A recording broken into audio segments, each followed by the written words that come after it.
Good morning, everyone, and thank you all so much for streaming Live Now from Fox. My name is Rain Augustine, and I'll be your host for the next several hours as we cover top stories and breaking news happening not just in your area, but across the country. I do want to begin our 6 o'clock hour with a story that we have been following since it broke here at Live Now from Fox. Prosecutors are charging the teen who fatally shot 4 classmates and wounded several others at a Detroit high school on Tuesday as an adult. The 15-year-old is facing years behind bars if convicted of terrorism and first-degree murder. Fox's Lauren Blanchard reports from Washington on the charges he's facing. A 15-year-old has been charged with terrorism after a school shooting Tuesday that left 4 dead between 14 and 17 years old. 7 others were injured. A senseless act of violence at Oxford High School in Michigan. Yes, I do. The suspect was arraigned Wednesday in an Oakland County courthouse. He is being charged as an adult and faces 1 count of terrorism causing death, plus 4 counts of first-degree murder, 7 counts of assault with intent to murder, and 12 counts of possession of a firearm in the commission of a felony. He pled not guilty.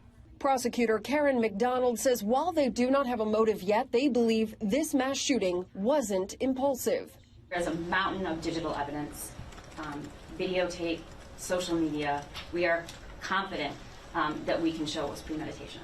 The Oakland County Sheriff says the suspect used a gun that was purchased by his father just days before. We have since learned that the schools did have contact with the student the day before and the day of the shooting for behavior in the classroom that they felt was concerning. His parents were also called into the school for a meeting shortly before the shooting. Responsible gun ownership is imperative. It's critical. As the investigation continues, McDonald says she is considering more charges, including against the suspect's parents. In Washington, Lauren Blanchard, Fox News. Taking a Live Now look from Washington, D.C., the future of abortion rights resting in the hands of the U.S. Supreme Court justices who are weighing arguments on the Mississippi controversial abortion ban and, by extension, the validity of the decades-old Roe v. Wade decision. Fox News chief legal correspondent has more from Washington. Nearly 50 years after Roe v. Wade, the battle over abortion rights is once again squarely before the U.S. Supreme Court, with a 6-3 split generally tilted in favor of the conservatives. Pro-life advocates have been open about their hopes of overturning Roe and its follow-up case, Planned Parenthood v. Casey, based on the court's current makeup. And that had the liberal justices warning today that taking that step could appear purely political. Will this institution survive the stench that this creates in the public perception that the Constitution and its reading are just political acts? The bulk of today's arguments did focus on when it's appropriate for the country's highest court to overrule something considered one of its landmark decisions.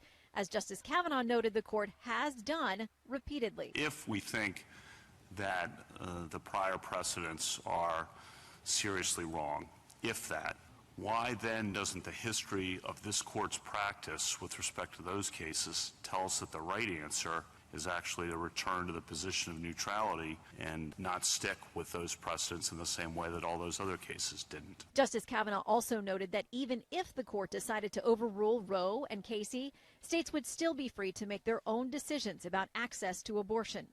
Viability, the point at which a fetus could survive outside the womb, was the other key issue today, and whether it should remain the benchmark for limiting states' ability to restrict abortion, prompting Chief Justice Roberts to ask. So viability, it seems to me, doesn't have anything to do with choice.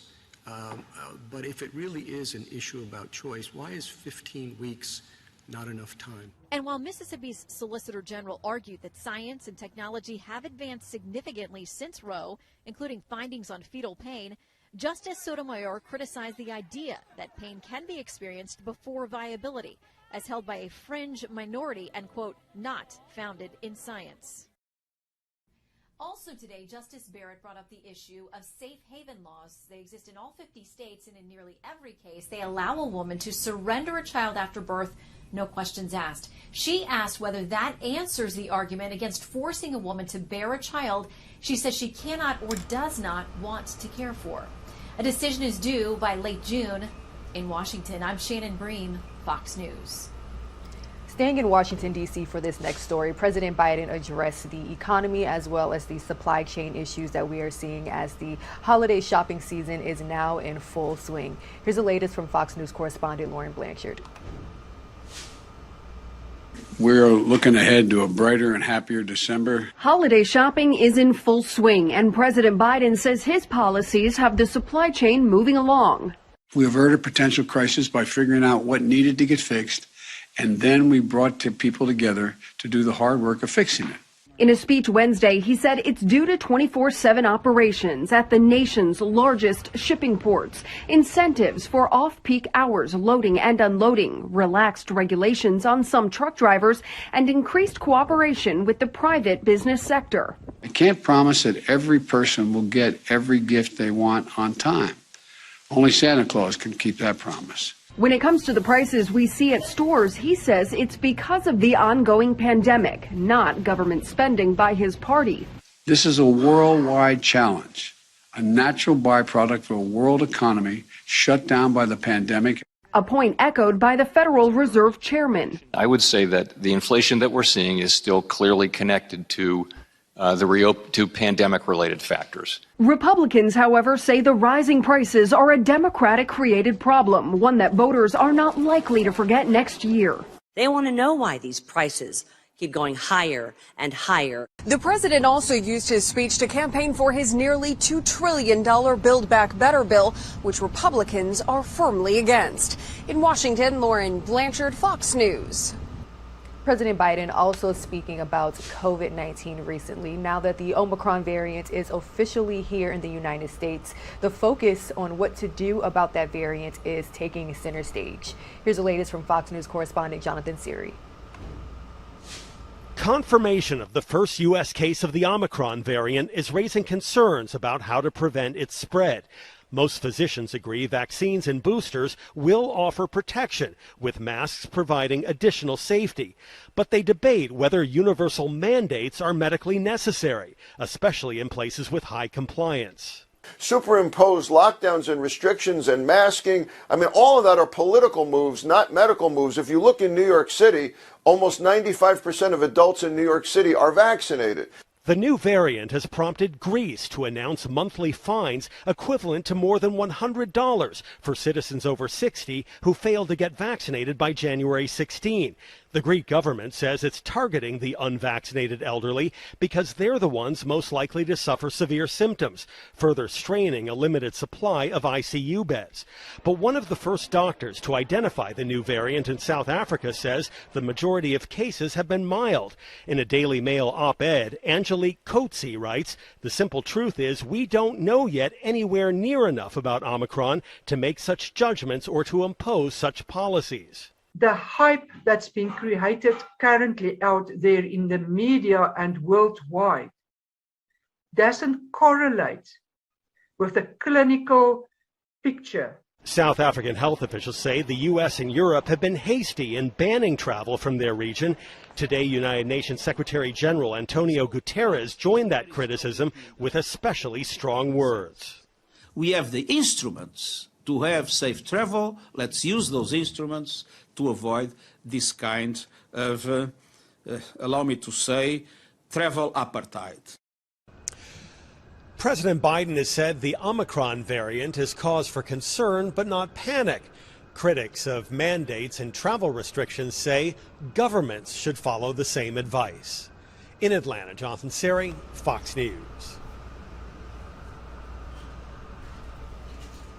Confirmation. The Maxwell trial now entering day 4. Here's the latest from Fox News correspondent Kevin Cork. The sex trafficking trial of Ghislaine Maxwell intensifying as her legal team tries to discredit a key accuser's claim that Maxwell aided Jeffrey Epstein in sexually abusing her. During Wednesday's cross-examination of the witness, going by the name of Jane to protect her identity, the defense revealed FBI documents that they say contradict Jane's allegations that Maxwell was involved. They were confronting her with initial FBI reports dating back to 2019, where she was very vague in her accusations against Maxwell, saying things like she wasn't necessarily sure whether Maxwell was even there. Maxwell's lawyers also producing reports where Jane allegedly denied being sexually abused while at Epstein's property in New Mexico after she previously claimed she was assaulted there.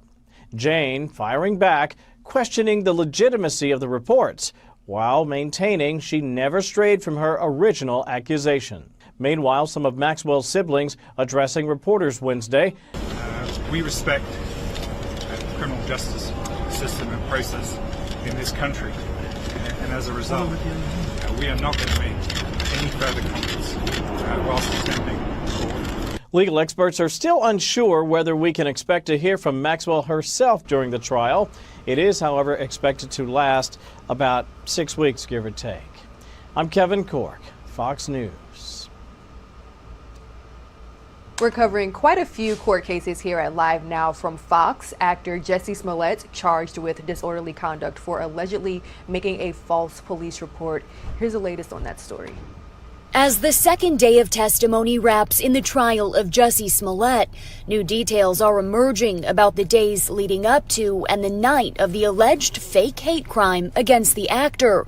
The special prosecutor's key witness, Abimbola Osundero, telling the jury that in January 2019, Smollett, who he considered a close friend, asked him and his brother Ola to help stage the attack. Osundero says Smollett orchestrated it, asking the brothers to yell derogatory names at him, beat him up enough to cause bruising, put a noose around his neck, and pour bleach on him. Osundero says that Smollett gave him $100 to purchase the supplies and says they went through a dry run in Streeterville a day earlier. Osundero testified that he felt indebted to Smollett and agreed to the plan because he thought Smollett could help further his own acting career. Osundero says on the day of the dry run, Smollett gave him a check for $3,500. The former Empire star faces 6 counts of felony disorderly conduct for allegedly lying to police. His defense team maintains that he was the real victim of a crime and says the check was for fitness and nutrition plans. As the second day of testimony wraps. Quickly approaching the 6:15 a.m. mark here at Live Now from Fox. We are going to take a 2-minute commercial break, but don't go anywhere because when we return, we'll catch up for a live report with Fox 2 Detroit. They're bringing us the latest on that Detroit high school shooting.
Welcome back to Live and Now from Fox, just after 6:15 a.m. here on the East Coast, and bringing you the latest to that Detroit high school shooting.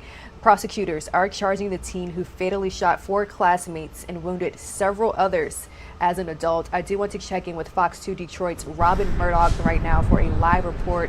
Good morning, Robert. What can you tell us this morning?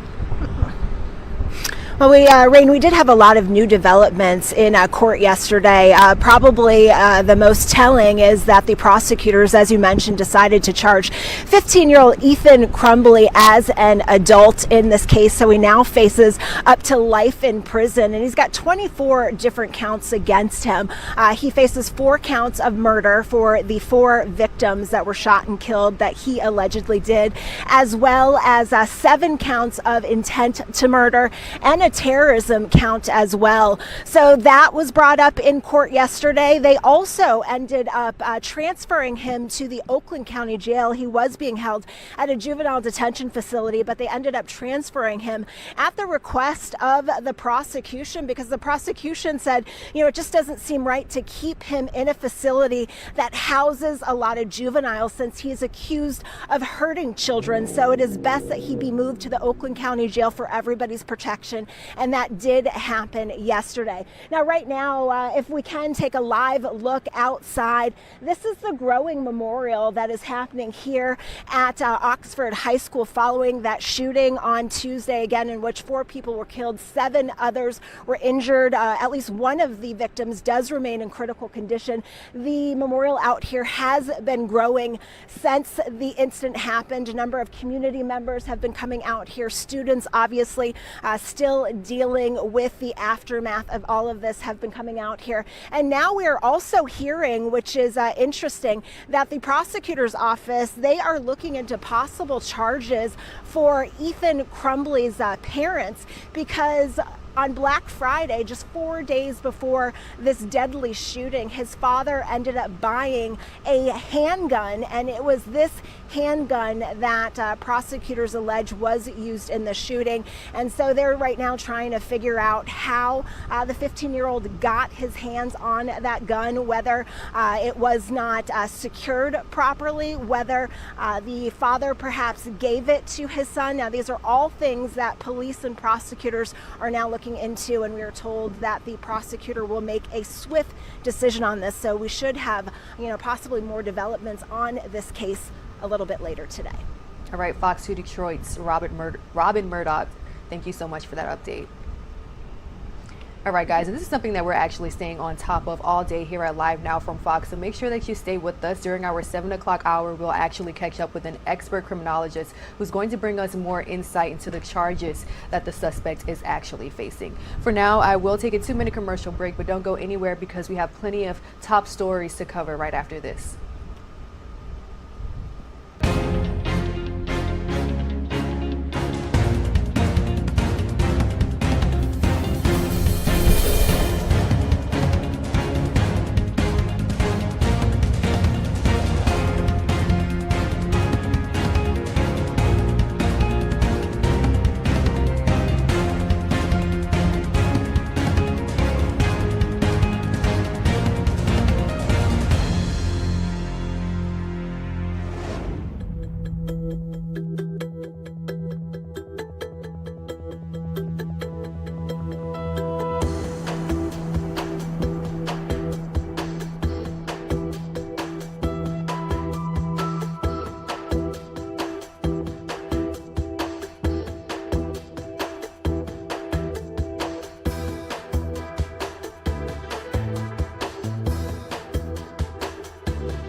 place when people come into the United States. They have to be tested before they get on, and they have to show vaccination documentation. So even...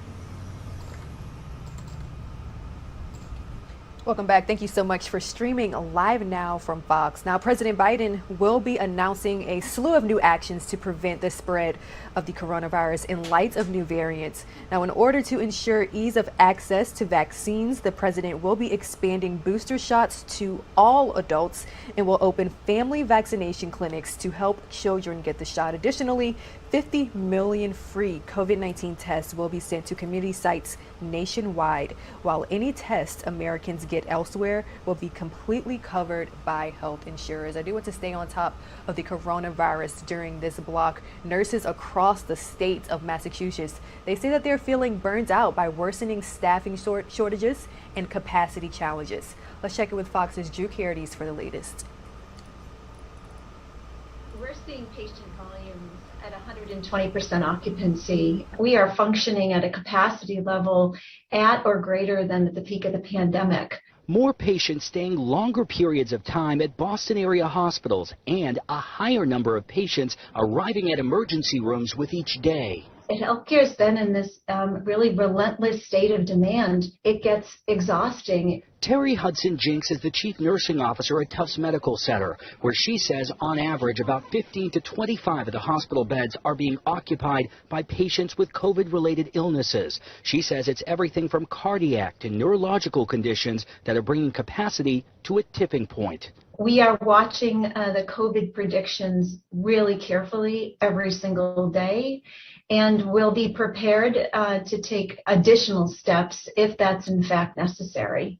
Over at Brigham and Women's Hospital, the burnout is also a daily reality for nurses being asked to do more with less. There can be anywhere from 30 to 60 patients a day just waiting in the emergency room. And so where do we put these patients and how do we take care of them safely?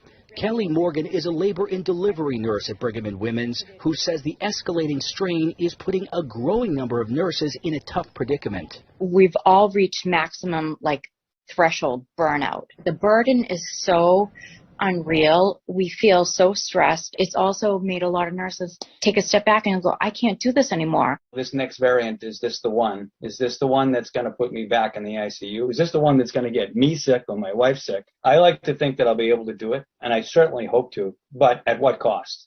The nurses we spoke with tell us some of their fellow staff nurses have left to take higher paying positions as travel nurses, while others have left the health field altogether. Outside Tufts Medical Center, Drew Carides, Boston 25 tonight.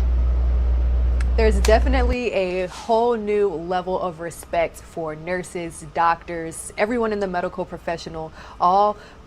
all first responders amid COVID-19. Definitely sending some encouragement your way, especially this holiday season. Speaking of holiday season, Christmas tree lighting ceremonies in the United States and overseas are filling the world with some holiday magic. So let's go ahead and check in with Fox News correspondent Ashley Strohmeyer for the latest.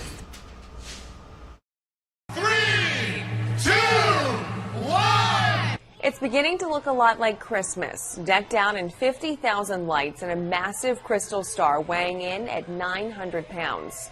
New York City's iconic 79-foot-tall Norway spruce ushering in the holiday spirit during Wednesday's lighting ceremony. To be able to see such a massive tree in one of the best cities in the world is one of the greatest feelings in the world. But the excitement didn't end in the Big Apple, with a colossal 84-foot-tall white fir also coming to life in the nation's capital.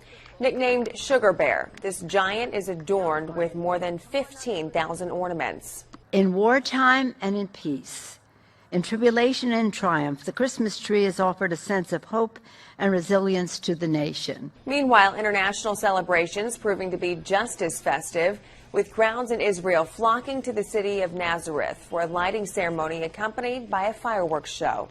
And in the UK, British Prime Minister Boris Johnson and a children's choir led a countdown to Christmas outside his government office. And back here in the States, anyone looking to get their tree should know prices may be rising, but experts say supplies are expected to be plentiful. If you do purchase a live tree, experts recommend cutting an inch off the end of the trunk before placing it in the stand and say make sure to give it plenty of water. Ashley Strohmeyer, Fox News.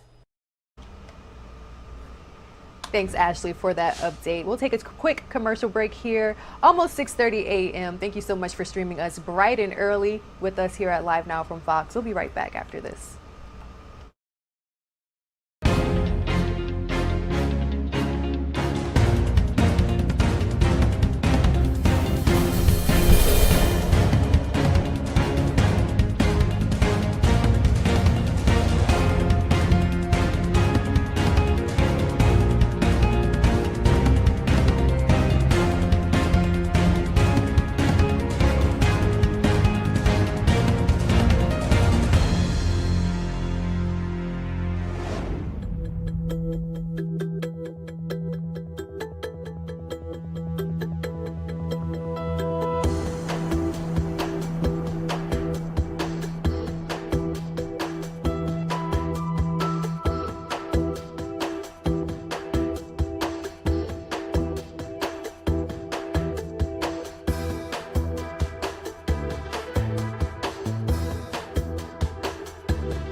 Welcome back to Live Now from Fox. Here's your latest Fox Means Business report this morning.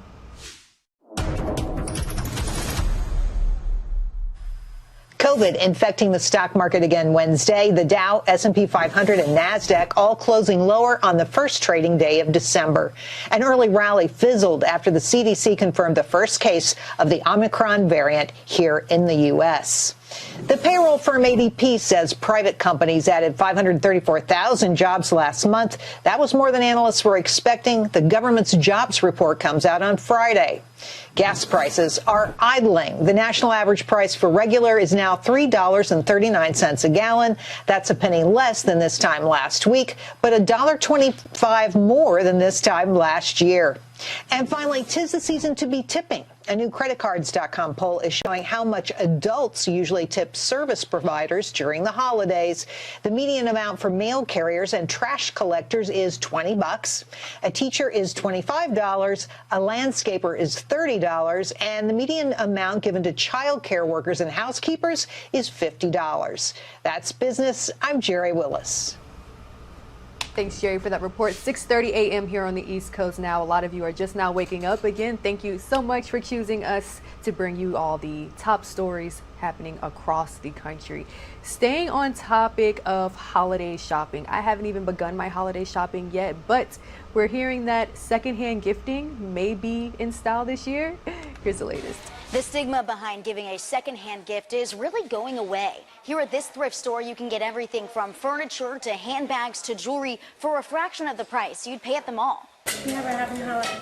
The holiday hustle and bustle is moving towards secondhand stores this year, like Bridge House, a popular thrift store in New Orleans. The past 2 years really have shown me that people are looking for alternatives to big box stores and higher prices, right? They want good merchandise, but they don't necessarily need something that's brand new. With more people out of work during the pandemic, many turned to thrifting. It's a habit that's shifting to gifts. A survey from the resale company ThredUp found that nearly half of shoppers will choose secondhand retailers this holiday season. My customer counts have been about twice what they normally were, for the rest of the year, and that's really good for us. Thrift stores are packed. Thrift stores before would not have too many people in there. You could just take your time, but now it's like there's people, a lot more people there. It's not just an economical choice. ThredUp finds 53% of shoppers are also worried about shipping delays. While supply chain issues threaten online shopping and the inventory at department stores, consignment shops stay stocked with donations. Everything in the thrift store is not old. Everything in the thrift store is not damaged. You know, there are great finds in the thrift store. I actually bought an Omega watch from the thrift store before. An Omega watch valued at $1,700. I paid $3.95 for it. Yeah, that's how powerful the thrift store is. Many of the shoppers we spoke with also say a secondhand gift is no longer taboo, but can be more meaningful than buying something new. In New Orleans, Rebecca Castor, Fox News. Dollar Tree says that inflation as well as the supply chain crisis is giving them no other option but to raise their iconic $1 price tags. Now, Fox Business Network's Linda Hugh is actually at one of the chain stores in New Jersey, and she's talking to customers about the rising prices.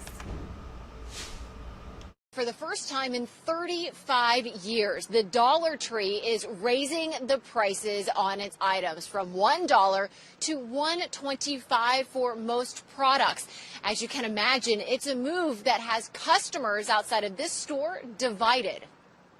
How many years has the Dollar Tree been around? It's sad. I just think it's unfortunate, especially for the elderly who want a fixed income and have to come here or send folks like me out to pick things up for them.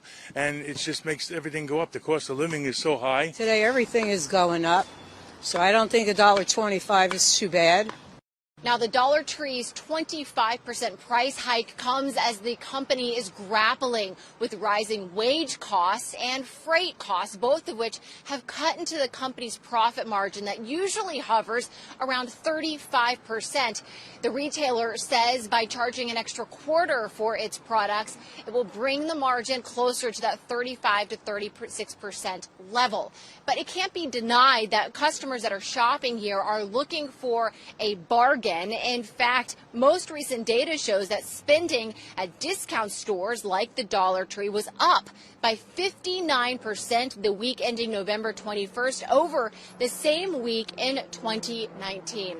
Now, Dollar Tree executives acknowledge that their customers are already feeling the pinch from rising fuel and gas costs, but they are confident that their customers won't abandon them now. And that's consistent with what we're hearing from shoppers outside of this Dollar Tree who say they'll continue to shop even if they're not happy about paying another 25 cents for a product. Now, the change goes into effect starting this month. In December, 2,000 stores will start rolling out the new $1.25 price point. All 8,000 stores will have made the transition within the first couple of months of next year. Back to you. All right, 2 questions. Even though it's only a 25 cents increase, will Dollar Tree change their name? And once the economy regulates and inflation hopefully goes down, we're talking maybe mid-2022, according to economists, will they lower prices again? And questions that need answers. All right, guys, thank you so much for streaming live now from Fox. As you know, we are powered by Fox owned and operated television stations across the country. So let's go ahead and check in with Fox 13 Tampa. They're bringing us the latest on the new COVID-19 variant. Now to that news alert in the fight against COVID-19. The United States is considering new travel rules to protect us from the Omicron variant. But we've just learned it's already here. The first U.S. case was just confirmed in California. Our political editor, Craig Patrick, is here now with more details about the case as well as how the government is responding. Hi, Craig. Hi there, Linda. We have a lot to work through. We'll start with America's first confirmed case out of Northern California. It is a breakthrough infection. The patient was fully vaccinated but did not have a booster shot. Here are the details now from Dr. Fauci. The individual was a traveler who returned from South Africa on November the 22nd and tested positive on November the 29th. The individual is self-quarantining. The individual was fully vaccinated and experienced mild symptoms, which are improving at this point. So far, the very small sample size of infections provide hope, at least, that this variant may be less likely to cause serious illness. But the sample size is far too small to know, and the research is still underway. In a few weeks, Dr. Fauci says maybe 2 to 4 weeks from now, we'll know whether Omicron is weaker or more potent, how easily it spreads, and how effective the vaccines are in fighting it. In the meantime, to try to hold off another potential wave, the president will soon announce specific policy changes. They will not include any lockdowns in this country, but sources say they are strongly considering new rules for all air passengers coming into the United States from other nations. For example, the U.S. may soon require all travelers heading to the U.S. to take and pass a COVID test within 1 day of their flight into the country. That would compress the window from testing within 3 days before an incoming flight to 1 day before a flight. Our government could also require everyone who arrives from another country to be tested again once they are here. The CDC currently recommends that, but does not require it. If they move forward with this, that would include vaccinated travelers because we don't yet know how effective the vaccines are against Omicron. The good news is that scientists say they will provide some protection and that boosters will provide more. So our nation's infectious disease experts and the president say that is critical right now to fighting this new variant. The best protection against Omicron is getting a booster shot. Right now, about 135 million Americans are eligible for a booster, but only about 40 million have gotten one thus far. Scientists also say we have to help vaccinate nations with the lowest vaccination rates to keep more variants like Omicron from forming future waves. To that end, COVAX just set a record by shipping 11 million vaccine doses within the past day. But the problem here is that nations with some of the lowest vaccination rates also lack the storage and infrastructure to safely store and distribute more doses. And some of them are also facing some of the highest levels of vaccine distrust or apathy. In fact, just before South Africa detected the Omicron variant, it turned down vaccine shipments. It already had a stockpile of 16 million doses, while only around a third of its adult population is fully vaccinated. And there are many other examples, too. Just in southern Africa, you have Namibia, you have Mozambique, you have Zimbabwe, who all have recently declined additional shipments of vaccines because they already have a stockpile and not enough public interest in getting the doses they have. Remember, there is a shelf life. They can't expire if not used within that particular shelf life. So that is another big part of the challenge that we face, other nations around the world face, in helping developing nations as well ramp up their vaccination rates. But it's something the president says they'll continue to effort and continue to work on. Craig, is the U.S. considering any kind of mandatory quarantines for people who fly in from other countries? No, other countries are at this point. South Korea, for example, a 10-day mandatory quarantine going into effect. The United States, according to sources in the White House, is not considering that at this time. This is something that is recommended at this point for unvaccinated travelers coming into the United States. A recommendation. Whether that will be extended in the form of a recommendation to those who are vaccinated as well, we'll find out tomorrow when President Biden reveals the details. But we are hearing there will be no mandatory quarantines, at least not at this stage. Actually, so we'll find out today. As soon as today, the Biden administration may announce new COVID-19 testing requirements for travelers coming into the United States. Now, the first United States case of Omicron was confirmed in California. That person reported mild symptoms and is already showing improvement. So speaking of international travel, let's go out live to Orlando's International Airport. There, Fox 35 Orlando's Amanda McKenzie joins us, where Amanda, international travel is just now beginning to ramp up in the state of Florida. Am I correct? That's right, and just yesterday, the first flight from Brazil landed here at the Orlando International Airport after a wait of 19 months. And now the Biden administration is planning to announce some new travel requirements for those traveling internationally into the United States that would include U.S. citizens. Now, this guidance comes after public health officials confirmed the first case of the Omicron variant in California. Officials to the variant last week, which fueled a wave of new travel requirements. Here in the U.S., the CDC plans to require inbound international travelers to be tested within 24 hours of departure. Travelers may also have to receive another test after arrival, regardless of vaccination status. Now, Now, while more information about Omicron's transmission is expected in the coming days, officials say it is likely that the current vaccines will provide some protection against this COVID-19 strain.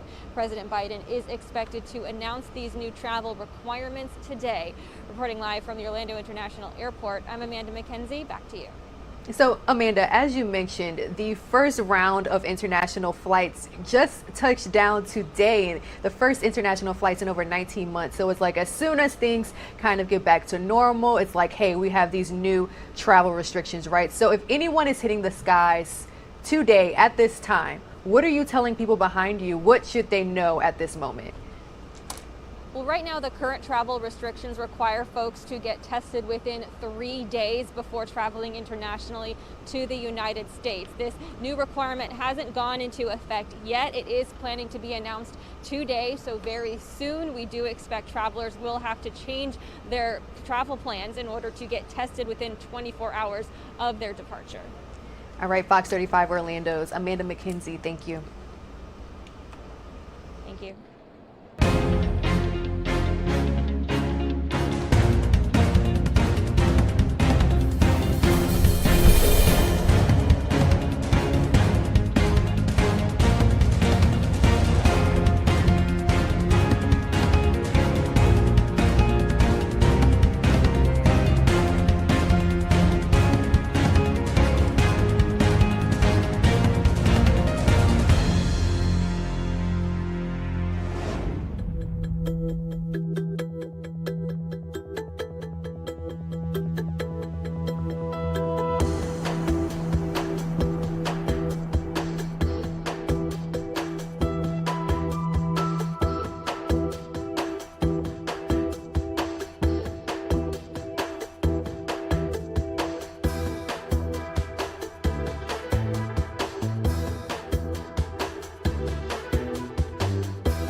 Welcome back to Live Now from Fox. Happening today, we will receive new guidance from the Biden administration announcing new COVID-19 testing requirements for travelers coming into the United States. This guidance comes as the public health officials confirm the first case of the Omicron variant in California.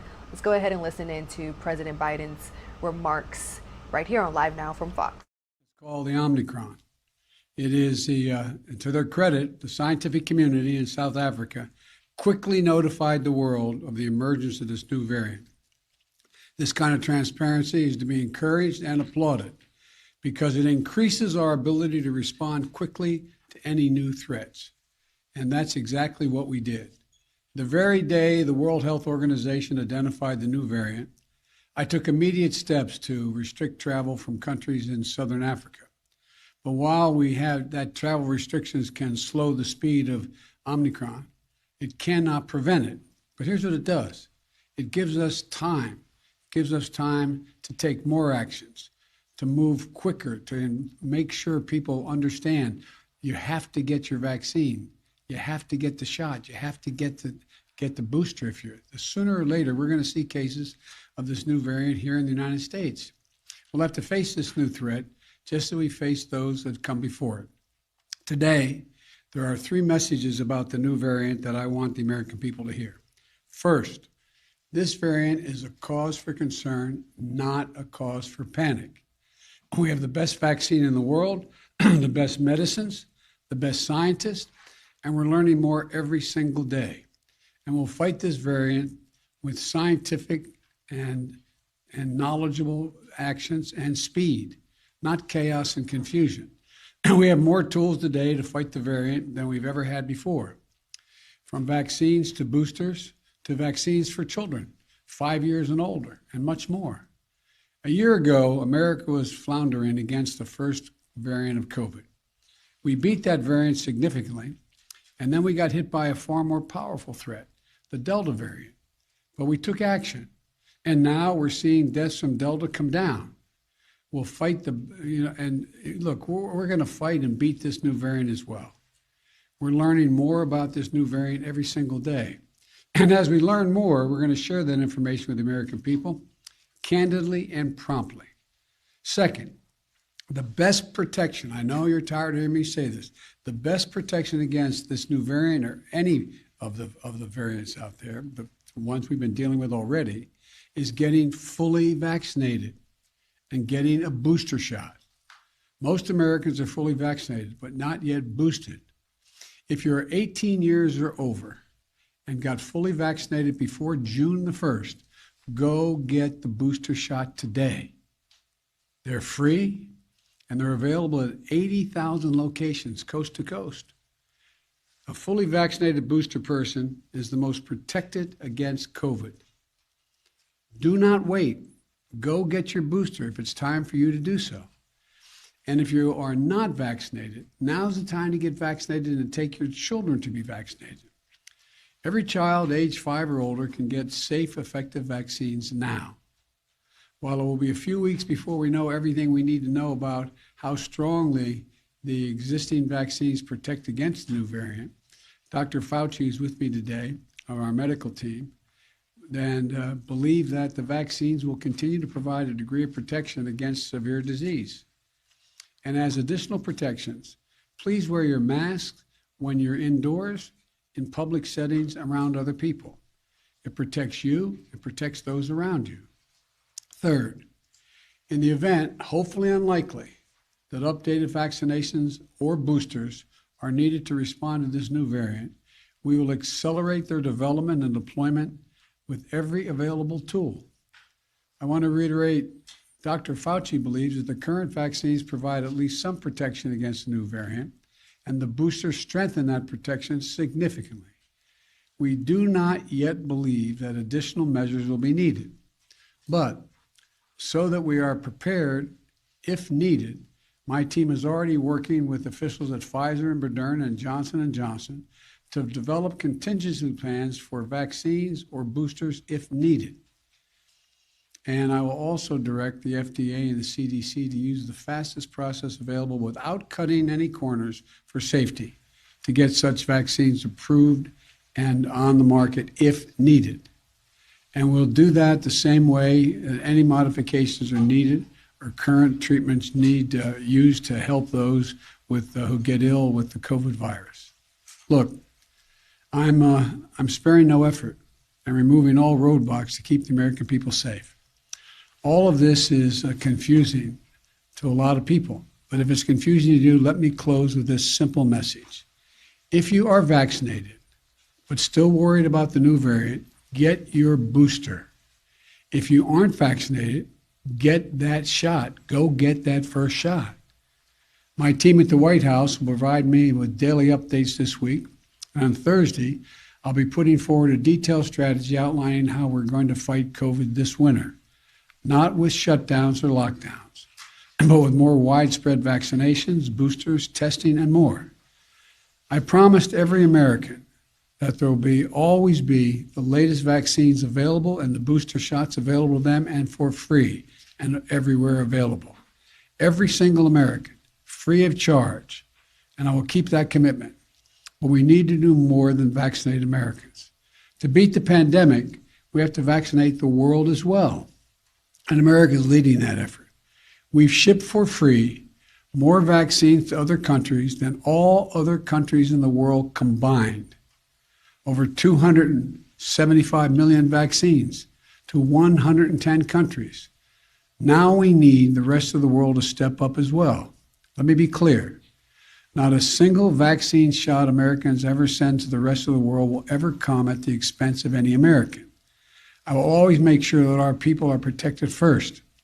But vaccinating the world is just one more tool in how we need to meet our moral obligation as Americans and how to best protect Americans as well. The Delta variants and now the Omicron variant all emerged elsewhere in the world. So we can't let up until the world is vaccinated. We're protecting Americans by doing that as well. As we continue this effort, let's remember where we stand. We're in a very different place as we enter the month of December this month compared to where we were last Christmas. Last Christmas, fewer than 1% of American adults were vaccinated. This Christmas, the number will be over 71%, including more than 86% of seniors. Last Christmas, our children were at risk without a vaccine. This Christmas, we have safe and effective vaccines for children ages 5 and older, with more than 19 million children and counting now vaccinated. Last year, a majority of schools were closed. This year, 99% of our schools are open. Let me reiterate once more. We also now have booster shots that provide extra protection. They're free and convenient. There is still time to get your first 2 shots or your booster shot or get your children vaccinated before Christmas. All 3 are available and can be done before Christmas. If you and your family are fully vaccinated, you can celebrate the holidays much more safely.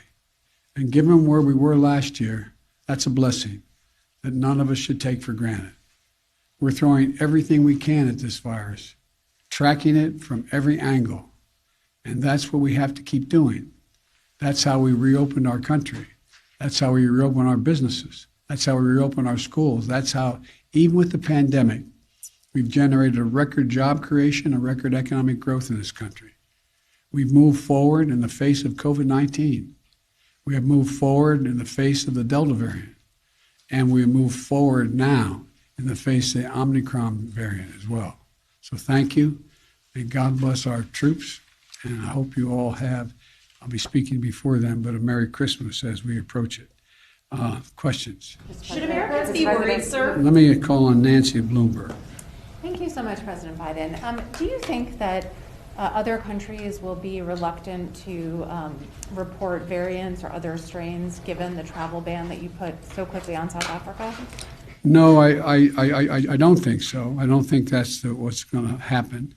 And I want to, again, the reason for the immediate travel ban is there were a significant number of cases, unlike any other country, well, there are few around South Africa in the world.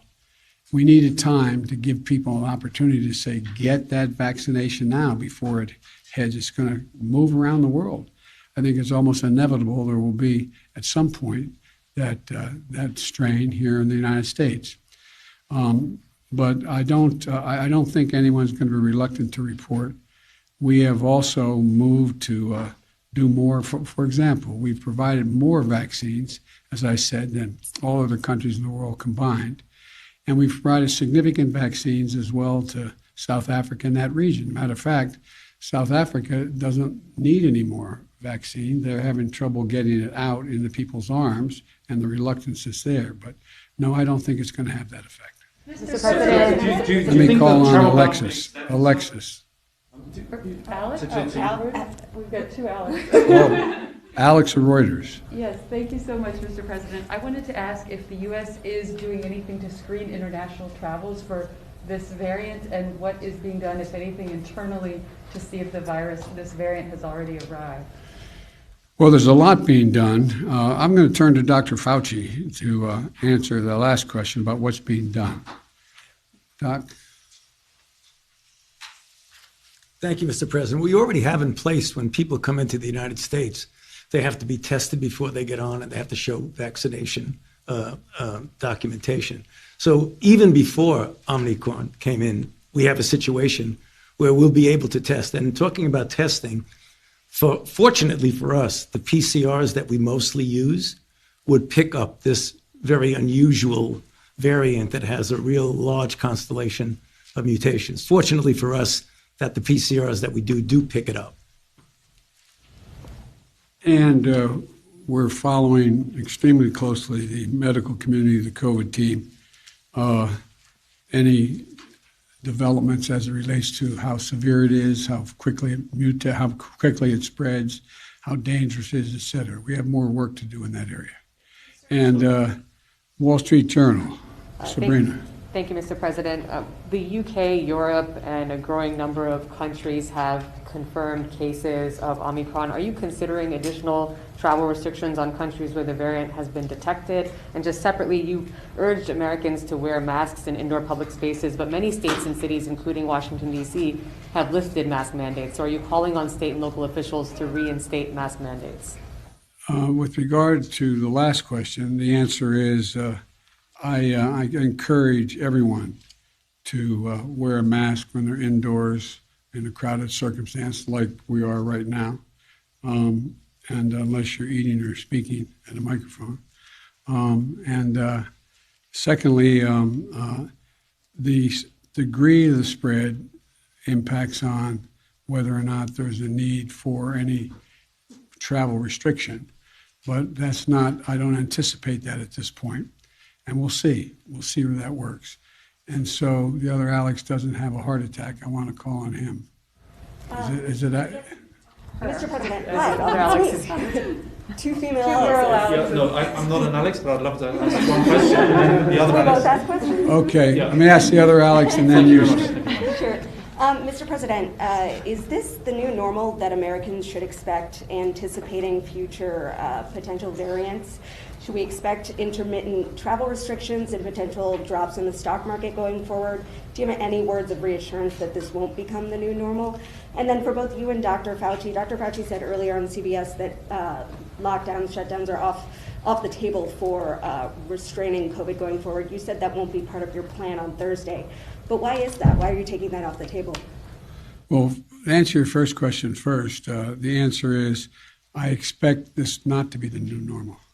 I expect the new normal to be everyone ends up getting vaccinated in the booster shot, so we reduce the number of people who aren't protected to such a low degree that we're not seeing the spread of these viruses.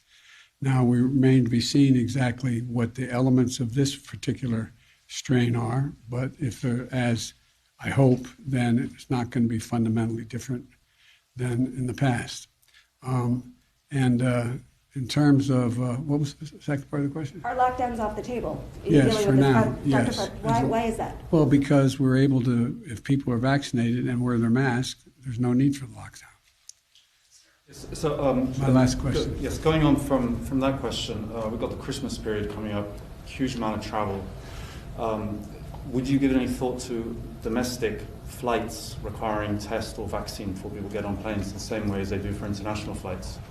Well, at this point, that's not been recommended. I would wait for the scientific community to give me a recommendation on that. Are travel restrictions too late to be effective, sir, given that Dr. Fauci says this new variant could already be here? You understand the point of the travel of the restriction, to give us time to get people to get protection, to be vaccinated and get the booster. That's the reason for it. Thank you all so very, very much. I appreciate it. Thank you. You're streaming live now from Fox, 7 a.m. here on the East Coast. We're going to take a 2-minute commercial break, and we'll be right back.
Welcome back to Live Now from Fox, everyone. My name is Rain Augustine. Just after the 7 a.m. mark here on the East Coast, I'm bringing you the latest top stories and breaking news from across the country. But as you know, Live Now from Fox brings you the latest top stories from across the nation, not just here in Orlando, where I'm based. I do want to check in with Fox 11 Los Angeles because, as we know, the first case of the Omicron variant was discovered on Wednesday in California. So Fox 11 LA, they're catching up with an infectious disease expert, bringing us the latest on what we need to know.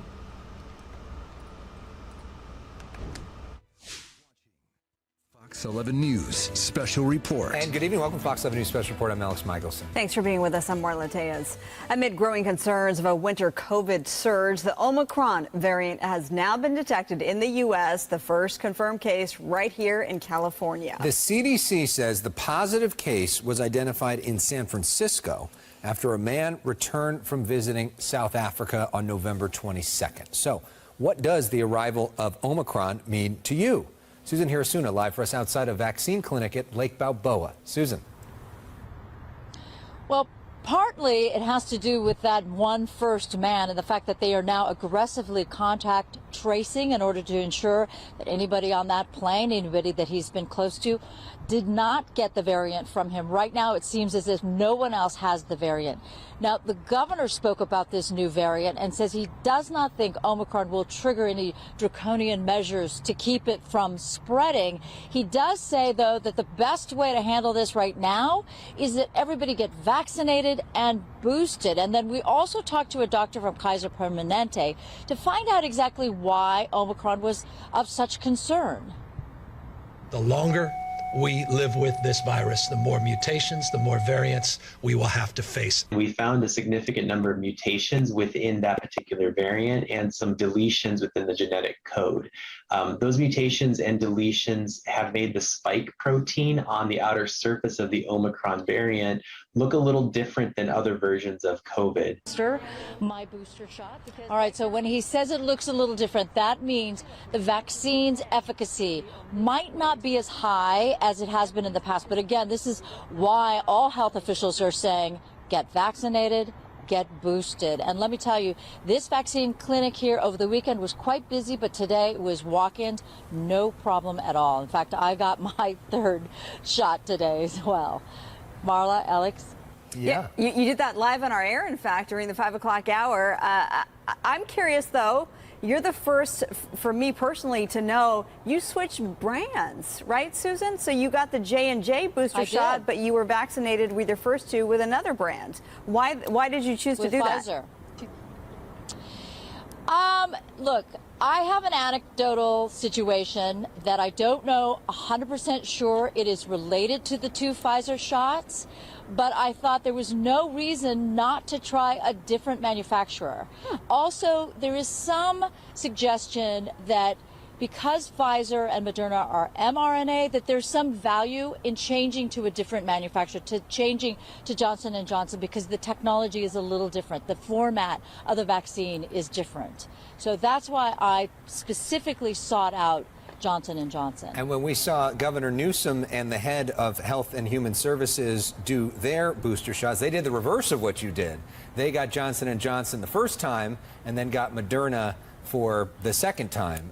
So there is some science behind that decision as well. All right, Susan, well, we hope you feel well tonight. Yes. And that we see you tomorrow. Thank you, Susan. That would hurt, by the way. The Johnson & Johnson shot hurt way more than the Pfizer shot. Hey, you took it like a champ. You took it like a champ. Okay. Let's bring in Dr. Anne Ramoyne. She's an infectious disease epidemiologist and a professor at the UCLA Fielding School of Public Health. Dr. Ramoyne, thank you so much for being with us.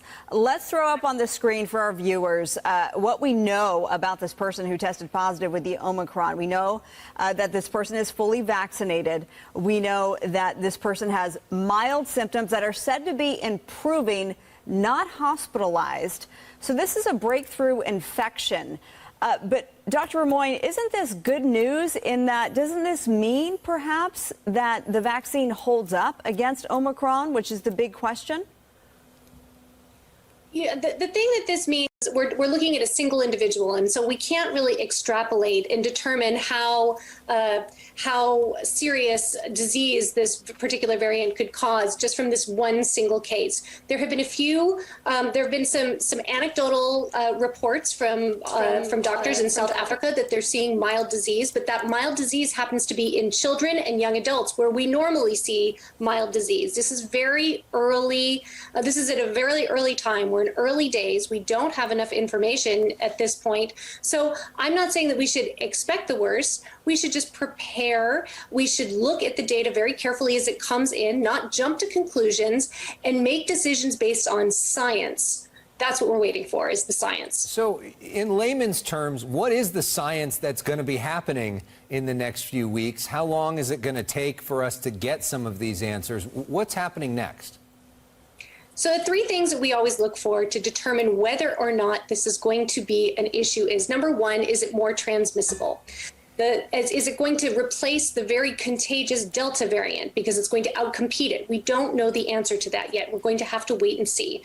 The second thing that we're looking for is, does this produce more severe disease? Are you going to see more people hospitalized? Are you going to see more people dying from this? Or is it going to be more mild? We don't know yet, because we only have a handful of cases that we're aware of.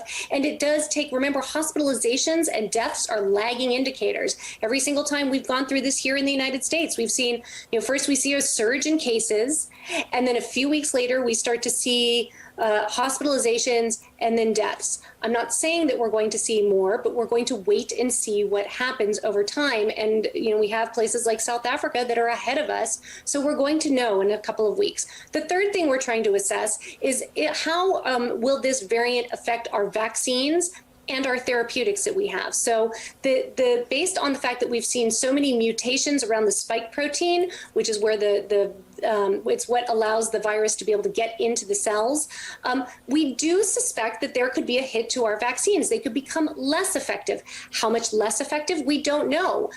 So we're going to have to determine that through laboratory studies. We're also interested to know the monoclonal antibodies that have been developed. Will they work as well against this particular variant? And again, this is stuff that's going to have to be looked at. It's going to be looked at through laboratory studies and then also some observation as well. This could take a week to 2 weeks to really have an idea about this, but really it's a wait and see game as the scientists are beginning to do their work. A week to 2 weeks puts us at mid-December. We're in the holiday season right now, so I think a lot of people are concerned. Is it still safe to travel this Christmas time? Well, here's the thing about this variant and any other variant that is on the near horizon. We have the tools to be able to protect ourselves and to do better. So if you are planning to travel, you should make sure that you're vaccinated. If you're not vaccinated, get vaccinated. If you're due for your booster shot, so which is basically anyone who has gotten an mRNA vaccine and is 6 months out from that second dose, or 2 months past their Johnson & Johnson shot, get boosted.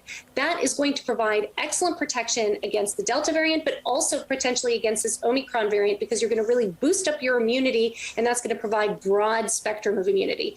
The third thing that you can do is really wear good, high quality masks and be consistent about it. In particular, if you're going to be in indoor settings with people that are outside your household, if you're going to be in public settings, right, wear that mask. You can also take your activities outdoors. More outdoor rather than indoor is a better thing, because we know that this virus spreads very easily in indoor closed settings with poor ventilation. So, in terms of traveling, I think that traveling is just fine as long as you follow the rules of good public health and do all of the things that make it work to be able to protect yourself. Now, the other thing that I should say is that people who have poor immunity, if they are immunocompromised, if they have underlying conditions, they may not feel as comfortable taking those risks as people who are very healthy. And I think that that's okay. You're going to have to think about this for your own risk threshold. Doctor-approved travel. All right. Yeah. And by the way, I approve your background. I love the guitar behind you. Very cool.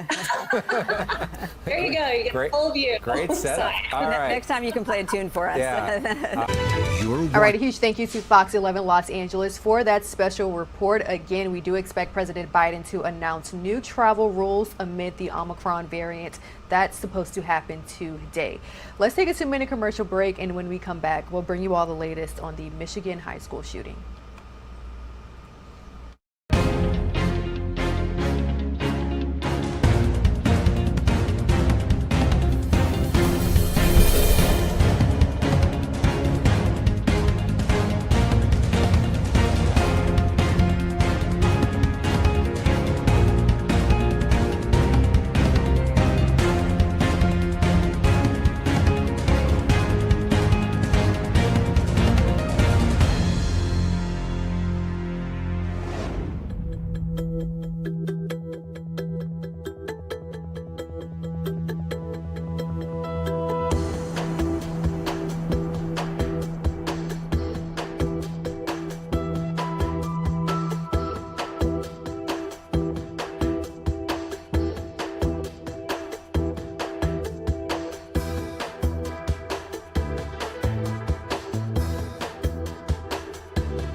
Welcome back to Live Now from Fox. It was a tragic Tuesday for a Michigan community just north of Detroit. A student opening fire, killing 4 teenagers and injuring others. Let's take a look back inside of the courtroom where the suspect, Ethan Crumbley, is being arraigned for the first time. Parties to the proceeding, will you please let the court know? Yes. Mr. Kozak, have you had ample time to talk to your client, as well as with Ms. Hatton, along with Mr. Crumbley's parents, to proceed with an arraignment? Yes, Your Honor, I appreciate Ms. Hatton's presence as well as Mr. Crumbley's parents. I appreciate the court's time in allowing us to get acquainted. Mr. Crumbley was present for the swear-to. He does, for purposes of arraignment, if the court wants me to proceed, I can at this point in time. Yes, okay, great. So then I'm going to, Mr. Crumbley, I'm going to advise you of your rights and the charges against you. Again, if at any time you do not hear or understand anything, will you please let the court know? Yes. You do have a right to remain silent. Anything you say can and will be used against you in a court of law. Do you understand that right, sir? Yes, I do. All right. Count 1 does indicate that you did that on or about November 30th, 2021, Ethan Robert Crumbley did knowingly, willfully, deliberately, and with premeditation commit murder first degree, a felony that the defendant knew or had reason to know was dangerous to human life while intending to intimidate or coerce the civilian population, to wit, the Oxford High School community, and cause the death of Madison Baldwin, Tate Meyer, Hannah St. Juliana, and Justin Schilling, contrary to MCL 750.543F. This is a felony punishable by life without parole or a minimum of 25 to 40 years and a maximum sentence of at least 60 years with reimbursements for government expenses incurred for this violation. This is otherwise known as terrorism causing death. Count 2 indicates that on that same date and time, November 30th, 2021, Ethan Robert Crumbley did deliberately with the intent to kill and with premeditation kill and murder one Madison Baldwin. contrary to MCL 750.316. This is a felony that is punishable by life without parole or a minimum sentence of 25 to 40 years and a maximum sentence of at least 60 years.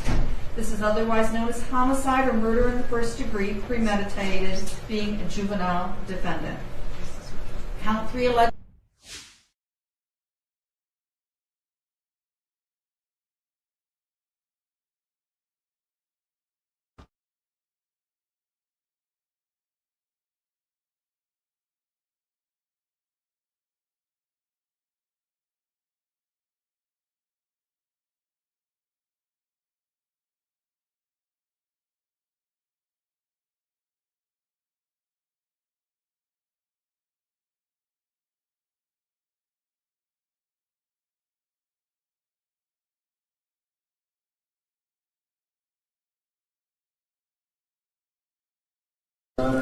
Judge, before we continue, full disclosure, it was a last-minute call to bring me in as far as just the arraignment purposes. I know this has happened, and I have an immense amount of respect for her. They have had a chance to review his record. I have not. I would appreciate it if the court would provide me with an opportunity to at least review his rights with him, go over the entire situation, at least as far as we know, before we conduct the arraignment, just to make sure that you're conducted. Absolutely. We'll put you in a breakout room with Mr. Crumley, and just let us know whenever you're ready. And Your Honor, Lady Hinton, that is correct, the information that you have been provided, and I apologize for interrupting. I was the attorney assigned to Ethan Crumley on the juvenile matter. If Mr. Kozak does not mind, I would like to join the breakout room with him. I have had an opportunity to advise Ethan of his trial rights. I spent over an hour talking with Ethan, and so I want to make certain that he is comfortable and understands everything with Mr. Kozak. So if the court would allow me to join the breakout room, if Mr. Kozak does not have any objection, I would appreciate it. Certainly no objection. I think it's very appropriate under the circumstances, and we'll put the three of you in a breakout room. Just let us know when you're ready. Okay, thank you, Your Honor.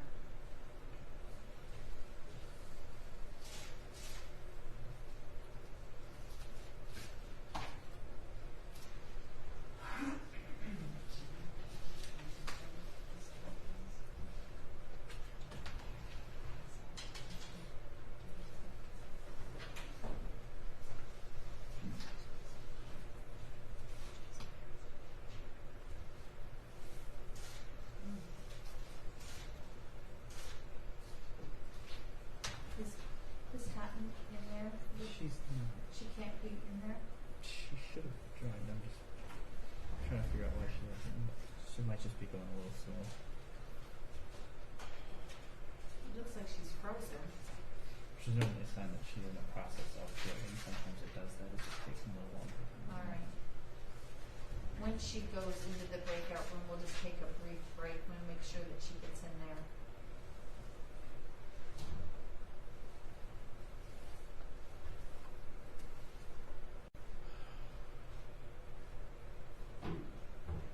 You want to take her out and put her back in? Or there she is. Okay.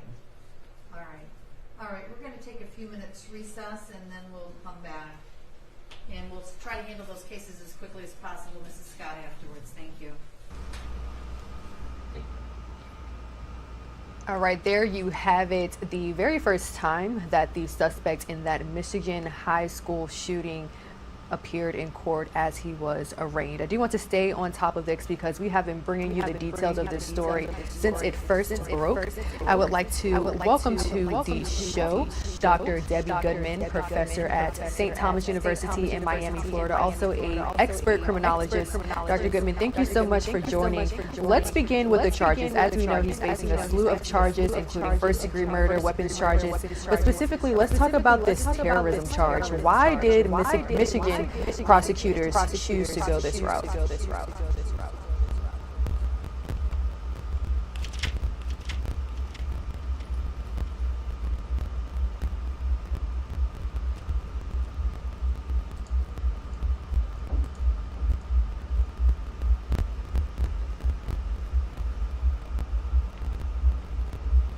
All right, guys, it looks as though we're having a bit of trouble hearing Dr. Goodman. We'll work on those audio issues. We'll be right back after this break.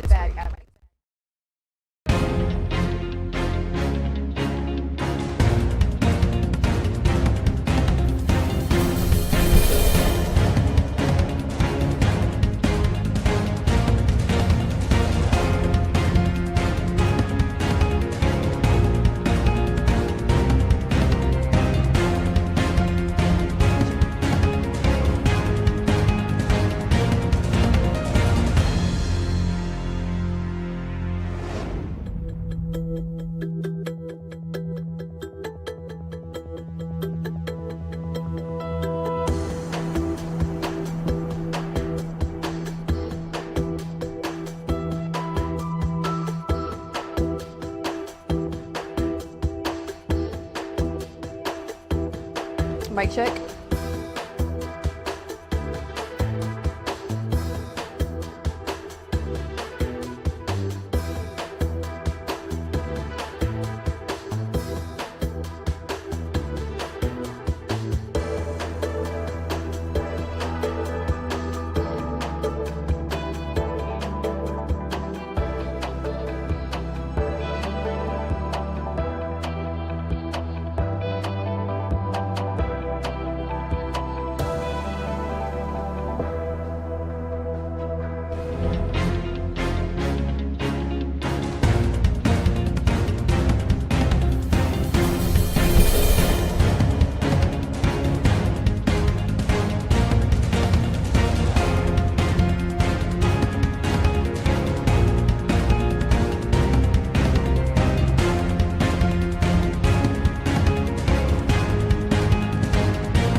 All right, guys, welcome back to Live Now from Fox. I believe we have Dr. Goodman back. She's joining us live to offer some legal perspective when it comes to that Michigan high school shooting. Dr. Goodman, before we went to break, we were just speaking about the charges that Mr. Crumbley is facing. A slew of charges, weapons charges, first-degree murder, but I would like for you to give us some legal perspective when it comes to this terrorism charge.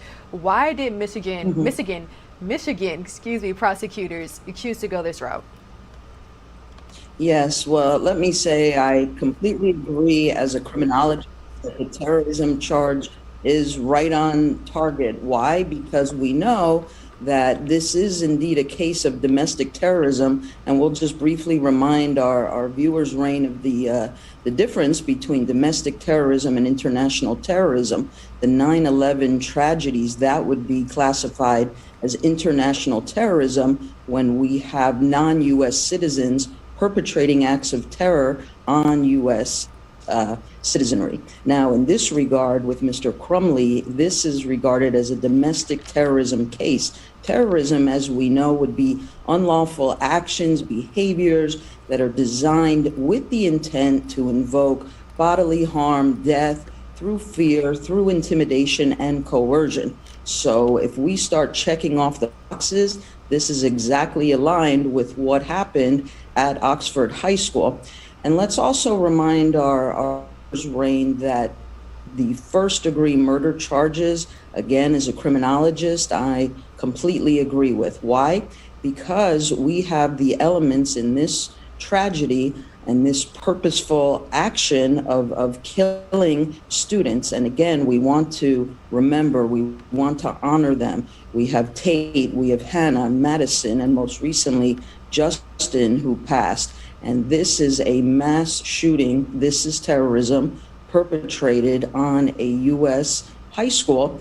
And the first degree charges would include something, an event that was planned, that was premeditated, that was purposeful, and with intent. There is no mistaking those four elements. I believe they are all here, and those are the right charges. Dr. Goodman, this story just continues to develop. We also know that the suspect used, allegedly, his father's gun, which just so happened to be purchased during Black Friday. How likely is it for the suspect's parents to actually face charges? Absolutely, extremely, highly likely. And here's why. because parents who decide to purchase a weapon, and yes, it's within the framework of the Constitution, the Second Amendment. However, with that, Rain, as we know, there comes policies, procedures, protocol that must occur. And the likelihood of these parents not having secured the weapon properly, as well as having ammunition readily available, points directly to, in our justice system, gross negligence. I believe very strongly these parents, both of whom, will be liable. Dr. Goodman, I know that this is something that unfortunately you have studied so much, very in-depth studies, like research you've contributed to. I do want to talk about the shooting in general, because we got some really fascinating video of these students that were actually inside of the classroom. I do want to replay it for our audience. So as you can see here, the students are actually barricading themselves inside the classroom. They took desks, they placed it against the door, and this is the actual video where a resource officer knocks on the door and told the students that hey, it's safe to come outside. However, they remained very suspicious and said, we're not willing to take that risk. They alluded to some suspicious language that the officer used when he said bro. So let's just talk about the training that we witnessed in this specific situation. Can you just speak to how this could have possibly saved lives, and what can we learn from this? Because unfortunately, these shootings are starting to happen pretty frequently. Right. So again, Rain, let's start by commending students, teachers, school administrators, local, state, and federal law enforcement officials, first responders, school resource officers. Everybody comes to the table on these issues. And the fact that these students were so adept and well-trained really speaks to the importance of continual training at our K through 12 college and university settings.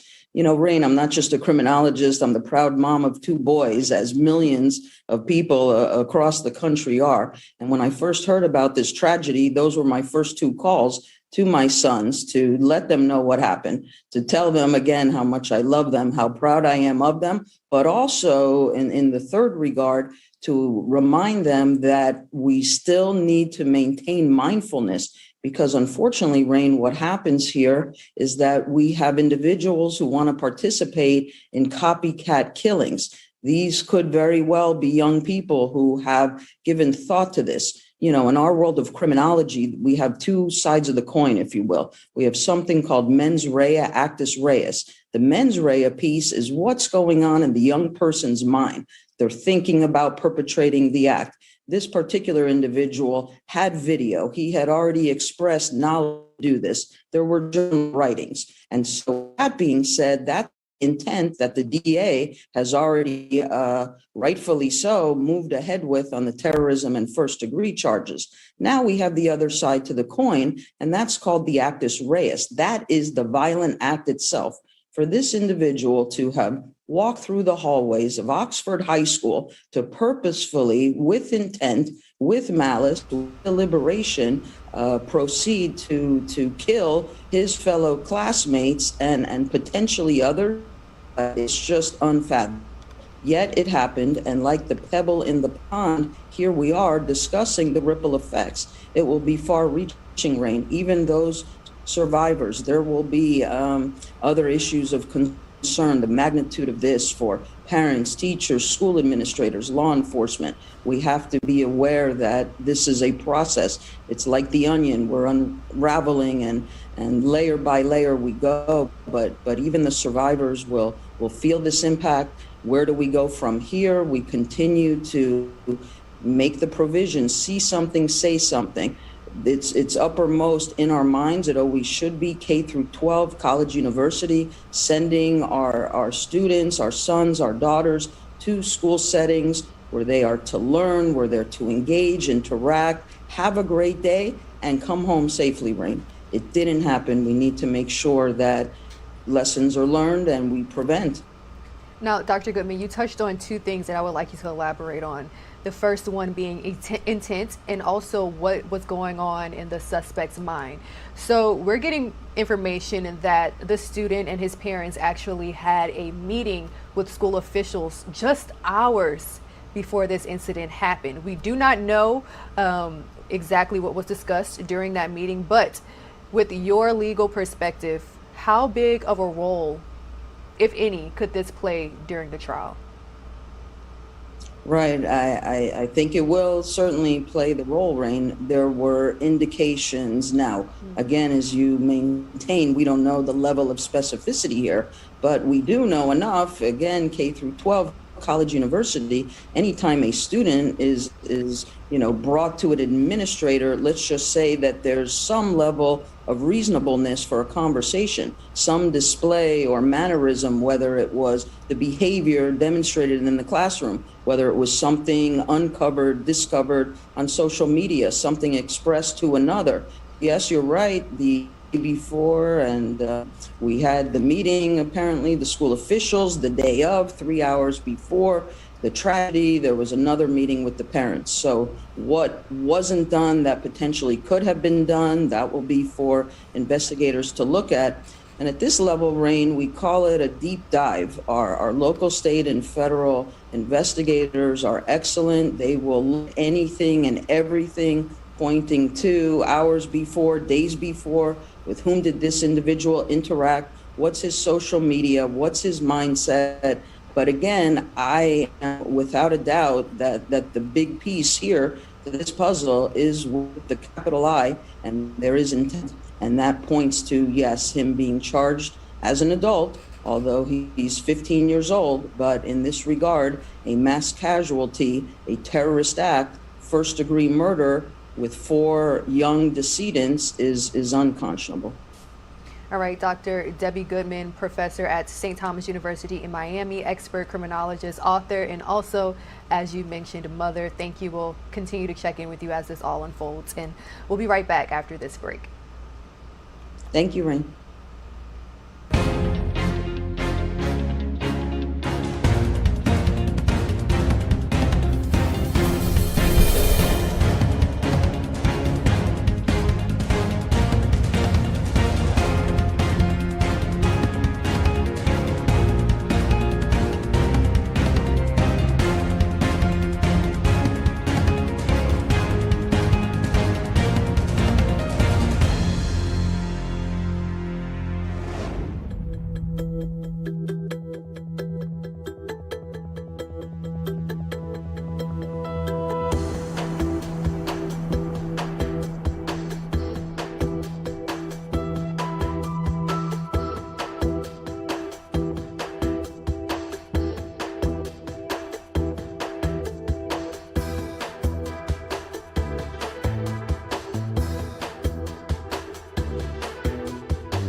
Welcome back to Live Now from Fox. Thank you all so much for streaming us this morning. We are bringing you major news headlines from across the country, but we are keeping a close eye on a number of hard stories, including the Michigan high school shooting. We just had a live conversation with an expert criminologist breaking down those charges that we are seeing in that case. We're also keeping a close eye on the Maxwell trial as well as the Jussie Smollett trial. So let's check in with Live Now from Fox's Andrew Kraft. He's bringing us a recap on all of the above.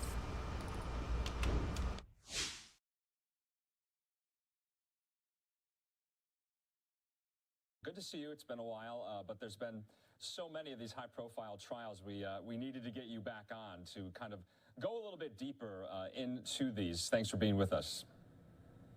My pleasure. Thank you for having me. But let's talk about first the Maxwell case. We saw that Jane Doe, victim number one, she was cross-examined today by the defense. And the defense was trying to cast her as, she was in the need of money from Epstein. Epstein, obviously a multimillionaire, that they were really trying to undercut her credibility, saying that, she wanted to be an actress. She was an aspiring actress. And so she needed Epstein's connections and influence for that career to go forward. Have you seen in this line of questioning, in the past trials that you've been at, trying to undercut the character of the witness itself? Yeah, I mean, this is standard legal X's and O's, fundamentals.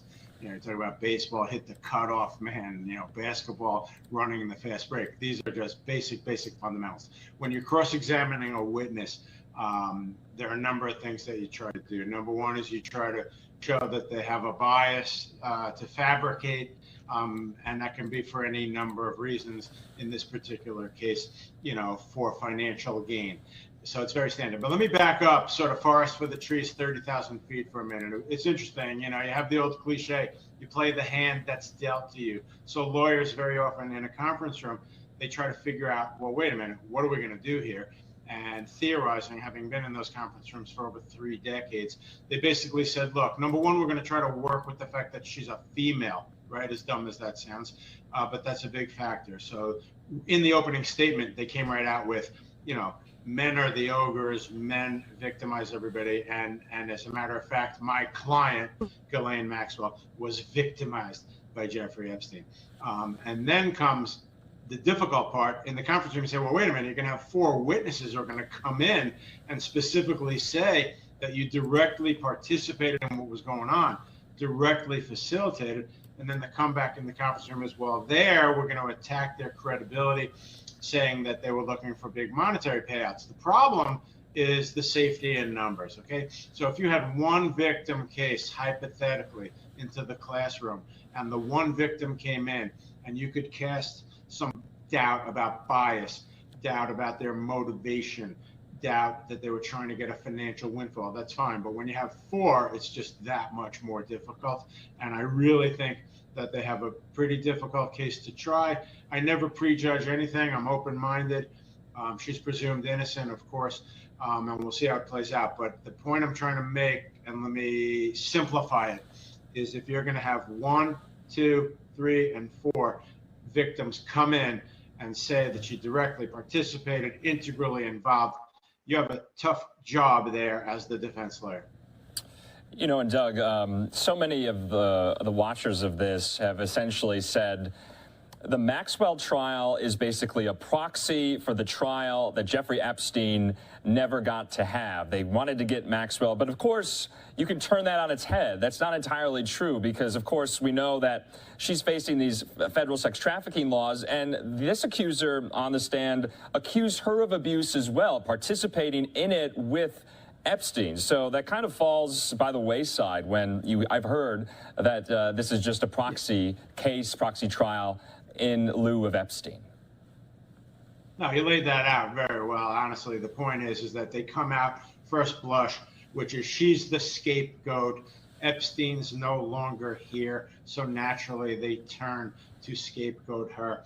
I think it's interesting. They probably should have thought that through a little more before going with that, in my opinion, because there's 2 legal concepts, and this is important, that are going to prove really problematic for the defense. And the 2 legal concepts are conspiracy and aiding and abetting, okay? The superseding indictment, not to get in the weeds, it cites Section 2 of Title 18. That's the aiding and abetting section. And the jury instruction is, ladies and gentlemen, if you find that the defendant assisted the other perpetrators, don't even need to use the name Epstein, even if their role was lesser, if they knowingly assisted, they can be as guilty as the principal actors. That's a very difficult instruction to sit through as a defense lawyer. I've sat through that instruction as a prosecutor and as a defense lawyer, and trust me, it's much harder as a defense lawyer. Conspiracy, very similar principle.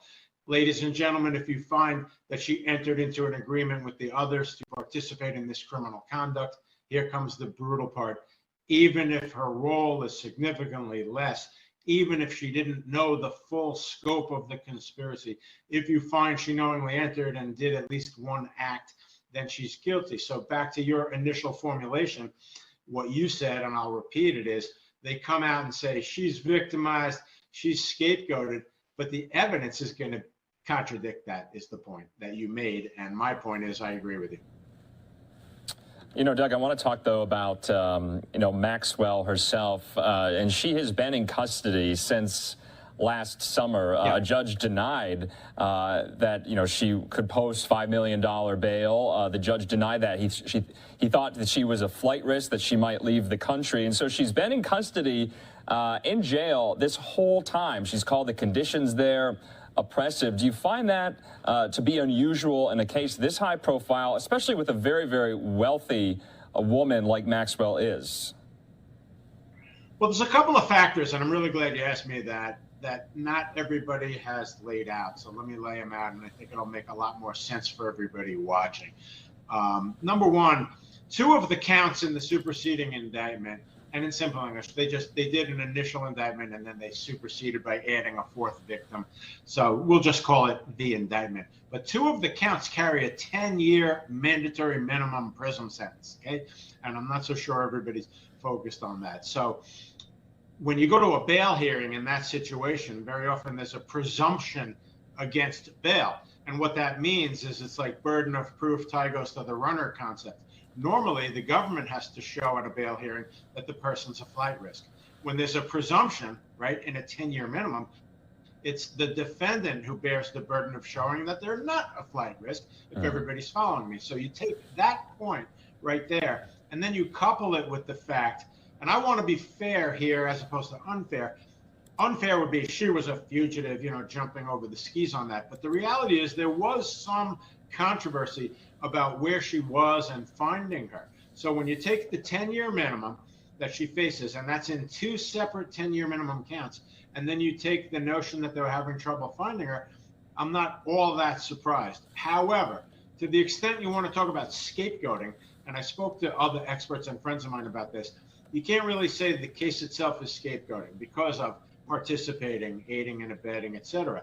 But on bail, maybe a little. In other words, in the normal case, with somebody with those type of resources and the ability, by the way, to monitor her around the clock, 24 hours a day, so on and so forth, I think the person might very well have been admitted to bail. So where I come out on this is that I think that might have been a little bit harsh along the lines of, we lost Epstein, okay, he died, and so now we're locking her up as though she's a combination of Hannibal Lecter and Charles Manson, okay? Yeah. So that was a little bit much, is the point. Yeah, and of course, we could talk about that trial all day. I also found it so interesting that the former pilot of the private plane Epstein used to have also testified and really shed a lot of light on some of these, high-profile, influential, really world historical figures that traveled and were buddy-buddy with Jeffrey Epstein. And so we learned a lot about that as well. I just want to move on, Doug. We don't have too much time to the other trial that we want to get to. And of course, that is with the former actor on the show Empire, Jussie Smollett, and he has been in court for the last 3 days now. And so right now, I just want to get your opinion in that case.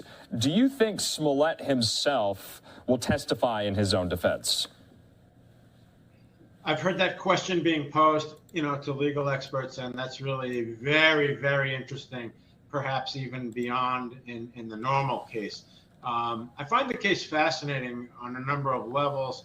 I don't prejudge cases, as you know. Everybody's presumed innocent, as you know. But at the same time, for this particular defendant to appear to be doubling and tripling down on, this original claim that this was a racial attack, I find that a little bit surprising. I mean, after all, one of the 2 brothers has already testified directly and clearly, as to what took place. Defense is entitled, of course, to cast doubt on that and claim that they're making it up. But now to your question about will he take the witness stand? The normal answer there would be no, because he has very little room to go anywhere factually. But to the celebrity dynamic, I think here you might very well see it. I just have that gut sense. And I think that one expert said, so I won't claim credit for it, the man's a professional actor. That's actually kind of interesting. You know what I mean? People say that trial lawyers are actors on many levels, and I've put on performances in front of juries for 30 years, obviously, and part of it is personality and a little bit of acting. Not in a disingenuous way. I'm not saying that defensively, but you get my point. So here's a guy who's a trained professional actor. So he's obviously going to get up there and try to give the performance of his life. I mean, you talk about explaining something to a fifth grader, keeping it simple. Either A, the guy was attacked in a racial attack, or B, he set it all up and it's a hoax. That's it. That's the whole case. Okay. And a jury is going to either think it's A or B. Okay. So for him to get up there, if it's a hoax, is a very risky proposition, and he's going to have to put in quite a performance. If he gets up there and he's truly innocent, God bless him, of course. Doug, yeah, and going back to your point, the Osundairo brother who testified today said, quote, "He said he wanted me to beat him up. I looked puzzled, and then he explained he wanted me to fake beat him up." He said that on the stand. So much of this is quite overwhelming, and it's quite damning as well to Smollett. Also, the detectives who testified just yesterday from the Chicago police said that Smollett declined to provide his cell phone, medical records, and a saliva swab to investigators at the time, because you remember at the time that Smollett and his team of defenders really went after police looking into this, saying they failed to adequately and properly investigate a suspected hate crime in the streets of Chicago. And so right now, I'm kind of curious, are you seeing this case not going very far in Smollett's favor? Because all that evidence that we've seen is quite overwhelming.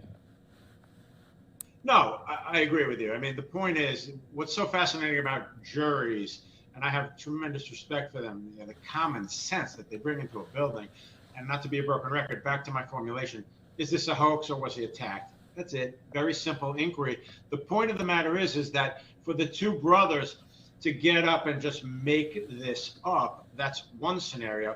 But the other scenario is the corroboration word. That's always the key to any trial lawyer. So when the police tell you, look, he went from, somebody who was a victim and then to a suspect, here's why. And it starts dovetailing and tracking what the two brothers are saying.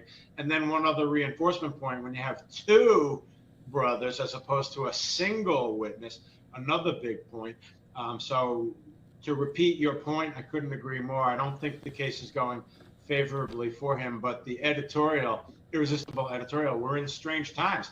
And you see like doubling and tripling down. You got pundits saying, oh, if this was a terrible racial attack, it's terrible. They're saying that to this day. Yeah. Last question for you, Doug, because this is very high interest, this Smollett trial. When you think about what happened, and it really caused a lot of political divisions back at the time, and people really, they took their sides on this. They knew what was happening, at least in their own minds. But for Jussie Smollett, the charges that he is facing, 6 counts of disorderly conduct, let's go back to, because the provenance of all this, it was dropped by one prosecuting attorney, picked up by another special prosecutor.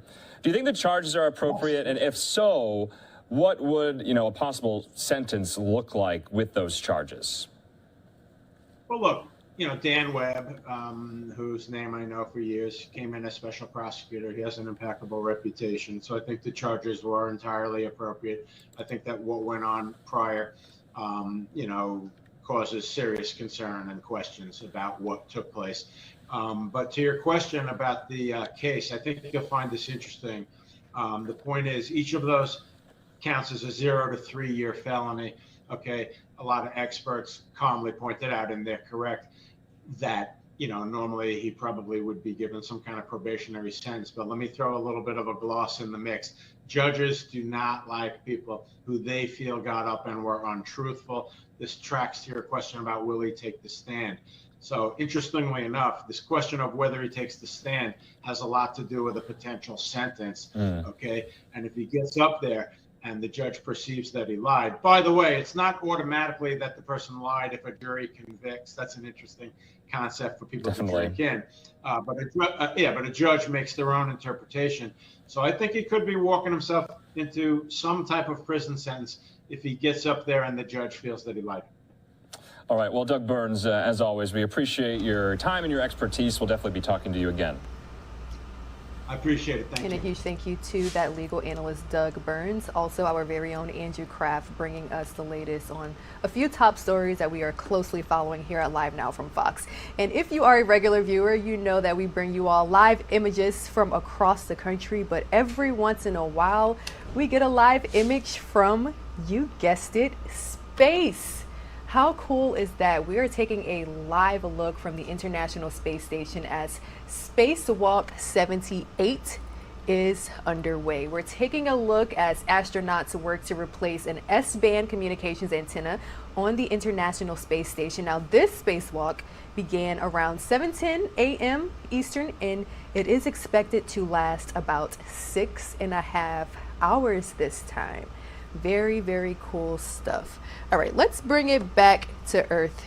Bring you all this live look from Orlando's International Airport. Remember, we do expect President Biden to announce new travel restrictions for international travelers sometime today.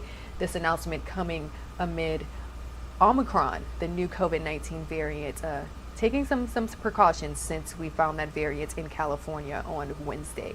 My name is Rain Augustine. Live Now from Fox's Regina Gonzalez will have those top stories and more for you all right after this break.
Welcome back to Live Now from Fox. Slowly approaching the 8 a.m. mark here on the East Coast. Let's take a look back as the Oakland County Sheriff delivers a few remarks when it comes to that Michigan high school shooting.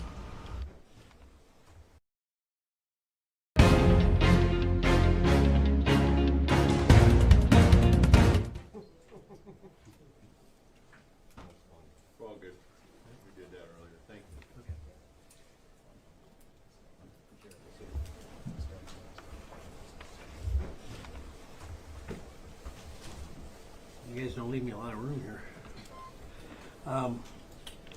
Everybody set? Okay, thank you. Well, first I'd like to express my appreciation to Karen McDonald, our prosecutor, for the charges that she just announced, which I'm sure you were at her press conference. I agree with the charges that have been levied. I agree with holding this individual wholly and completely responsible for the deplorable, tragic event that occurred by choice. And so we appreciate her stepping up quickly and charging this individual as an adult, which I have said from the beginning of this I believe is most appropriate. You also know we put out a release, sadly, the 17-year-old fourth victim passed today at McLaren Hospital shortly after 10 o'clock as our fourth decedent to die from gunshot wounds in Tuesday's senseless shooting. You already know the other three tragic victims, and thankfully we're learning more about them, and hopefully we'll honor their memory, not just with the charges, but to talk about their life and what amazing young people they were. You also know 7 other people were injured. I'm going to update you on their status. 6 students, 1 teacher, 4 remain hospitalized, 3 have now been treated and released. A 14-year-old male remains in serious condition with GSW gunshot wounds to the jaw and hand. A 17-year-old female with neck wounds. She is at the a local area at McLaren Hospital. A 14-year-old female has improved, thankfully. I would say no small part to great medical care, emergency responders, fire service, and prayers. Quite frankly, the public. She's been removed from critical to stable with gunshot wounds to the left chest and neck. She's at Hurley Medical in Flint. And we have a 17-year-old female that still remains in critical condition with a gunshot wound to the chest, so still looking for prayers and support for her and her family. The following discharged was a 15-year-old male who had a wound to the left leg, a 17-year-old male who had a hip gunshot wound, he was discharged, and a 47-year-old female teacher that had suffered a gunshot wound to her left shoulder was discharged, as you already know. Again, the charges levied by the prosecutor we're supportive of, including 1 count of terrorism causing death, because very clearly there were a lot of victims in that school other than the ones that were actually struck. And then in addition to that, she charged 4 counts of first-degree murder, 7 counts of assault with intent to do murder, and 12 counts of felony firearm. Our detectives right now are in the car on the way to District Court 52-3 for a swear-to the facts and allegations contained in these warrants. And after those are sworn to, we anticipate that a video arraignment from Children's Village direct to the court will occur, and we are asking and joining the prosecutor to ask the judge that this individual be transferred to the Oakland County Jail from Children's Village. So we hope that the judge rules on that as well. I'd like to update you on some of the information. This is still evolving, right? It's a crime scene. We've still got a ton of interviews to do, video to review, documents to review, search warrants that have been completed that have to be examined in terms of content and items that were seized. So sometimes things evolve. When I said last night that he had 7 rounds left, he actually had 18. 7 were in his pocket that were loose, so he had an additional rounds in an actual magazine. Excuse me. So he had a total of 18 live rounds left. We have recovered 30 spent shell casings at this point by processing the scene, meaning he fired more than 30 shots. More to the point, again, I think it highlights the fact that with this much ammunition still with him, 18 live rounds, the quick actions of the school and the lockdown, as well as the deputies getting in and going to the sound, going to the danger, saved lives. That doesn't minimize the loss or the tragedy, but it's important that we continue to look for ways to prevent these, and if they ever tragically happen, how we can mitigate and reduce that tragedy. The suspect, we believe at this point now, had 3 15-round magazines. 2 were initially recovered by investigators. And after a thorough forensic examination of the crime scene, which went until 5:30 this morning, another magazine was recovered. As I mentioned, the crime scene was searched and processed until 5:30 this morning and has now been turned back to Oxford schools. We're coordinating counseling and therapist efforts with Care House to assist all Oxford community schools. And we also have an offer for a crisis team from the FBI, and we're grateful for that assistance.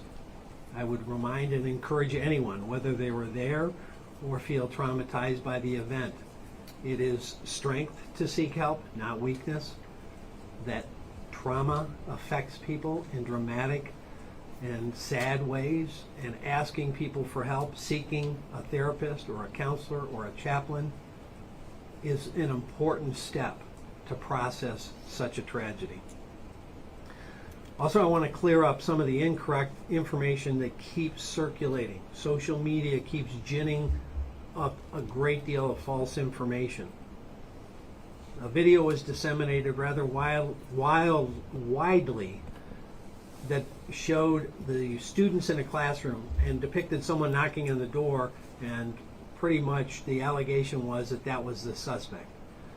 We've now been able to determine that was not the suspect. Excuse me, more than likely it was one of our plainclothes detectives, and he may have been talking, bro, in a conversational manner to try to bring them down from the crisis, to say, come on, bro, let's get out of the classroom, let's get you outside, let's get you, that kind of comment. The suspect, we have now confirmed by analyzing all of the video from the time it began to the time we took him into custody, never knocked on a door. So, the other thing that we are seeing, that we have heard on social media, was that, again, we were notified about this threat in advance. False.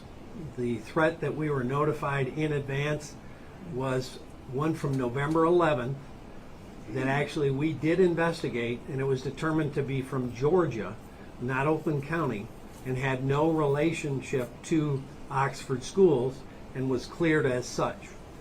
That is continuing to be cross-populated to this event. It has nothing to do with this event. So people are posting, I called the sheriff's office about a threat. It was a different set of circumstances that had nothing to do with this individual or the facts at hand. There were two events that happened fairly close proximity in timelines and the locations to Oxford. Both of them had nothing to do with this. We received no information about this individual prior to the shooting. We also were told that the school had some information or some contact with the individual. We had no information from the schools, but we have since learned that the schools did have contact with the student the day before and the day of the shooting for behavior in the classroom that they felt was concerning. In fact, the parents were brought in the morning of the shooting and had a face-to-face meeting with the school. The content of that meeting obviously is part of the investigation, but we did not learn of that meeting nor of the content of that meeting until after the shooting and during this investigation. So please, I remind everyone, be wary of social media and what's spread, because it's hurtful to the community, it's hurtful to the victims, and it spreads false, sad misinformation. If anyone has information or believes they know something about this case, or frankly any case, or any potential threat anywhere in Oakland County, please call our phone line that we've given out before at 248-858-4911, or you can email us at OCSO, Oakland County Sheriff's Office, OCSO@oakgov.com, and of course we always accept anonymous tips. So I'll try to answer questions if it doesn't get too deeply into the evidence, because we're right now at the baton point where we're passing the baton from investigation to prosecution, And we don't want to say anything that may jeopardize that furtherance of the case.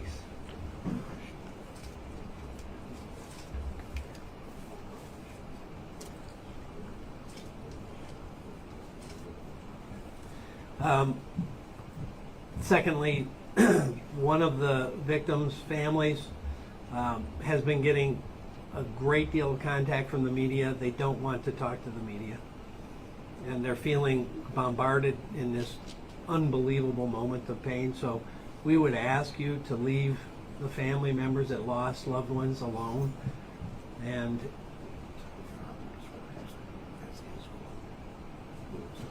the father described it as wolves at the door. And they're dealing with the loss of a child. Let's not victimize them again, please.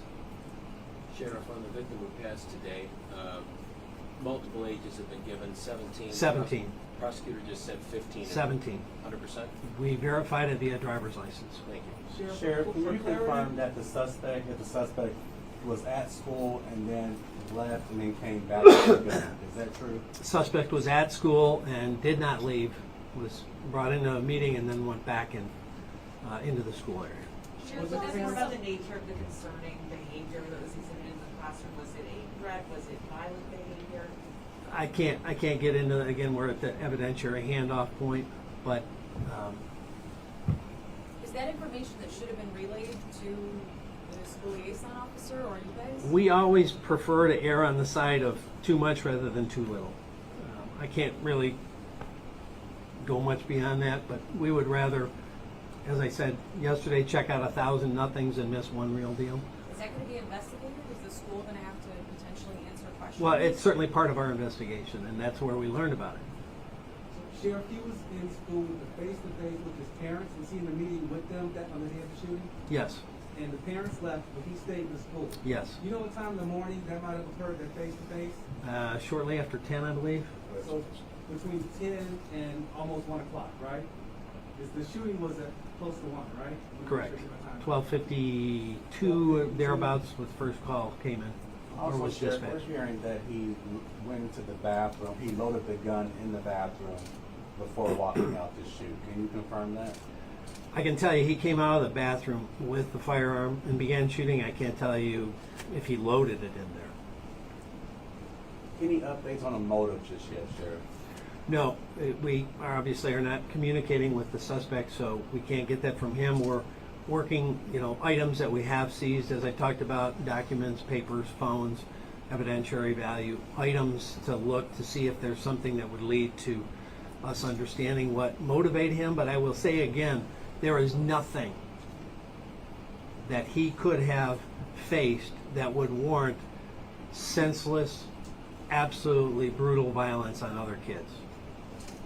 And I have also asked the school if they had any records of him being bullied, and the coordinator of anti-bullying programs had no information that he'd been bullied by anyone.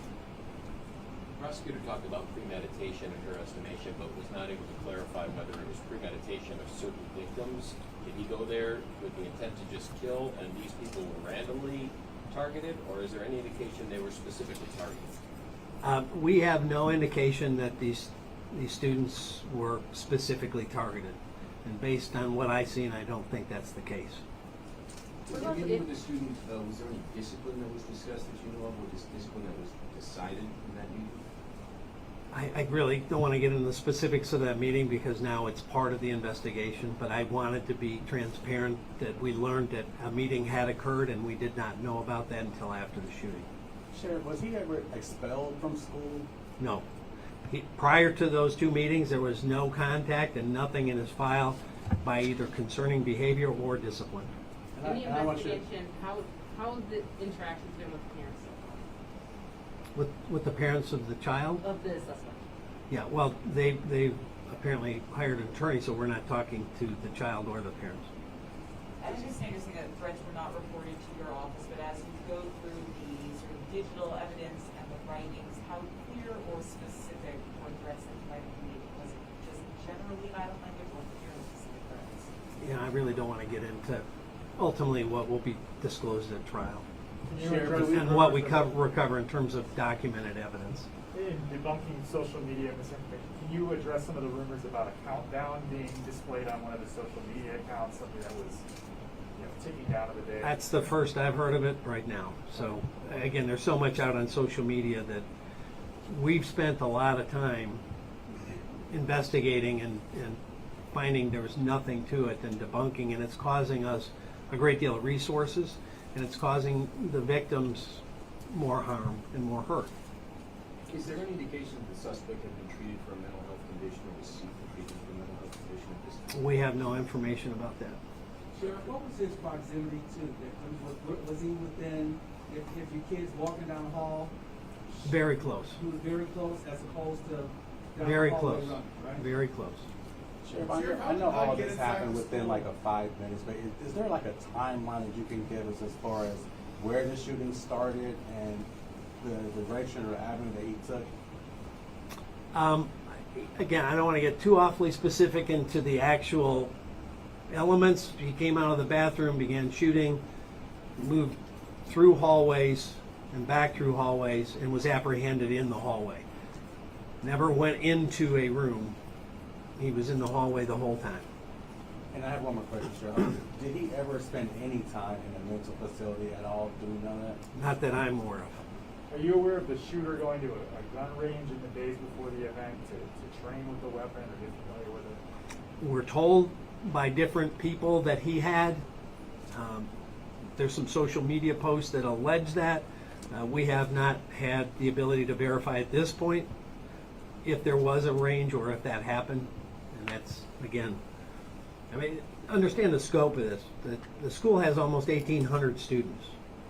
And so everybody that was in school that day, we have to contact to see if they saw, heard, or knew anything. And we have to review every bit of video footage from all of the cameras in that building, which there is an extensive camera system thanks to the proactive work of Oxford Schools. And I'll also say on the proactive side, we've worked with Oxford Schools, our liaison, taught them in Alice.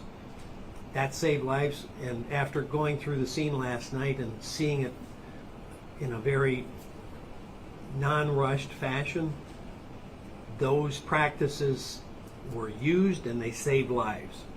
Desks were upturned, doors were barricaded, doors were actually hit.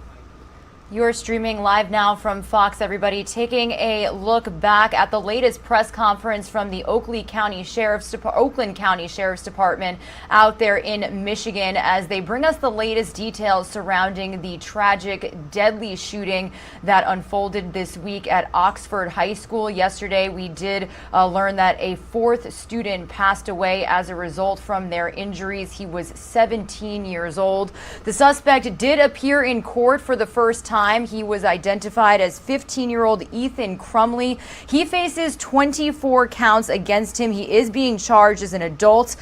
These counts include 4 counts of first-degree murder, 7 counts of assault with intent to murder, 1 count of terrorism, and 12 counts of possession with a firearm. We do know that he's being held without bond and was moved from a juvenile detention facility yesterday to Oakland County Jail. So be sure to stick with our Live Now from Fox team as we bring you all of the developments in this tragic situation. Some of you are going to see a quick 2-minute commercial break, and we'll bring you an overview of what we know about this tragedy, as well as how the community is continuing to respond and react. Stay with us.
Good morning, and thank you for being with us here on Live Now from Fox, everybody. My name is Regina Gonzalez, with you live from Orlando, Florida. We are running you through all of the top stories that we are following this Thursday morning. If you were joining us before that quick 2-minute commercial break, we were bringing you the latest update from the Oakland County Sheriff's Office out there in Michigan as we bring you all of the developments following the tragic, deadly shooting that now claimed the lives of 4 victims this week at Oxford High School. So that is the first story that I want to start you with this morning. Prosecutors are charging the teen who fatally shot his 4 classmates and injured several others.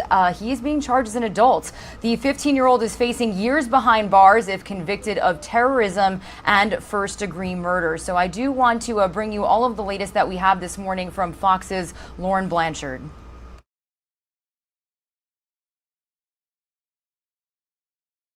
A 15-year-old has been charged with terrorism after a school shooting Tuesday that left 4 dead between 14 and 17 years old. 7 others were injured. A senseless act of violence at Oxford High School in Michigan. Yes, I do. The suspect was arraigned Wednesday in an Oakland County courthouse. He is being charged as an adult and faces 1 count of terrorism causing death, plus 4 counts of first-degree murder, 7 counts of assault with intent to murder, and 12 counts of possession of a firearm in the commission of a felony. He pled not guilty. Prosecutor Karen McDonald says while they do not have a motive yet, they believe this mass shooting wasn't impulsive. There's a mountain of digital evidence, videotape, social media. We are confident that we can show it was premeditation. The Oakland County Sheriff says the suspect used a gun that was purchased by his father just days before. We have since learned that the schools did have contact with the student the day before and the day of the shooting for behavior in the classroom that they felt was concerning. His parents were also called into the school for a meeting shortly before the shooting. Responsible gun ownership is imperative. It's critical.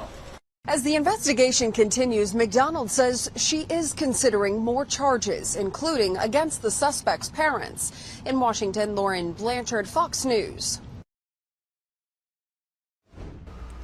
Meanwhile, for the students who weren't physically injured, they are still likely going to be traumatized by this situation for the rest of their lives. So our Fox 2 Detroit team is taking a closer look at how parents can begin to have that conversation with their child while also dealing with their own emotions at the fact that it started off as a normal day. They were sending their children off to school before tragedy struck. So let's take a listen as our Fox 2 Detroit team spoke with a psychologist about this situation.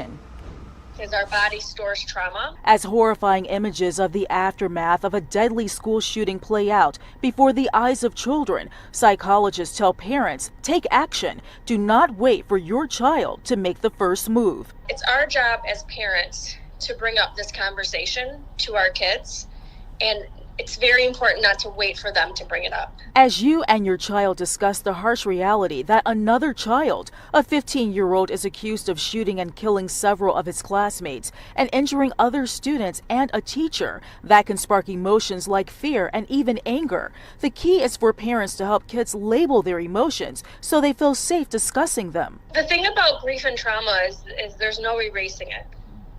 And so the most important thing is really that open communication and that space to talk about things. Parents should be accurate about what took place, but use boundaries when necessary. Also, talking to younger kids about violence on school grounds might require more than communication. Sometimes for the littler kids in elementary school, drawing, playing, that's their language. So we need to match our kids with where they are developmentally. For middle and high school students, counselors recommend limiting access to social media and TV, but knowing that isn't always possible, parents should be ready to discuss those images with their older kids. The parents are saying something like, so what did you see on TikTok today that was relevant to what's happening?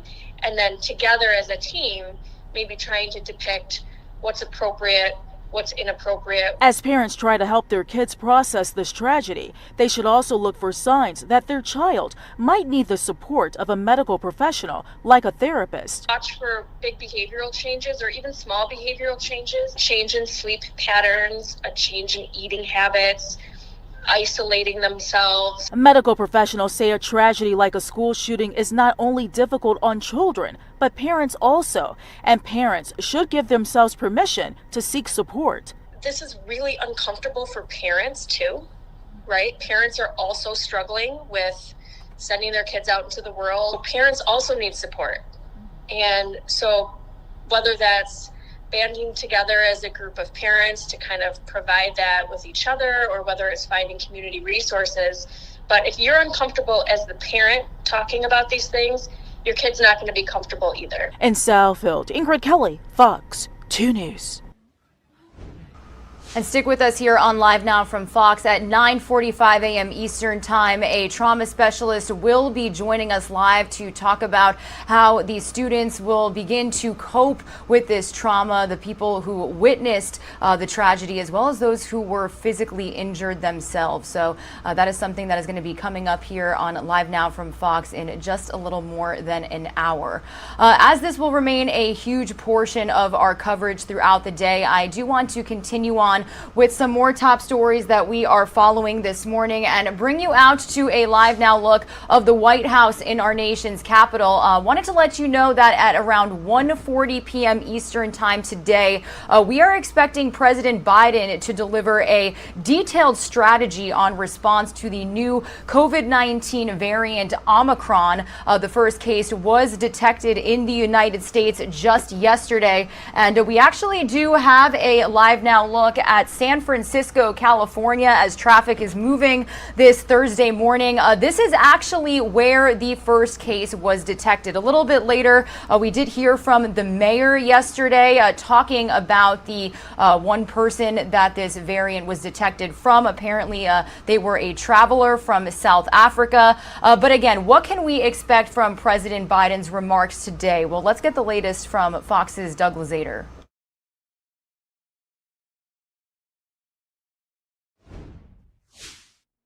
Well, it's looking more and more likely that Congress is going to blow past this government funding deadline this week as new rules go in place to try to prevent the spread of this new COVID variant. If you plan on catching a flight into the United States, you may now need to get tested for COVID closer to your travel date, within a day now. The Biden administration hopes that shortened window will help prevent the spread of the new Omicron variant. But White House Chief Medical Advisor Dr. Anthony Fauci acknowledges that this doesn't address the thousands of immigrants who cross the border illegally. That's a different issue. And the first tested case is already here, a San Francisco resident who had traveled to South Africa. They had received a full dose of the Moderna vaccine, but no booster. They had mild symptoms and thankfully have now recovered. Contacts have and are being notified by the health department. We're showing that there is still light. President Biden presided over the menorah lighting at the White House yesterday. He'll talk today about new efforts to crack down on COVID. But his vaccine requirements, some of which are caught up in the courts now, are riling Republicans on Capitol Hill, some of whom may drag their feet on a government funding bill this week. The question really becomes, why would we fund bureaucrats to go after our constituents? And a shutdown is looking more and more likely, but if it happens, it will likely be resolved next week. In Washington, Doug Luzader, Fox News. Staying in Washington, D.C. for another top story, the future of abortion rights resting in the hands of 9 U.S. Supreme Court justices who are weighing arguments on the Mississippi's controversial abortion ban and, by extension, the validity of the decades-old Roe v. Wade decision. Fox News chief legal correspondent Shannon Bream is bringing us the latest. We did play some of those oral arguments for you here on Live Now from Fox just yesterday as well. So she's going to break it all down for us. Nearly 50 years after Roe v. Wade, the battle over abortion rights is once again squarely before the U.S. Supreme Court, with a 6-3 split generally tilted in favor of the conservatives. Pro-life advocates have been open about their hopes of overturning Roe and its follow-up case, Planned Parenthood v. Casey. based on the court's current makeup. And that had the liberal justices warning today that taking that step could appear purely political. Will this institution survive the stench that this creates in the public perception that the Constitution and its reading are just political acts? The bulk of today's arguments did focus on when it's appropriate for the country's highest court to overrule something considered one of its landmark decisions.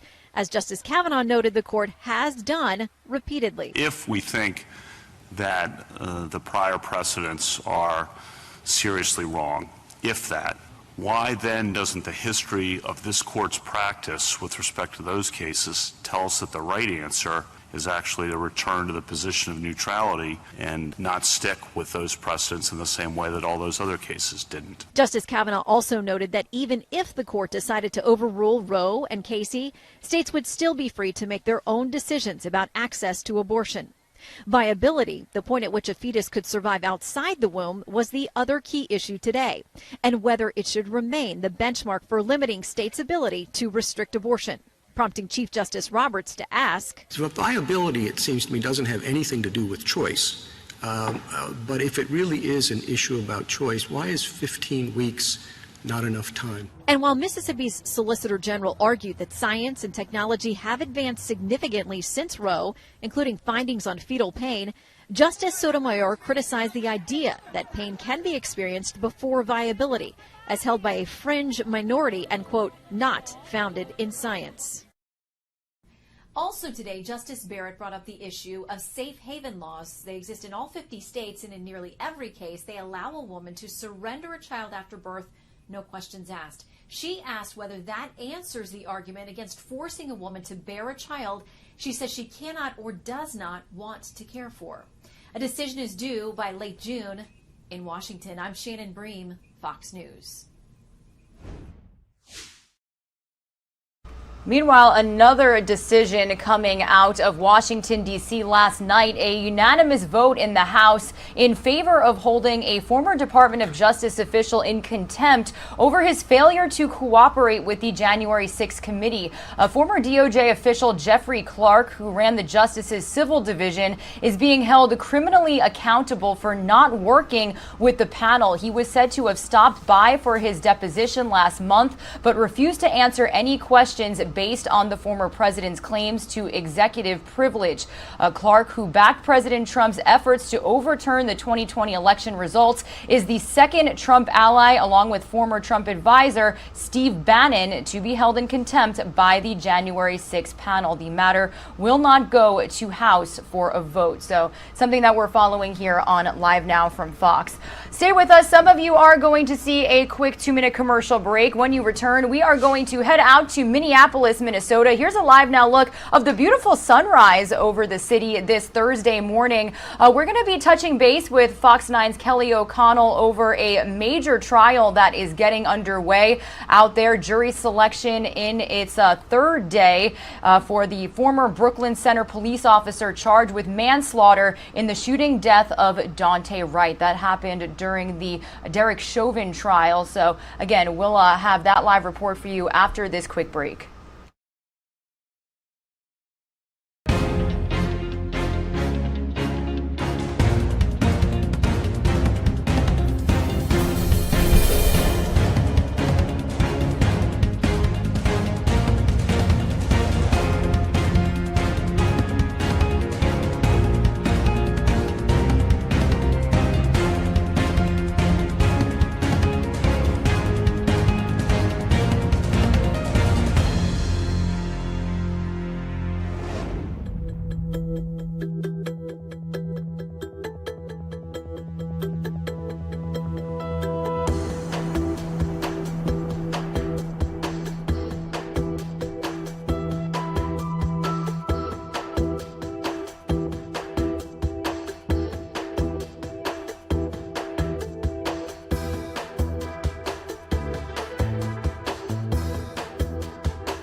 Welcome back to Live Now from Fox, everybody. We are continuing coverage of several trials that we are following here each and every day, but I do want to focus in on one that is happening out of Minneapolis, Minnesota. Jury selection continuing this week in the trial of Kim Potter. She is the former Brooklyn Center police officer charged with manslaughter in the shooting death of Daunte Wright. So to get us all up to speed on what we've seen this week, we do know that opening statements are expected to get underway next Monday. I do want to bring into the conversation Fox 9 Minneapolis' Kelly O'Connell. Kelly, good to see you. I hope you had a great holiday. How have you been?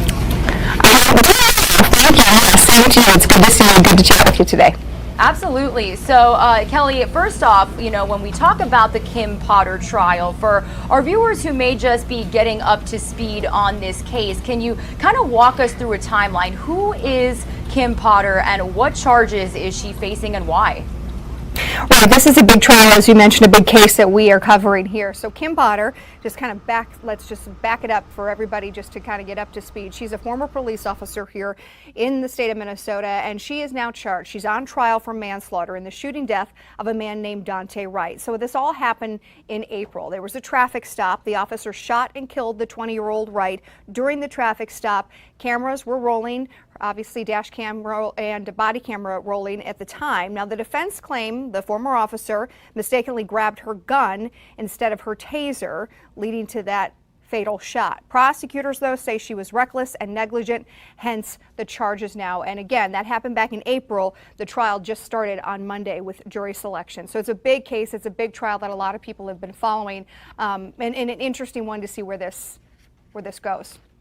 Yeah, definitely. And, as you said, jury selection began on Monday. So what have we seen so far? I understand that jury selection is actually moving pretty quickly. Am I right?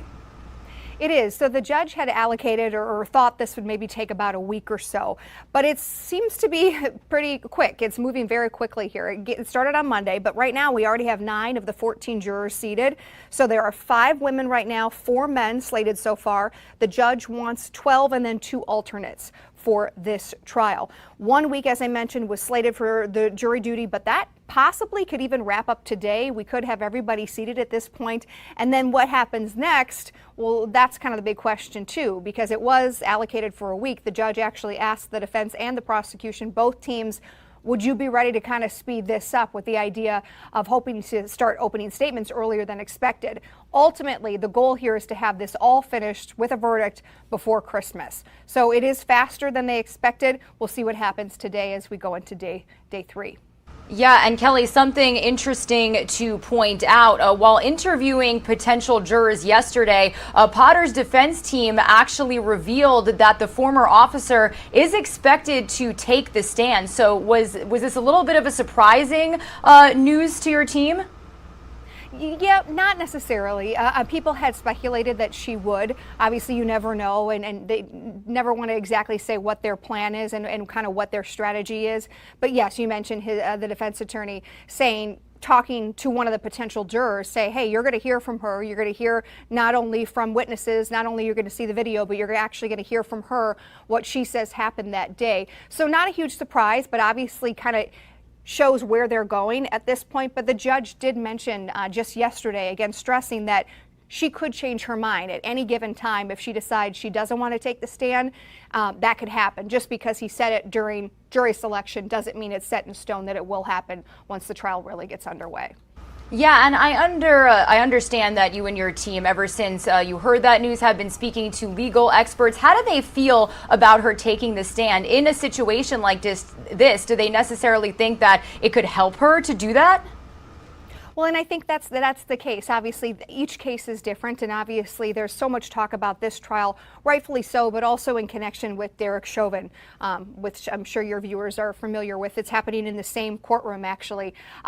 Very different situation, and folks say that this might actually behoove her to take the stand. I guess we'll see. You know, obviously she is going to stress, as her defense is that it was a mistake. She thought she was going for her taser, but instead it was the gun. Obviously the prosecution will have a lot to say about that too, and we'll see what she decides when it comes to time if she takes a stand.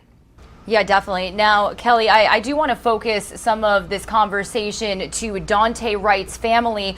We have been hearing from them as well as their family attorney. So really, how have they been reacting as this trial is getting underway?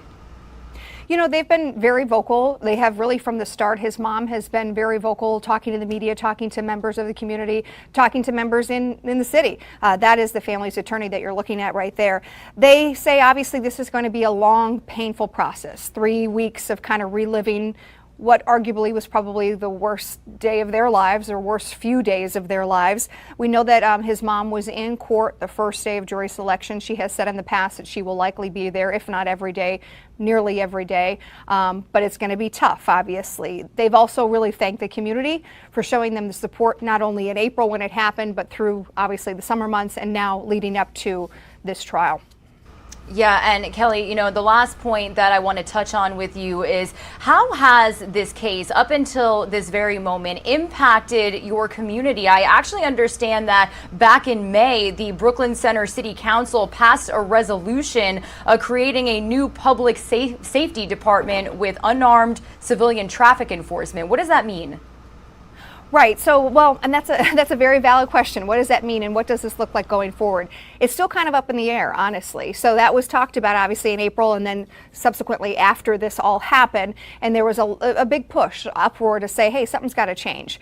But what that looks like going forward is still kind of unknown. And the city council leaders, community members are kind of still trying to figure that out and kind of get a blueprint of what does this really look like. The board itself, so the city council there, is looking to cut potentially upwards of $1 million from the police department and that budget, and then kind of allocating that money instead to creating a new public safety department, several of them in fact. There would be 3 different ones. One would be a community response department, which basically would have civilians kind of responding to different events and maybe mental health calls. The other one would be a traffic enforcement department, again, would be civilian-led on non-moving violations when we're talking about traffic violations. And then the third would be a department of community safety and violence prevention. So kind of a 3-tiered approach, potentially, if they have this go to fruition of the plan that they had initially looked at. All of that, of course, would put the police department in a different position. It would cut the budget by about 30% or so. Folks say this is a needed change. We need to reallocate our resources and look differently. Others who oppose this say, look, we're already understaffed here. We already don't have enough officers. Several officers have left the force in the last 15 months or so in that town, and they say this is not the way to do it. Investigations would be lacked. If you had a burglary investigation or let's say an auto theft investigation, maybe no one would even call you back after they took the report. That is what the opposition is saying, is this is not the route to go. The city council has been talking about this. They had a meeting earlier this week, but they didn't vote on anything at this point. Expected to pick up the conversation and continue the conversation again this month, with obviously the trial looming and a lot of attention on it as well. Yeah, definitely. And I understand that opening statements are set for Monday, so we will definitely be keeping in touch with your team to bring our viewers all the latest developments on that. But Fox 9 Minneapolis' Kelly O'Connell, thank you for bringing us up to speed on what we need to know. And yeah, as you said, maybe we can expect jury selection to wrap up today. So thank you, Kelly, and you have a great day. You too. Thanks for the time. Absolutely. All right, everybody, here is another Live Now look over the sunrise in Minneapolis, Minnesota. We will continue to touch base with our Fox 9 team as jury selection continues in the Kim Potter trial. We'll also be getting the latest on reaction from Daunte Wright's family before opening statements on Monday. Some of you are going to see a quick 2-minute commercial break. When you return, we are going to bring you the latest on several other trials that we are keeping our eyes on, from the Ghislaine Maxwell trial out in New York to the Jussie Smollett trial in Chicago. So all of that information is coming up after this 2-minute commercial break.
You're streaming live now from Fox, everybody. We are keeping our eyes on several trials that are getting underway this week. I do want to touch base with our team out there in New York City as the Ghislaine Maxwell trial entered day 4. Fox News correspondent Kevin Cork has an inside look at how her legal team is trying to undermine the credibility of one of the key accusers, plus why some of Maxwell's own family members are now refusing to talk to the media. Maxwell intensifying as her legal team tries to discredit a key accuser's claim that Maxwell aided Jeffrey Epstein in sexually abusing her. During Wednesday's cross-examination of the witness, going by the name of Jane to protect her identity, the defense revealed FBI documents that they say contradict Jane's allegations that Maxwell was involved. They were confronting her with initial FBI reports dating back to 2019, where she was very vague in her accusations against Maxwell, saying things like she wasn't necessarily sure whether Maxwell was even there. Maxwell's lawyers also producing reports where Jane allegedly denied being sexually abused while at Epstein's property in New Mexico, after she previously claimed she was assaulted there.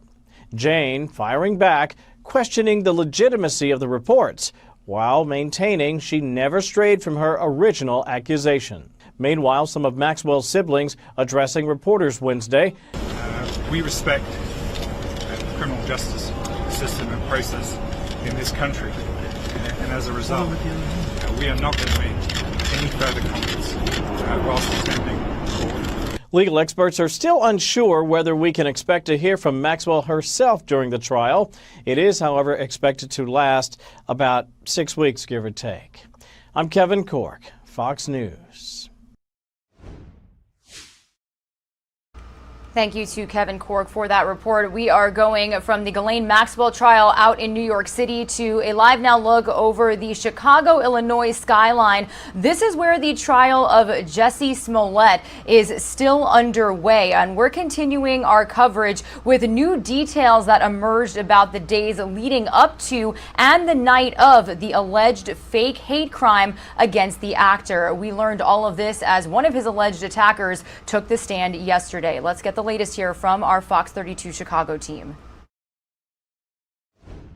As the second day of testimony wraps in the trial of Jussie Smollett, new details are emerging about the days leading up to and the night of the alleged fake hate crime against the actor.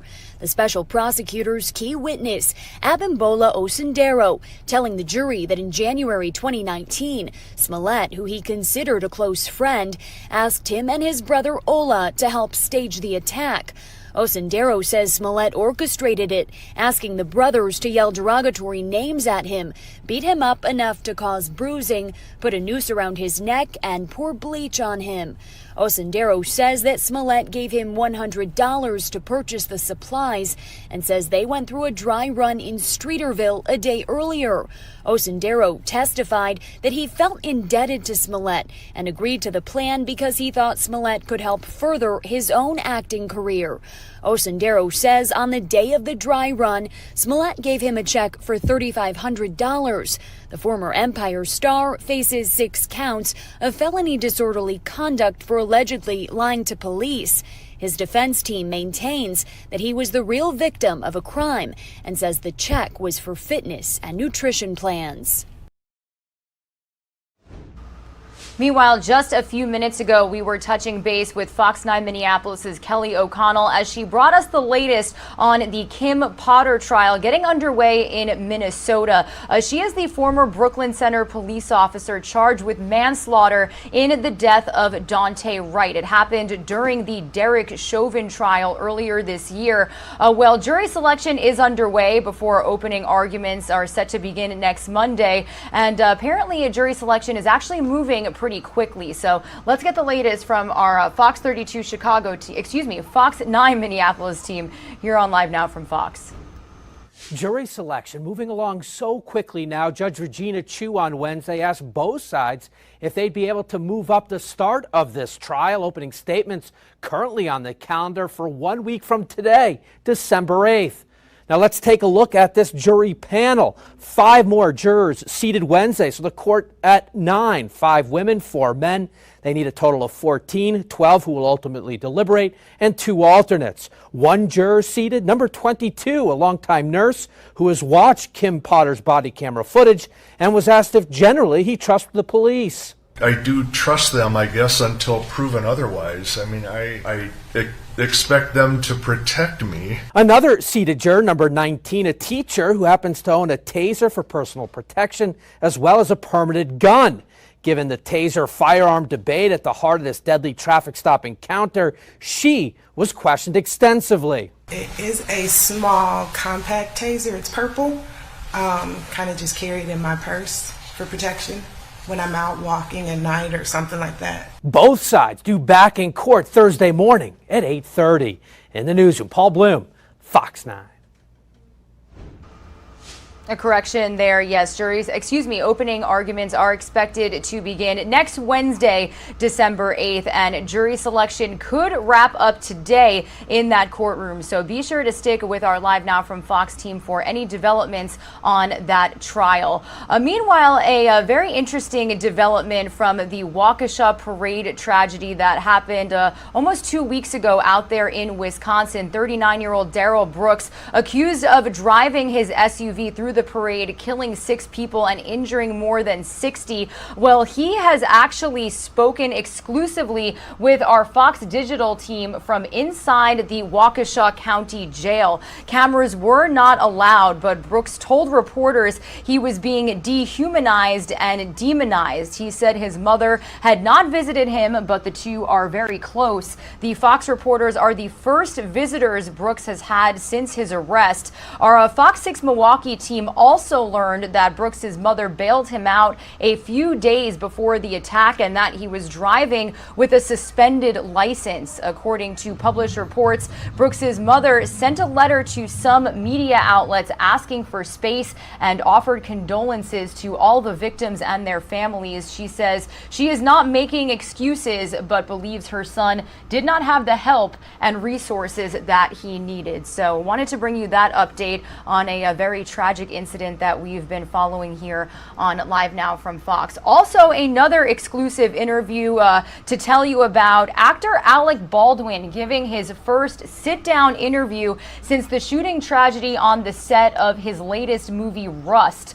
In an exclusive interview, the 63-year-old actor says he had no idea how the live bullet got onto the set of his movie, saying that he had no reason to suspect a live bullet would be in the prop gun that he was using at the time.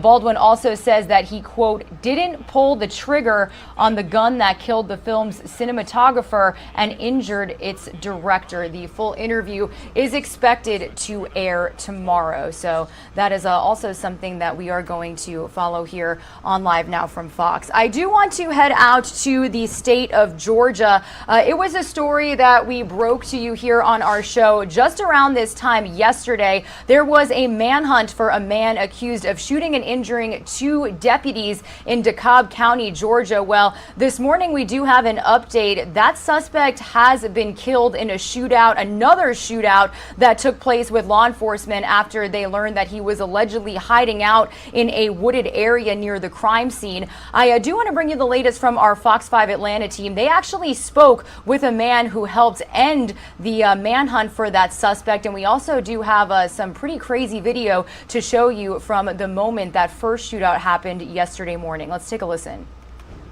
It happened right here at this home. Police raided this house.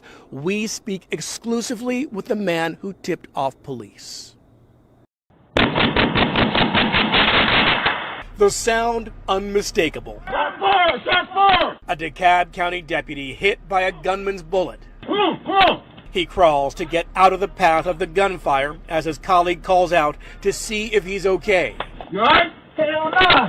This terrifying scene playing out around 7:30 this morning as DeKalb County deputies try to serve an arrest warrant for Edward Gatling. You got nothing to lose. This man does not want to give his name, but he says he tipped off police. What made you decide to call police? Safety of me and my family. The tipster says he learned a man fitting Gatling's description lived nearby. Gatling was wanted, accused of shooting another Lithonia resident on DeKalb Industrial Boulevard back in October. I got everything to lose. The tipster says he feared for his daughter. Daughter, family, neighbors, kids around here. DeKalb County deputies this morning tried to serve an arrest warrant to Edward Gatling at this home on Wellington Circle in Lithonia. Very concerned. Very, very concerned.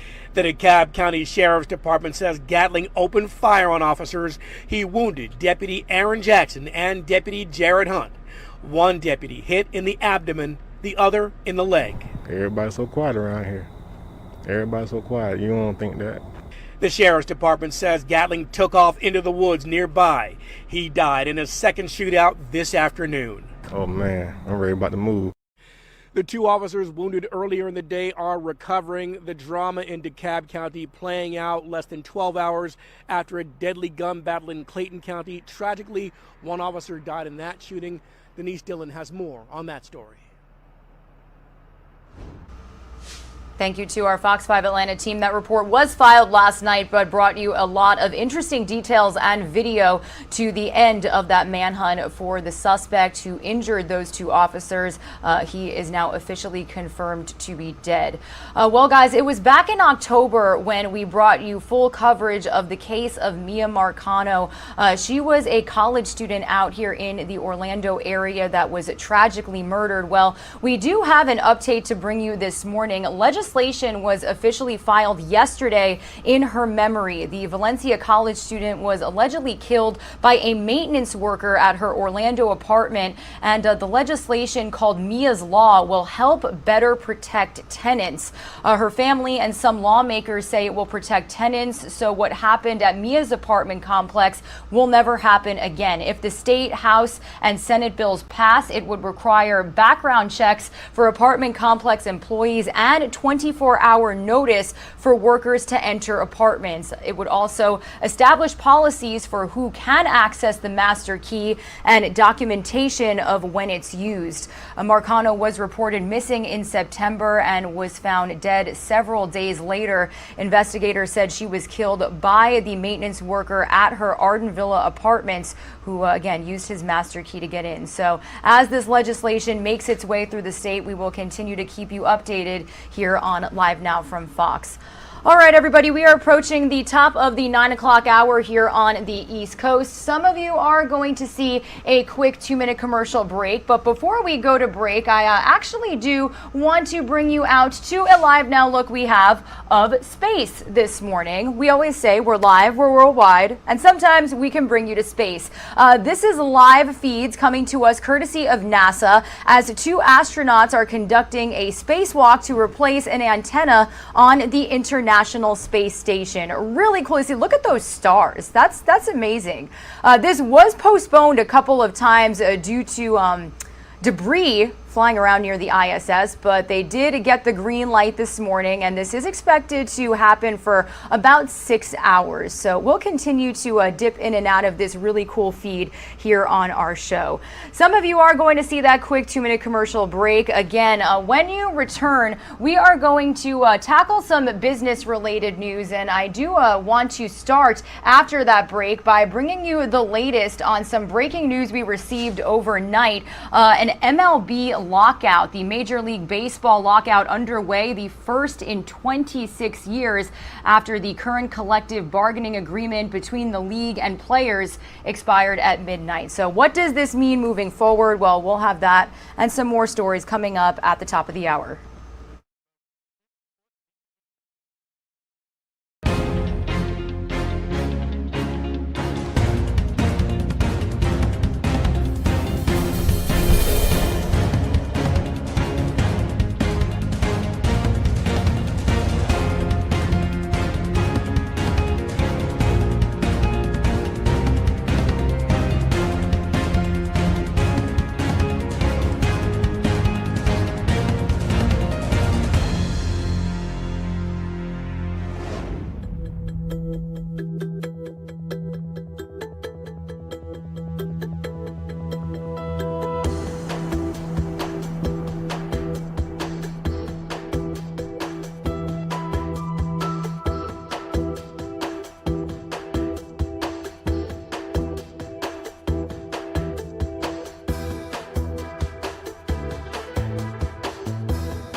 Thank you for streaming live now from Fox, everybody. We are officially at the top of the 9 a.m. Eastern Time hour. My name is Regina Gonzalez with you live from Orlando, Florida. We are continuing to bring you the latest on several top stories that we are following this morning. I do want to let you know that we are staying on top of all of the developments when it comes to the tragic school shooting that unfolded earlier this week at a Michigan high school. The 15-year-old suspect did appear in court yesterday. He was identified as Ethan Crumley, and he is facing 24 counts against him. He is being charged as an adult, and one of those counts is even terrorism. So we will continue to bring you all of the developments on that situation as we learn them. We do not have word yet of any updates from authorities or prosecutors today, but if and when we do get notice of an update, we will be sure to stream it for you live, raw, and unfiltered. I do want to continue on with some business-related headlines, but before I do that, I want to walk you through some of the live feeds that we are getting to our Live Now from Fox desk. So really cool. We are actually able to take you out to space this morning.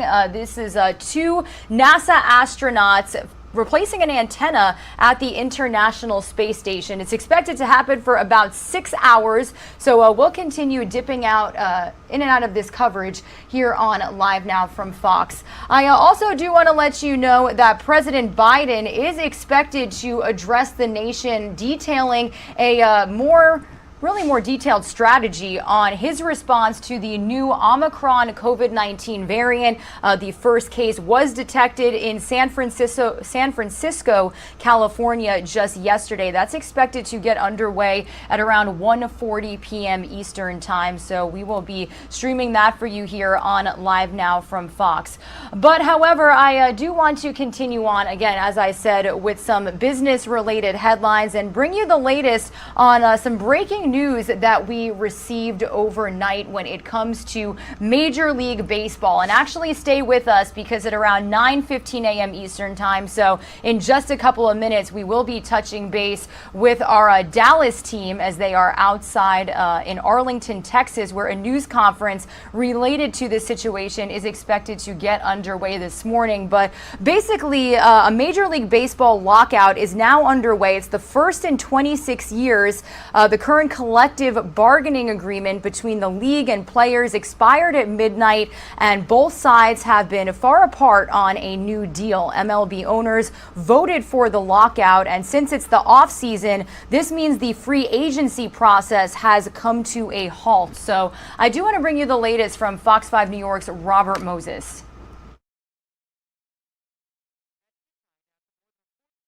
Of labor peace, Major League Baseball locked out its players, the 9th work stoppage in its history and the 4th lockout. As the collective bargaining agreement was expiring yesterday, the league and players union could not agree on a new one.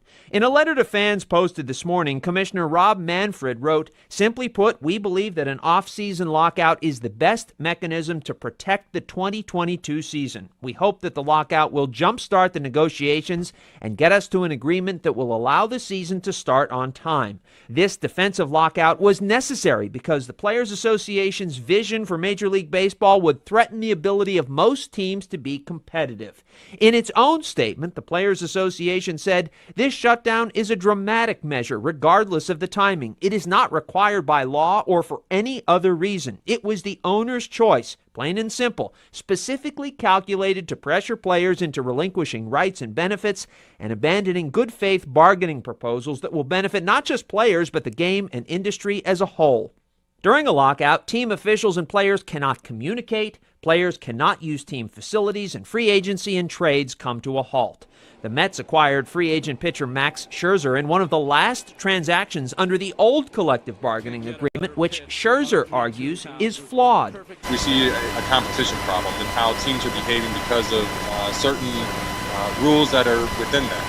And adjustments have to be made because of that in order to bring up the competition. Scherzer, a top union representative, spoke from the hotel near Dallas where labor negotiations were happening. Both sides disagree on many issues. For example, the union wants players to become eligible to earn more sooner. It also favors a higher luxury tax threshold, which would allow teams to pay players more before incurring a financial penalty. Scherzer says the players have a sizable strike fund at their disposal. The best case scenario is not this happen. Obviously, hopefully we can get a deal at some point in time. But we are, I just know as players, we're steadfast in our belief of how we see the game.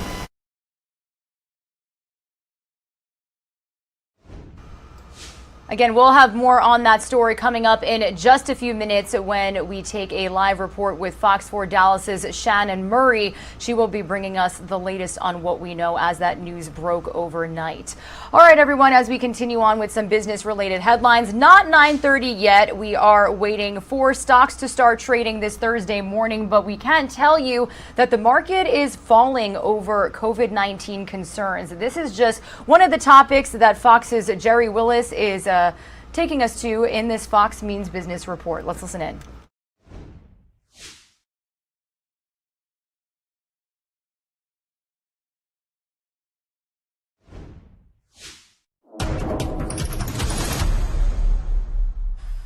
COVID infecting the stock market again Wednesday. The Dow, S&P 500, and NASDAQ all closing lower on the first trading day of December. An early rally fizzled after the CDC confirmed the first case of the Omicron variant here in the U.S. The payroll firm ADP says private companies added 534,000 jobs last month. That was more than analysts were expecting. The government's jobs report comes out on Friday. Gas prices are idling. The national average price for regular is now $3.39 a gallon. That's a penny less than this time last week, but $1.25 more than this time last year. And finally, 'tis the season to be tipping. A new creditcards.com poll is showing how much adults usually tip service providers during the holidays. The median amount for mail carriers and trash collectors is $20.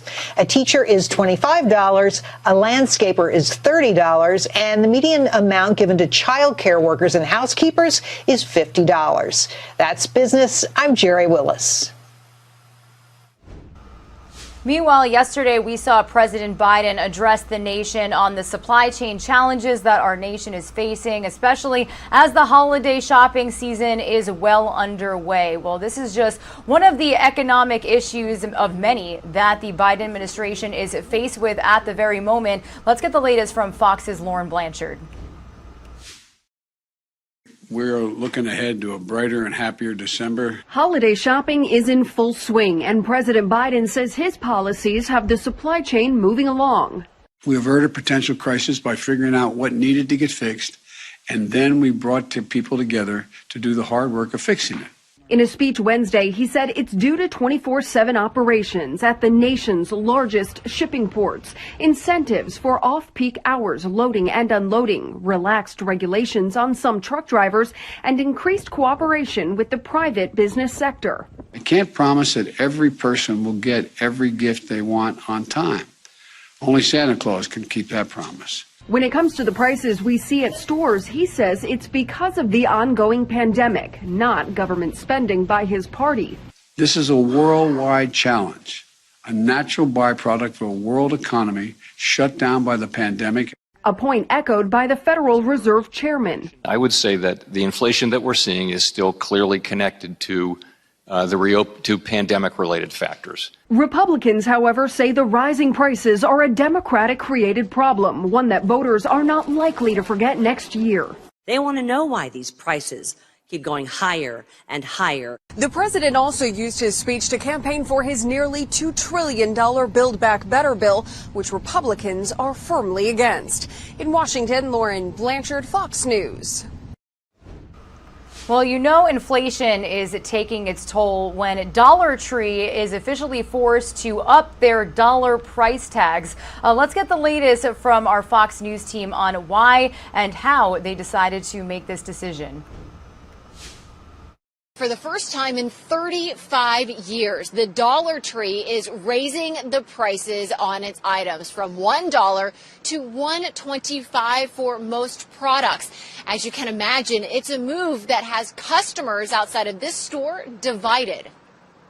How many years has the Dollar Tree been around? It's sad. I just think it's unfortunate, especially for the elderly who want a fixed income and have to come here or send folks like me out to pick things up for them, and it just makes everything go up. The cost of living is so high. Today everything is going up, so I don't think $1.25 is too bad. Now, the Dollar Tree's 25% price hike comes as the company is grappling with rising wage costs and freight costs, both of which have cut into the company's profit margin that usually hovers around 35%. The retailer says by charging an extra quarter for its products, it will bring the margin closer to that 35 to 36% level. But it can't be denied that customers that are shopping here are looking for a bargain. In fact, most recent data shows that spending at discount stores like the Dollar Tree was up by 59% the week ending November 21st over the same week in 2019. Now, Dollar Tree executives acknowledge that their customers are already feeling the pinch from rising fuel and gas costs, but they are confident that their customers won't abandon them now. And that's consistent with what we're hearing from shoppers outside of this Dollar Tree who say they'll continue to shop even if they're not happy about paying another 25 cents for a product. Now, the change goes into effect starting this month. In December, 2,000 stores will start rolling out the new $1.25 price point. All 8,000 stores will have made the transition within the first couple of months of next year. Back to you. A very interesting report there to bring you, and I have another one for you coming up right now. So obviously, we are all looking for the perfect holiday gifts this season. I've started my shopping a little bit. I'm almost done. I took advantage of some Black Friday and Cyber Monday deals, but that perfect gift actually might just be at a thrift store. Secondhand gifting is becoming a more common trend this holiday season. So let's get the latest from Fox News multimedia reporter Rebecca Castor. The stigma behind giving a secondhand gift is really going away. Here at this thrift store, you can get everything from furniture to handbags to jewelry for a fraction of the price you'd pay at the mall. Never having holiday. The holiday hustle and bustle is moving towards secondhand stores this year, like Bridge House, a popular thrift store in New Orleans. The past 2 years really have shown me that people are looking for alternatives to big box stores and higher prices, right? They want good merchandise, but they don't necessarily need something that's brand new. With more people out of work during the pandemic, many turned to thrifting.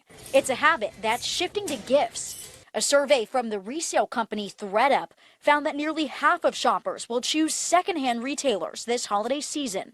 My customer counts have been about twice what they normally were for the rest of the year, and that's really good for us. Thrift stores are packed. Thrift stores before would not have too many people in there. You can just take your time, but now it's like there's people, a lot more people there. It's not just an economical choice. ThredUp finds 53% of shoppers are also worried about shipping delays. While supply chain issues threaten online shopping and the inventory at department stores, consignment shops stay stocked with donations. Everything in the thrift store is not old. Everything in the thrift store is not damaged. You know, there are great finds in the thrift store. I actually bought an Omega watch from the thrift store before. An Omega watch valued at $1,700. I paid $3.95 for it. Yeah, that's how powerful the thrift store is. Many of the shoppers we spoke with also say a secondhand gift is no longer taboo, but can be more meaningful than buying something new. In New Orleans, Rebecca Castor, Fox News.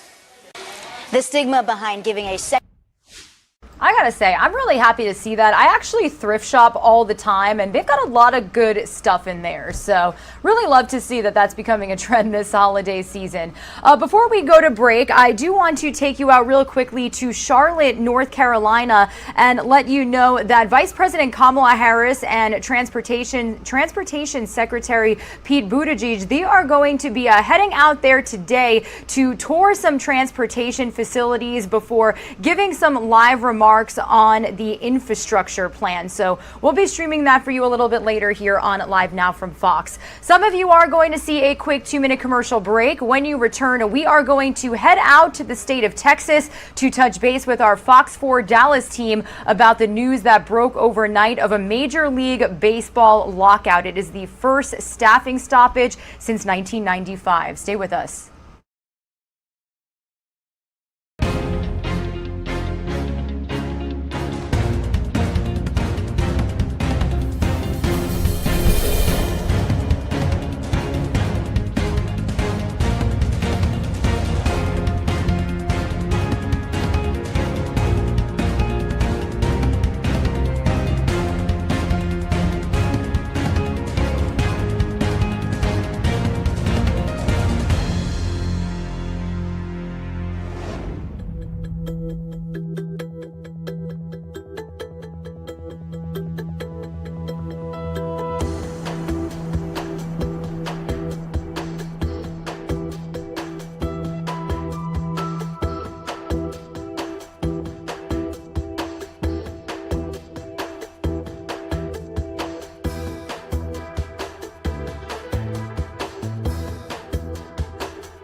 You're streaming live now from Fox, everybody. We are continuing some coverage with news that broke overnight. A Major League Baseball lockout is currently underway. It's the first in 26 years. It's because the current collective bargaining agreement between the league and players expired at midnight, and there was a little bit of fallout. So I do actually want to head out to the state of Texas, to Globe Life Field in Arlington, to be exact. That is where Fox 4 Dallas's Shannon Murray is joining us live with the latest. Shannon, good morning to you. I understand this meeting actually happened not too far from where you are. So what can you tell us? How did we get to the situation that we're in this morning?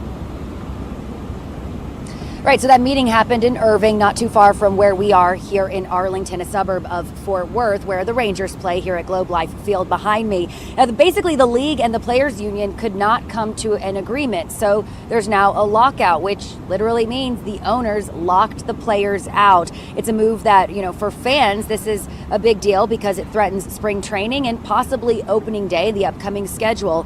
They met in Irving yesterday to negotiate a new collective bargaining agreement, but just after 7 minutes, it ended with no agreement. The two sides are said to be at odds over several financial issues, and this is baseball's first work stoppage since the 1994 strike. That's more than 26 years ago.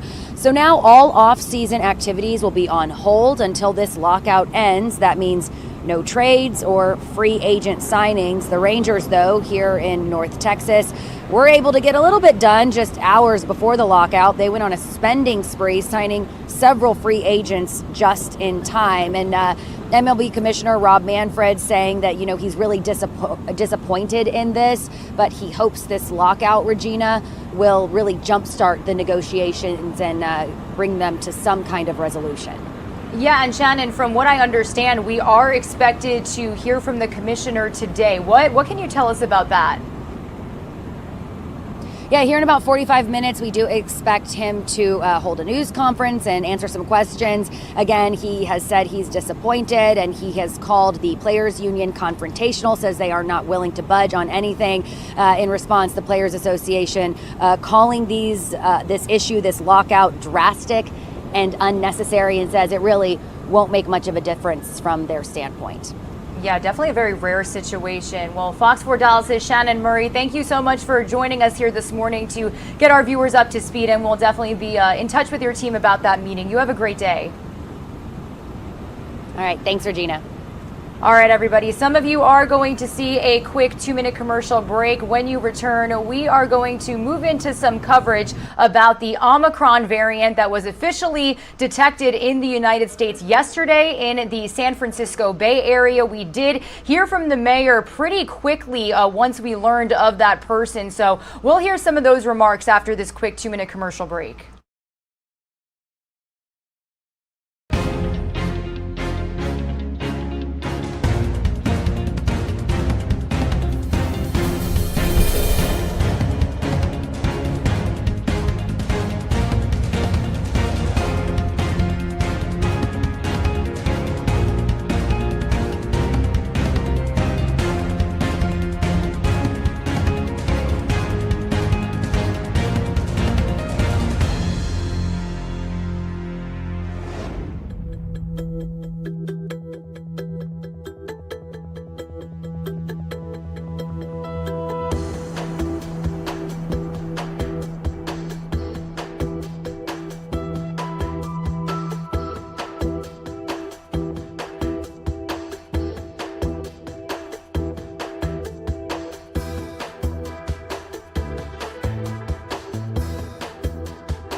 Thank you. Again, So I understood you are it was streaming live now from Fox. So we heard from San Francisco officials, including Mayor London Breed, as well as other doctors regarding the first case of the new COVID-19 variant Omicron that was detected in their area. Let's listen in here on Live Now from Fox. These remarks are just about 6 minutes long. That they had symptoms, and they did what we should all be doing, which is to go and get tested with symptoms. And then they reached out to SFDPH, to our team. We were able to speak with them. So with all investigations and contact tracing, we are talking to the individual, understanding, what their risk factors might have been, in this case, travel, and then speaking with them to make sure that they're staying home and isolated once they know that they have a positive test, which this person is doing, and then speaking to them about close contacts. So that is the usual path that we follow. That is what we're doing in this case, and we're in the process of doing that with this individual now. The question was what kind of close contacts?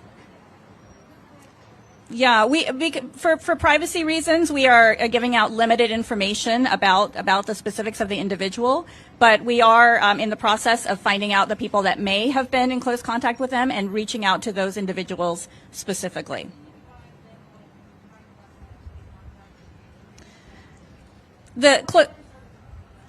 The general definition of a close contact is someone who has been within 6 feet for 15 minutes or more. That is the definition that has not yet changed. As we are learning more, as Dr. Colfax said, about Omicron, we will understand whether that definition has to change if this virus is more transmissible. And so that is generally what we ask people about. We most often will ask about other people residing in the home, because as with other viruses, it's really the length of time and the closeness of being with someone. So that is all in process now.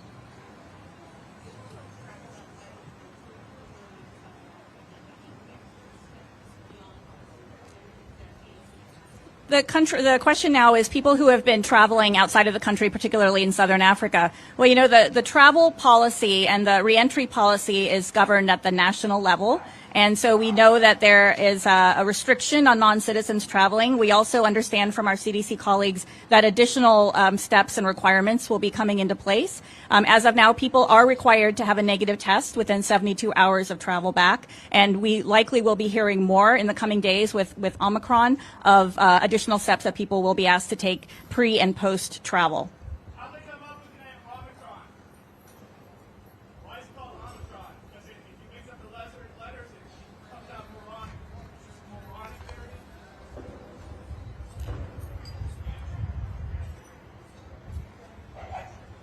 The question was about age. We're again not giving specific information. This was a previously healthy individual.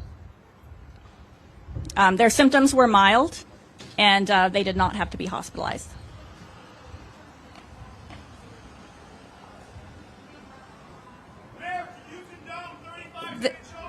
Yes, this person was aware of the news of Omicron, and that's why they appropriately reached out after they returned from travel, and then had their positive test result through the Color Laboratory. They got their result and then reached out to public health.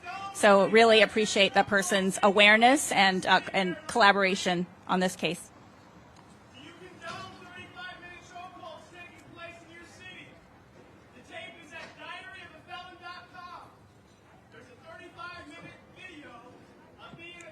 Yes, there's another question here.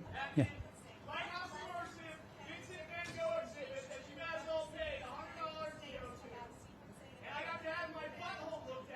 Yeah, I think that's probably an answer for Dr. Chu to answer.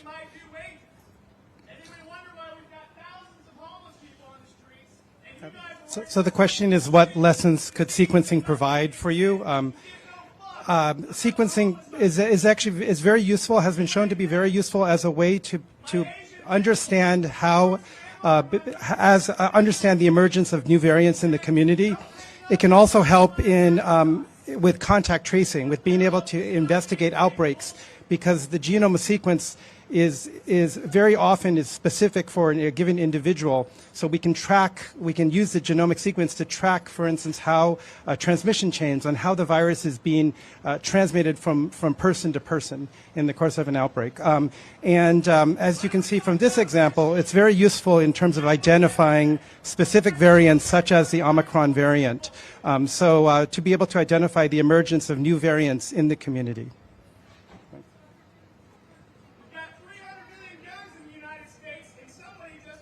I'm sorry, I missed that question.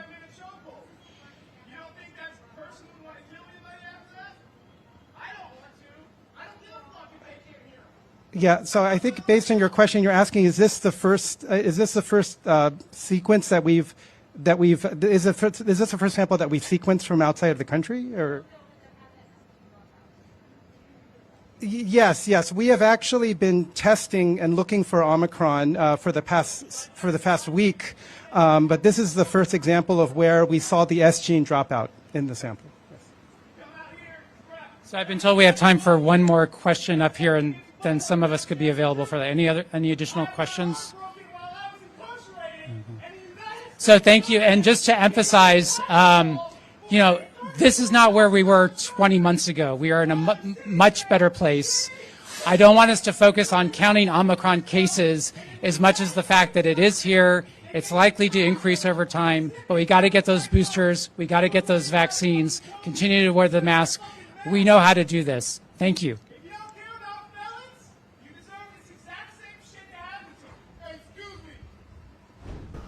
Again, that was the latest from the mayor of San Francisco, as well as other doctors, providing more details about the first case confirmed of the new COVID-19 variant Omicron. It was detected in a resident of that area who had just traveled from South Africa. They did say that the person was vaccinated. They had not received their booster shot yet. And as of right now, we do know that that person is doing okay. So as we continue our coverage of this new variant, again, I do want to let you know that President Biden is expected to speak on the United States' response to this new variant. There could potentially be some new restrictions, but as of right now, we don't know a lot of details about what he is expected to say. We do know that it could involve more information about booster shots being available for all Americans. I do want to continue our coverage with the latest from our Fox 13 Tampa team, as they are speaking on the first case of Omicron detected in our nation and what this could potentially mean for holiday travel. Let's take a listen. Now to that news alert in the fight against COVID-19. The United States is considering new travel rules to protect us from the Omicron variant, but we've just learned it's already here. The first U.S. case was just confirmed in California. Our political editor, Craig Patrick, is here now with more details about the case as well as how the government is responding. Hi, Craig. Hi there, Linda. We have a lot to work through. We'll start with America's first confirmed case out of Northern California. It is a breakthrough infection. The patient was fully vaccinated but did not have a booster shot. Here are the details now from Dr. Fauci. The individual was a traveler who returned from South Africa on November the 22nd and tested positive on November the 29th. The individual is self-quarantining.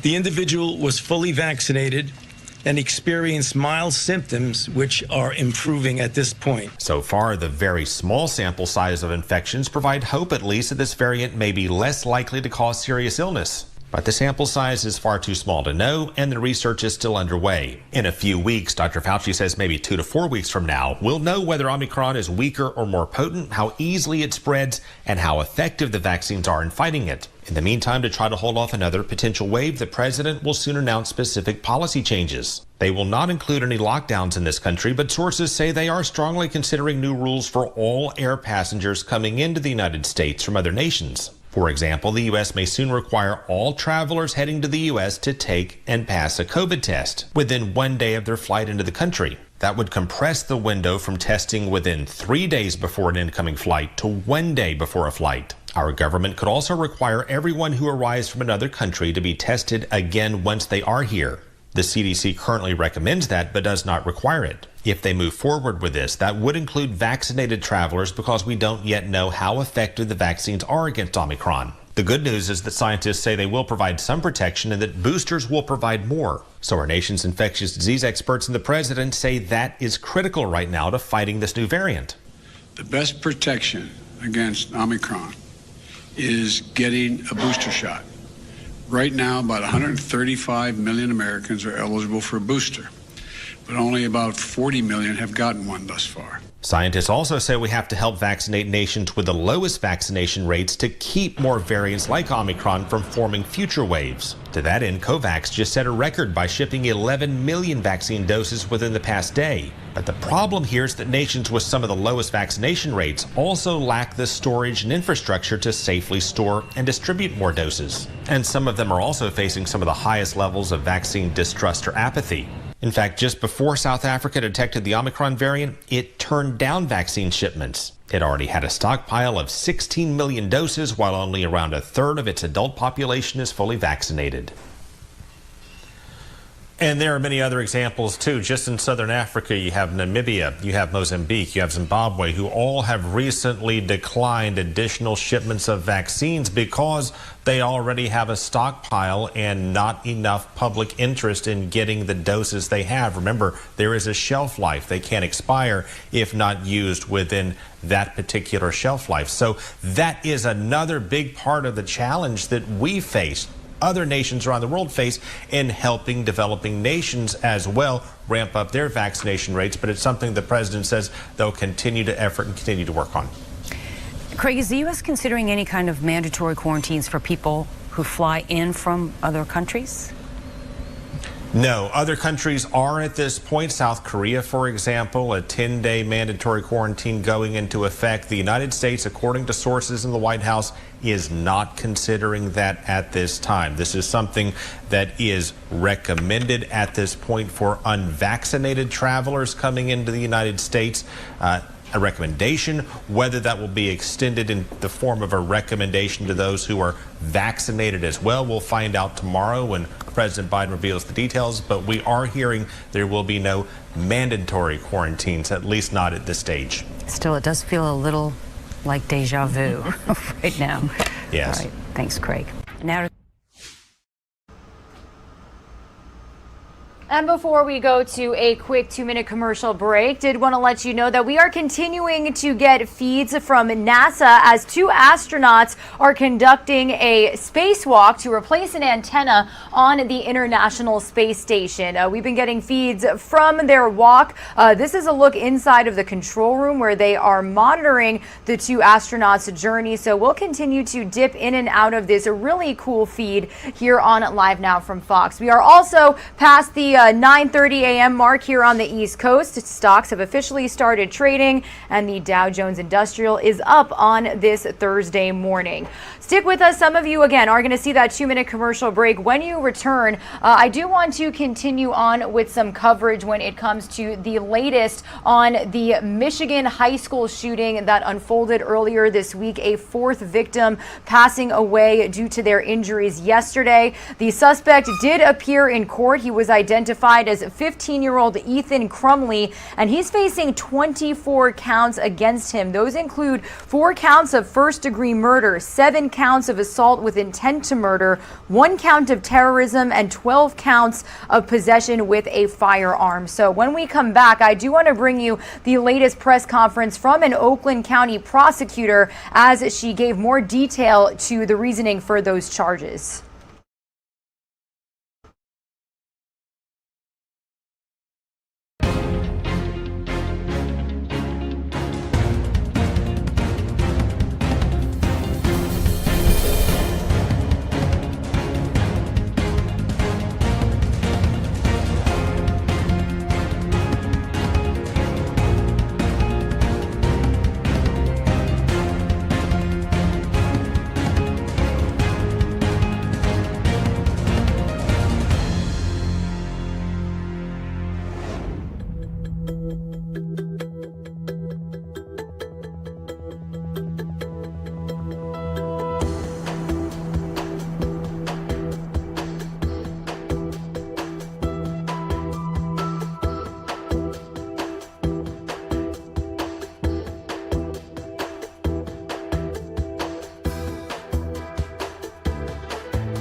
afternoon. I'm Karen McDonald, and I'm the Oakland County Prosecutor.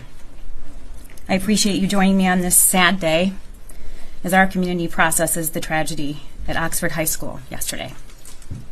I'm going to confirm the name of the suspect this one time only during this press conference as Ethan Crumbly, age 15. We want to keep our focus on the victims of this horrific tragedy, and those are the names you will hear today. I want to also extend my deepest gratitude to the first responders who arrived on this scene at Oxford High School yesterday. Thank you to the deputies from the Oakland County Sheriff's Department who reacted swiftly and bravely to apprehend the suspect, preventing even more tragedy. I've also been working closely with the Oakland County Sheriff, Mike Bouchard, and his team to gather all information available related to this case. I also want to thank the Governor Whitmer, the Michigan Attorney General Dana Nessel, and our County Executive David Coulter for their support. We have watched school shootings unfold in communities across this country for far too long. Sadly, the national spotlight is shining today on our community, Oxford and Oakland County, as we face this tragedy together. This has touched all of us so deeply as a community and on a personal level, as we look at our own families and imagine the unthinkable hitting home. I want to express my deepest condolences to the families, friends, and loved ones of the victims. Hannah St. Juliana, Madison Baldwin, Tate Meyer, and Justin Schilling. I have had an opportunity to speak to two of those fathers and intend to speak to the other two very soon.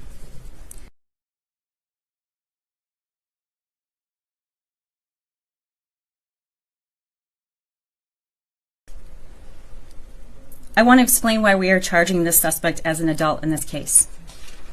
First, the seriousness of the crime this person committed under Michigan law. There are crimes that the legislature has said are so serious that a person who commits them can automatically be charged as an adult. First-degree murder is the most serious of all those crimes. Second, there are facts leading up in the shooting that suggest this was not just an impulsive act. Those facts are not appropriate for discussion right now because it could affect the prosecution of this case. Lastly, charging this person as an adult is necessary to achieve justice and protect the public. Any other option would put all of us at risk of this person because they could be released and still a threat. My job is to protect our community from people who commit these kinds of crimes, and that's what I'm going to do. Let me explain the next steps. A short time ago, these charges were issued, and law enforcement is swearing to these charges currently. The suspect will be arraigned later this afternoon. To prevent further tragedies like the one we witnessed yesterday and at large, we have got to address responsible gun ownership in this country and in Oakland County. Responsible gun ownership, including the security of a gun, is an absolute imperative to protect our community today and in the future, and those who do not do that should be and will be held accountable. Kids deserve better. Parents deserve better.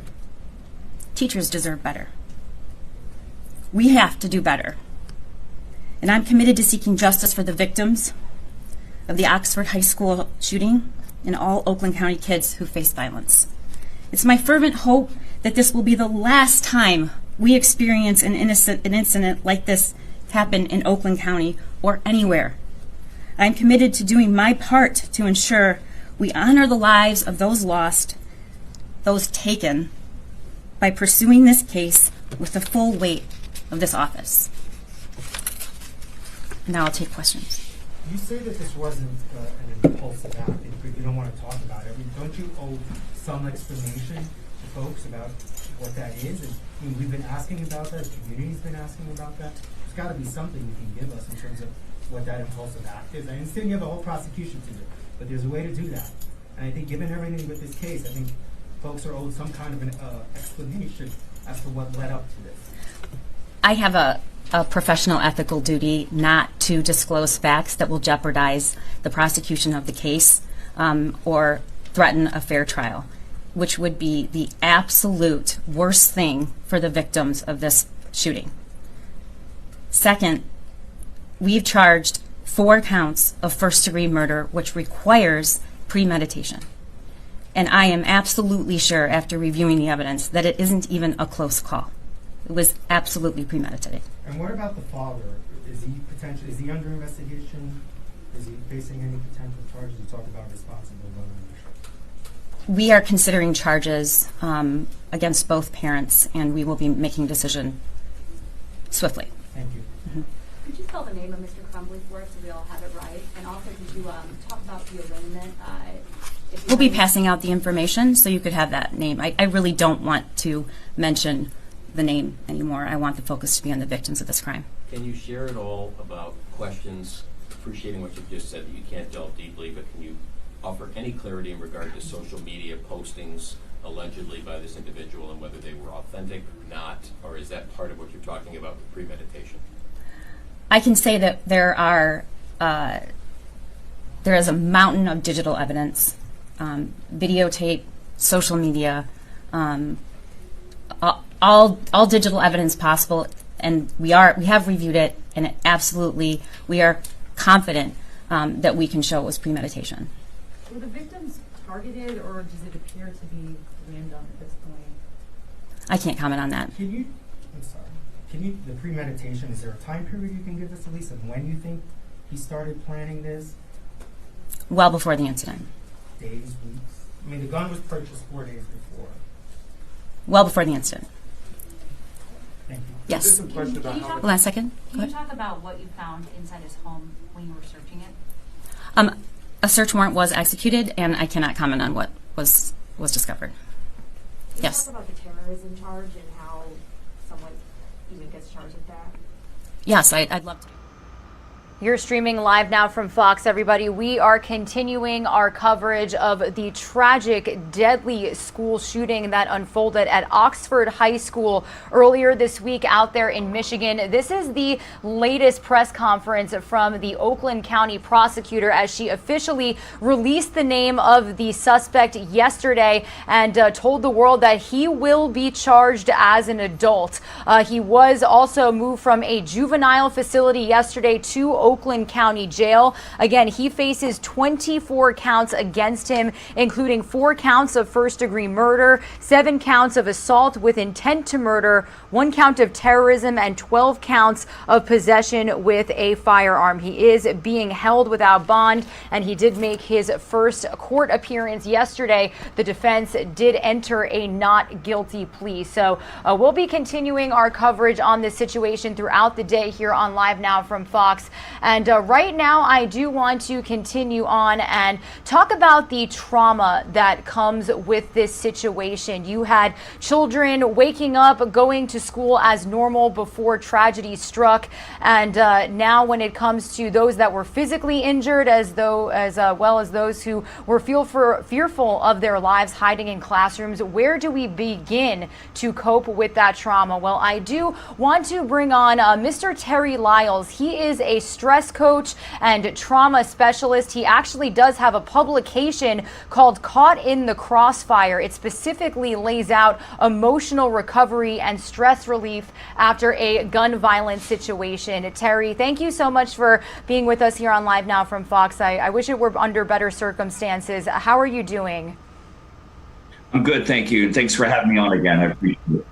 Absolutely. So first off, Terry, I do want to talk about what we saw earlier this week when this 15-year-old suspect opened fire. You saw videos surfacing online, these children hiding in classrooms, fearful for their lives. And then we do know that, 4 teenagers lost their lives. Several other more were injured. So where do we even begin to process what has happened? Yeah, it's tough. I spent 10 years there in Michigan. I lived there, and it was a great county. I lived in that county. I've done counseling at the Oakland prison there, the jail system. So I know that area very well. And it was really heartbreaking I live in Florida, but shootings they take place everywhere. And the tough part is starting the process of grieving is getting our head around what just happened. And that's why most people want to know details up front, just like in the newscast you're showing. But the details aren't really as important up front, except from the legal side, as the psychological side, that when there's a loss that's taken place of a person like this, if I lost a son or a daughter or they're injured, how do I handle that emotionally and physically? And that begins a grieving process that can be very difficult. Yeah, and Terry, it's just so hard to process the fact that these teenagers got up in the morning, kissed their parents goodbye, packed their lunch, went to school for a normal day, and this is what happened. So I think that has to be a huge factor here, right? Is just utter shock. Sure, and that's the first stage of grief, is the shock that, my son asked me right after that when we were talking about it. He says, "Dad, hey, what if that happens at my school? Could that happen at my school?"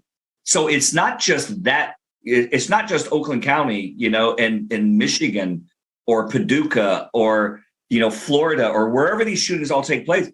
It brings up conversation. It becomes very uncomfortable for parents and children to have together, and students to say, look, this could happen, but we're taking every precaution we possibly can to secure you.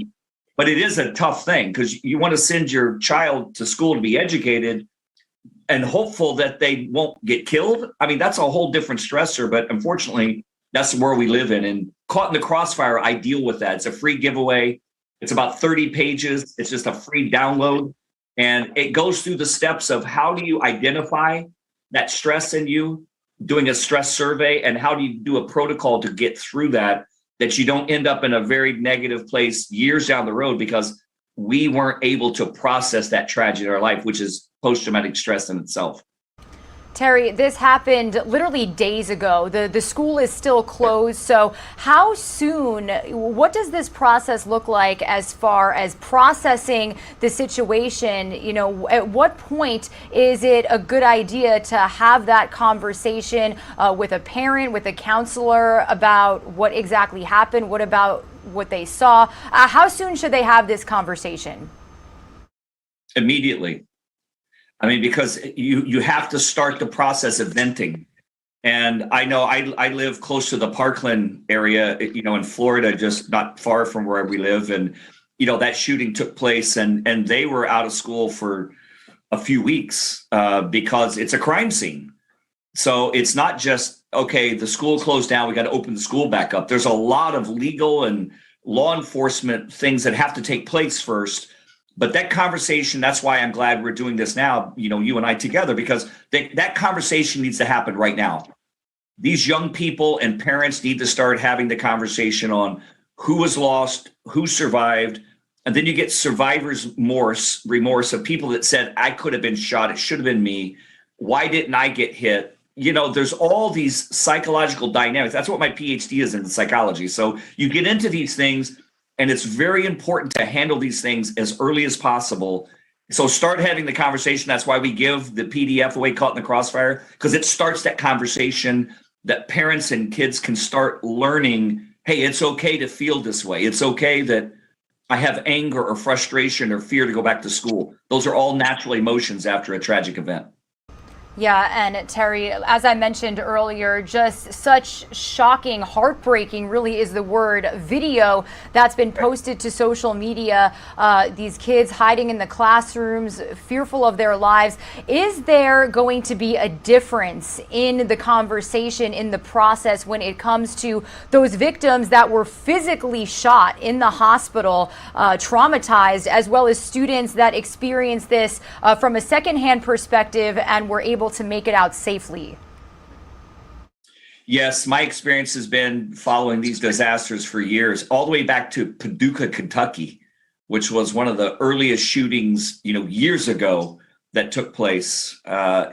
There's a dynamic that takes place. And yes, the students that were impacted closest to the epicenter, they were either struck, they're in the hospital, or they were shot at, locked in a room. typically the highest levels of stress is closest to the epicenter. If a person was shot and they survived, yeah, it's a recovery road. And the parents have the same recovery road to go through. When do you send your child back to school? You know, I mean, that's a whole psychological barrier. I mean, as parents, we want to make sure our children are safe, not just going to be educated, because education doesn't matter if they're not safe. We can do that at home. So there's a lot of dynamics that have to start being unpacked right away. And from the teachers, the students, the parents, the community at large, and even the national community, because I do a lot of work with the Veterans Administration. So PTSD is one of my specialties. I work with veterans and war fighters for years on getting through their trauma. These people went through a wartime experience in just 5 minutes. It changes you forever, but you can recover from it. You have to get it from a wound to a scar, and that's the healing process. Terry, when Oxford High School opens back up, the first question that popped up into my mind is, how do these students casually walk through these hallways again after what just happened? What advice do you have for these students that will eventually have to return and, continue on with their education? Sure. Well, like in any tragic loss, there needs to be a memorial type of a setting where people can come to grips with there was loss, there was confusion, there was injury, and you have to memorialize that at some point. We watched Parkland go through this and all these other schools that's gone through these shootings. They go through a process of, they come back to school, there's some type of memorial presentation, parents and students and others get involved, and then you slowly come back to normalcy. But that takes time, because you can't act like it didn't happen, number one. And number two, you can't just go back and say, hey, this could never happen again. The reality is it could happen again. It may not happen at that school, but it could happen at the school down the street or in another state or a city. So it's all about the conversation, keeping a conversation going on. We have to grasp reality. When there is loss and tragedy, we acknowledge it, we honor it, and we move on. But we move on hopefully with better preparation and better insight on how can we stop this from happening again. Better security, better control systems, more security on staff around the school. All these things we've learned, and it still happens. So there's not an absolute solution, but there's a navigational awareness that we can all take advantage of. And it's making sure we're doing everything possible to keep our schools and our communities safe. Yeah, and Terry, we've heard several times that the community, these school districts are making resources available. So how does that work? Does a school basically, have their counselors ready at hand anytime a student may suffer a mental break or maybe have that moment, especially once they return back to the classrooms? Yeah, typically that's the protocol. The local community and the county and the state will get involved and have counselors there locally that they can talk to. I've done a lot of that throughout my career. I do it some every week, depending on what the situations are. That's why we're talking. And that's another reason why this manual I put out, because I found myself saying the same thing every day to people. Here's how you recover. Here's how you get rid of the trauma. Here's how you process it correctly. So that's why we do it as a free giveaway. And my publisher was so, good to do this for me, that whether it's a natural disaster or a school shooting, we can give something way back to these communities to help them have some type of a pre-counseling, a philosophy on it's okay to feel this way until they can get the one-on-one that they need. Yeah, and Terry, going off of that, I have 2 points that I do want to touch on. First off, going back to what you said about the parents, the videos actually playing on the screen right next to us, the reunification. We saw parents sharing text messages where their kids were saying, "Dad, I love you. I don't know if I'm going to make it out of school." How can parents go about coping with the stress and trauma that they felt knowing that their child may not have made it out of there? Yeah, I mean, and that is the downside of any type of disaster or tragedy that takes place. I mean, it's really hard to transition from that. And if not processed correctly and released correctly, which is the grieving process, which the first element is shock, which we talked about, and then getting to a place of normalcy could take months. But there needs to be proper steps. So A parent getting those kind of messages, a child having to send those type of messages changes their lives. Now, they can turn that into a positive by, hey, look, we survived this. We're going to be closer as a family. We're going to do everything we can to protect you. But there's still that nuance of what happens if this happens again. I saw this at 9/11, when the reoccurring images on screen of the buildings going down over and over and over again. And I was in New York for 3 months after that doing the same kind of work. And I told people they have to monitor how much they're exposed visually, like videos and text, to that type of tragedy, because it just keeps the wound open. And the difference between a wound and a scar is healing. So we have to heal as parents, as students, as a community, as a country when these things happen. But that healing, like anything, if I cut myself, it doesn't heal automatically. It has to be treated correctly. It needs oxygen. It needs, caressing. And over time, that turns into a scar. But here's how you know that you're still injured. When you think you have a scar and you can press on it and it still has pain, it's not a scar. You didn't heal. It's still a wound. It's opened. We need to make sure that these people heal and move on with their lives, that they can tell stories about their scars instead of hemorrhaging over their wounds. Yeah, that's a really great point to make, Terry. And when we talk about moving forward, I do want to mention, and it's important to mention, that these students had active shooter training. So obviously you never think that this situation could happen, but they had a pretty good idea of what to do. So how do we go about continuing to educate students, especially younger students who may not completely understand what just happened? Well, and I think that's where the parents have to really get involved in a bigger way. I mean, we're talking to our young student, our child about this already. And this is where I think parents have to take an early step. And when these things happen, parents have to become into that conversation very quickly. We can't just rely on our educators and our community at large to do that for us.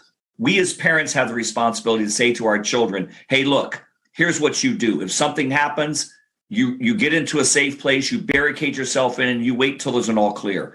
You have to start having those conversations. I think schools, by and large, do a really good job doing this kind of preparation.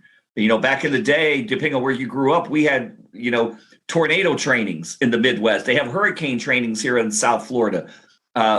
Unfortunately, we have to have this conversation that we have to have active shooter trainings, but it's necessary. So I think as law enforcement, educators, parents all come together to build safer protocols. It helps, but I think it starts with the parent and the students having that conversation right now.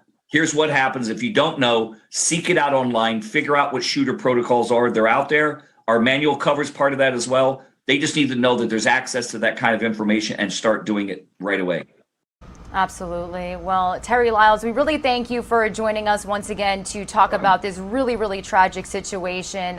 It's going to be a very long road to recovery, but, because of experts like yourself and, people that these students and families can talk to, there is a light at the end of the tunnel eventually. So we really appreciate your time, and we'll definitely be touching base with you soon.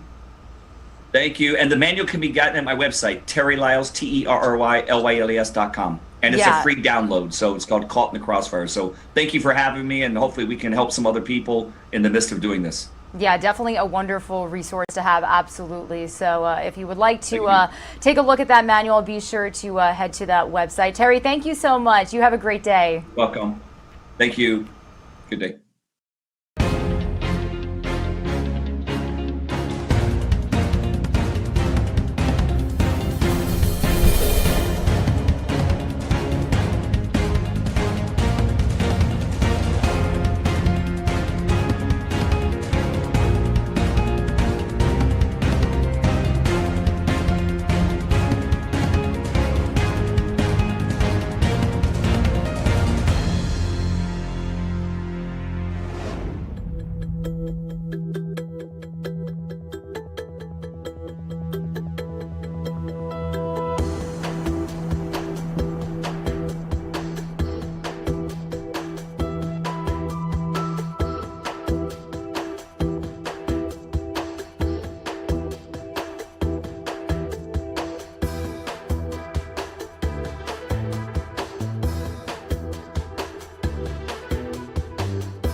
You're streaming live now from Fox, everybody. I do want to listen in here as we have just gotten this press conference to our Live Now from Fox desk. Police providing more information about a potential arrest of a suspect in the death of a teenager from Palm Beach Gardens, Florida. Let's listen in here. Discover key pieces of evidence and develop probable cause for the arrest of Simi Lee Williams. His date of birth is 7/18/1982. He's 39 years old. He was taken into custody last night in Miami for the charge of first-degree murder. He appears to be a homeless drifter spending most of his time in the streets of Miami. I want to go over a little bit, and I'll provide copies of his criminal history. Starting from most recent, in 2016, he was arrested for aggravated assault with strangulation by the Fulton County, Georgia Police Department. Also in 2016, he was a fugitive from justice and arrested on a warrant in San Diego, California.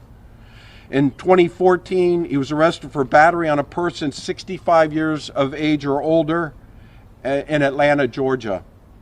In 2007, he was arrested in Seminole, Florida for failure to appear.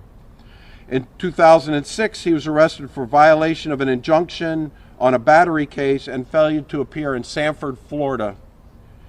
In 2005, he was arrested on a protective order for domestic violence in Seminole County, Florida. In 2005, he was arrested for probation violation in Seminole County, Florida. In 2005, he was arrested for violation of an injunction in Sanford, Florida. In 2004 for petty theft in Sanford, Florida, and 2004 for carrying a concealed electric weapon in Sanford, Florida. The incident itself appears to be a completely random act. We do not have a motive in this case, and I would best describe it as an innocent child victim having a chance encounter with a very violent criminal. With that being said, I also want to go in and discuss some of the non-release of information that the Palm Beach Gardens Police Department has held back over the past 2 weeks. The Palm Beach Gardens Police Department had a well-founded concern with releasing information that would harm the integrity of this investigation and possibly hinder our ability to solve this homicide case. There's some information that has been disseminated, has been inaccurate or based solely on speculation by so-called experts that have absolutely no direct knowledge and have not been involved in our investigation whatsoever. While we understand the public's concern and the desire to know what happened, it is outweighed by the need to solve this case so we can protect the public. I wanted to mention the outpouring of support that we have gotten, and especially through Crime Stoppers. We had not gone public because we got to the point where the investigation was moving very rapidly, but a special thanks to Sheriff Rick Bradshaw. He called me the other night. They immediately pledged $25,000 toward the reward money with Crime Stoppers, along with various other community groups, the Palm Beach Gardens Police and Fire Rescue Foundation, athletic associations, and citizens that drove the total reward amount to over $50,000. Our community in Palm Beach Gardens, the support for our police department and for law enforcement continues to be absolutely amazing. That's the only way I can describe it. We also received incredible support from the agencies that stand here together with us. Again, special thanks to Sheriff Bradshaw and Chief Frank DeMario from the Palm Beach Sheriff's Office and their incredible staff that's here today who played an amazing role in solving this case. Also, I want to personally thank Miami-Dade Police Department Assistant Director George Perez and the members of the Cold Case Squad that are here today. They literally dropped what they were doing and rolled out the red carpet to assist us. And their assistance was, again, absolutely amazing. The U.S. Marshals Fugitive Task Force, and they're here. They continue to be a partner with us, adopting cases. Again, incredible. And I also wanted to point out, they could not be here this morning, but the Palm Beach State Attorney's Office State Attorney Dave Ehrenberg and Assistant State Attorneys Reed Scott and Alethea McRoberts. They've been our partners every step along the way with this case, and will continue.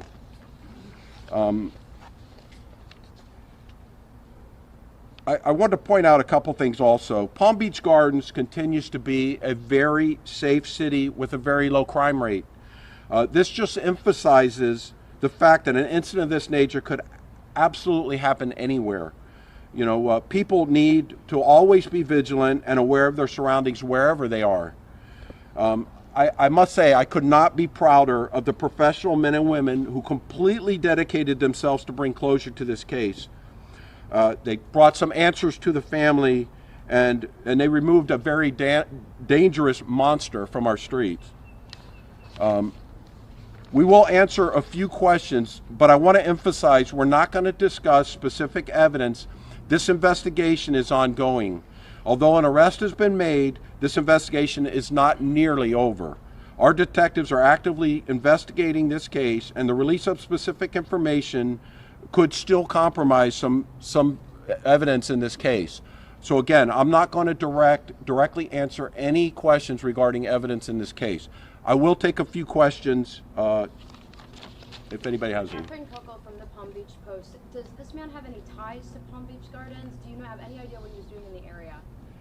He has no ties that we can determine to Palm Beach Gardens or to Palm Beach County. None whatsoever. It's a mystery to us why this man was in our community. But again, we have evidence that places him on the scene and makes him responsible for the murder of this child. Chief, could you offer any timeline from when you guys locked in on the suspect? I don't want to go into that. Say how he died. What's the cause of death? I will discuss. I'm not going to go into detail, but Ryan Rogers was stabbed to death.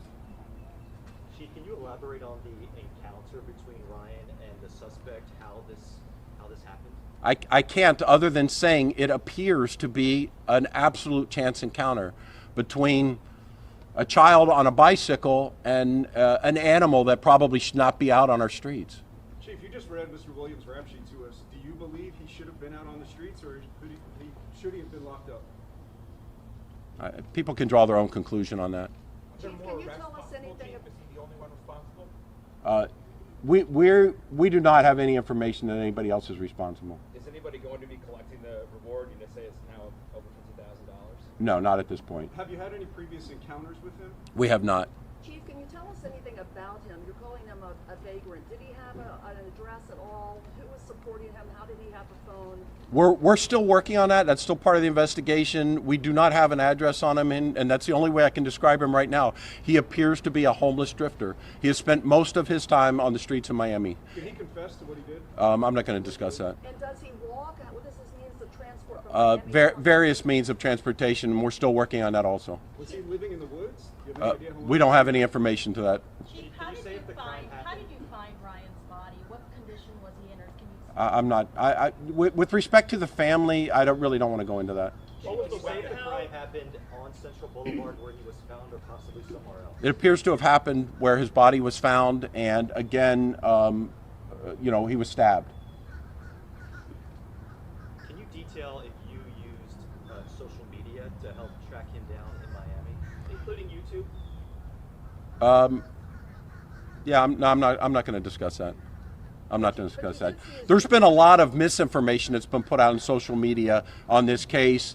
One of the things we even became concerned about, there was even some suspicion pointed toward the parents in this case. And I got to tell you, the parents have been nothing other than forthright and cooperative with us. Again, I met with them this morning. We can't even imagine what they're going through right now, but we stand beside them, and we're going to continue to support them throughout this process with any way that we can. Can you share some of that meeting with the parents this morning, what you told them? No, private. Early in this investigation, there were some concerns about a person in the area wearing a mask. Do you have any reason to think that this is connected to this man? We did put out an official statement from our department that indicated that we investigated a couple of those incidents, and they have had absolutely no ties to this case. Chief, we know that this case has such a huge impact on this community. Can you talk about the importance of this day and the importance of such a big break in getting someone in custody? That's why I made the comment I could not be prouder of the men and women Some of these people that are standing behind me, with me, and in the crowd are some of the best that our profession has to offer. They worked tirelessly, nonstop. Many of us, I can't tell you when any of us had any sleep lately. Their efforts solved this case, and I cannot be any prouder of the people. I've been in this business for almost 43 years, and this is a shining moment when I look at my personnel and everybody standing up here. They're rock stars. If there's a random act by a monster, to use your words, should there have been more of a warning to the public? Again, we put out what we felt was necessary to protect the public. We were working on investigative leads. We're not going to compromise the case. Why did Mom say it was a bicycle accident? Why was that Facebook post published? I can't speak for Mom. Do you have any reason to believe he was involved in any other crimes or could be tied to any other crimes? That's going to be part of the ongoing investigation, absolutely. Chief, you have your DNA people here giving them some congratulations. Was DNA essential? I'm not going to discuss the evidence. Chief, we still don't, or you're not elaborating on as to what brought him here, why he was here, was he visiting somebody? We don't know. We don't know. Again, that's going to be part of further investigation in this case. We don't have any ties of putting him to Palm Beach Gardens or to Palm Beach County. How long has he been on your radar, Chief? During this investigation. All right, we're going to hand stuff out to you all here. Just like the chief discussed, we have the criminal history information that we're going to share with you all. Thank you all for coming today. Really appreciate it. And that's all we're going to say at this time. Thank you. Thank you. Live from Palm Beach Gardens, Florida, authorities here saying DNA linked a homeless man to the killing of 14-year-old Ryan Rogers. Sad story, but now the family and community has answers. You're streaming live now from Fox. We'll have more top stories right after this.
Good morning, everyone. Thank you all so much for choosing Live Now from Fox as your source for nonstop news. We're bringing you top stories, breaking news, and most importantly, live events taking place across the country. It looks as though we're getting a live feed from New York right now. New York Attorney General Letitia James holding a press conference. We do believe she is expected to make a campaign announcement. So let's go ahead and listen in raw and unfiltered. Addressing the opioid crisis and those who are in the throes of mental illness and suffering from drug addiction. I also want to acknowledge the great work of the Westchester County Legislature, which should serve as a model for the state, again, on getting things done and serving the interest of New Yorkers. They have banned salary history to close the gender wage gap, equal pay for equal work. They have taken action to protect immigrants, and they have affected criminal justice reform. They have improved education and provided and expanded affordable housing, and have focused on the needs of the middle class and working people in the county of Westchester. And it is my honor and my privilege to have earned the support of the members of the legislature who are here with us today, and those who could not join us because of conflicts in their schedule. But we're here today because New York is at a crossroads, an inflection point, and we must recover from COVID. And the numbers continue to concern me, particularly the numbers in upstate New York where the infection rate has increased. But this recovery, as we join with the county legislature as well as with George Latimer, this recovery from COVID and from this new variant must be fair. And it cannot be business as usual. We cannot return to normal. And that is why I am running for governor. I'm running for governor because I believe in change, because the status quo will not do. They need, and we need in New York, New Yorkers are hungry for change, and they need someone with the courage and the experience to stand up to powerful interests and to speak truth to power. And they need individuals who can stand up on behalf of all New Yorkers, but particularly vulnerable New Yorkers. And I will be that governor because all throughout my 20-some-odd years of experience, the depth and breadth of all of the work has been about fundamental change, and has been about serving the interest of others. I'm running for governor to change things and to create a government that works for all of us. That means getting back to the simple idea that government exists to provide security and justice and jobs and a guarantee of basic food and dignity and education. We've heard words like that before, but in order to be a change maker, you have to actually get it done. And running for governor, because I have and will get it done.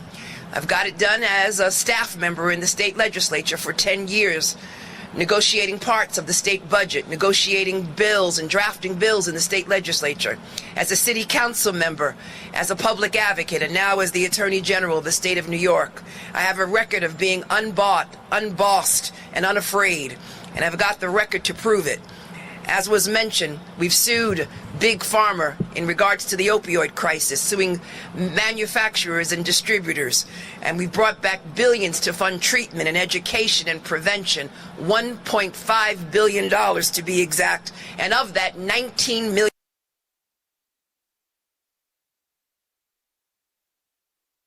Also lost that feed of Attorney General Letitia James announcing her run for governor. We'll be sure to have more of that a little bit later on here at Live Now from Fox. I do want to check in with our colleagues over at Fox 13 Tampa. They're bringing us the latest on the new COVID-19 variant. States is considering new travel rules to protect us from the Omicron variant, but we've just learned it's already here. The first U.S. case was just confirmed in California. Our political editor, Craig Patrick, is here now with more details about the case as well as how the government is responding. Hi, Craig. Hi there, Linda. We have a lot to work through. We'll start with America's first confirmed case out of Northern California. It is a breakthrough infection. The patient was fully vaccinated but did not have a booster shot. Here are the details now from Dr. Fauci. The individual was a traveler who returned from South Africa on November the 22nd and tested positive on November the 29th. The individual is self-quarantining.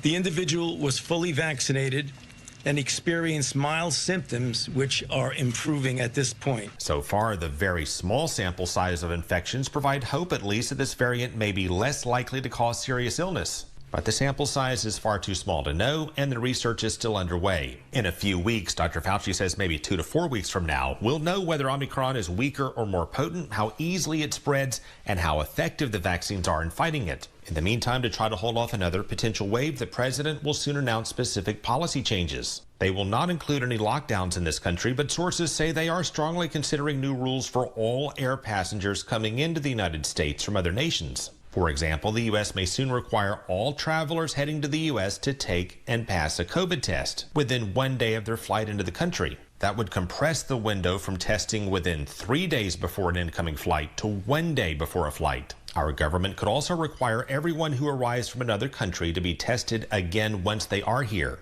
The CDC currently recommends that but does not require it. If they move forward with this, that would include vaccinated travelers because we don't yet know how effective the vaccines are against Omicron. The good news is that scientists say they will provide some protection and that boosters will provide more. So our nation's infectious disease experts and the president say that is critical right now to fighting this new variant.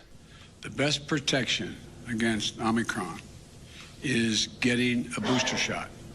Right now, about 135 million Americans are eligible for a booster, but only about 40 million have gotten one thus far. Scientists also say we have to help vaccinate nations with the lowest vaccination rates to keep more variants like Omicron from forming future waves. To that end, COVAX just set a record by shipping 11 million vaccine doses within the past day. But the problem here is that nations with some of the lowest vaccination rates also lack the storage and infrastructure to safely store and distribute more doses. And some of them are also facing some of the highest levels of vaccine distrust or apathy.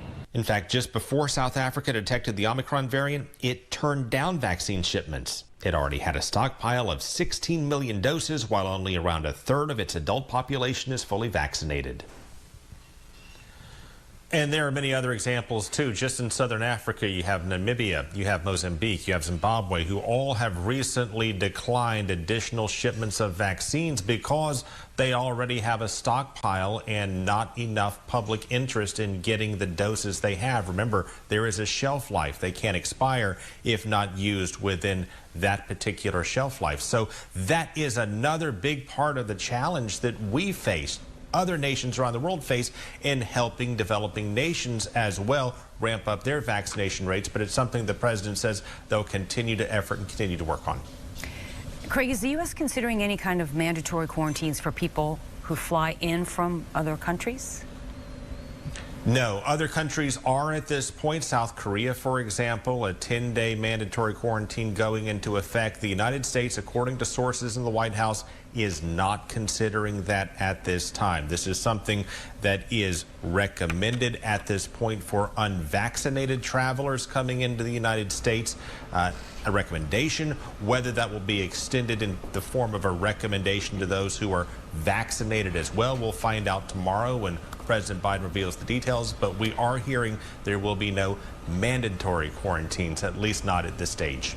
We'll find that out today. Actually, President Biden expected to address the nation around 1:40 p.m., laying out a more strategic plan to combat this new variant. Here's more from Fox's Doug Luzader. Well, it's looking more and more likely that Congress is going to blow past this government funding deadline this week as new rules go in place to try to prevent the spread of this new COVID variant. If you plan on catching a flight into the United States, you may now need to get tested for COVID closer to your travel date, within a day now. The Biden administration hopes that shortened window will help prevent the spread of the new Omicron variant. But White House Chief Medical Advisor Dr. Anthony Fauci acknowledges that this doesn't address the thousands of immigrants who cross the border illegally. That's a different issue. And the first tested case is already here, a San Francisco resident who had traveled to South Africa. They had received a full dose of the Moderna vaccine, but no booster. They had mild symptoms and thankfully have now recovered. Contacts have and are being notified by the health department. We're showing that there's still light. President Biden presided over the menorah lighting at the White House yesterday. He'll talk today about new efforts to crack down on COVID. But his vaccine requirements, some of which are caught up in the courts now, are riling Republicans on Capitol Hill, some of whom may drag their feet on a government funding bill this week. The question really becomes, why would we fund bureaucrats to go after our constituents? And a shutdown is looking more and more likely, but if it happens, it will likely be resolved next week. In Washington, Doug Luzader, Fox News. And we will bring you all that update from President Biden live, raw, and unfiltered right here on Live Now from Fox. You can expect that live update around 1:40 p.m. Eastern Standard Time. Now, we do know that the Omicron variant was first detected in the United States in the San Francisco area. So let's go ahead and check in with our colleagues in California. Here's the latest from Fox 11 LA. You're watching Fox 11 News Special Report. And good evening. Welcome to Fox 11 News Special Report. I'm Alex Michelson. Thanks for being with us. I'm Marla Tejas. Amid growing concerns of a winter COVID surge, the Omicron variant has now been detected in the U.S., the first confirmed case right here in California. The CDC says the positive case was identified in San Francisco after a man returned from visiting South Africa on November 22nd. So what does the arrival of Omicron mean to you? Susan Hirasuna live for us outside a vaccine clinic at Lake Balboa. Susan. Well, partly it has to do with that one first man and the fact that they are now aggressively contact tracing in order to ensure that anybody on that plane, anybody that he's been close to, did not get the variant from him. Right now, it seems as if no one else has the variant. Now, the governor spoke about this new variant and says he does not think Omicron will trigger any draconian measures to keep it from spreading. He does say, though, that the best way to handle this right now is that everybody get vaccinated and boosted. And then we also talked to a doctor from Kaiser Permanente to find out exactly why Omicron was of such concern. The longer we live with this virus, the more mutations, the more variants we will have to face. We found a significant number of mutations within that particular variant and some deletions within the genetic code. Those mutations and deletions have made the spike protein on the outer surface of the Omicron variant look a little different than other versions of COVID. My booster shot. All right, so when he says it looks a little different, that means the vaccine's efficacy might not be as high as it has been in the past. But again, this is why all health officials are saying get vaccinated, get boosted. And let me tell you, this vaccine clinic here over the weekend was quite busy, but today was walk-ins, no problem at all. In fact, I got my third shot today as well. Marla, Alex? Yeah, you did that live on our air, in fact, during the 5 o'clock hour. I'm curious, though. You're the first, for me personally, to know you switched brands, right, Susan? So you got the J&J booster shot, but you were vaccinated with your first two with another brand. Why did you choose to do Pfizer. that? Look, I have an anecdotal situation that I don't know 100% sure it is related to the two Pfizer shots, but I thought there was no reason not to try a different manufacturer. Also, there is some suggestion that because Pfizer and Moderna are mRNA, that there's some value in changing to a different manufacturer, to changing to Johnson & Johnson, because the technology is a little different. The format of the vaccine is different. So that's why I specifically sought out Johnson & Johnson. And when we saw Governor Newsom and the head of Health and Human Services do their booster shots, they did the reverse of what you did. They got Johnson & Johnson the first time and then got Moderna for the second time. So there is some science behind that decision as well. All right, Susan, well, we hope you feel well tonight. Yes. And that we see you tomorrow. Thank you, Susan. That one hurt, by the way. The Johnson & Johnson shot hurt way more than the Pfizer shot. Hey, you took it like a champ. You took it like a champ. Okay. Let's bring in Dr. Anne Ramoyne. She's an infectious disease epidemiologist and a professor at the UCLA Fielding School of Public Health. Dr. Ramoyne, thank you so much for being with us. Let's throw up on the screen for our viewers what we know about this person who tested positive with the Omicron. We know that this person is fully vaccinated. We know that this person has mild symptoms that are said to be improving, not hospitalized. So this is a breakthrough infection. But Dr. Ramoyne, isn't this good news in that, doesn't this mean perhaps that the vaccine holds up against Omicron, which is the big question?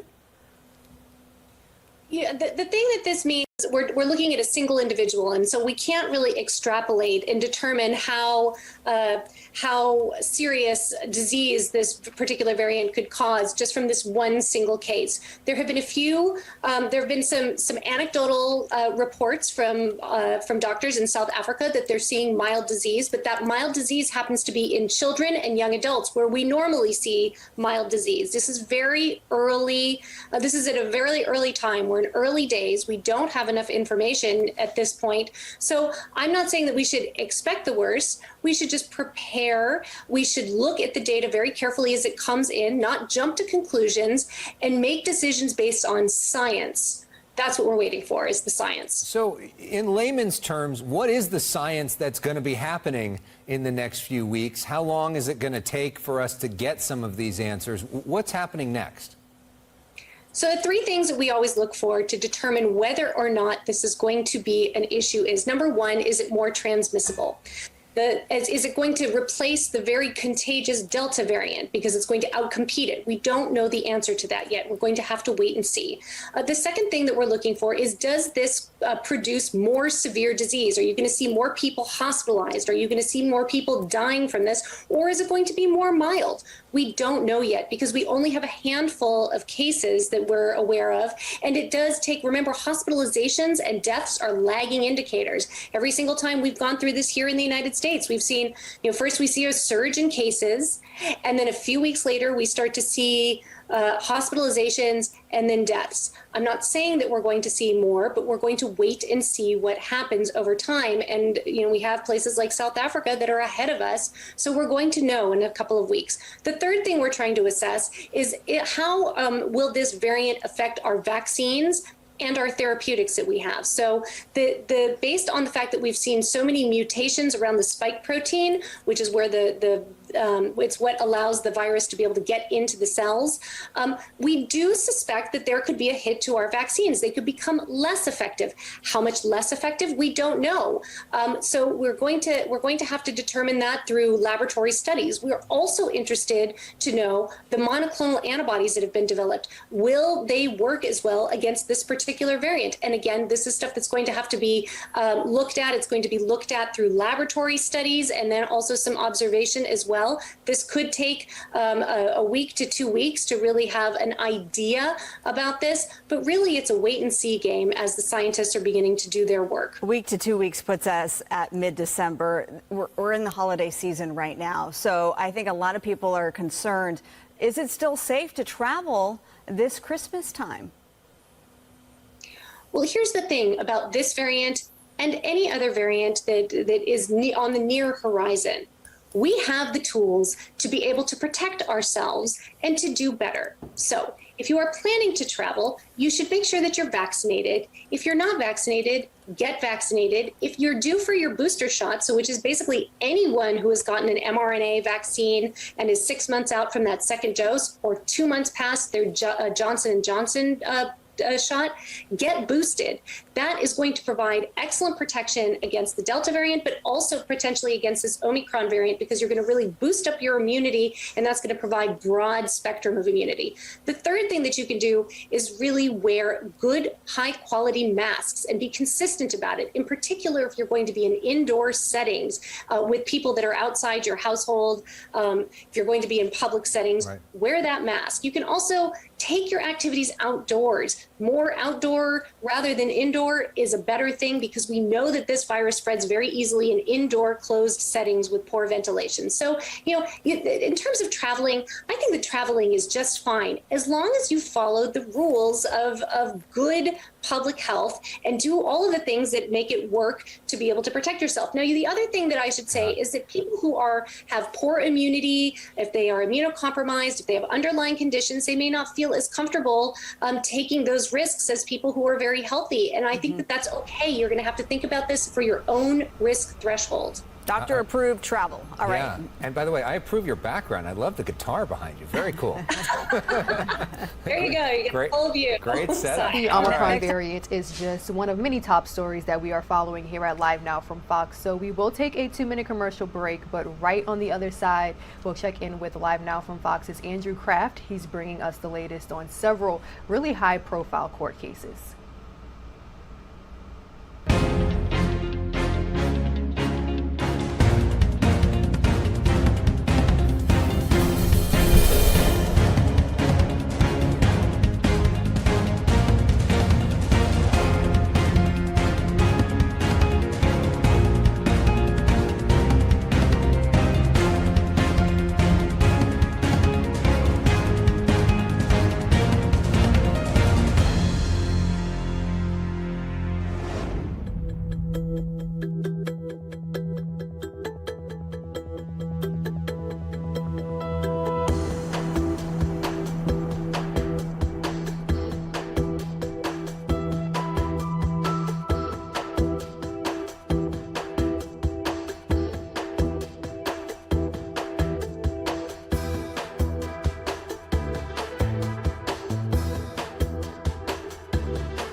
Welcome back to Live Now from Fox. The Ghislaine Maxwell trial, the trial of former actor Jussie Smollett, as well as the trial when it comes to that Michigan school shooting. All top stories that we are covering here at Live Now from Fox. So let's go ahead and check in with Andrew Kraft for more details. Ghislaine Maxwell trial. Joining me now to discuss more of that is former federal prosecutor, legal expert Doug Burns. Doug, good to see you. It's been a while, but there's been so many of these high-profile trials. We needed to get you back on to kind of go a little bit deeper into these. Thanks for being with us. My pleasure. Thank you for having me. But let's talk about first the Maxwell case. We saw that Jane Doe, victim number one, she was cross-examined today by the defense.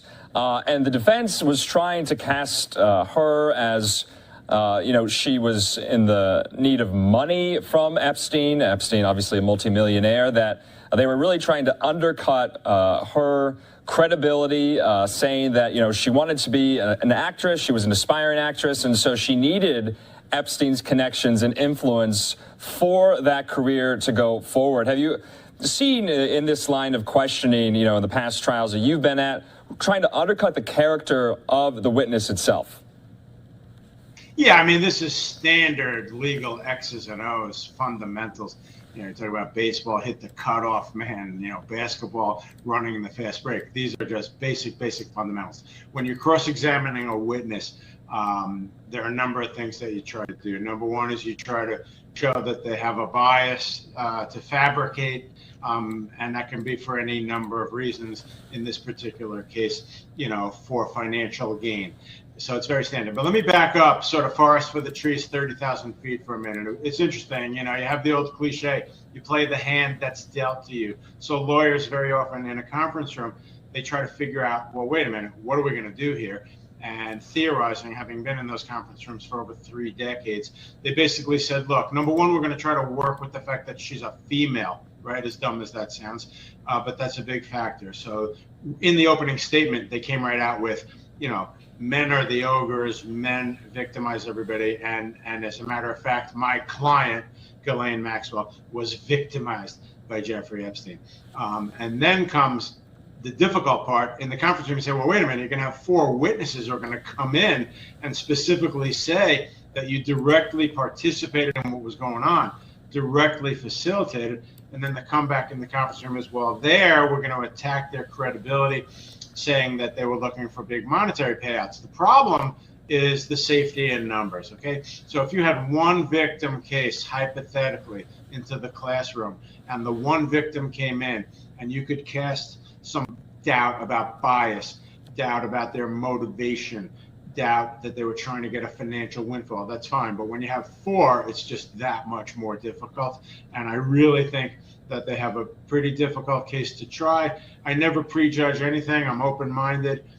She's presumed innocent, of course, and we'll see how it plays out. But the point I'm trying to make, and let me simplify it, is if you're going to have 1, 2, 3, and 4 victims come in and say that she directly participated, integrally involved, you have a tough job there as the defense lawyer. And Doug, so many of the watchers of this have essentially said the Maxwell trial is basically a proxy for the trial that Jeffrey Epstein never got to have. They wanted to get Maxwell, but of course, you can turn that on its head. That's not entirely true because, of course, we know that she's facing these federal sex trafficking laws, and this accuser on the stand accused her of abuse as well, participating in it with Epstein. So that kind of falls by the wayside when I've heard that this is just a proxy case, proxy trial in lieu of Epstein. No, you laid that out very well. Honestly, the point is that they come out first blush, which is she's the scapegoat. Epstein's no longer here, so naturally they turn to scapegoat her. I think it's interesting. They probably should have thought that through a little more before going with that, in my opinion, because there's 2 legal concepts, and this is important, that are going to prove really problematic for the defense. And the 2 legal concepts are conspiracy and aiding and abetting, okay?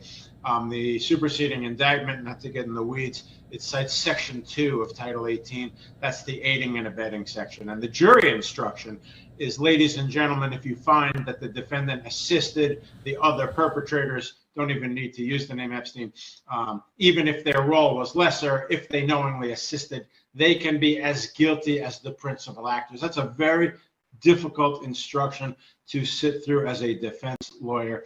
I've sat through that instruction as a prosecutor and as a defense lawyer, and trust me, it's much harder as a defense lawyer. Conspiracy, very similar principle. Ladies and gentlemen, if you find that she entered into an agreement with the others to participate in this criminal conduct, here comes the brutal part.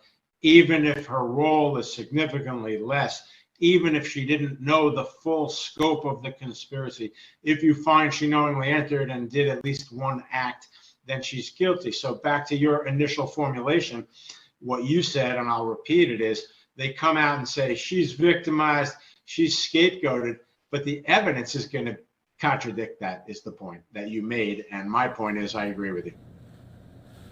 You know, Doug, I want to talk, though, about, Maxwell herself. And she has been in custody since last summer. A judge denied that, she could post $5 million bail. The judge denied that. He thought that she was a flight risk, that she might leave the country. And so she's been in custody in jail this whole time. She's called the conditions there oppressive. Do you find that to be unusual in a case this high profile, especially with a very, very wealthy woman like Maxwell is? Well, there's a couple of factors, and I'm really glad you asked me that not everybody has laid out. So let me lay them out, and I think it'll make a lot more sense for everybody watching. Number one, 2 of the counts in the superseding indictment, and in simple English, they did an initial indictment and then they superseded by adding a 4th victim. So we'll just call it the indictment. But 2 of the counts carry a 10-year mandatory minimum prison sentence, okay? And I'm not so sure everybody's focused on that. So when you go to a bail hearing in that situation, very often there's a presumption against bail. And what that means is it's like burden of proof, tie goes to the runner concept. Normally, the government has to show at a bail hearing that the person's a flight risk.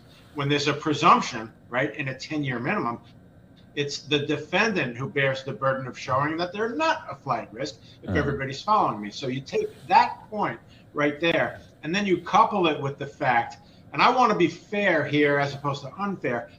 Unfair would be she was a fugitive, jumping over the skis on that. But the reality is there was some controversy about where she was and finding her. So when you take the 10-year minimum that she faces, and that's in 2 separate 10-year minimum counts, and then you take the notion that they were having trouble finding her, I'm not all that surprised. However, to the extent you want to talk about scapegoating, and I spoke to other experts and friends of mine about this, you can't really say the case itself is scapegoating because of participating, aiding and abetting, etc. But on bail, maybe a little. In other words, in the normal case, with somebody with those type of resources and the ability, by the way, to monitor her around the clock, 24 hours a day, so on and so forth, I think the person might very well have been admitted to bail. So where I come out on this is that I think that might have been a little bit harsh along the lines of, we lost Epstein, okay, he died, and so now we're locking her up as though she's a combination of Hannibal Lecter and Charles Manson, okay? Yeah. So that was a little bit much, is the point. Yeah, and of course, we could talk about that trial all day. I also found it so interesting that the former pilot of the private plane Epstein used to have also testified and really shed a lot of light on some of these, high-profile, influential, really world historical figures that traveled and were buddy-buddy with Jeffrey Epstein. And so we learned a lot about that as well. I just want to move on, Doug. We don't have too much time to the other trial that we want to get to. And of course, that is with the former actor on the show Empire, Jussie Smollett, and he has been in court for the last 3 days now. And so right now, I just want to get your opinion in that case. Do you think Smollett himself will testify in his own defense? I've heard that question being posed, to legal experts, and that's really very, very interesting, perhaps even beyond in the normal case. I find the case fascinating on a number of levels. I don't prejudge cases, as you know. Everybody's presumed innocent, as you know. But at the same time, for this particular defendant to appear to be doubling and tripling down on, this original claim that this was a racial attack, I find that a little bit surprising. I mean, after all, one of the two brothers has already testified directly and clearly, as to what took place. Defense is entitled, of course, to cast doubt on that and claim that they're making it up. But now to your question about will he take the witness stand? The normal answer there would be no, because he has very little room to go anywhere factually. But to the celebrity dynamic, I think here you might very well see it. I just have that gut sense. And I think that one expert said, so I won't claim credit for it, the man's a professional actor. That's actually kind of interesting. You know what I mean? People say that trial lawyers are actors on many levels, and I've put on performances in front of juries for 30 years, obviously, and part of it is personality and a little bit of acting, not in a disingenuous way. I'm not saying that defensively, but you get my point. So here's a guy who's a trained professional actor, so he's obviously going to get up there and try to give the performance of his life. I mean, you talk about explaining something to a fifth grader, keeping it simple. Either A, the guy was attacked in a racial attack, or B, he set it all up and it's a hoax. That's it. That's the whole case. Okay. And a jury is going to either think it's A or B. Okay. So for him to get up there, if it's a hoax, is a very risky proposition, and he's going to have to put in quite a performance. If he gets up there and he's truly innocent, God bless him, of course. Doug, yeah, and going back to your point, the Osundairo brother who testified today said, quote, he said he wanted me to beat him up. I looked puzzled, and then he explained he wanted me to fake beat him up. He said that on the stand. So much of this is quite overwhelming, and it's quite damning as well to Smollett. Also, the detectives who testified just yesterday from the Chicago police said that Smollett declined to provide his cell phone, medical records, and a saliva swab to investigators at the time. Because you remember at the time that Smollett and his team of defenders really went after police looking into this, saying they failed to adequately and properly investigate a suspected hate crime in the streets of Chicago. And so right now, I'm kind of curious, are you seeing this case not going very far in Smollett's favor? Because all the evidence that we've seen is quite overwhelming. No, I agree with you. I mean, the point is, what's so fascinating about juries, and I have tremendous respect for them, the common sense that they bring into a building, and not to be a broken record, back to my formulation, is this a hoax or was he attacked? That's it. Very simple inquiry. The point of the matter is that for the two brothers to get up and just make this up, that's one scenario. But the other scenario is the corroboration word. That's always the key to any trial lawyer. So when the police tell you, look, he went from, somebody who was a victim and then to a suspect, here's why. And it starts dovetailing and tracking what the two brothers are saying. And then one other reinforcement point, when you have two brothers as opposed to a single witness, another big point. So to repeat your point, I couldn't agree more. I don't think the case is going favorably for him, but the editorial, irresistible editorial, we're in strange times. And you see like doubling and tripling down. You got pundits saying, oh, if this was a terrible racial attack, it's terrible. They're saying that to this day. Yeah. Last question for you, Doug, because this is very high interest, this Smollett trial. When you think about what happened, and it really caused a lot of political divisions back at the time, and people really, they took their sides on this. They knew what was happening, at least in their own minds. But for Jussie Smollett, the charges that he is facing, 6 counts of disorderly conduct, let's go back to, because the provenance of all this, it was dropped by one prosecuting attorney, picked up by another special prosecutor. Do you think the charges are appropriate? And if so, what would, a possible sentence look like with those charges? Well, look, Dan Webb, whose name I know for years, came in as special prosecutor. He has an impeccable reputation. So I think the charges were entirely appropriate. I think that what went on prior, causes serious concern and questions about what took place. But to your question about the case, I think you'll find this interesting. The point is, each of those counts as a 0 to 3 year felony. Okay, a lot of experts calmly pointed out, and they're correct, that normally he probably would be given some kind of probationary sentence. But let me throw a little bit of a gloss in the mix. Judges do not like people who they feel got up and were untruthful. This tracks to your question about will he take the stand. So you're streaming live now from Fox. We'll have more nonstop news right after this.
And thank you again to all of our viewers who are here with us on Live Now from Fox. So we will continue bringing you all the top stories coming to us from across the country. Here we're taking a live look on Capitol Hill, where Nancy Pelosi will be holding her weekly press conference. I'm sure a number of topics will be discussed, all the way from infrastructure and Build Back Better deal, all the way to the potential government shutdown and the Supreme Court taking on abortion. So we will be bringing you this press conference coming up here soon on Live Now from Fox. But let's also take a look at some of the other top events going on here across our country. We do also have in Minneapolis jury selection continuing, entering the third day. 5 jurors still needed for the case of Kim Potter. Now the jury quickly coming together. 9 jurors, 5 women, 4 men already seated on the jury after just 2 days. We do have a Hennepin County judge who wants 12 and 2 alternates before opening statements are scheduled to begin on Wednesday, December 8th. Now Potter, again,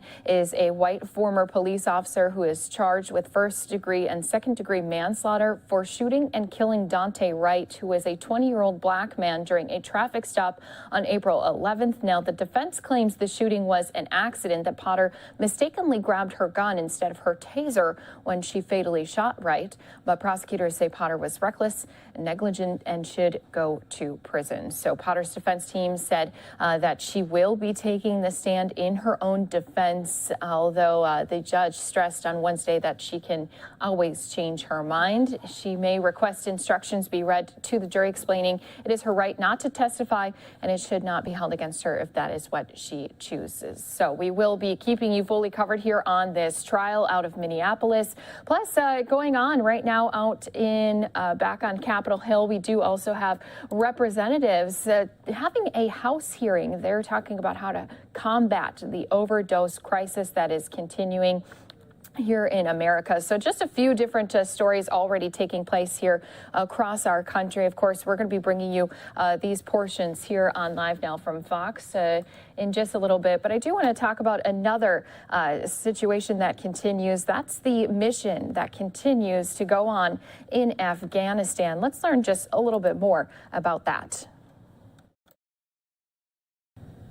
We may not have any American troops left in Afghanistan, but the mission still continues to help all of the people who not only are still in the country, but also who've been relocated here in the United States. So we want to check in with how that mission is going and how it is never ending with some of our friends from Flanders Fields. I'm bringing in Daryl Brown, who's here with us. And Daryl, let's just kind of begin this conversation with, you guys have really lent a hand to those Afghan refugees who are here now in the United States. Yes. So as we brought people back from Afghanistan and evacuated them successfully into the United States, we've taken approximately 12,000 people out of the country in conjunction with our other partners.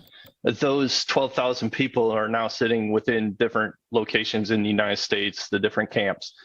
So some of the things that we're trying to accomplish are helping them with some of the basic incidentals, some of the comfort items as well inside the camps. And then also we're working with these people to help them find jobs and be able to relocate and resettle into the United States successfully.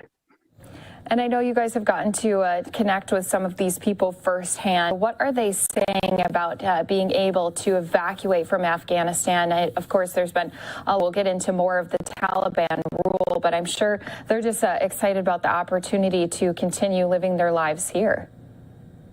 They are. And actually, one of the ladies that I've worked with, she's been a refugee twice now. She was a refugee during the Soviet occupation and was very excited to be able to actually get her sister out and bring her back here to the United States, where she's now going to be living as an American citizen eventually. So let's now bring that conversation back to the grounds in Afghanistan. You guys are still continuing the mission of evacuating some people. There's a lot who still want to escape the country. There are. We have focused our efforts mostly on the American citizens that are still in the country. Some of the green card holders, the LPRs, the legal permanent residents. And then we're also working with military veterans and allies that have supported us throughout our time in Afghanistan. That 20 years, we've accrued quite a few that have made the sacrifices right alongside us. So what are you guys hearing about those who are still inside of the country? How are things now that the Taliban has taken full control? Of course, we've been hearing just some of those stories about now how there is a lot of people who are running into some major crises. It's getting really bad for them. One of the things that we've heard recently are issues with the electrical time or grid. One of the contacts that I have, one of the families, they were actually telling us that they were without power as of 2 days ago. So these are things that are just basics that we take for granted here. But day to day, the military folks, the former government officials, they're facing being executed or hunted and killed. And this is coming from the Taliban and Haqqani networks. Every day we're getting reports in that people are disappearing or they're finding bodies out in the desert of former government officials, police, former military, especially the commandos. So what this has actually come out of is that there's a lot of retaliatory killings and kidnappings happening. One of the folks that we actually were working with, she's a female judge, and her parents were visited by a person that she had put in jail, and then he had Taliban actually in tow with him, and they were making threats against the family and seeking out that female judge. You just hear some of these situations, especially for women and girls. You know, there's a lot of efforts to try to reach out to them. But some of those organizations that had established themselves in Afghanistan now aren't even able to continue that help that is much needed at this time. That's true. The women and girls are actually in very bad way. They're not allowed under Taliban rule to actually hold jobs or be outside the home without actually a male sponsor. One young lady that approximately 12 years old, she was outside the house, went to the market and had forgotten her headscarf. And as such, she was beaten by the Taliban.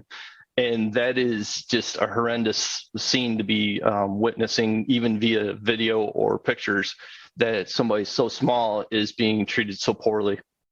And then even if some of these girls are being taken as war trophies, right? They're being traded off as a common commodity, almost like livestock would be, because the Taliban are using these girls as war brides, and then they're, if they have some kind of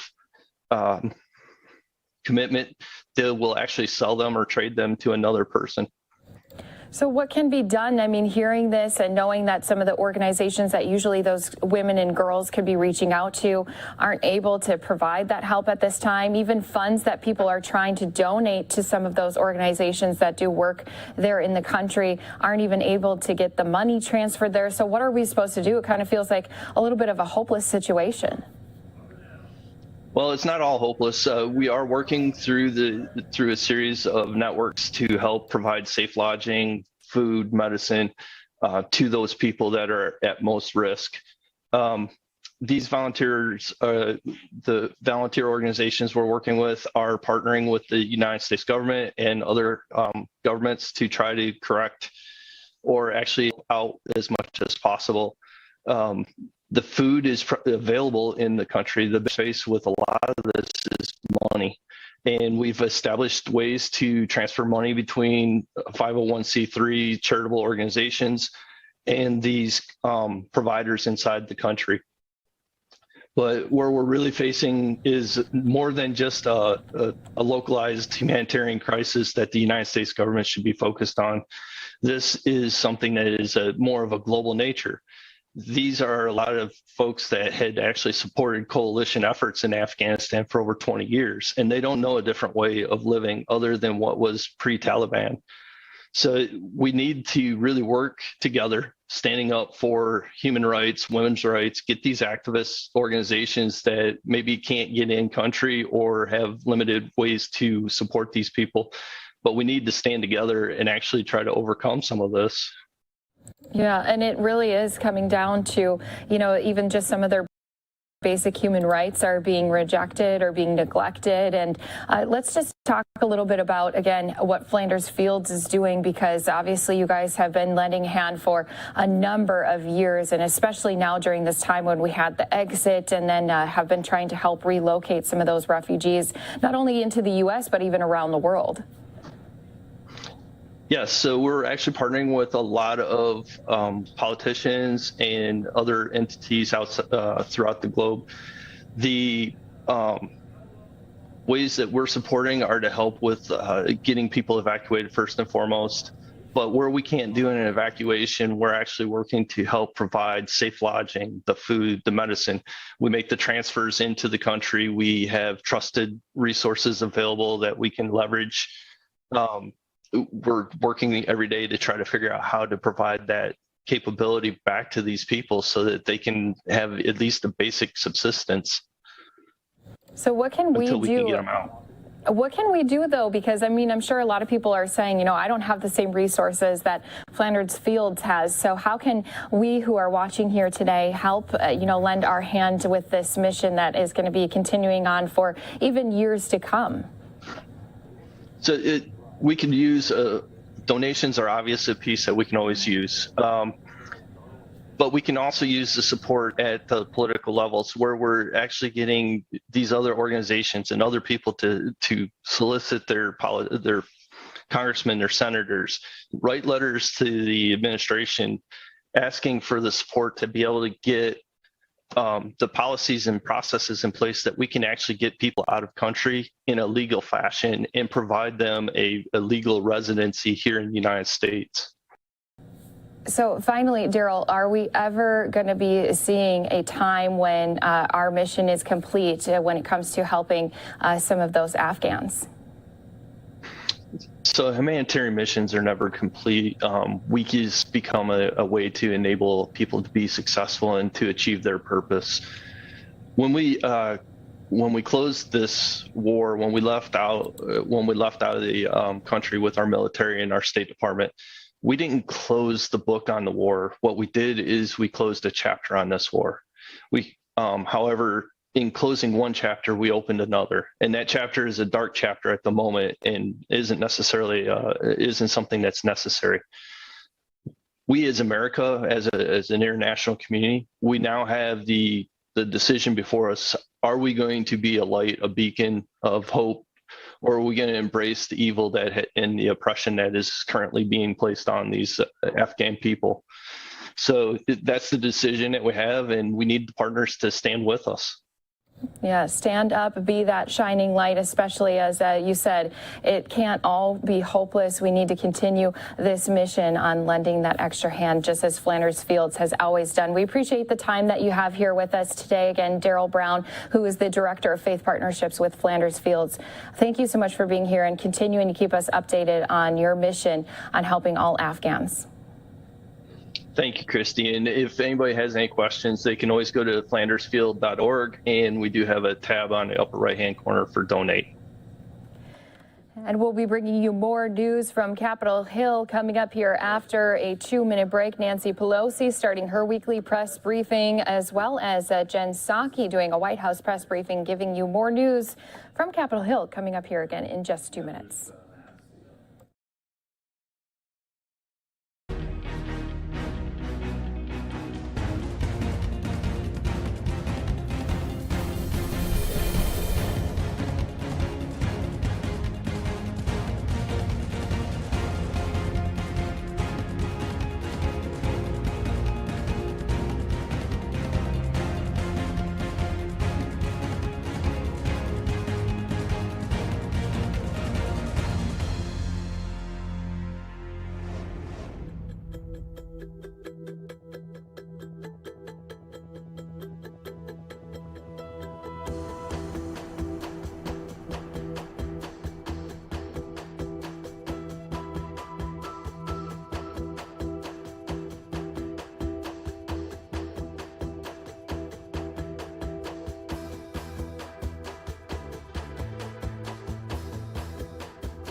Welcome back here to Live Now from Fox, keeping you on top of all the top stories coming to us from Capitol Hill. Just want to give everyone a look. We do have a few different events going on. Nancy Pelosi holding her weekly press conference. Jen Psaki also holding a White House press briefing. Plus, we do have a House hearing going on talking about the overdose crisis that is happening. So we will be getting into more of these stories. Going to take us out to that White House press briefing. Going to join in live, especially this coming as Omicron has been confirmed in the United States. Yesterday, we heard it was in California. Now a case also being confirmed in Minnesota. Let's go ahead, listen in to what is being said with Press Secretary Jen Psaki. Experiencing symptoms on November 22nd, tested positive on November 24th. That would suggest that there's been community spread of this variant for at least the last 10 days within the United States.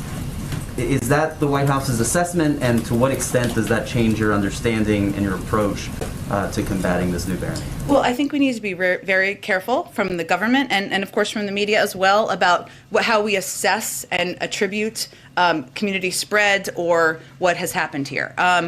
There was information put out by the Minnesota Public Health Department. I would just reiterate a couple of the components of that. Many of you may have seen it, but in case you haven't, there's an individual, an adult male, a resident of Hennepin County. He had been vaccinated. The person developed mild symptoms, as you noted, on November 22nd and sought COVID-19 testing on November 24th. The person's symptoms have resolved. The person spoke with the Minnesota Public Health Department investigators and reported traveling to New York City and attending the Anime New York City 2021 convention at the Javits Center from the 19th through the 21st. Any contact tracing, which is imperative and important, would be done through the CDC and public health officials as well. But I would also note that the Minnesota Public Health Department will do a press conference at noon, and we would expect they'd have additional information. Important question about contact tracing and what we anticipate. I just want to really rely on the public health officials to speak to that. And are you aware of any other cases of the Omicron variant in the United States at the moment, other than the Minnesota case and the California case? We have been very transparent. I think, hopefully you would all agree, about providing that information as it becomes available. It typically comes through public health departments. They often provide it themselves first, but we are in close touch every single day with state and local public health authorities. So not that I'm aware of, obviously, it, again, typically rises through public health officials. I would note, as this Dr. Fauci has said over the course of the last week, every single day, even the restrictions we put in place was not going to prevent this variant from coming here. It would just slow. That was the objective. So we do anticipate there will be more cases, and we know that will be the case, and that's why we're focused on doing everything we can to fight the virus and the variant. Just big picture here. President Biden has repeatedly promised to shut down this virus. He has talked about wanting to end the pandemic. Is that still possible? Does he still believe that that is possible, or are we starting to shift now, especially with the rise of this variant, to perhaps accepting that we need to live with COVID for years to come? Well, first I would say there's a lot we don't know about the variant yet, and that is challenging and frustrating. I understand for Americans, for all of you, and we want to give the space and time for the public health officials who are working 24/7 to assess and provide guidance on it. There are a range of options, as Dr. Fauci has spoken to and our medical experts have spoken to.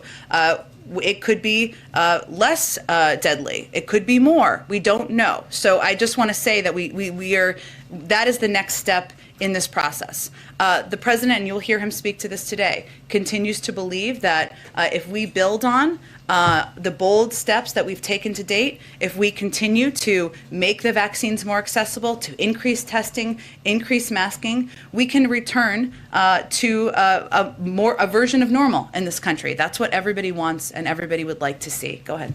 Back on the question about these reimbursements for rapid testing, as anyone who's tried this knows, it can be kind of a cumbersome process. So why not just try and subsidize the price of these tests, as some of the other countries have done? Well, first I would say that we're approaching it a little differently from some other countries. I know this isn't exactly what you asked, but we see the FDA process of reviewing and evaluating the efficacy and effectiveness of tests as the gold standard. That is a high bar in our view, and that's important to abide by that. Our medical team looked at a range of options. We want to make testing more available and more accessible to people across the country. There are 4 times more tests available now than there were in the summer. We will continue to build on that. So this is a step that was our team agreed was implementable and possible to do now, and we will continue to build on it. On the issue of government funding, yesterday you said you were confident that we won't see a shutdown. You know, we know the House is acting today, but a small group of Senate Republicans are still objecting. Do you still have that same level of confidence today that we won't see a shutdown? Well, the good news that I think you all saw today, and we just put out a SAP, or a Statement of Administration Policy, you know how we feel about acronyms around here, supporting the swift passage of H.R. 6119, which was basically a deal struck this morning. We still feel that there's time for lawmakers to set aside reckless and irresponsible political games and enact the short-term continuing resolution that would fund the government through early next year and allow for time for a full year budget agreement, which is obviously our overarching objective. So there is still time to do that. And of course, it's up to Congress to do that. But we are confident they will take steps to keep the government open. There is still time, but not a lot of time. So have you started to take steps to prepare for a possible shutdown, even if it is, just one that lasts through the weekend? Sure. So there are steps that are taken by by the OMB, our budget team, that are standard, and they are not steps taken out of an assessment or evaluation of what's possible or the legislative possibilities. They typically start engaging with agencies about a week in advance of any scheduled timeline for government funding. They did that as of last Friday. They had another scheduled time to engage with agencies today.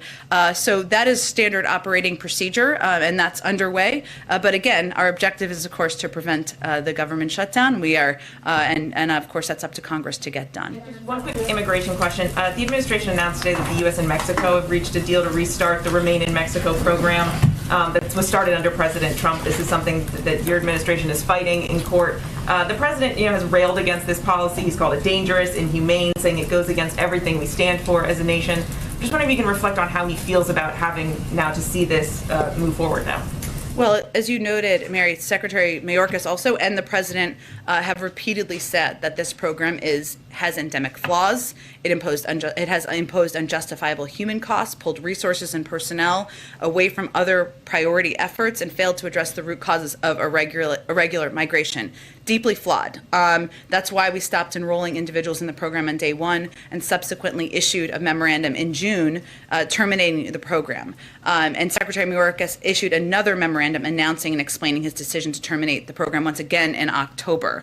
As you noted, though, we are in a situation where we're under a court, abiding by court ruling. And so that is what we are working to implement at this point in time. There are some key changes and exemptions the Department of Homeland Security announced this morning and can speak to, but our view of the program has not changed. We're working to implement under the court order.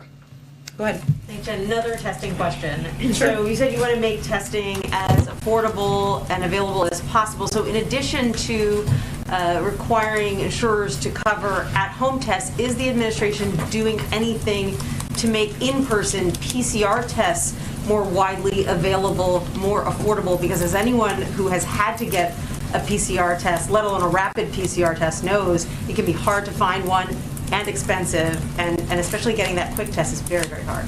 Sure. Part of the plan the president is announcing is free tests, about 50 million tests that we're going to make available at places like rural clinics, community health centers, to ensure they're broadly available in a range of places where people can go and access them. And again, this is part of our effort to build on what we've already done to date. We made $3 billion worth of investments to accelerate the production of rapid tests and expand capacity. When President took office, there were 0 at-home tests available. Now there are 8. This supply will quadruple this month from where we were at in the summer, and we're going to continue to build on this. So this is a step to make it more affordable for people at home, but to also make them more widely available at a range of locations, community health centers, rural health clinics, so that people can go and find them. And on abortion, based on what we heard at the Supreme Court yesterday, is the White House concerned that this Supreme Court is about to overturn Roe versus Wade? And what, if anything, are you doing to prepare for that possibility? Well, I'm not going to make an assessment of how the Supreme Court will rule, but what I will say is that the president is committed to working with Congress to codify the constitutional right to safe and legal abortion as protected by Roe. He's announced his strong support for passage of the Women's Health Protection Act, urges Congress to pass it. And again, I would reiterate something I conveyed yesterday, that he believes that Mississippi's law blatantly violates women's constitutional rights to safe and legal abortion. Every American deserves access to health care, including reproductive health care. We're not going to predetermine how the Supreme Court will rule, but he supports codifying Roe through Congress. That's something that they can act to do. You think that's a real possibility? There is a bill currently, the Women's Health Protection Act, and he urges Congress to pass it. Go ahead. Thank you, Jen. A handful of key aides have announced either that they are leaving the vice president's office or are reportedly going to be leaving the vice president's office soon. Is the vice president not satisfied with the staffing that she has had so far, or do people just not want to work for her anymore? Well, Peter, I would say that working on a presidential campaign, I may be covering one too, I would say, to be fair, and working in the first year of a White House is exciting and rewarding, but it's also grueling and exhausting. It's all of those things at once. and many of the team members you're referencing. And I would just note there has been an announcement about Simone Sanders departing, but there hasn't been official announcements about others. So I would leave it to them and the Vice President's team to make any additional announcements. But in my experience, and if you look at past precedent, it's natural for staffers who have thrown their heart and soul into a job to be ready to move on to a new challenge after a few years. And that is applicable to many of these individuals. It's also an opportunity, as it is in any White House, to bring in new faces, new voices, and new perspectives. And I expect you'll hear more from the Vice President's office on that in due time. So this is not a case of bad headlines about the Vice President and a decision being made to shake up the staff to fix an image issue. You know, Peter, I think I spoke to it, and I would note that, and I'll just speak to Simone since I knew her before, and she's been officially announced, and I knew her even before she joined the Biden campaign, sitting on many panels with her on CNN sets, and knowing someone like her. She joined the campaign early on, as many of you know. She's been a part of this for 2.5 or 3 years. She's somebody, and anybody who's spent time with her knows that she is whip smart, and she has charisma coming out of her eyeballs, and she's going to do plenty of interesting things in the world in the future. She'll always be a part of this Biden-Harris family, and it's only natural after a couple of years to be ready for something new. And that's what happens in my experience in the past in White Houses often. Does the Vice President think that staff are to blame for her not making any kind of meaningful progress on the big things in her portfolio, like passing voting rights or addressing the root causes of migration? I know the Vice President is grateful to all of the staff who have served her. She also understands the excitement and the grueling nature of working on a campaign and working in a White House. And again, as I noted earlier, it's also an opportunity to bring in new faces and perspectives, which is overall a very positive thing. Okay, and then big cities are dealing with smash and grab robberies. A record number of police officers have been shot and killed this year. What is President Biden going to do about all this lawlessness? Well, Peter, I would say that, one, the president proposed additional funding in his budget over the funding that had been proposed by the prior president to increase and support local police departments, make sure we keep cops on the beat, and we ensure that local communities are working in partnership to crack down on crime and any dangers they see in their community. So that's one of the steps. We've also worked with a range of communities across the country on strike forces, as you know, something we've talked about in the past. We're continuing to implement that from the Department of Justice, but the president absolutely believes that community police forces can have an important instrumental effect in helping keep communities safe. And does the president still think that crime is up because of the pandemic? I think many people have conveyed that, and also one of the reasons that one of the root causes of crime in communities is guns and gun violence, and we've seen that statistically around the country. To your point, so when a huge group of criminals organizes themselves and they want to go loot a store, a CVS, a Nordstrom, a Home Depot, until the shelves are clean, you think that's because of the pandemic? I think a root cause in a lot of communities is the pandemic, yes. Go ahead. Thanks, Jen. I wanted to follow up on some of Alex's questions about some of the travel restrictions in Southern Africa. You say that the White House will continue to reassess those, but I wonder, we heard from the UN Secretary General who called these travel restrictions a form of travel apartheid. Is there any diplomatic effort underway on the part of the administration to address the concerns that have been raised about this decision? Yeah, Mike, it's a great question. I mean, we, of course, are in close touch with, at a diplomatic level, with leaders in these countries about the steps we're taking and why we're taking them. And it's not meant to be a punishment. It is steps recommended by our public health officials and medical experts in order to delay the spread of a variant. Not prevent it again, but delay, in order to give us more time to assess and evaluate what this variant means. But of course, we are in touch through diplomatic channels. Part of the plan that the president is discussing today calls for accelerating the distribution, 200 million vaccines in the next 8 days to the international community.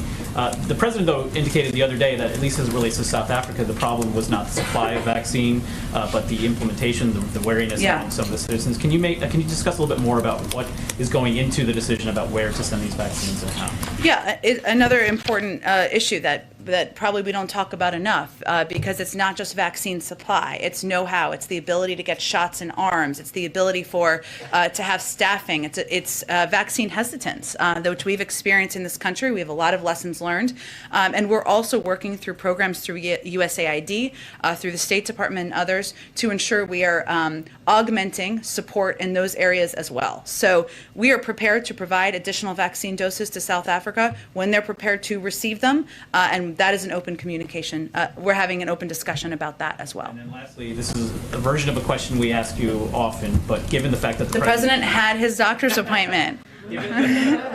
More Fed nominees coming. What else you got? Given the fact, though, that the president was just in Minnesota, obviously the latest case of Omicron was from there. I'm wondering, you had announced as part of the travel that this was a ramp up of a national travel campaign on the part of the president and the administration. Yeah. Are there any determinations being made about the president, where he travels, how often he travels, given concerns about this? We saw him as well, a long rope line when he was there after the event. Is that the kind of thing he might be discouraged from doing until we know more about just how transmission? Point in time, obviously we abide by CDC guidelines, but I would expect, and our plans are moving full speed ahead at this point, to have the president travel around the country, sell his infrastructure plan, make clear to the American people what he's doing to lower their costs. So you'll see him out on the trail, I would expect, next week. Go ahead. Can I follow up on this question, please? Oh, go ahead. Given what you said about the first year of the White House being so grueling, are you expecting or preparing for turnover here at the White House among senior ranks? I think I noted that because I've worked here before. And in my experience, especially in the first year or first 2 years, if you think about it, it's not just being in a White House for a year. A lot of people have also did the campaign prior to this. And that means 2 years, 3 years. I'm looking at some of the people who covered the campaign. So again, I'm sympathetic to you all as well. I don't have anything to anticipate or preview for you, just to note that in my experience is a normal course of events that people are ready to do something new. They're ready to spend time with their families. They're ready to sleep more. And that is to be expected in the first year, 18 months, 2 years of any White House. On another topic, there's language in the Senate's NDAA amendment package that would create a nonpartisan commission looking into the war in Afghanistan. Does the president support a commission like this? I know I had seen that, and I had meant to ask our team about this. Let me get you something right after the briefing on it. I know that we have spoken in the past about our openness to looking into the last 20-year war, mistakes made, what can be learned from that. But let me get you something more official from our team. Go ahead. Thank you so much, Jen. On the new requirements for all travelers getting tested 24 hours before arrival in the U.S. Yeah. Who is going to be responsible for covering the costs for tests for Americans? Will that be individuals or insurance companies? For Americans who are coming back into the United States? Correct. Let me check. It's a good question, and I just want to make sure I give you accurate information. And another on the testing requirements. In many countries, it's still very difficult to get COVID tests, particularly ones with less than 24-hour turnaround in a timely manner. So what considerations are being made on this given the new requirements? Well, as we're implementing any of these policies, we obviously take into consideration, as you know, in our prior announcement about requirement of vaccination, in countries where that wasn't available. I will check and see if there's any exemptions or anything that is going to be applicable in the same regard. Can I ask you one on student debt as well? Is the administration at all considering continuing to defer student loan payments past January, or to at least keep interest rates at 0% in order to provide relief for Americans who are still hurting? And if not, I don't have anything to preview about a decision on that front. I'm not sure one's been made yet. Go ahead. What's the administration's response to OPEC Plus saying they're going to go ahead with their planned output increase? And in light of that and the dropping oil prices, is the administration reconsidering its SPR plans? On the second part, we have no plans to reconsider. On the first part, we appreciate the close coordination over the recent weeks with our partners, Saudi Arabia, the UAE and other OPEC Plus producers to help address price pressures. We welcome the decision today to continue the 400,000 barrel barrels per day increase, together with our recent coordinated release from the SPR, we believe this should help facilitate the global economic recovery. And the president is committed to doing everything in his power and work with other countries to bring down costs for the American people and continue our strong economic recovery. As you know, this is an issue not just happening in the United States, but around the world, and hence openness to close coordination on it. To follow up on one of the questions that Mike asked. Sure. Right when the infrastructure bill passed, you said that one of the things the president would be doing is local TV interviews. Yeah. I think he's only done one so far.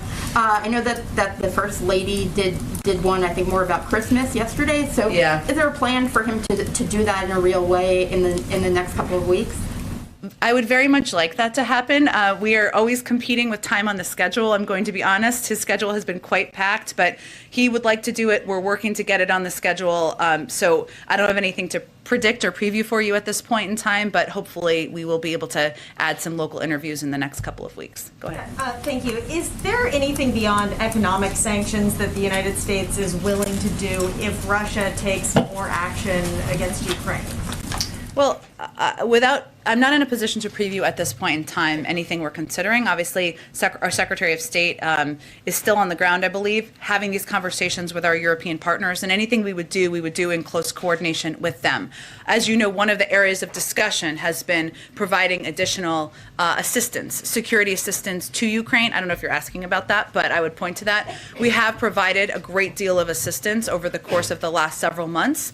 So that's another area, obviously, we would look at, but I don't have anything to preview on any of these fronts at this point in time, other than we are in close coordination, preparing a range of options, and have conveyed directly to the Russians that if they proceed as they did in 2014, that we have a range of options that we will consider taking. One question on COVID, and I know that you kind of get variations on this a lot, but with the testing, public health people are saying, well, why not just ship these rapid tests to every American household? Or why not require vaccine or a test to fly domestically? Why not go further in the direction of public health and mandates, given the potential risk and the fact that we're headed into winter? Sure. Well, one, I would say that nothing is off the table. Including domestic travel. But we do have some protections, some strong protections in place already, including requirement of mask wearing, which was extended, doubling of fines if people are not in compliance. How we look at this is, of course, we base our decisions on the advice of the health and medical experts, what's going to be most effective, and what is we can implement, what is most implementable. So we look at a range of factors as we make decisions about what steps we can put in place. So again, nothing's off the table, but the announcement we made today is building on steps we've taken to date, significant steps we've taken to date to continue to protect more people, put in place additional precautions that will save more lives. Can you just tease out what most implementable means? Are you worried about legal challenges? Are you worried about, political blowback? Well, I think we've taken a number of steps that are not intended to be controversial or divisive, but still may be perceived that way. But our most important factor is what is going to be most effective, and that's what we really base our decisions on. But as you've seen over the past several months, we build on our steps, right? We've continued to add and make vaccines and boosters more available and accessible. Today's a good example of that. We continue to put in place additional travel restrictions, as we are announcing today as well. So we will continue to evaluate and assess on a daily basis. If there are additional steps our health and medical team is recommending, we will consider those as well. Go ahead. Thanks. On the Supreme Court yesterday, again showed how much the balance has shifted toward conservatives, particularly those justices appointed by Donald Trump. Has any of this changed the president's thinking on embracing any of the proposals to restructure, expand the Supreme Court, term limits, anything on that he might be rethinking given the nature of the court? Sure. Well, as I think you know, there's a court reform commission that has been working on and putting together a report, something that he will be receiving and will take a look at and review. And that court commission looked at a range of questions. Court expansion is one of them. Term limits is another one. How cases are taken up and considered. This court commission is has a range of viewpoints that is included. So he will take a look and assess that. I don't expect he will have anything to say in advance of that before he reviews it. Is the plan that he will read that and then sort of make some sort of determination? What is kind of any deliverables from the president in response? There's been some criticism that the commission really lacks much authority, and from progressives say it's toothless. Is there anything that the president is expected to do upon receiving that report? I don't want to get ahead of the president. I know he looks forward to reviewing it. And I think if you look at the history of the Supreme Court, it was important to the president to have a range of viewpoints that he could look at and assess and look at the historic nature of a lot of these issues. As the former chairman of the Judiciary Committee, he takes the role of the court, the role of institutions quite seriously. But I'm not going to get ahead of him reviewing it. We'll see what he thinks. Just to clarify, because I know there's been a few different questions on this. On the free COVID testing, is the expectation that Americans will have to file the claim themselves with their insurance companies to get it back? Okay. Yeah, go ahead. The president said yesterday that he's optimistic that the new variant won't affect supply chains and sort of push things backward from the progress that has been made in recent weeks. But are you similarly optimistic as an administration about the overall economy in the face of the new variant, and in particular the effect that new government restrictions here and around the world might have on economic activity?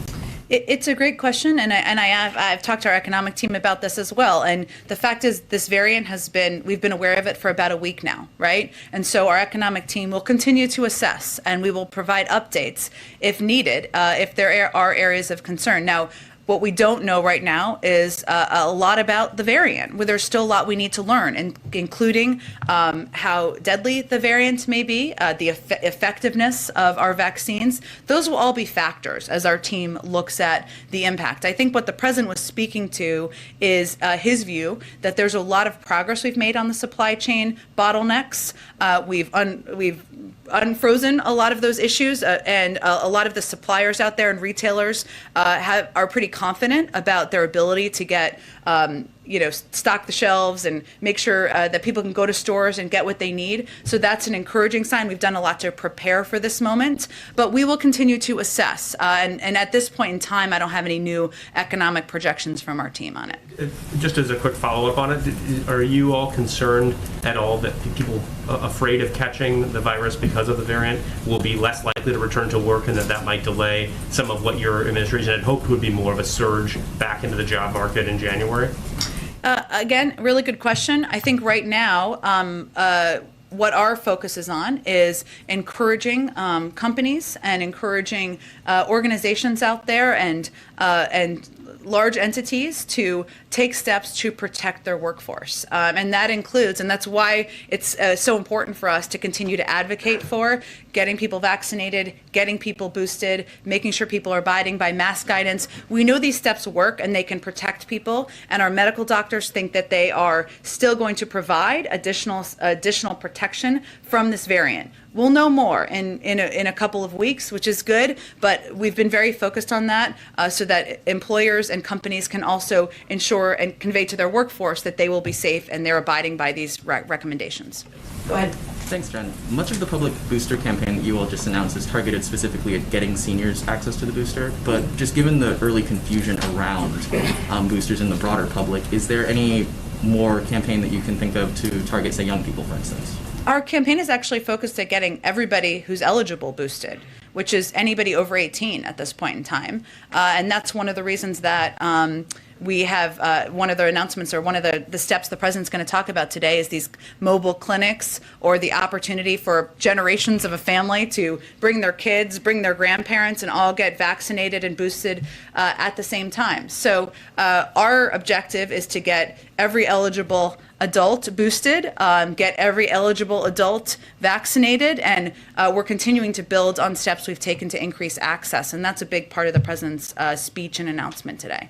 And only about 59% of the public are vaccinated, though, and the U.S. is falling behind some of our peer countries in this regard. Are you all considering any strategies, maybe from adopting from abroad, or considering what public messaging has been successful or not in shifting strategy on this thing? Well, more than 82% of the public has received at least one dose.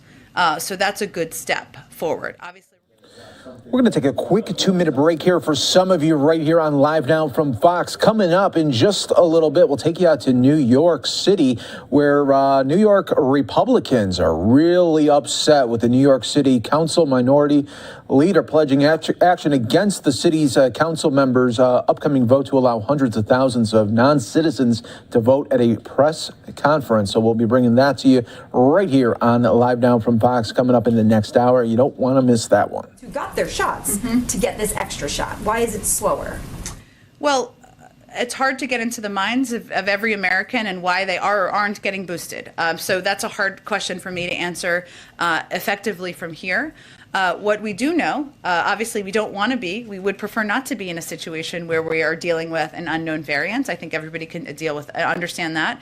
But the fact that there are unknowns and we are out there encouraging people to get boosted at the time where we're still learning more about a variant. We've seen numbers go up. We hope that more people will take this seriously and get boosted. I can't assess, though, why people psychologically are or are not getting boosted. And the plan that the president is going to talk about today calls for expanding capacity at pharmacies for boosters. What exactly would that look like? Is that a focus on supply? What are pharmacies, what do they need to do to speed things up or get more robust efforts going there? Yeah, it's about making sure we're reaching more pharmacies, that we are making sure they have the supply needed to ensure that boosters are available in pharmacies across the country and in communities that are harder to reach. So it's just expanding access, it's expanding supply, getting to more communities, and building on the steps we've already taken to date. Go ahead. A question on shipping vaccines overseas. As part of the announcement today, the administration wants to accelerate shipments overseas, 200 doses in 100 days. What is enabling that acceleration? Is it higher production? Is it shifting from domestic use to international use? Can you explain a little more about that? Well, we've always committed to doing both domestic and international use. I don't believe it's taking away from our domestic supply. Yeah, it's expediting our plans to provide vaccines to the global community. We've also been able to move more quickly as it relates to giving vaccines to a lot of countries because we've done this before. There's a blueprint. And in the initial stages, I think many of you may remember, there were sometimes logistical or other hurdles we had to get through with countries. Now we have a blueprint and ability to do that, so it can move a little more quickly. But I can check and see if there's more detail on how we expedited it logistically. And China says they're contributing as many, if not even more, doses than the United States is. Obviously, the administration said that they're the biggest provider of vaccines overseas. How do you compare what the U.S. is doing and what China is doing? How do you compare those two vaccination efforts? Well, I don't have their numbers in front of me, but what I can convey is that we are providing doses to the global community with no strings attached. I don't think that's the case for every dose from China. Should have an assessment of how effective the Chinese vaccine is? I don't have any from here. You should ask the public health experts that. Go ahead. I just wanted to follow up on the issue of domestic air travel that came up a second ago. You said nothing is off the table. Does that mean there are active discussions about a vaccine requirement or some other change when it comes to domestic air travel? Can you clarify how active that conversation is, whether we could see something before Christmas? I don't have anything to predict on that front. There are active discussions about a range of things that will never see the light of day every single day. And our COVID team is going to continue to bring ideas forward, continue to make recommendations. We'll see what they come up with and what's discussed. And the president takes their advice and counsel very seriously. But I would say there's discussions about a range of options every day. Go ahead. Thanks, Jen. I have two questions about the upcoming Democracy Summit. Sure. So there's been concern among some Asian countries that the summit is putting them in an uncomfortable position because they feel like they have to choose between the U.S. and China.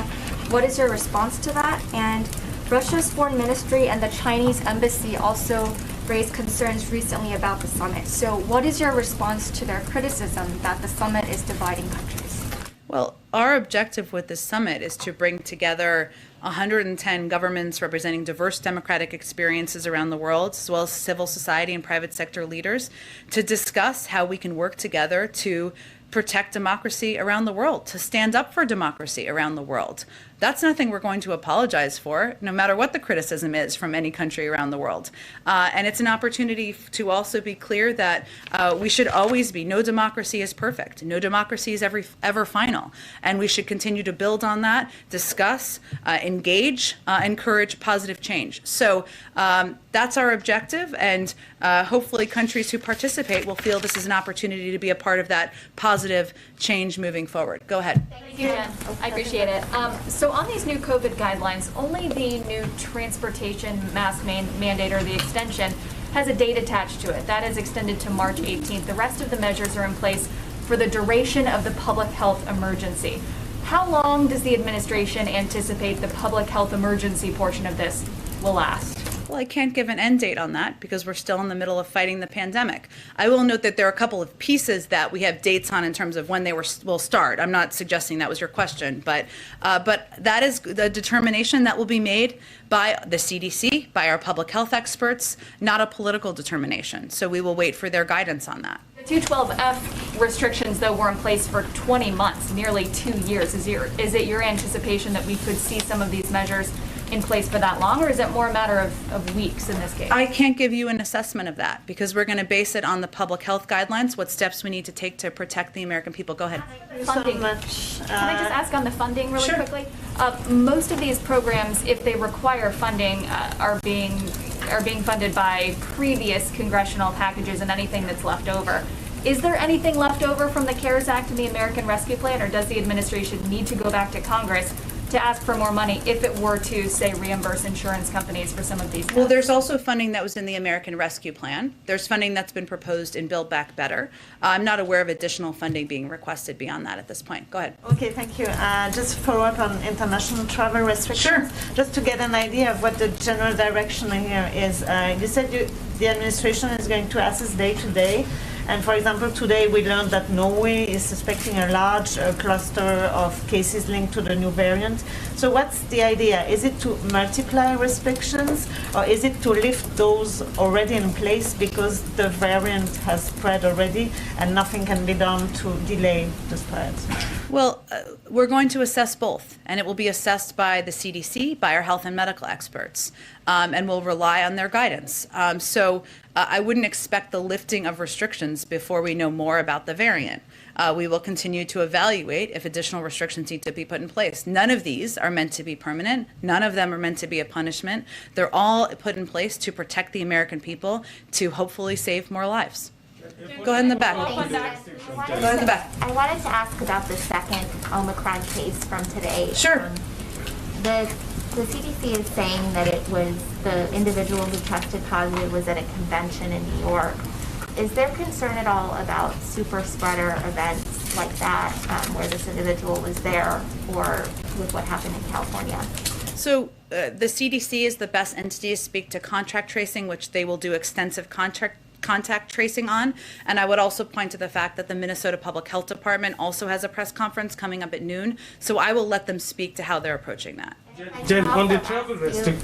If I could also ask you about the at-home COVID test. Sure. The test, when can Americans expect to be able to use their private insurance to cover this? I know that there's going to have to be a rulemaking process out of HHS and Treasury, might be one more agency, labor in there. When can Americans expect to be able to actually use this coverage? That rulemaking, we expect to get clear guidance by mid-January. So that's really the next step. Beyond that, I can't predict at this point. But we are going to get free tests in places at like rural health clinics and community health centers. That's something we're going to start to do this month. Go ahead. Travel restriction, you keep pushing this narrative. Go ahead. Okay, let her finish. Let her finish. Let her finish. Sir, she was asking a question. Go ahead. We will expect to learn more about that process in mid-January. They'll give an update by then. Go ahead. Two questions on the winter COVID plan. One question, one clarification. So the administration in that plan is releasing a safe school checklist, and it says to give schools a clear game plan on how to get as many staff and students vaccinated as possible. So is the president pushing for vaccine mandates for kids, or would they support, or would he support a vaccine mandate for school boards to impose that? Well, I think we gave more description of this, but let me give you an example. And as somebody who has kids in elementary school, other people may relate to this. Most elementary schools, or a lot of them out there, if there's somebody who tests positive for COVID, that often means that people with close contact also have to quarantine for a set number of days. That's the process in a lot of different schools. These decisions are made school district to school district. One of the pieces you'll hear him talk about that has been implemented in other places is looking into this question of whether there can be additional testing that can be administered in schools so that you can keep kids in school. The objective is to keep kids in school. So that's kind of the most vibrant example I would give you of what we're really talking about here. And the clarification, so the winter plan, the administration is pushing pharmacies, or is the administration pushing pharmacies to make more robocalls and robo-text to people? It says millions in this. Yeah. Because I can't get CVS to stop calling me. Well, look, I think what our objective is here is to make sure people know where they can get a vaccine and get a booster. And a lot of people are still confused about that. And access, we know, is a huge barrier. So I'm sorry about all the calls. That means CVS is just, I guess, doing a very effective job, but that's what our objective is. I have to wrap this up in a minute, but Patsy, go ahead. Patsy, go ahead. Go ahead. I mean, you keep following up South Africa. Let Patsy, I just answered South it. Africa had thousands of cases. Simon, I answered a question on this. Let Patsy. Simon, I answered a question on this. Let's let Patsy ask a question. It's not effective to scream over your colleagues in here. Let's let Patsy ask a question. Question on sending vaccine doses abroad. Can you specifically talk about the plan to send directly to humanitarian settings and conflict zones? Do you have any idea as to who you'll be working with? Can you say the beginning part of your question again, Patsy? Sorry. Well, part of the administration's plan is to send out 200 million doses in the next 100 days, including humanitarian settings and conflict zones. Yeah. Can you talk specifically about that, please? Yeah, Patsy, and I'll get you more details on this, but what we typically do is we work through trusted global health partners like the United Nations, other NGOs that are trusted who can get humanitarian assistance and aid, including vaccine doses, into communities. So that's typically how we would approach it. Just another follow-up on a question that my colleague asked, and you said you'll give more specifics on the Democracy Summit. Yeah. Which is, what are the criteria in determining who gets invited? Why are you, for example, leaving out Sri Lanka and Bangladesh and inviting Pakistan? Why are you inviting Kosovo and Serbia but not Bosnia? Well, our objective here was to invite a range of countries, a range of civil society leaders and other private sector leaders to have a discussion about democracy. It does not mean that that everyone we're inviting we're giving a stamp of approval on. Every democracy is a work in progress, and it doesn't mean that we are giving the opposite of a stamp of approval or a negative stamp to people who are not invited. This is just meant to be include and invite a diverse set of voices, countries who can speak to our global effort to protect democracy. George, I'll have to be the last one. Beijing Olympics, if you don't mind, if you have any more updates on whether the president has made his decision on the Beijing Olympic, and whether the decision-making process include considerations on human and women rights in light of the treatment of the Chinese tennis player Peng Shuai after she disclosed that she was sexually mistreated by a Chinese official. I don't have an update today. I will say, broadly speaking, as I've conveyed before, that of course any decision takes into account a range of issues, including human rights, our concerns about them, issues we have been quite outspoken on. George, let's do George and Amish, and then we got to wrap it up. Go ahead, George. I wanted to see if you could clarify the situation on the continued steel tariffs on the UK. There was a report in the FT that said that was because of concern that the British were going to harden the border with Ireland. The UK trade minister said that's a false narrative. Is there a link? I'd have to check on that with our team. I haven't delved into that deeply today, so let me do that, George, and we'll get back to you. Go ahead, Jamish. Hi, I have two quick questions. The first is just because the Omicron variant is in several states, I'm just wondering if you could talk a little bit about why the travel ban still makes sense. And I know you talked about the timeline still being iffy, but could you just maybe explain a little bit more why those travel bans make sense right now? Well, again, this is all based on, it's not a decision made out of the White House. Ultimately, it's based on the recommendation always of our public health and medical experts. They have advised several days ago the president to put in place restrictions on a set of countries where we are seeing the variant, specifically in South Africa, spread to hundreds, if not thousands of cases, and neighboring countries because of the concern about spread. We will evaluate every day if those restrictions, any of these restrictions should be expanded upon. But again, there's more at this point. We're still learning about the variant that our team is working 24/7 to assess. And I don't have any prediction of an end to any restrictions or additional ones at this point in time. Part of the administration's ramp up is requiring insurers to cover the cost of rapid tests. But there are obviously millions of Americans who don't have insurance. So I'm just wondering, why not just subsidize the tests directly and give them and give them out freely like they do in Europe, given the fact that there are so many Americans that are uninsured? Well, I answered a version of this a little bit earlier, but let me repeat some of the I think most important points here. One, we believe that our process for evaluating tests is the gold standard that other countries and parts of the world don't meet. We have 8 approved by the FDA. I believe I'm correct in that. We also assess a range of options for making tests available. So in addition to people being able to be reimbursed, we're providing 50 million tests to community health centers, rural clinics, something we're going to do this month to make them available to people who are uninsured and people who need access to these tests. So that is a step we're taking in addition to the ability of people to get reimbursement from their insurers. Just won't remain in Mexico. I know that there's a deal that's been struck. I know the lawsuit has forced President Biden to sort of have to deal with reinstating it. What's the next phase of this? Because obviously advocates are saying making asylum seekers stay in Mexico and remain in Mexico is dangerous and also a violation of their rights. Is there sort of a plan for that? Well, I would say first the Department of Homeland Security, and just to reiterate some of the points I made earlier, but just in response to your important question, the president continues to believe that MPP has endemic flaws, imposed unjustifiable human costs, pulled resources and personnel away from other priority efforts. That's why we ended the program. That's why the Secretary of Homeland Security has repeatedly issued memos expressing the point of view of the administration. As you noted, this is a court order issue that we are implementing. The Department of Homeland Security can speak to the specific aspects of this, but they did announce some key changes to the program being announced to address some humanitarian concerns. It's in the courts currently, so that's where it is. But even as we are in a position where we have to implement it, we made some changes that they can detail in more further detail. Okay, thanks everyone. And that was a White House briefing, and as we were talking about, and as Jen was just saying, at 1:40 Eastern, President Biden will be making some remarks coming off of going into the winter months with COVID-19, how to battle that, especially with this new variant that now in California and Minnesota. So we'll be getting some updates from the president coming up at 1:40 Eastern.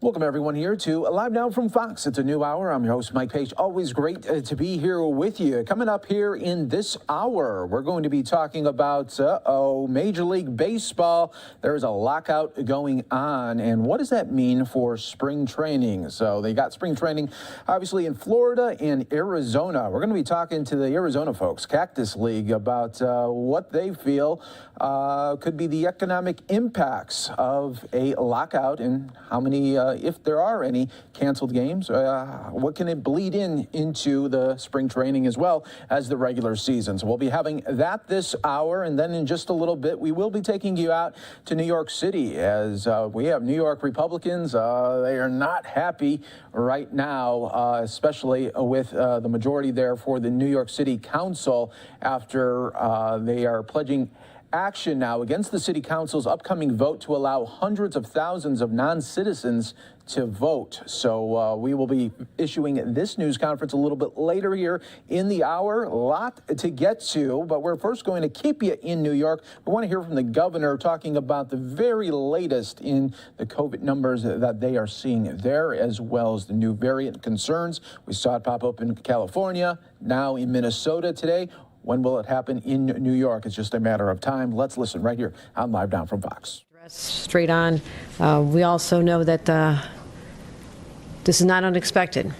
This is not unexpected. It was literally 6 days ago when I instituted an executive order to give me the powers I would need to deal with the current situation, but also a future situation which could arise if Omicron ended up showing up in the state of New York. And we believe it has. Just recently we learned from the Department of Health in Minnesota that one of their constituents has tested positive for Omicron. This individual had spent time in New York City. They were at a conference at the Javits Center. We have been in touch with the Javits Center. I just spoke with Alan Steele a few minutes ago. I've been in contact with New York City, spoke to Mayor de Blasio. An individual I'm going to be introducing shortly, Dr. Mary Bassett, our new health commissioner, has also been in touch with the New York City Department of Health. The information is still evolving, but we understand that this individual, while they were vaccinated, they have very mild symptoms, and in fact, those symptoms have already resolved. That is good news. And what we want to make sure we know is that there is one way to address this. New Yorkers, get vaccinated, get boosted, and get ready. We do anticipate there'll be more cases, but to the extent that they are mild, we'll address them. This is not cause for alarm. Again, it was foreseen ever since it was first reported out of South Africa that we knew it would come to New York State at some point. And I want all New Yorkers to know that their state government, in collaboration with our local governments, our cities and our counties, are prepared for this. We are ramping up our efforts to get more vaccinations out there, ensuring that there's no area of the state where someone can uneasily access a vaccination, but we believe that the vast majority of the state is covered now. Testing is widely available, and we encourage people who have been at a conference recently at the Javits Center during the dates of November 18th and 22nd that they also get tested, and we're going to make sure that everyone knows. We have a way to contact these individuals. There is a list of individuals who attended, and also they were vaccinated in order to go into this conference in the first place. So no confirmed cases in the state of New York. However, we are very cognizant of the fact that it is very likely soon that someone is going to test positive for this. We've been ready. We're prepared. We're not sounding the alarms. We're not overreacting to this, but I want New Yorkers to have the confidence to know that we are ready to deal with this. So continue wearing your masks. We encourage everyone to wear their mask when they're out. Get those shots. Get your children vaccinated. And we're not defenseless. We are not defenseless against this variant. And I want everyone to know, to have the confidence that we can handle this. We're ready for it. This is not surprising. It is the fourth variant that has arisen, and there's much more information that is still to be learned as we wait the continued research from the CDC and others. I have spoken to individuals from the White House yesterday in person to be briefing our congressional delegation to make sure they were apprised of our efforts here in the state of New York. Constant communication with our county officials, our public health departments, and so we are ready.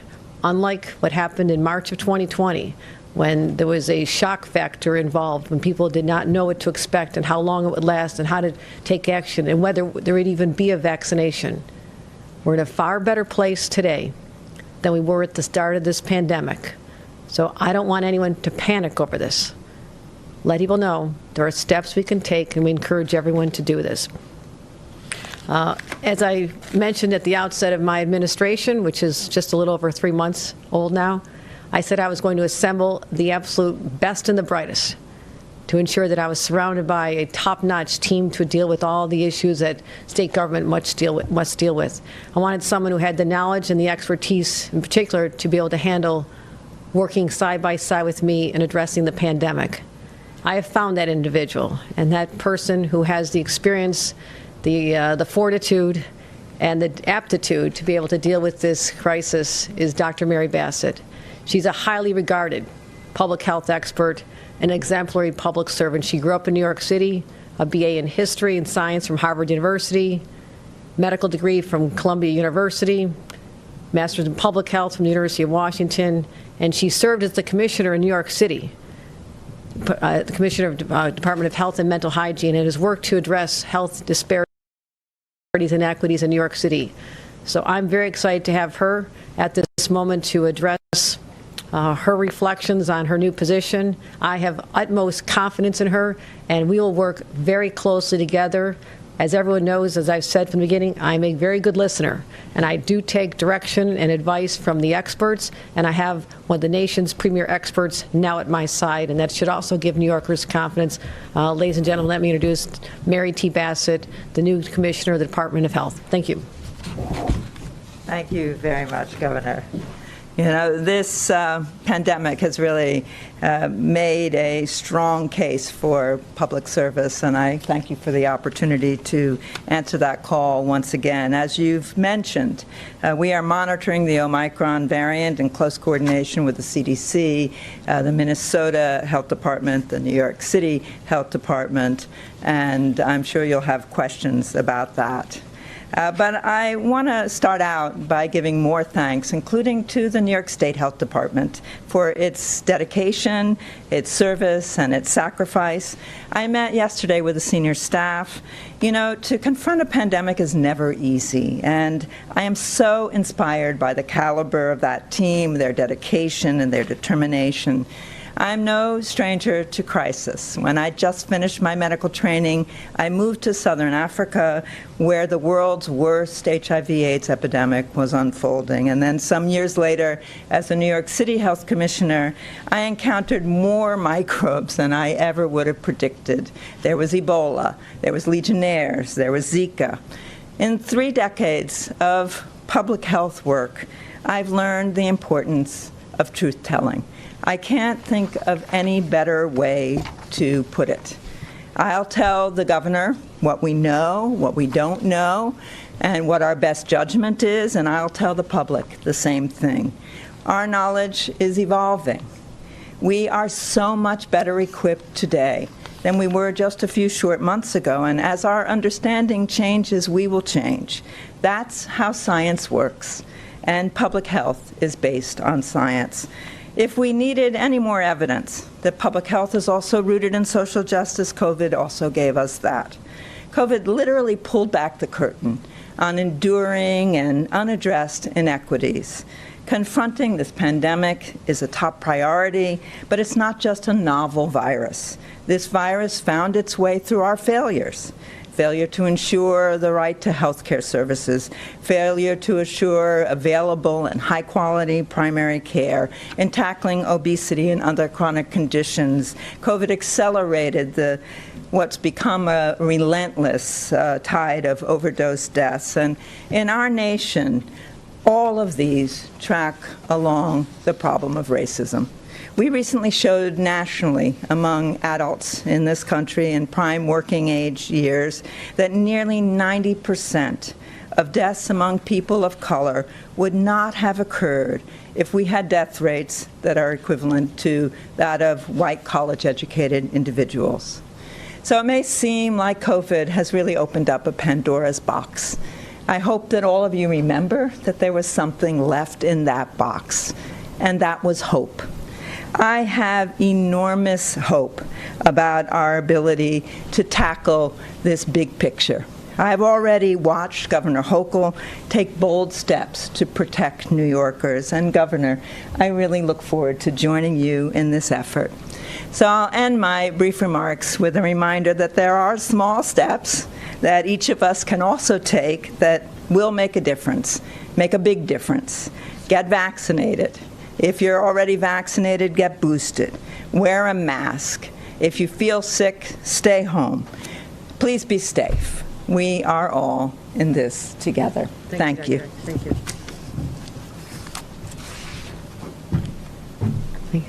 Thank you very much. Now you know why I feel so confident in our ability to address whatever comes our way, because we have one of the nation's best at our side. So thank you, Dr. Bassett, for answering the call to public service once again. As I mentioned yesterday, I was in the White House addressing a number of issues, our COVID response as well as infrastructure issues. And I do want to thank President Biden. Some of the elements of his winter plan have already been released. This is important, and one of the difference, again, between our response now and at the outset of the pandemic in 2020 was a different president. And that required there to be people in other states who took leadership positions. And I'm really, really proud that our White House President Biden and his entire team have taken the ownership and responsibility to make sure that we have a national response to what is a national, indeed a global crisis. And so one of the issues that we've been fighting for a while was actually reimbursement for over-the-counter tests. Up until now, we did not have the authority to have private insurance companies pay for people to get over-the-counter tests, and we've been pushing and pushing, trying to allow this to happen. And we just received word from the White House that they will require that insurance companies now cover the cost of over-the-counter tests to make sure that they're more widely available and that there's no barriers to access to those as well. So that was important. And we also know that President Biden is pushing the ramp-up of pharmacies. As you know from the beginning, pharmacies have been one of the primary locations for people to receive a vaccination. They're so accessible. They have a direct pipeline to the White House to get the supply, and he's ramping up that supply, which we think is critically important. Also, more collaboration to get seniors boosted. Seniors continue to be the vulnerable population. When you look at the hospitalizations, they are primarily senior citizens. Some who had been not vaccinated, some who were vaccinated, but getting that booster is critically important. So we're going to be reaching out to all Medicare beneficiaries with the federal government as well. Continuing to push the mass vaccination sites. We'll be talking about that, what we're doing ourselves, but also the pediatric vaccines and all this accessibility is coming from the federal government as well as requiring Medicaid reimbursement for providers. This is one way we can keep kids in schools, safe travel protocols, as well as a number of initiatives that we support. I just want to stand here today and say we support President Biden's bold initiatives, and so happy to have him as a partner who understands that the role of the federal government in addressing this, which was not there at the outset of the pandemic, and a lot of time was lost, and many people suffered, and I'm proud to see that dynamic since last January has changed so dramatically. Let's take a look at what's going on here again in New York State. We continue to see warning signs. High rates of cases across New York State continue to be higher in upstate regions compared to downstate, and there is only one reason for this, and that is the decision by individuals not to get vaccinated. It is not that there's not a supply. It's not that people are not eligible. It's not that they don't know about it. It is a conscious decision not to be vaccinated, and the direct result is a higher rate of individuals in those regions upstate, as well as it has a direct correlation to the number of hospitalizations, as you can see from this chart.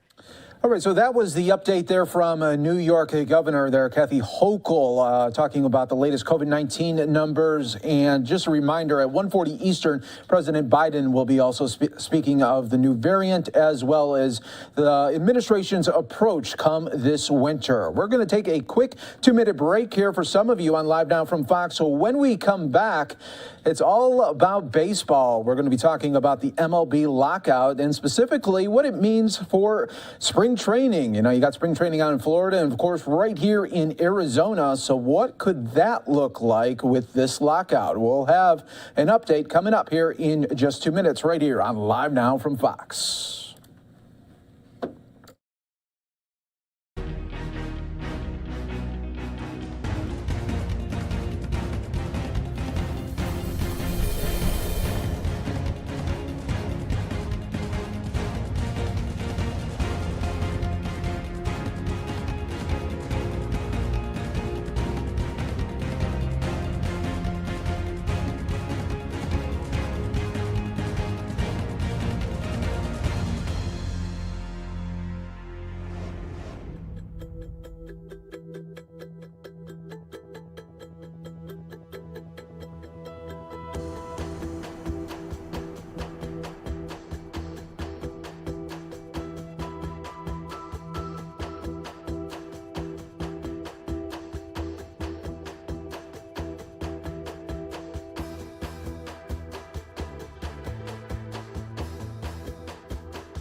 20 seconds out.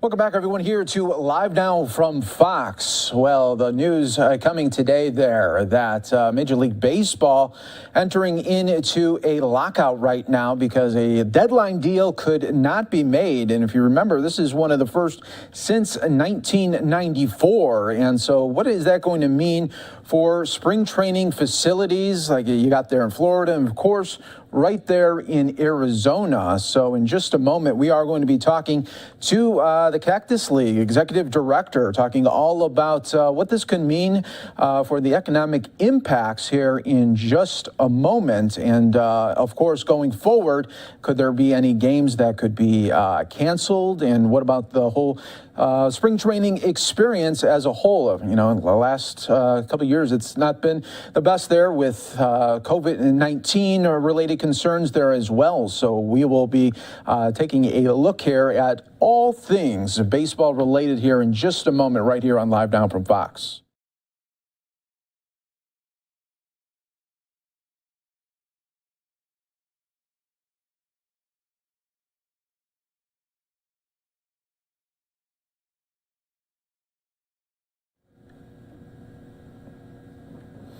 In the meantime, I just want to read a letter to baseball fans. This is from the MLB commissioner. In just a moment, we'll be hearing from a little bit about him as well.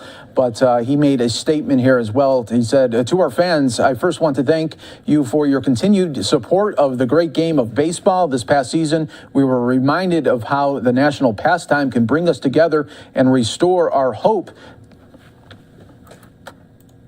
Despite, and let me just bring this back here to baseball now, and as we continue to bring you the very latest here regarding this MLB lockout here. This is why I am so disappointed about the situation in which our game finds itself today. Despite the league's best efforts to make a deal with the Players Association, we were unable to extend our 26-year-long history of labor peace and come to an agreement with the MLBPA before the current CBA expired. Therefore, we have been forced to commence a lockout of major league players effective at 12:01 a.m. Eastern on December 2nd there. And so that was a little bit from the commissioner of baseball, and we'll be hearing from him in just a little bit. But I do want to bring in our guest here from Arizona, the Cactus League Executive Director, now joining us here, Bridget Binsbacher. Thank you so much for joining us here on Live Now from Fox and really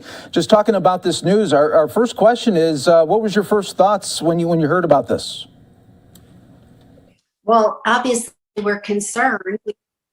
We know what a tremendous impact the Cactus League spring training season has on the Arizona economy, and we were really looking forward to a, full season, full capacity to be part of the recovery for Arizona tourism and the state's economy. It's been a tough couple of years.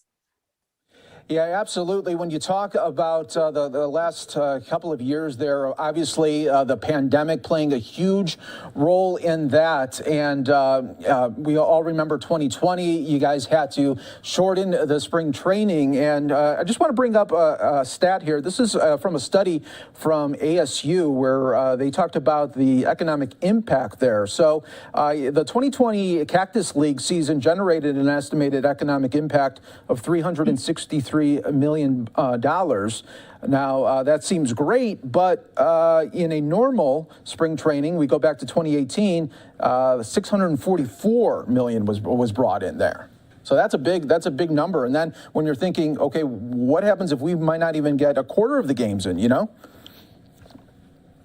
Right, exactly. And we know from the studies that we've done, which we typically do every other year. That's our commitment. And 2018 was the last regular season where we did an economic impact study. That's where that $644 million impact number came from. And it's consistent. Nearly, 2 million people come through the gates every year, and the majority of them are from somewhere else.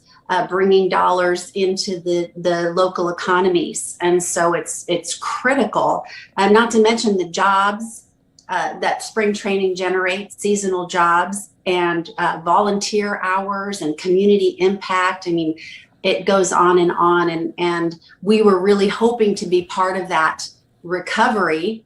And now it's a wait and see. So we know that after what we've been through the last 2 years, we were flexible, we were adaptable, our facilities, operations folks can be ready for whatever they need to be ready for. And so that's what we're looking to. We're looking to February 26th, and we're going to be ready, and that's our plan at this point. And Bridget, a lot of fans want to know, especially because so many come from around the country to our great state here of Arizona to partake in spring training fun and really have a great time. But when is the moment where the date that you would need to have this deal done so that spring training could go on without a hitch and there's no canceled games? Year after year, it seems like it goes on without a hitch, and it seems seamless to the fans because that's what we've been doing in Arizona for so many years. But we'll be ready, and the sooner the better. Obviously, a lot goes into logistically into a spring training season. But again, our facility folks, they're pros at this. They will be ready for whatever they have to be, and they've proven that the last couple of years because, again, we've been sort of in the same situation where it's been a wait and see, and that's where we are. And Bridget, do you worry about stuff like this with the negative impact of a lockout? For the normal fan, they see these huge contracts that these baseball players are getting, and then they have to be thinking to themselves, wait, why should we come out to these games to support them when they got this huge money and they're still fighting? I guess that's a perception that, I can't control that. We're talking about two separate things. And from the Cactus League's perspective, we're focused on the Arizona brand, the impact as a result of the spring training opportunity. That's the bottom line. There's 2 places in the country that host spring training. 15 teams in Arizona as part of the Cactus League, and we want to make the most of this opportunity. And again, when you look at the numbers, you see what this means to the state's economy, to tourism, to local businesses. I mean, behind every local business is a family, and so the impact runs deep. We want to be ready to host spring training for 2022 and be part of the recovery for everyone involved. It's been a tough couple of years, and we want to get back to a regular season. And they're outdoors. These events are outdoors, so we've done them safely and successfully, and it's just a great time for people to come to Arizona and see other attractions in Arizona. We want to get back to that. Absolutely. And you bring up a great point there about, it's just more than the actual game that is going on in the facilities, but for the restaurants, the bars around these areas where they get a big foot traffic before or after the games. And this goes beyond just the facilities, the great facilities that we have here in Arizona, but just for everyone involved here, we want to see play ball, right? Absolutely. And, our study has shown consistently that 6 out of 10 fans, and, keep in mind, there's, 1.8, nearly 2 million people coming through these gates. 6 in 10, have identified spring training as the reason they come to Arizona. And they've also said that as a result of that, they go to other parts of Arizona. So they're visiting Flagstaff, Sedona, Tombstone, all of the different attractions during that time that people are able to enjoy. So it goes way beyond just the 8 municipalities and tribal community that actually host spring training. Absolutely, absolutely. And we're hoping for the very best, because I love to go out there to the parks there and enjoy everything that comes with the spring training. And so we're hoping that this deal will get done and everything will be able to go on without a hitch, because you guys do such a great job putting a great show on, and an experience for everyone in the Cactus League is talked about around the country. And that's why we get people to come out to sunny Arizona to watch us. Absolutely. Decades now, people have fallen in love with Arizona and spring training, and we will be ready. All right, looking forward to that. Thanks so much for the update and really giving us some insight of the economics behind this and what it can mean. Bridget Binsbacher, thank you. We appreciate you. Thank you. All right, everybody. And when we come back here on Live Now from Fox, we'll listen to a little bit of the MLB commissioner talking about this lockout that happened. You're watching Live Now from Fox. Thanks again for joining us here today.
Welcome back, everyone, here to Live Now from Fox. This is the Major League Baseball Commissioner, Robert Manfred, talking about the lockout that is underway with Major League Baseball. Let's listen right here on Live Now from Fox. Association, despite our very best efforts.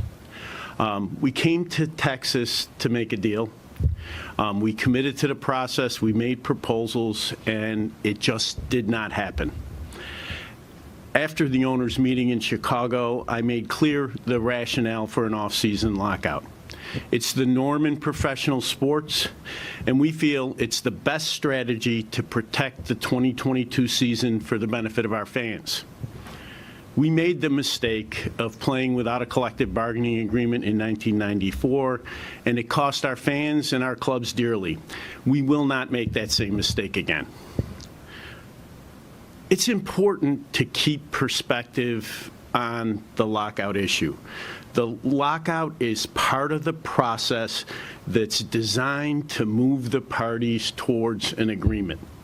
Despite the lockout, we remain ready to bargain whenever the Players Association wants to bargain, and we are steadfast in our desire to get a new agreement. I'm not going to say much on the substance at the table. Suffice it to say that the Players Association, as is their right, made an aggressive set of proposals in May, and they have refused to budge from the core of those proposals. Things like a shortened reserve period, a $100 million reduction in revenue sharing, and salary arbitration for the whole two-year class are bad for the sport, bad for the fans, and bad for competitive balance. I am really proud of the effort that was put forward by our negotiating committee. The committee made creative proposals to address union concerns, including proposals that would materially increase salaries for young players, eliminate draft choice compensation, create a universal DH, and create a draft lottery in baseball for the first time. Let me finish by reiterating our willingness to bargain at any time and our sincere desire to get a new agreement so that we can all enjoy a great and uninterrupted 2022 season.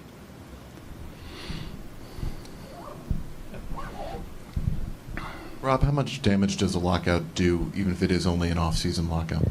Look, it's not a good thing for the sport. It's not something that we undertake lightly. We understand it's bad for our business. We took it out of a desire to drive the process forward to an agreement now. How does a lockout move you toward that agreement? Look, it's part of the theory that underlies the National Labor Relations Act, right? People need pressure sometimes to get to an agreement. Candidly, we didn't feel that sense of pressure from the other side during the course of this week. And, the only tool available to you under the Act is to apply economic leverage. Bob. Rob, is there any consideration as far as delaying the lockout till a week after winter meetings or later this month? Yeah, delaying the lockout once the contract expires gets complicated legally, and frankly, from our perspective, we wanted to move the process now because we want an agreement now for our fans. Michael? Rob, you spoke in Chicago that fans will understand the difference between a lockout relatively early in the offseason and one that causes cancellation of games. Do you think still be understanding if, say, the union's resolve does not change and theirs resolve does not change, and do you think they'll still be? Look, it is my hope and expectation that the parties will get back to the table and get an agreement done. I know you had said to make the lockout was to preserve, to hopefully preserve the 2022 season. Mm-hmm. Do you have a drop-dead deadline in which to do that, to make sure the games will not be affected with spring training or games? Yeah, I just think speculating about drop-dead deadlines at this point, not productive. So I'm not going to do it. Do you have further meetings planned? We don't have anything scheduled. I'm sure there will be communication between the parties. And again, it is our desire to get back to the table as quickly as we can. Rob, what about the union's proposals was bad for the sport, bad for fans, and bad for competitive balance? Well, let's take 5-year free agency. I think that we already have teams in smaller markets that struggle to compete. Shortening the period of time that they control players makes it even harder for them to compete. It's also bad for fans in those markets. The most negative reaction we have is when a player leaves via free agency. We don't see that, making it earlier, available earlier. We don't see that as a positive. Taking $100 million away from teams that are already struggling to put a competitive product on the field, I don't see how that's helpful. Rob, I think there'd be skepticism that teams are struggling. Can you explain or elaborate on that suggestion that teams are struggling to put competitive players, teams on the field? Well, look, I've watched this game, as an insider for more than 3 decades. I think that most people who understand the game realize that in our smaller markets, it's a lot harder to win than it is in our bigger markets. You said, Rob, that you guys made best efforts to make a deal. Mm-hmm. Could you have made more proposals throughout this process? Well, you could make more proposals. I'll give you one example.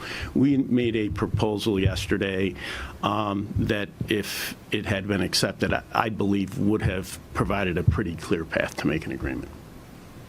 Bob? Rob, is there anything accomplished in these 3 days in Texas? Did you learn anything? Oh yeah, you look. It's the process, right? You always learn things. You get new ideas. You get a better feeling for people's priorities. So I don't want to. We didn't get there. But they were not wasted days. It was worthwhile in terms of the process moving forward. You say you see a clear path somewhere. Do you believe the union sees the same thing? And if so, is there a deal that could come together quickly?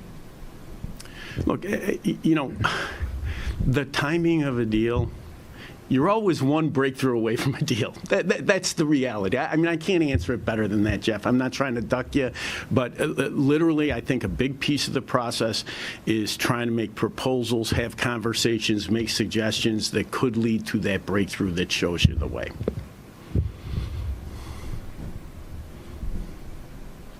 How open is the league to allowing players who are rehabbing injuries as well as in constant contact with mental health professionals on the club side to continue that relationship?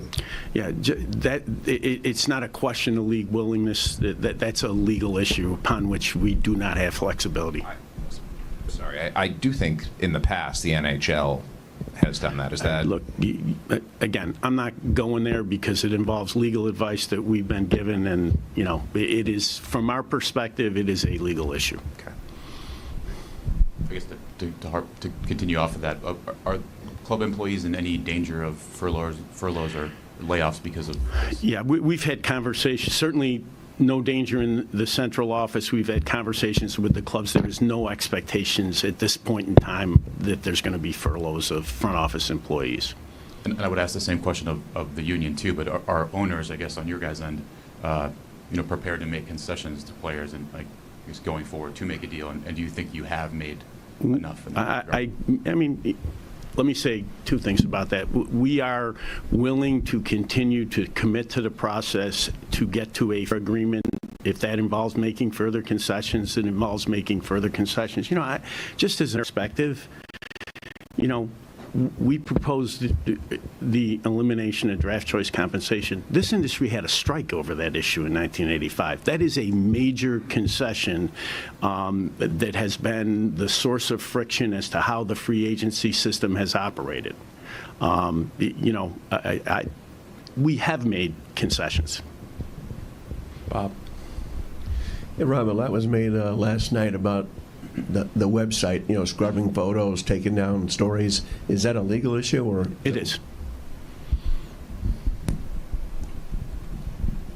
Did you guys make a proposal for any on-field changes, and why or why not? The on-field changes were the topic of discussion at the table. We did make a proposal early on about a joint process with respect to on-field changes. We did not make any specific rule change proposals. We are in the process of still evaluating changes. And frankly,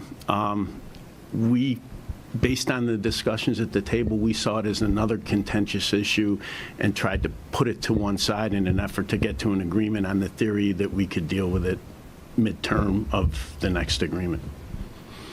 Take two more, Michael and then James.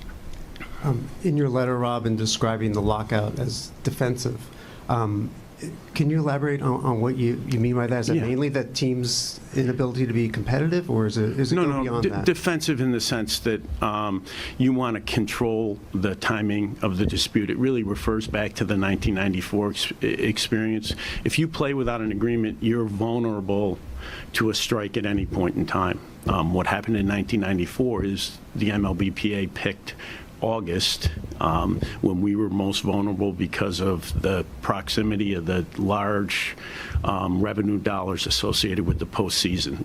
We wanted to take that option away and try to force the parties to deal with the issues and get an agreement now, which is what we continue to believe is best for the fans.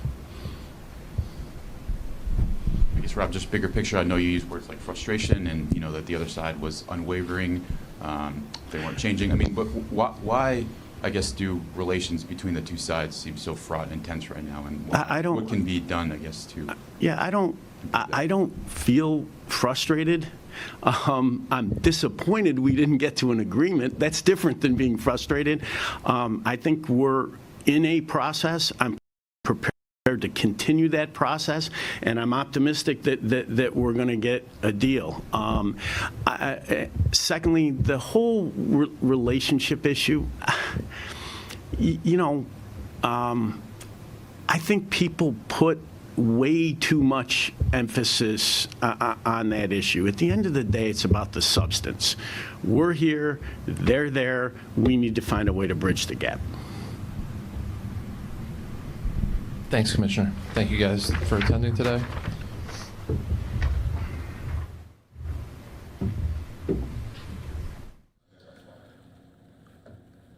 And with that, everyone, we will take a quick 2-minute break here on Live Now from Fox. When we come back, we are going to take you out to New York City. What is going on here? Big response right outside of the United Nations. We'll tell you what happened right here. Coming up next on Live Now from Fox.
Welcome back, everyone, here to Live Now from Fox. We wanted to tell you about a situation happening in New York City right now. The United Nations complex is under lockdown procedures right now. This is all happening after the New York Police Department, New York City, was trying to get a man with a gun outside of the United Nations building in Manhattan to surrender today. Fox 5 News says a man has been pacing outside of the buildings with a shotgun, and police are negotiating with him in an effort to try to drop the gun. He was described as a man in his 60s.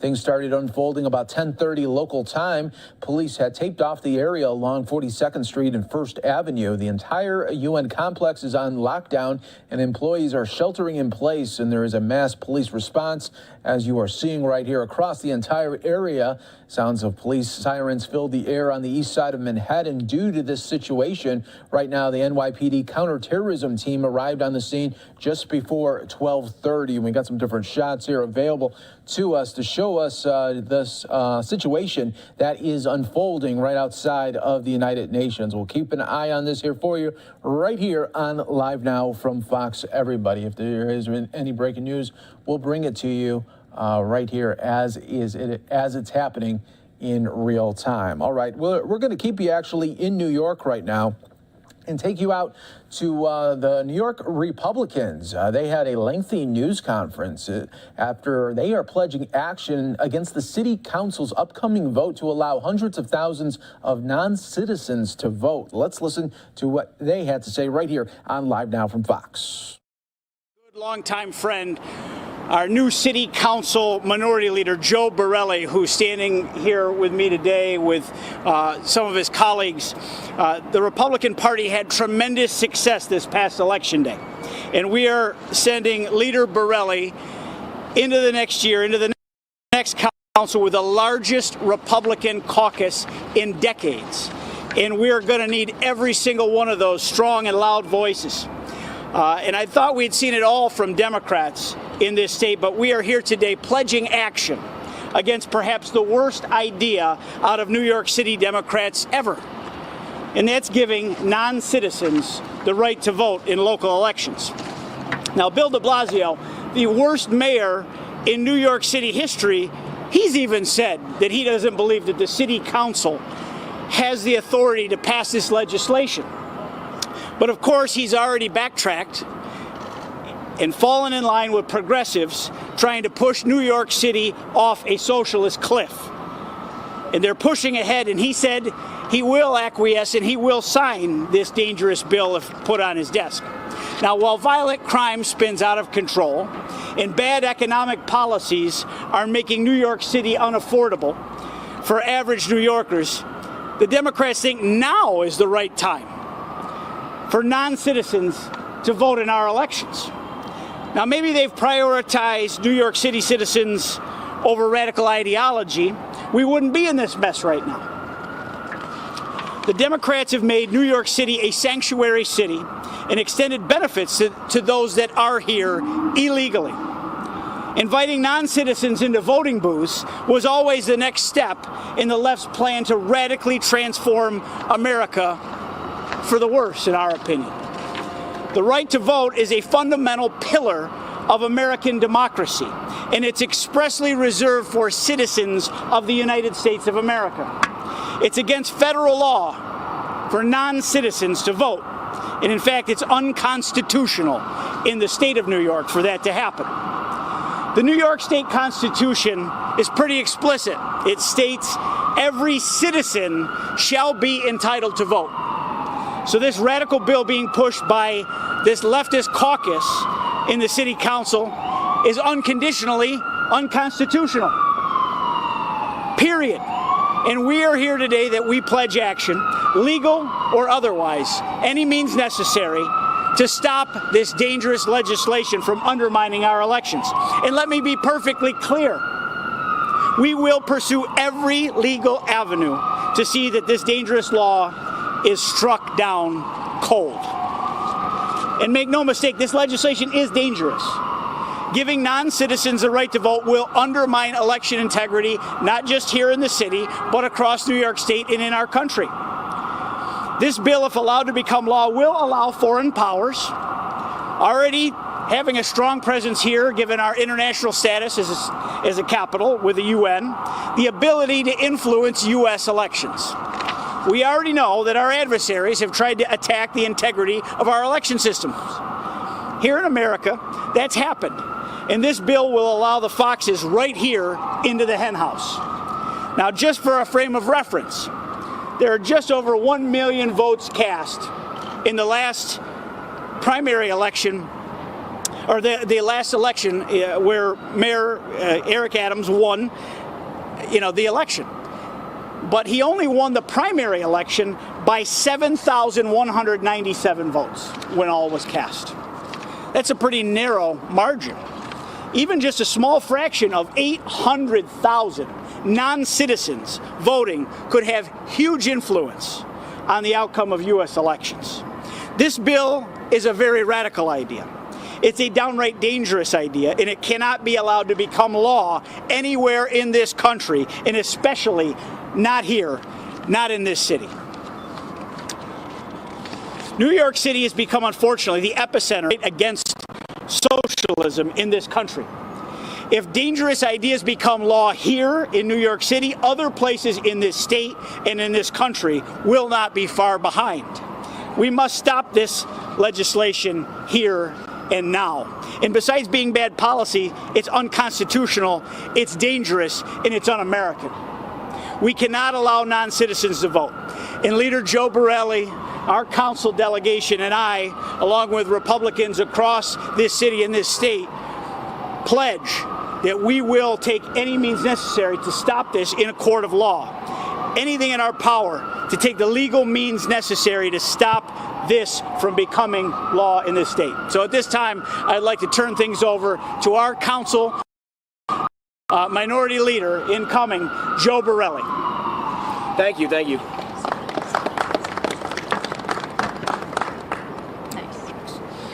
Thank you, Chairman Langworthy. Thank you, members of the media, for showing up. I want to read for you specifically from the New York State Constitution, Article 2, Section 1. Every citizen shall be entitled to vote at every election for all officers elected by the people and upon all questions submitted to the vote of the people, provided that such citizen is 18 years of age or over and shall have been a resident of the city, state, and county for 30 days. This section of our state constitution specifically proscribes that only citizens have the right to vote for any and all officers in elective office in the state of New York. That includes the city of New York. Moreover, this particular section of the state constitution was approved in 1938, not just by the legislature, but in a referenda by the people of the state of New York. Further, this particular amendment of the Constitution was upheld by the people of the state of New York in 1943, in 1945, in 1961, in 1966, and in 1995. And I'll point out that many of the supporters of changing this law for the city right now were actually vocally opponents of the state's constitutional convention, wherein they could have legally and rightfully petitioned the state to change this point in our state constitution, but they didn't. And now they are trying to do it against the legal authority to do so. And that's not my determination that it's illegal to do so.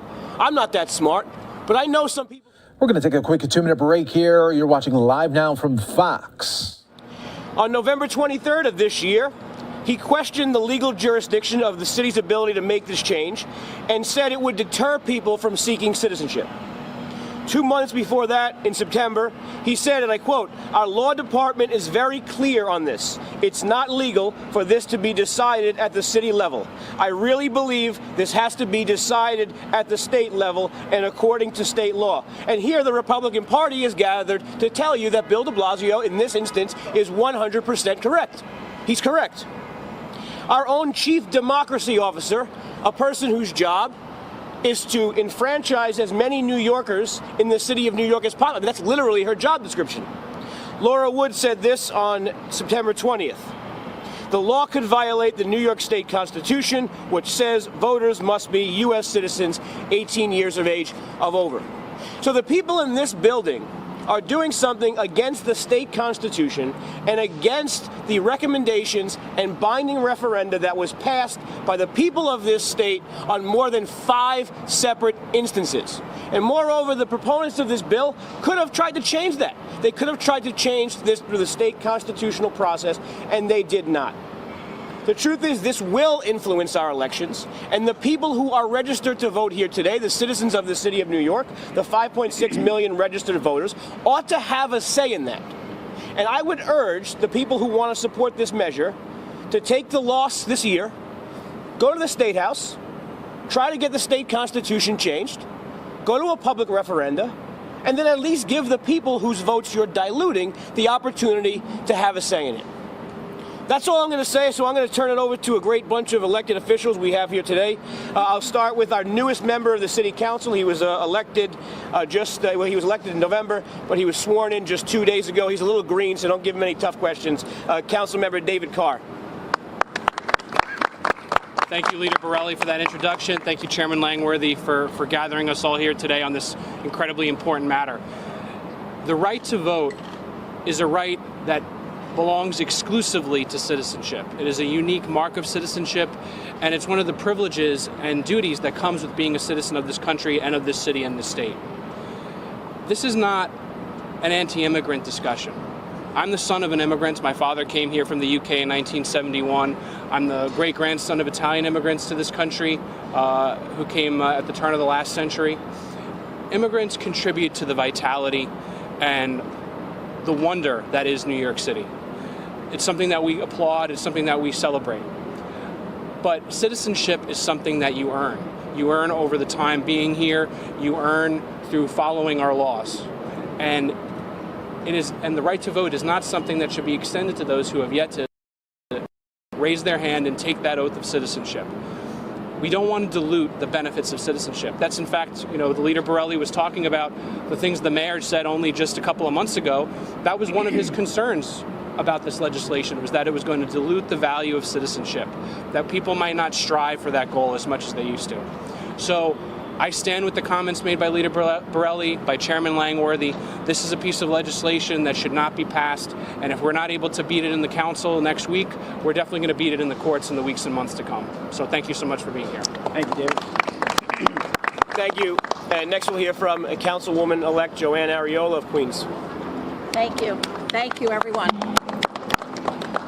We are all standing here as a result of immigrants who came to this country and who became citizens. And what we're seeing today is a portion of this city council, the far left portion, who is looking to break the law and go against the beloved Constitution that they stand by when it's convenient for them, and make people who are not citizens and give them the right to vote. Why aren't they fighting for immigration reform so that they can become citizens in a quicker fashion? Why aren't they fighting so that we can maintain what the Constitution reads? And as I echo what Minority Leader Borelli said, there was opportunity to change this over and over again. But because they want to get this passed before a full common sense caucus has been sworn in, and they want to push this through, they want to make sure that people like myself and the other members who are newly elected will not have a vote. And that's why I'm here today, to stand with Chairman Langworthy, to stand with Council Member Carr and Minority Leader Borelli and everyone who stands with me here, and say, whether or not I'm sworn in by that day, which I won't be, my vote is no. But my vote is not no to immigrants. My district is largely diverse and immigrants. But I want to see them become citizens. I want to help them become citizens. I want to continue the work of my predecessor, Eric Ulrich, and have an immigration attorney in my office to make sure that happens for them. Thank you for the time today. Thanks. And before I call the next speaker, I want to be clear. The state constitution, for purposes of redistricting and other instances in Article 2, describing suffrage, does actually define other inhabitants as having rights for redistricting purpose, for census purposes. So this was a deliberate use of the word citizens in this particular segment of the state constitution that doesn't exist when we talk about voting qualifications in terms of redistricting and population. So I just want to call up next, we have Michael Henry, a candidate for New York State Attorney General. Thank you, Chairman Langworthy. I almost feel like this bill is a response to the leadership of Chairman Langworthy, because I feel like the Democratic Party knows what's coming their way in 2022. My name is Michael Henry. I'm a Republican candidate for Attorney General, and I'm here to stand up for the state constitution of New York and let the people of New York know that the Republican Party is going to be fighting for citizens of the state of New York. Many of you might know that I have a background as a commercial litigator in private practice. It might surprise some of you to know that I've taken on asylum work for people that were seeking freedom, religious freedom, because of persecution in China. And I think it's important for us to all understand that many of us come from immigrants. On my father's side of the family, I had grandparents that came here that had to change their name from an Italian surname because in the 1930s, people didn't want to deal with Italians or Jews. But that doesn't change the fact that we are governed by laws. And this is very important to understand that Article 2, Section 1 of the New York State Constitution explicitly defines the qualification of a voter in the state of New York, and it uses the word citizen. And Mayor de Blasio's flip-flopped on this. And what I will say is I personally, in my personal capacity, plan to file a lawsuit to stop this unconstitutional measure by the radicals on the New York City Council. This is uncalled for because what it does is it devalues the legitimacy of citizenship. And if any of you have ever seen someone get sworn in as a citizen after all that hard work, the pride that they feel, we're basically ripping away the pride and joy of what they did and what they accomplished by allowing non-citizens to vote. And this is not anti-immigrant. This is strictly about the rule of law, because if Democrats get away with this now, they're going to be emboldened, and they're going to do it on the state level. And they're never going to stop unless we put an end to it now.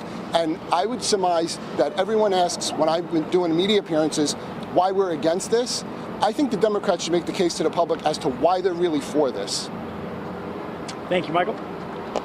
Thank you. Next, we'll hear from Joe Holland, also a candidate for New York State Attorney General.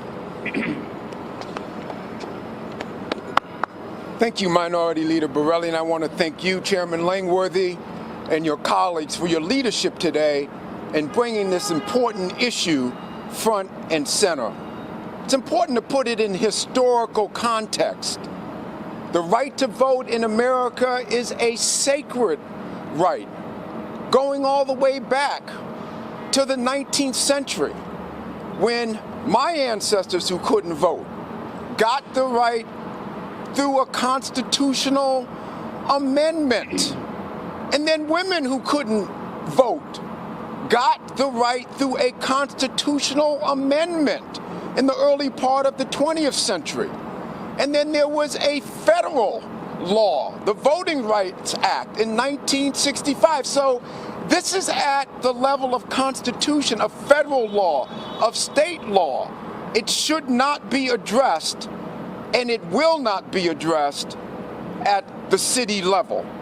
And I stand with my colleagues today in this fight, and it has to turn into a legal fight.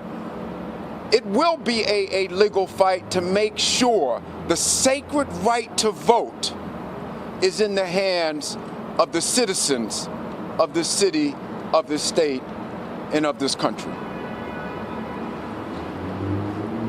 Thank you. We'll have next Joe Pinion, a resident of which county? Westchester, right? I'm in Yonkers. Yonkers, Westchester County. Thank you. Hey everyone, Joe Pinion here. Just really, I want to thank Chairman Langworthy for his leadership on this issue. I want to thank Minority Leader Borelli on this issue. Again, I come to you primarily right now as a concerned citizen. You know, I think I'll go back to that old Dale Bumpers defending Bill Clinton in the well of the Senate when he was impeached, saying that when someone says it's not about money, it's probably about money. When somebody says it's not about sex, you can bet it's probably about sex. And so I think to clear the elephant out of the room, the reality is that this has come down to a measure of dignity and decency. There's not a single person walking the streets of this city who is not deserving of the full decency of our capacity here in America. That is not necessarily just the letter of the law, that is the spirit of who we are as a people.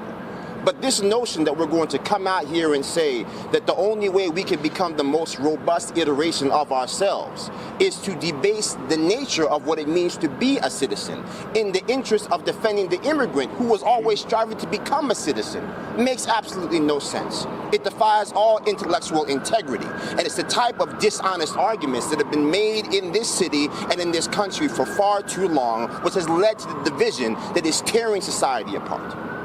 And so we have all these people behind us, people who are descendants of people who couldn't get hired at a law firm because their name ended in a vowel. People who literally were not allowed to vote because they had melanin in their skin. When Malcolm X comes out here and says, give me the ballot or give me the bullet. That is the level of seriousness that we talk about, the power of the vote, which is why our decisions on the policies that we make around who was allowed to vote and who was not allowed to vote means so much. When we understand concretely that your ability to vote can be the catalyst that puts policies in place that get people out of power, that is what truly matters in America. That's what matters in New York City. And if your solution to how you can empower people stuck in the well, stuck at the bottom, people living in poverty, 3 out of 5 black children in this country living in poverty, and your only solution for how we can make lives better is to give them the right to vote without actually understanding the impact that has on the other people here. Let's talk about NYCHA housing, largest slumlord in this country, except because of the fact that it's run by the government, they are exempt from the same actual consideration. Let's talk about the disparities in our schooling.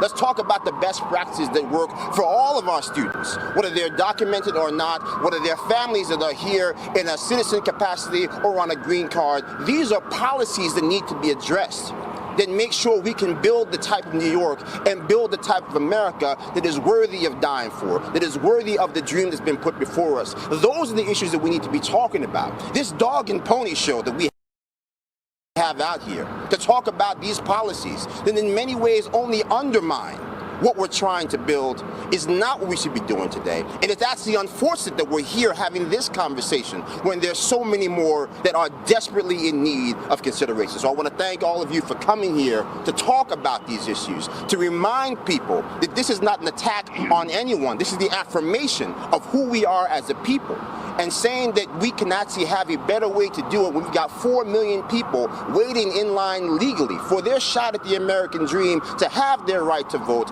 to have their ability to be a part of this robust experiment in democracy. That is what we're here to safeguard, not just for people who vote for us, but for every single person in this city. So God bless you all. Thank you again, and thank you so appreciate much. you. Thank you, and now we'll take any questions. Councilman Rodriguez has said repeatedly that this is now, people pay the city's coffers, taxation. It's a great question.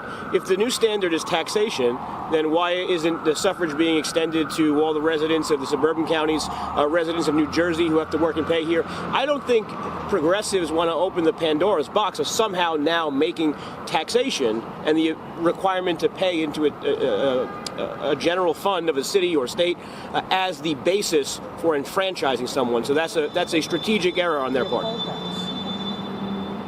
Councilman, what about this idea that it's going to be difficult with elections, the Board of Elections to implement this? Is that an argument against the legislation?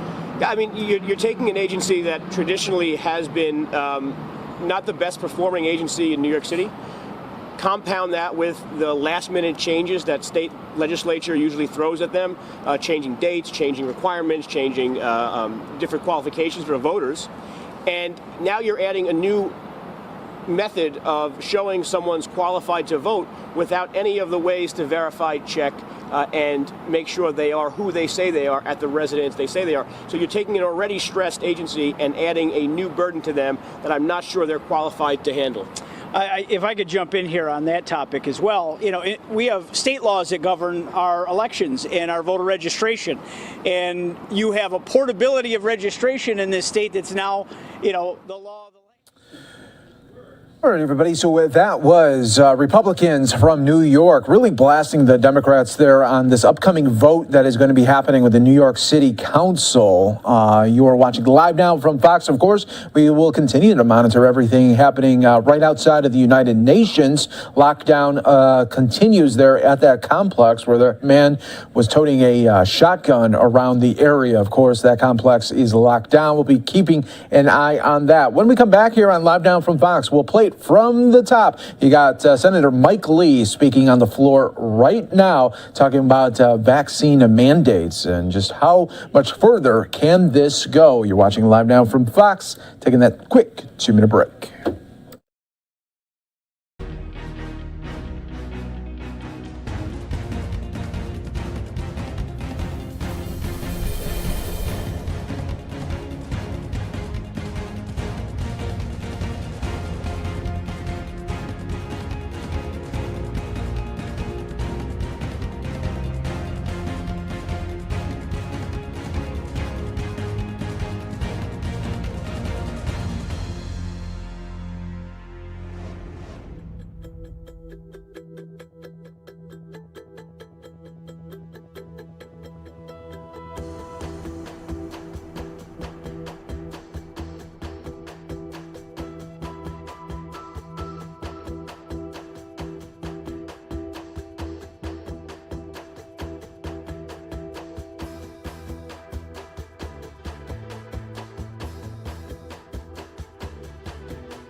Live Now from Fox does continue. I'm your host, Mike Page. Thanks so much for joining us here today. We're going to take you out to the Senate floor right now. We have Senator Mike Lee, a Republican from Utah, speaking on vaccine mandates. Let's listen right here on Live Now from Fox. Continuing resolution. That is the legislation funding the government for a finite period of time upon the expiration of a spending period. In the House of Representatives, the debate and the controversy continued late into last night and may well still continue later today. Here in the Senate, there are a number of senators, including me, who are not inclined to give consent to expedite a funding measure that supports and funds President Biden's unconstitutional and sweeping vaccine mandate without holding a vote on that mandate and whether we should fund that part of government charged with enforcing it. Now, to be very clear about all of this, Senator Schumer, as the majority leader, could have done this without our help. If he had started this process weeks ago or even days ago, he could have held votes and passed this resolution without needing to ask for the help of those of us who feel this way, who are not inclined to help him do it. Senator Schumer is in a bind due to his own delay and his own denial. He's asking all of us to help him. Now, I've offered a very simple solution, a very reasonable solution. I'm not asking that a poison pill or a pet project be included. No, I'm not asking for dramatic reforms or draconian cuts. Far from it. I just want to vote on one amendment. I want the members of this body to go on record on whether they support funding in this bill President Biden's vaccine mandate. The American people have a right to know through our votes where we stand and where we stand in connection with this bill on a germane amendment, one that pertains to that. A simple up or down, yes or no, simple majority vote. That's all I'm asking. Now, let me first explain a little bit about the recent history of this situation. Well, those involved in this effort have been accused by many in elected office and in the press of brinksmanship. We've been nothing but consistent and clear and open about our position for weeks now, in fact, for a month. On November 3rd, a group of senators, 15 of us in fact, declared our intentions, sending this letter to Senator Schumer.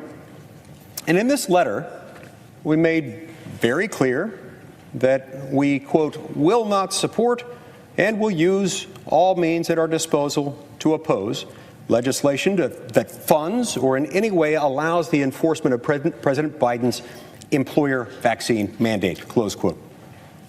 Now, 15 senators have signed this letter, and there it is, right there in black and white, the words that I just read in that letter from a month ago.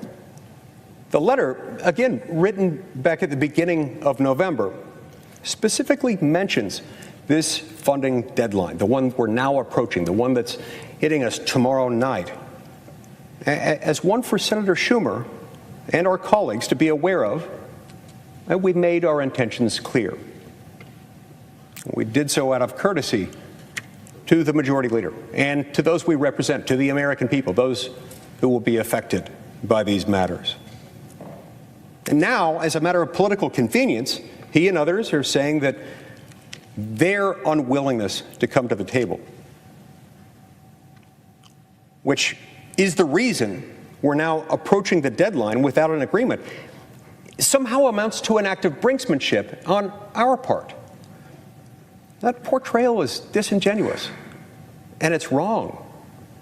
After running up the clock, knowingly, deliberately, not coming to the table to negotiate and ignoring our clear public position, Senator Schumer is now accusing us of wanting to shut down the government because we refuse to help him cram through a bill that we've already explicitly stated we're against. We're providing every opportunity to avoid a shutdown. And all we ask for is a simple up or down vote. Now, I stand by the commitment I made not to support or grant consent to pass or expedite a measure that funds, supports, or allows for the enforcement of the president's vaccine mandates. Now, it's true that the U.S. Court of Appeals for the Fifth Circuit has issued an order halting enforcement of the OSHA mandate, and that OSHA has temporarily halted the enforcement of that particular mandate. And that does not in any way remove our obligation here in Congress to protect our constitutional role and to prevent unconstitutional measures, laws, and regulations from afflicting the American people. We still don't know the final outcome of that litigation.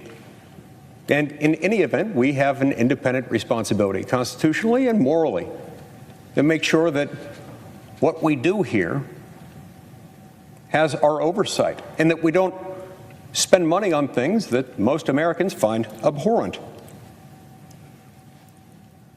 Each of us did, in fact, swear an oath to the Constitution, and the Constitution does not grant the federal government the authority to implement a mandate of this sort. It just doesn't. You can search it, you will not find that authority.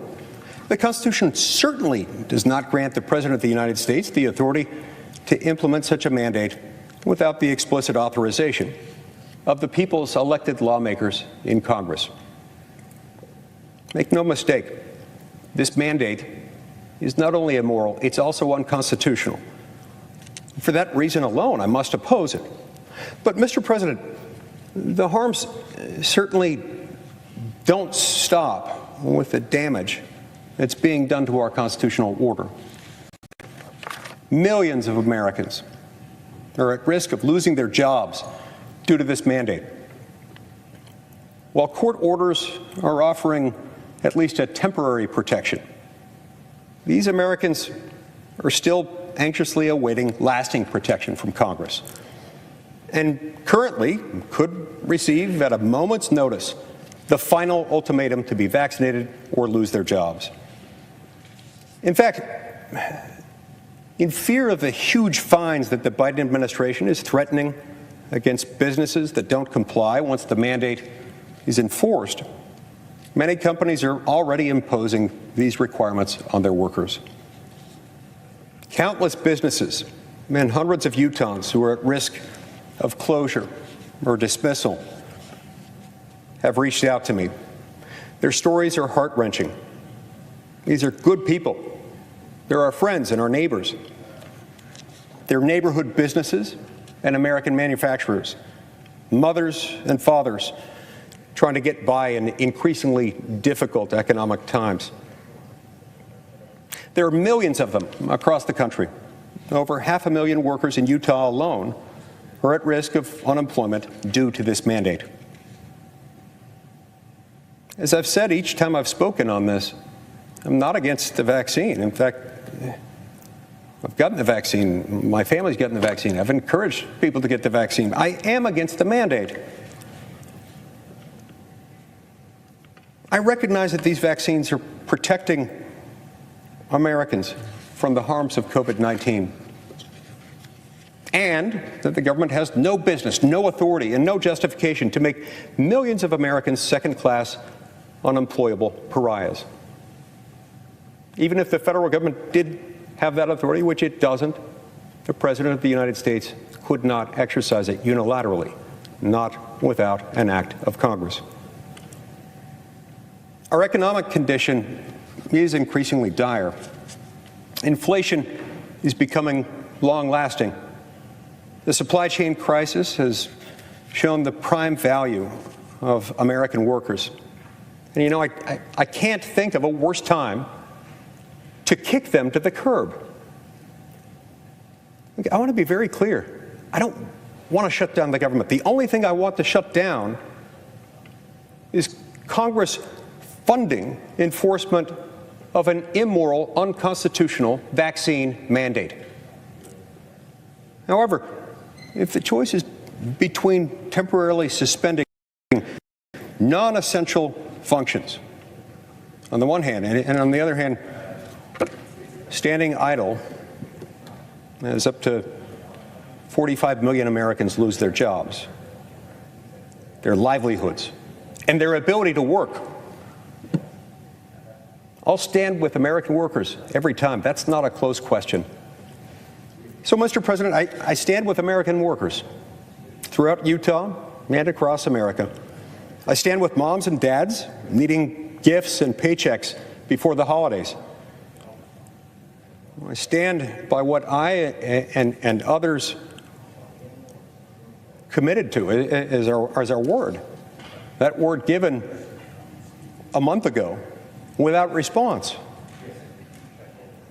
I won't support a continuing resolution that funds President Biden's grievous, immoral, unconstitutional vaccine mandate. And I just want to vote on it in connection with this spending bill. All I'm asking for is a vote. It would take 15 minutes. We could do it right now, in fact. If Senator Schumer wants to avoid this vote so badly that he will shut down the government rather than hold it, he should explain why. We can fix this situation right now. Let's hold a vote. Let's hold it right now. Thank you, Mr. President. You want to vote there on the amendment there could potentially have some problems with government funding going forward. We will see. You're watching Live Now from Fox right now. Thanks again for joining us. We are going to take a quick 2-minute break here on Live Now from Fox. We are just moments away from President Biden to be talking about the path forward as we go to the winter months coming up for the pandemic, the COVID-19, a new variant, and so much more. We'll be hearing from the president pretty soon. Of course, we'll have that for you right here on Live Now from Fox.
Welcome back, everyone, here to Live Now from Fox. Host Mike Pacey as we continue to wait right now for President Biden to be addressing the nation on the latest COVID-19 concerns. We'll be bringing that to you soon as it happens, of course, right here on Live Now from Fox. In the meantime, let's go out to Cook County, Illinois, where health officials there talking about concerns of the new variant as well as what they are dealing with on a county level. Vaccinated against COVID-19. I'm pleased to say that nearly 72% of suburban Cook County residents have gotten vaccinated against COVID. This is an important milestone and one that we should celebrate. However, only 57% of our people have gotten two doses, and fewer still have gotten their boosters. These subsequent doses are what makes COVID-19 shots among the most effective vaccines science has ever produced. We also know there are still communities in Cook County which remain largely unvaccinated. So with the holiday season upon us and cold weather about to set in, you couldn't tell it from today, but anyway, we're here today to remind folks that it's essential that everyone get their shot. And if you've gotten vaccinated, get your booster. Getting vaccinated is the best way to protect your health and those around you, the people you love, so we can all celebrate safely together. Just last year, the vaccine was only beginning to be administered to essential frontline workers. Actually, we were in Strogill Hospital almost exactly a year ago when our first healthcare workers got their shots. And our healthcare workers, of course, are among the most at risk to get COVID-19. Last year, many of us spent the holidays separated from our families. It was a very challenging time. And it's thanks to the vaccines that we can now get together more safely. So let's not take vaccination for granted. It will take all of us to beat the pandemic. People of all backgrounds, faiths, ethnicities, getting vaccinated and taking common sense measures to stop the spread of the virus. I'm grateful to all the faith leaders who are with us today to support our efforts to get people vaccinated. We know you're working hard within your communities to encourage others to do the same. Thank you. Now, we have a number of folks who are going to be coming to the microphone, starting with Dr. Claudia Fegan, our Chief Medical Officer. If you would do me the courtesy of just introducing the next person so that I don't have to bounce back and forth here between the podium, I would be very grateful. Dr. Fegan. Yes, ma'am.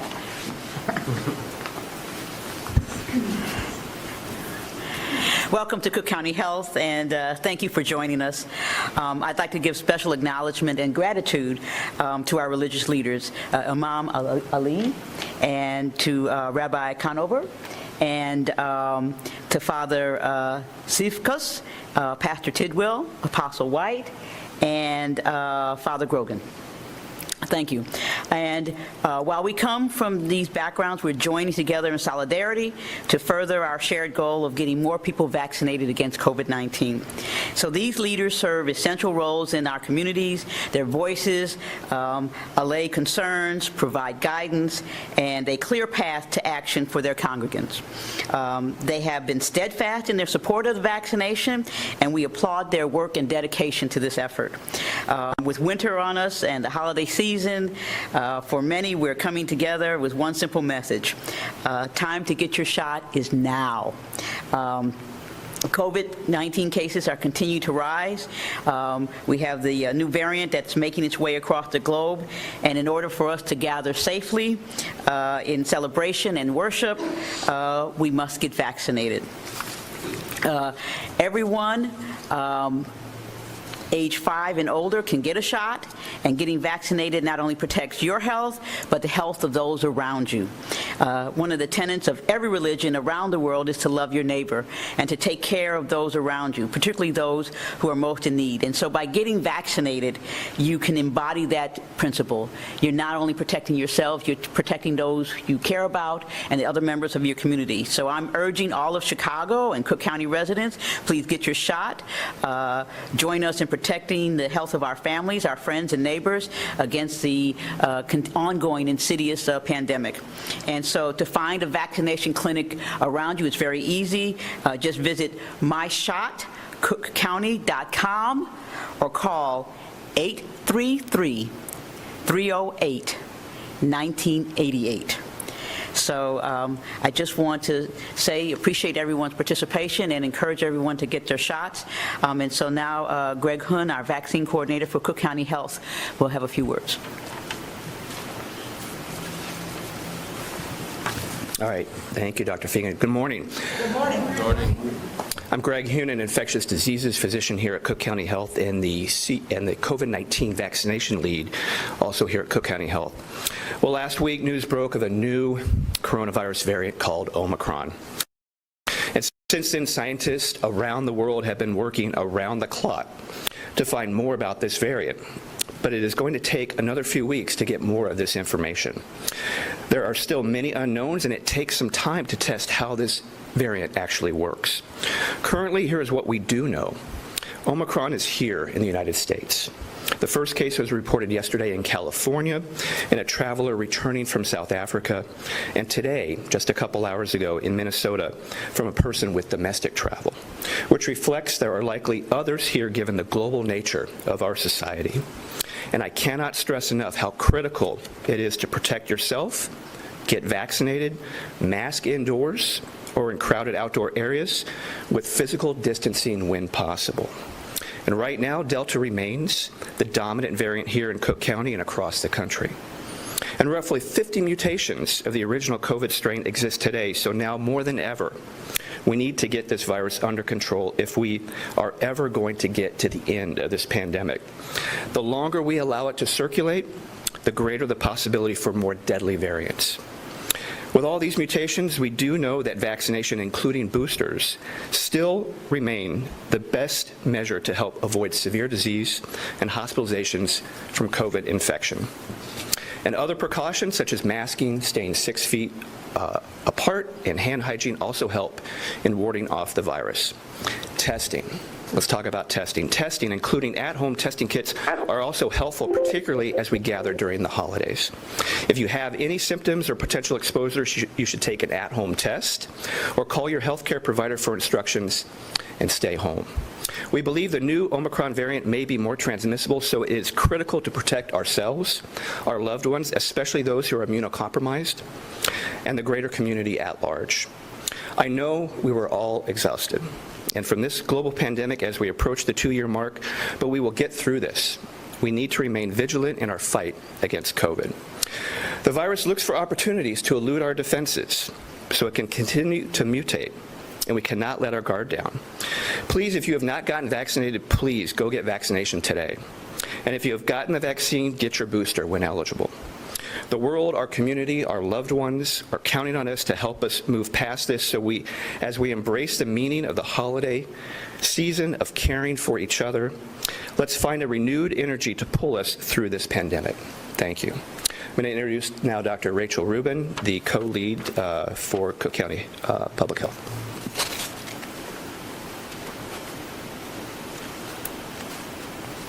Yeah, thank you, Dr. Hune, and everybody else that has joined us today. So wonderful to have you all here for this important message. So some of this might be repetitive, but I think it's not a bad idea to hammer home the points that we need to do to keep ourselves safe. The Omicron variant, as we know, is in the United States, and we should act as if it is in Illinois or Cook County already. It will undoubtedly arrive soon enough. Variants like Omicron are created in, carried around, and transferred to others predominantly by unvaccinated people. Until we get to a much higher number of vaccinated individuals, not only countywide, but within each community within the county, we are at risk for the spread of Omicron or the next variant. Vaccination, especially with a booster, protects almost all from getting a severe case of COVID-19 and potentially dying. This is likely to be borne out with the Omicron variant as well. The predominant strain currently is still the Delta variant, and the vaccines continue to work well to prevent COVID as well as complications from COVID if you do contract a breakthrough case, meaning getting a case after you've been vaccinated. There are vaccination sites all over the county, and we encourage all individuals 5 years old and older to get vaccinated now. Vaccination boosters are also available for all adults older than 18 years old, 6 months after your last Pfizer or Moderna, or 2 months after the Johnson & Johnson. Aside from getting that first dose or booster shots for those eligible, the best thing we can do is to keep our masks on, particularly inside. Also, keeping physically distant, frequent hand washing, and avoiding crowds continue to be effective ways to slow the transmission of the virus. If you are unvaccinated, please do not plan on going to family or holiday gatherings. If Thank you again to all of our viewers who are here with us on Live Now from Fox. We're listening in with Cook County in Illinois as they're encouraging vaccinations, especially as we now have 2 confirmed cases of the newest variant of COVID-19 here in the United States. Do want to show our viewers in that second lower right-hand box, we do have President Biden. He's going to be speaking about COVID-19, especially as we head into these winter months when they are expecting a rise in cases. We're going to take this opportunity to step away for a 2-minute break. Coming back, going to be continuing to listen in to COVID-19 updates when we return. Themselves and others, especially those who are at highest risk of complications from COVID, such as the elderly, those with chronic conditions, and those with immune compromise. At the very least, if you're unvaccinated, get tested 3 to 4 days before going to an event or gathering with those outside your household, and test again the day before or day of the event. The important thing is to do what we call... Please, if there's any audience in the world I should be standing for, it's you. Not you standing for me, but thank you very much. Good afternoon. You know, in February, I came out here to the National Institute of Health and at NIH and to our Vaccine Research Center to thank all of you, the world-class doctors, scientists, researchers, for the incredible work you've done during the pandemic. And developing vaccines, saving lives, giving us hope. Also continuing to give me advice on developments as they occur. I've seen more of Dr. Fauci than I have my wife. We kid each other, but they look, who's president? Fauci. But all kidding aside, I sincerely mean it. Today, I'm back to announce our action plan to battle COVID-19 this winter. Not that any of it's a surprise to any of you, because it's the combined advice from all of you that we developed this plan. And it doesn't include shutdowns or lockdowns, but widespread vaccinations and boosters and testing and a lot more. There are 5 key actions that I want to see us take this winter. First is expanding the nationwide booster campaign with more outreach. More appointments, more hours, more times and sites to walk in, providing boosters shots for up to 110 million Americans who are eligible for boosters. And I want to know parenthetically, I was talking to one of my folks who does polling and national strategy, and he said there's some evidence in one poll, I won't mention it because I'm not positive of the number, I was told this as I was leaving the White House, that there is an expectation that 30% of the non-vaxxers said under no circumstances would I get a vaccination, because of the new variant, are now saying I'm going to get a vaccination. So we hope that's true. I hope that's true. But the second point is that launching new family vaccination clinics to make it easier for children, parents, and whole families to get vaccinated in one place. And new policies to keep our children in school instead of quarantining them at home. I'll talk about the detail of each of these in a moment. The third piece of this is making free at-home tests more available than ever before, and having them covered by your private insurance plans, available in thousands of locations and available at community health centers and other sites for the uninsured who don't have insurance. 4, increasing our surge response teams that our doctors, our nurses, I know people in this audience know incredibly well about what a surge team is, but medical staff into communities with rising cases and overburdened hospitals and short on personnel. And by the way, they make a gigantic difference. The governors, Republican governors as well as Democratic governors, contact me when I go into their states, talk about thank you for these surge teams, because it really makes a difference. In some communities are hit so much harder than others. They just, they just can't make it without them. What we're going to do, I'll speak to this in more detail in a second. The fifth thing we're doing, we're going to accelerate efforts to vaccinate the rest of the world and strengthen the international travel rules for people coming to the United States.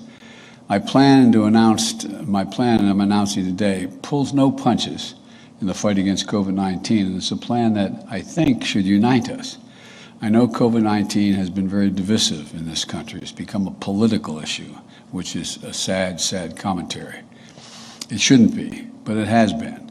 Now, as we move into the winter and face the challenges of this new variant, this is a moment we can put the divisiveness behind us, I hope. This is a moment we can do what we haven't been able to do enough of through this whole pandemic. Get the nation to come together, unite the nation in a common purpose, to fight this virus, to protect one another, to protect our economic recovery, and to think of it in terms of literally a patriotic responsibility rather than somehow you're denying people their basic rights. The plan I'm announcing today is a plan our scientists and COVID teams have recommended.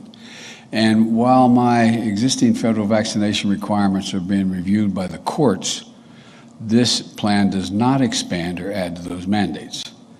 A plan that all Americans hopefully can rally around, and it should be and should get bipartisan support, in my humble opinion. And it should unite us, not continue to separate us.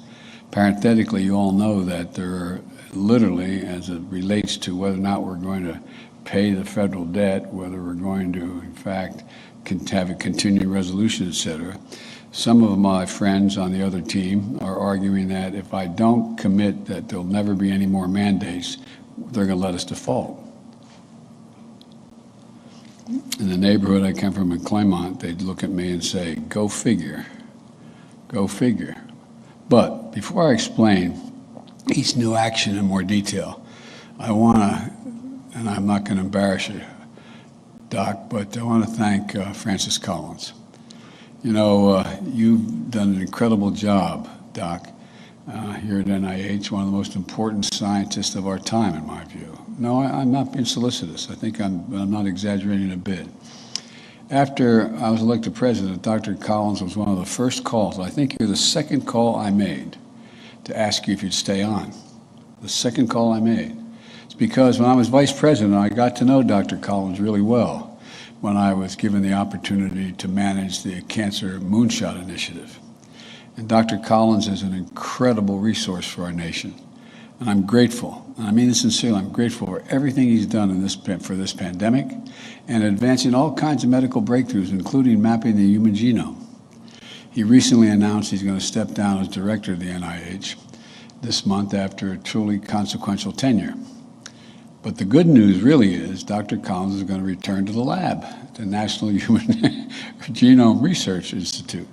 And we look forward to his unmatched ability to unlock possibilities that are within our reach. And Doc, the bad news for you is you ain't getting rid of me, man. I'm going to keep calling you all the time because there's a lot of other things we can do, you can do, and help me to get done. You just tell me, point me in the direction, and I'll follow. I just received a briefing from Dr. Collins and Fauci and Dr. Lawrence Tyback, as well as Dr. Julie Ledgerwood, and I appreciate it very much. My only regret was it was a short meeting, so because I was to come and speak. I think we would all benefit more if we had made my speech short and spent more time with these docs. But you know, as they study the Omicron variant, just that we have just 2 cases reported here in the United States. But as I explained on Monday, this new variant is cause for concern, but not panic. We knew there'd be cases of this of Omicron here in the United States, and it's here. But we have the best tools, the best vaccines in the world, and the best medicine, and the best scientists in the world. We're going to fight this variant with science and speed, not chaos and confusion. Just like we beat back COVID-19 in the spring and more powerful variant, Delta variant, in the summer and fall. As a result, we entered this winter from a position of strength compared to where America was last winter. Last Christmas, fewer than 1% of American adults were fully vaccinated. This Christmas, that number will be 72%, including more than 86% of seniors, the most vulnerable population. Last Christmas, our children were at risk without a COVID-19 vaccine. This Christmas, we have safe, effective vaccines for children aged 5 and older, with 20 million children and counting now vaccinated. Last year, a majority of our schools were closed at Christmas time in that area. Now, over 99% of our schools are open. But I pledge to always be straight and give it just straight from the shoulder as President of the United States and tell the American people exactly where we are. So here it is. Experts say the COVID-19 cases will continue to rise in the weeks ahead in this winter. So we need to be ready. You can read the whole plan we're talking about here at whitehouse.gov. Go to whitehouse.gov and it's all laid out in detail. For now, here are the 5 key points I want to expand on slightly. We're expanding our national booster campaign to provide booster shots to all eligible adults. Our docs and the scientists believe that people who get a booster shot are more protected than ever from COVID-19. I was just told, which is a question I got to ask, I've been meaning to ask for a long time, whether or not just it increases the resistance to the variant that is being dealt with, but it also is it is stronger. It not only just raises the total, but it's a stronger. It makes things more powerful in terms of resisting. And the Center for Disease Control and Prevention, the CDC, the Food and Drug Administration, the FDA, and our top public officials recommend all adults get a booster shot when it's time. But here's the deal. More than about 100 million are eligible for boosters, but haven't gotten the booster shot yet. Folks, if you're over the age of 18 and you got vaccinated before June the 2nd, 6 months has gone by. Go get your booster now. Go get it now. Booster shots continue to be free. We've already made available 80,000 locations, coast to coast in the United States of America, 80,000 locations to get the booster. And if you want to know exactly where to go, text your zip code to 438829 to find where you can get your booster shot now. And starting today, we're making it easier than ever to get a booster shot. I'm calling on pharmacies, and they've been cooperative, big and small, to offer more appointments, more walk-in hours, including on weeknights and weekends, so you can get vaccinated at a time that works best for you and your family. Pharmacies will send millions of texts and emails to remind their customers to return for the booster shots, because they know who got the booster shot at CVC. They've agreed they're going to send text to that particular person when their time is up, when they've met if it's Pfizer or Moderna, 6 months. If it's J&J, 2 months. And to reach our seniors, we're also collaborating with the American Association of Retired Persons, AARP, who will be reaching out to their 38 million members. They're going to make an aggressive effort. They're going to be hosting virtual town halls to answer questions and even arrange rides for seniors to get their booster shots. And so that will all be coming. My administration also will contact the 64 million people on Medicare to remind them to get their booster shots. We have the ability to do that from the federal level. And just like I did to make it easier for folks to get their first and second shots, I'm providing paid off time for any federal employee who goes to get their booster. If the only time they can get the booster where they are, if it's at such and such a day in the middle of the day, they can go. All they have to do is demonstrate that's where they went, or they took their son, daughter, husband, wife, mom, dad. They get paid. They don't get docked their pay. And I'm asking other employers in the private sector to do the same thing. No one should have to choose between a paycheck and getting additional protection for a booster shot. Now, I want to reiterate, Dr. Fauci and Dr. Collins believe if you're worried about Omicron variant, the best thing to do is get fully vaccinated and then get your booster shot when you're eligible. Excuse me. We don't yet believe, excuse me, that additional measures will be needed. But so that we're prepared, if needed, my team is already working with officials at Pfizer, Moderna, Johnson & Johnson to develop contingency plans for other vaccines or boosters. And I'll also direct the FDA and the CDC to use the fastest process available without cutting corners for safety to get such vaccines reviewed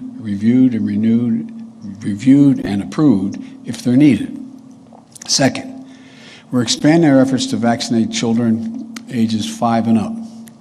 For any parent worried about Omicron variant or the Delta variant, get your child vaccinated at one of the 35,000 locations in the country, including doctor's offices, pharmacies, children's hospitals, and 9,000 pop-up clinics at schools. If you're wondering where to go, again, visit vaccines.com. And today I'm announcing that we're going to launch hundreds of new family vaccination clinics across the country. These sites are going to offer vaccinations for the whole family, one stop. One stop. Children can get vaccinated, parents can get vaccinated and get their first or second shots, or their booster shots. Family vaccination clinics will be held in community health centers and other trusted locations. Some will be mobile to reach further into hard-to-reach communities. If it's booster shots for adults, vaccinations for kids, all the same place at the same time. Now, you know, when we first announced, I said the logistical problem, it wasn't just we didn't have enough vaccines when we got into office, but once we got the vaccine, the logistical effort to get all communities and all areas vaccinated was a gigantic logistical undertaking that would make any military proud of being able to do it. But because of the incredible talent, including our military, we got that done. And we can do the same thing now as we continue to expand. We know parents of children under the age of 5 are wondering when the vaccine will be available for the little ones. That's the question I most get often asked now at functions. We had a function celebrating Hanukkah and the Christmas and various things at the White House. The parents coming up to me are saying, I have a 3-year-old. Is there going to be a time am I going to be okay? Is she going to be okay? Or he going to be okay? And let me say this, I strongly support the independent scientific review of vaccine usage for children under 5. We can't take shortcuts with that scientific work, but I'll do everything in my power to support the FDA to do this safely and quickly as possible when we get to around that point. Vaccinating our children is also critical to keeping our schools open. But while over 99% of our schools are open now, we need to make sure that we keep that throughout the winter. This winter, the CDC is now reviewing pioneering approaches like we call test-to-stay policies, which could allow students to stay in the classroom and be tested frequently when a positive case in that classroom popped up that wasn't them. Up to now, you go home and you quarantine. But rather than being sent home in quarantine, they'd be able to stay because the test would be available and regularly. The CDC will be releasing the latest science and other findings in the coming weeks so that other schools can learn from the impediment, if there's any impediments in this practice, they can learn to implement exactly what the best way to do this is. It's a process. We want our children in school, and we're going to take new steps to make sure they stays that way. But again, the best step is to vaccinate your children. Get them vaccinated. The third, this winter we're going to make free at-home tests more available to Americans than ever before. To better detect and control the Delta variant, I made testing more available, affordable, and convenient. I used the Defense Production Act to increase production of rapid tests, including at-home tests. When I came into office, none of these tests were on the market. Thanks to our actions and the work of all of you, we now have at least 8 at-home testing options, and prices for those tests are coming down. But it still isn't good enough in my view. That's why I'm announcing that health insurers must cover the cost of at-home testing, so that if you're one of the 150 million Americans with private health insurance, next month your plan will cover at-home tests. Private insurers already cover the expensive PCR test and that you get at the doctor's office. And now they will cover at-home tests as well. Now, for those not covered by private insurance, we're going to make available free tests at thousands of convenient locations for folks to pick them up and take a test kit home. The bottom line, this winter, you'll be able to test for free in the comfort of your home and have some peace of mind. This is on top of the 20,000 sites already around the country, like pharmacies, where you can go in and get tested for free. We have to keep this going. Fourth, we're going to continue to help communities that experience rising cases this winter and improve the care the care for those who get COVID-19. Since this summer, we've worked with Republican and Democratic governors, as many Republican governors as Democratic governors, to deploy what we call surge response teams. These teams work. They provide needed staff for staff overruns, badly needed staff, where overrun hospitals are handling more patients than they can handle, for their emergency rooms and intensive care units who don't have the personnel available. They help provide life-saving treatments in communities in need, like monoclonal antibody treatments. We have over 20 teams deployed now. Today I'm announcing that we're going to triple that, more than double it. We're going to get to 60 teams ready to deploy in states that experience a surge in cases over the course of this winter. I was just with a governor in Minnesota who was raving about the positive impact it's had on his state. But there's other states the same, in the same circumstance. Additionally, we're increasing the availability of new medications recommended by real doctors, not conspiracy theorists, okay? For example, monoclonal antibody treatments have been shown to reduce the risk of hospitalization by up to 70%. And for unvaccinated people at risk of developing severe disease. We've already distributed over 3 million courses of this treatment to save lives and reduce the strain on hospitals. And we have promising new antiviral pills on the horizon that could help prevent hospitalizations and death for people infected by COVID-19. We've secured enough supply of these pills already, and early indications are that these treatments will remain effective in the face of Omicron. We don't know that for sure yet, but that's the hope and expectation. And like with the distribution of the vaccines, we will ensure that these medicines will be available to the hardest hit communities in America as well. Fifth and finally, as we've seen with COVID-19 and the Delta variant, and now with Omicron variant, all that emerged elsewhere, it all came from somewhere else. And ultimately, to beat this pandemic, we need to go to where it came from in the rest of the world. We also need to vaccinate the rest of the world. America has, in my view, continues to lead in that effort. We've shipped for free more vaccines around the world than all other countries in the world combined. Every other country combined. Over 280 million vaccines so far to 110 countries, including South Africa, where we delivered all the doses they requested. Now, today I'm announcing that we'll accelerate the delivery of more vaccines to countries that need it, pledging to deliver 200 million more doses within the next 100 days, on our way to delivering more than 1,200 million doses for the rest of the world. Let me be clear. There's not a single vaccine dose America ever sends to the rest of the world will ever come at the expense of any American. I'll always make sure that our people are protected first, but vaccinating the world is not just a moral tool, a moral obligation that we have, in my view. It's how we protect Americans, as we're seeing with this new variant. America's doing our part, and we'll do more. But this is a global pandemic, and everyone needs to fight it together.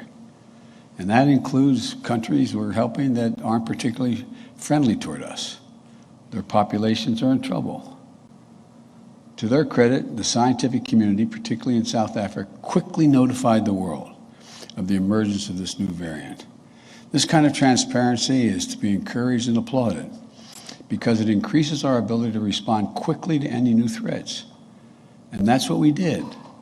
On the very day the World Health Organization identified the new variant, I took an immediate step to restrict travel from the countries in Southern Africa.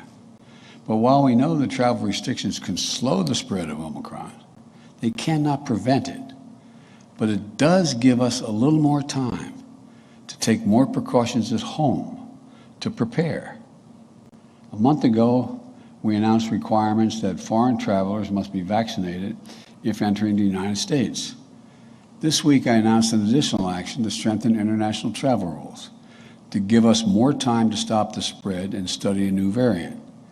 It used to be that international traveler flying to the United States had to test negatively 3 days before their departure from that country. Well, I'm announcing today that all inbound international travelers must test within 1 day of departure, regardless of their vaccination status or nationality.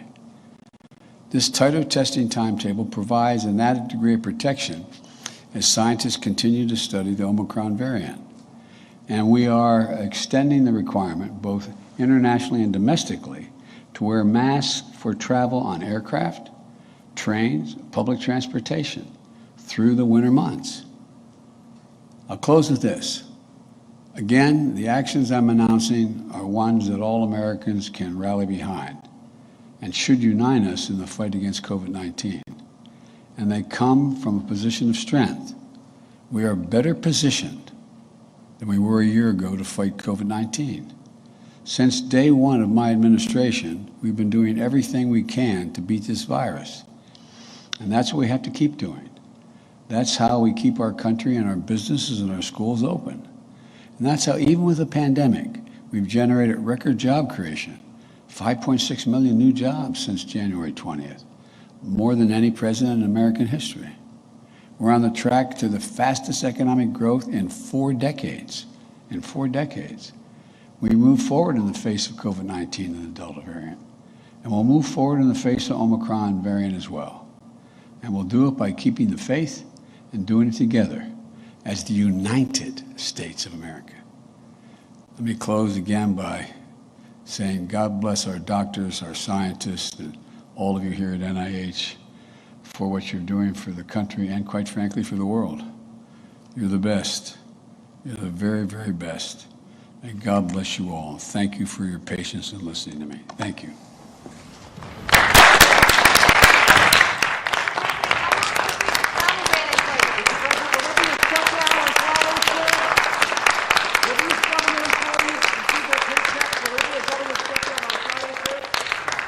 Will there be a government shutdown on Friday, sir? No. How would you do it? How could you ask such a silly question? Look, I don't believe that will happen. We have everything in place to be able to make sure there is not a shutdown unless some individual, I spoke with Mitch McConnell, I spoke with Schumer.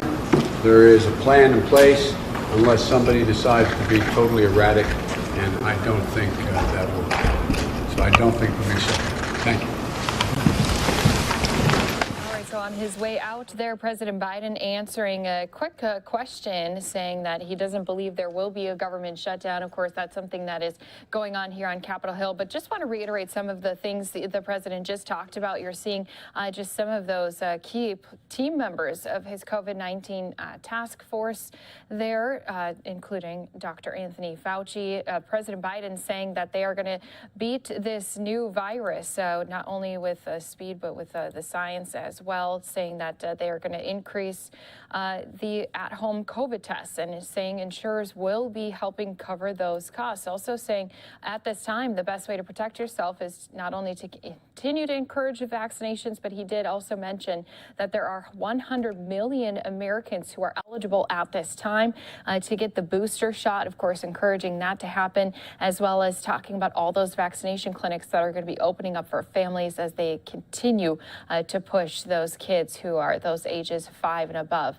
to get the vaccine, COVID vaccine as well. So we will continue to keep you covered on all of the latest happening, not only out of Washington, but also coming to us out of New York. So just wanted to mention to all of our viewers, we were keeping an eye on this breaking news where there was a lockdown at the United Nations headquarters. Now, New York Police Department did arrest a man with a gun outside of the UN building in Manhattan. This was after hours-long standoff on Thursday. Now, the man had been pacing outside of the buildings with a shotgun. Police had tried to negotiate with him in an effort for him to drop the gun. He was described as a man in his 60s, and everything had started unfolding back at 10:30 a.m. on Thursday. Police had taped off the area And the man did not appear to try to breach the security perimeter of the UN complex, but it was put on lockdown. Employees were told to shelter in place. There was a massive police response across the entire area.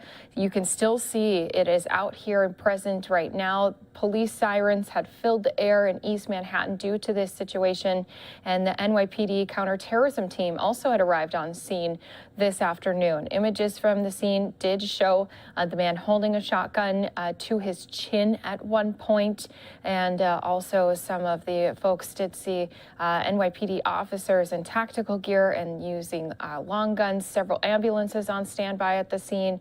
NYPD had asked people to avoid the area, and of course they had a lot of foot traffic who was interested at some of those. Has about 4 main buildings on the shore of East River in Manhattan. And again, they were on lockdown this morning. Now learning here, just wanted to bring that update to all of our viewers here with us on Live Now from Fox. They have arrested that man who was outside of the headquarters. So we just wanted to keep you up to date on the latest, as we always do. Whenever we have breaking news, we hear of these developments. We take you not only out to the scenes, give you those live pictures, but of course, give you the latest developments as they happen. We are going to be stepping away for a 2-minute break. When we come back, don't go anywhere. We're going to continue to give you some more of these top stories, including Vice President Kamala Harris was out traveling here today. She did just briefly stop and talk with some of our camera crews. We'll replay those remarks here for you after, again, a 2-minute break.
Welcome back here to Live Now from Fox, where we keep you up to date on all the top stories coming to us from across the country. Going to take us out to some brief remarks that were just done by the Vice President. She was speaking right after she had spoken with Buttigieg as they were talking about some of the transportation information, especially surrounding the infrastructure deal. Let's go ahead and replay those remarks here for you on Live Now from Fox. That will mean to upgrade our public transit systems to what we are doing in terms of roads and bridges. I just had a conversation with some folks talking about here in North Carolina and around the country, roads and bridges that are falling apart.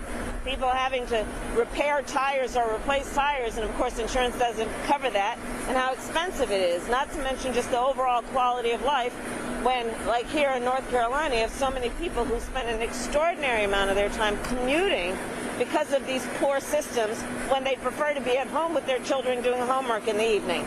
So this is the work that we are doing around the country. I can't think more about the piece that is the one piece of it that is the infrastructure piece, combined with what we expect the Senate will pass, our Build Back Better Act. And when you look at these two combined, it is about being directly responsive to the needs of people, real people, people who are trying to raise their kids, people who need to be able to afford child care and shouldn't have to pay more than 7% of their income in child care, people who are taking care of their senior relatives and need to be able to have the support necessary to actually allow those senior relatives to live with dignity, folks who have a right to say that they should be able to afford their insulin, which is why when we pass Build Back Better, it will be about, for those families, saying you're not going to pay more than $35 a month for insulin because we know it saves your life, and so many are unable to afford it, which means they are risking serious compromise to their health conditions. So this is the work we're doing, and I'm glad to be here, and I'll take any questions you have. Do you have a response to Simone leaving the office, and also are you? I love Simone. I love Simone, and I can't wait to see what she will do next. And I know that it's been 3 years of a lot of jumping on and off planes and going around the country, and she works very hard, and I can't wait to see what she'll do next. And I mean that sincerely. There's obviously others as well. Do you feel like you're in the middle of a staff shakeup, and do you see this as a reset for your office? Well, I've told you how I feel about Simone. Yeah. Next question. And do you have a response to Republicans who are threatening to sink the funding bill over the vaccine mandate? Listen, here, even in North Carolina, at the event that we just did, there was a elected Republican who came up to me and said, I'm here because I understand that this is about bipartisan work that impacts people around our country regardless of who they are registered to vote with in terms of a party. And I think we would do ourselves a disservice to fall into a trap of making substantive policy advances and minimizing the significance of the help it will give to Americans by suggesting this is a purely partisan pursuit. When we're talking child child care, elder care, the cost of insulin, these are issues that impact people regardless of who they voted for in the last election or who they'll vote for in the next election. I'm sorry, we gotta go. I'm sorry. We're gonna do an advanced click and then we gotta run. Thank you, guys. All right, so those were just some of the brief remarks that we were able to get Vice President Kamala Harris on the tarmac there before taking off once again. She was in North Carolina here today to not only tour a public transit facility, but also speak afterwards. She did this with the Department of Transportation Secretary Pete Buttigieg. Let's go ahead and listen into a part of that event that took place just earlier here today. Members of Congress. She worked to make sure that clean school buses, clean water, and environmental justice were included, all of which are issues that she championed in the Senate as well. I remember one meeting in particular early in the negotiations as the president was gathering people from both sides of the aisle in the Oval Office to discuss where the space for a deal might be. And there was a lot of listening, and the members had a lot to say. I was trying to offer some technical input and data from our department. And in that conversation, at just the right moment, the vice president spoke. And her message was about the need to think big, not to get lost in the details or the politics, but to remember the unique nature of the opportunity in front of us. And she was exactly right, and it helped shape the conversation. It's just one very small example of the countless ways in which her presence has made an impact on this monumental legislation. So now more people in Charlotte and across the country will ride electric buses, travel on safer roads, and have a chance to work building infrastructure that will support our economy for generations. We're going to hear from Vice President Harris in a moment. Before that, you're going to get to know somebody that we just got to know on the tour, Shonda Wright, a rail car maintenance technician here in Charlotte. And I'll say transportation workers like Shonda have been so indispensable to keeping us moving during the pandemic. They don't get the option of coming to work by Zoom. They have been there for us every single day. And both the workers who are driving our transportation systems, literally, and the workers who count on them in order to get to where they need to be. That's who this legislation is really about. So again, thank you for the opportunity to be here. We are very excited in the Department of Transportation to work with Charlotte and communities across the country on the opportunities ahead. Thanks very much. Please welcome Charlotte Transit System Rail Operations Training Supervisor, Shonda Wright.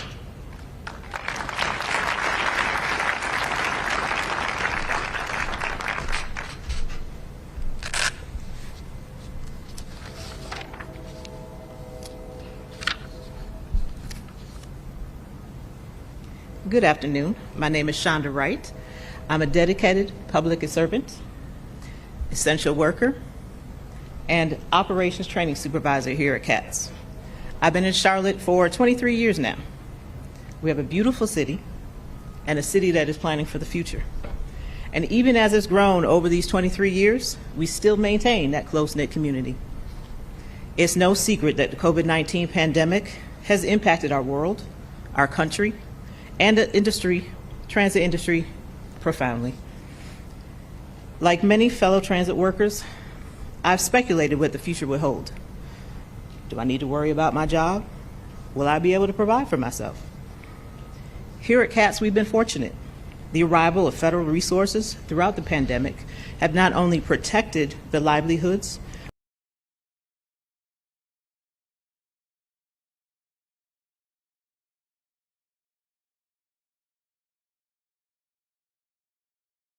we had swift and bold actions, but this administration has helped has helped to broker the historic bipartisan infrastructure deal. This deal not only ensures a bright future for the transit industry, but for transit workers across our nation. But what does this transportation investment mean for us here at CATS? It allows us to fulfill the promise to deliver a world-class bus, rail, and transit network that works for all community members. Now please join me in welcoming the Vice President, Kamala Harris.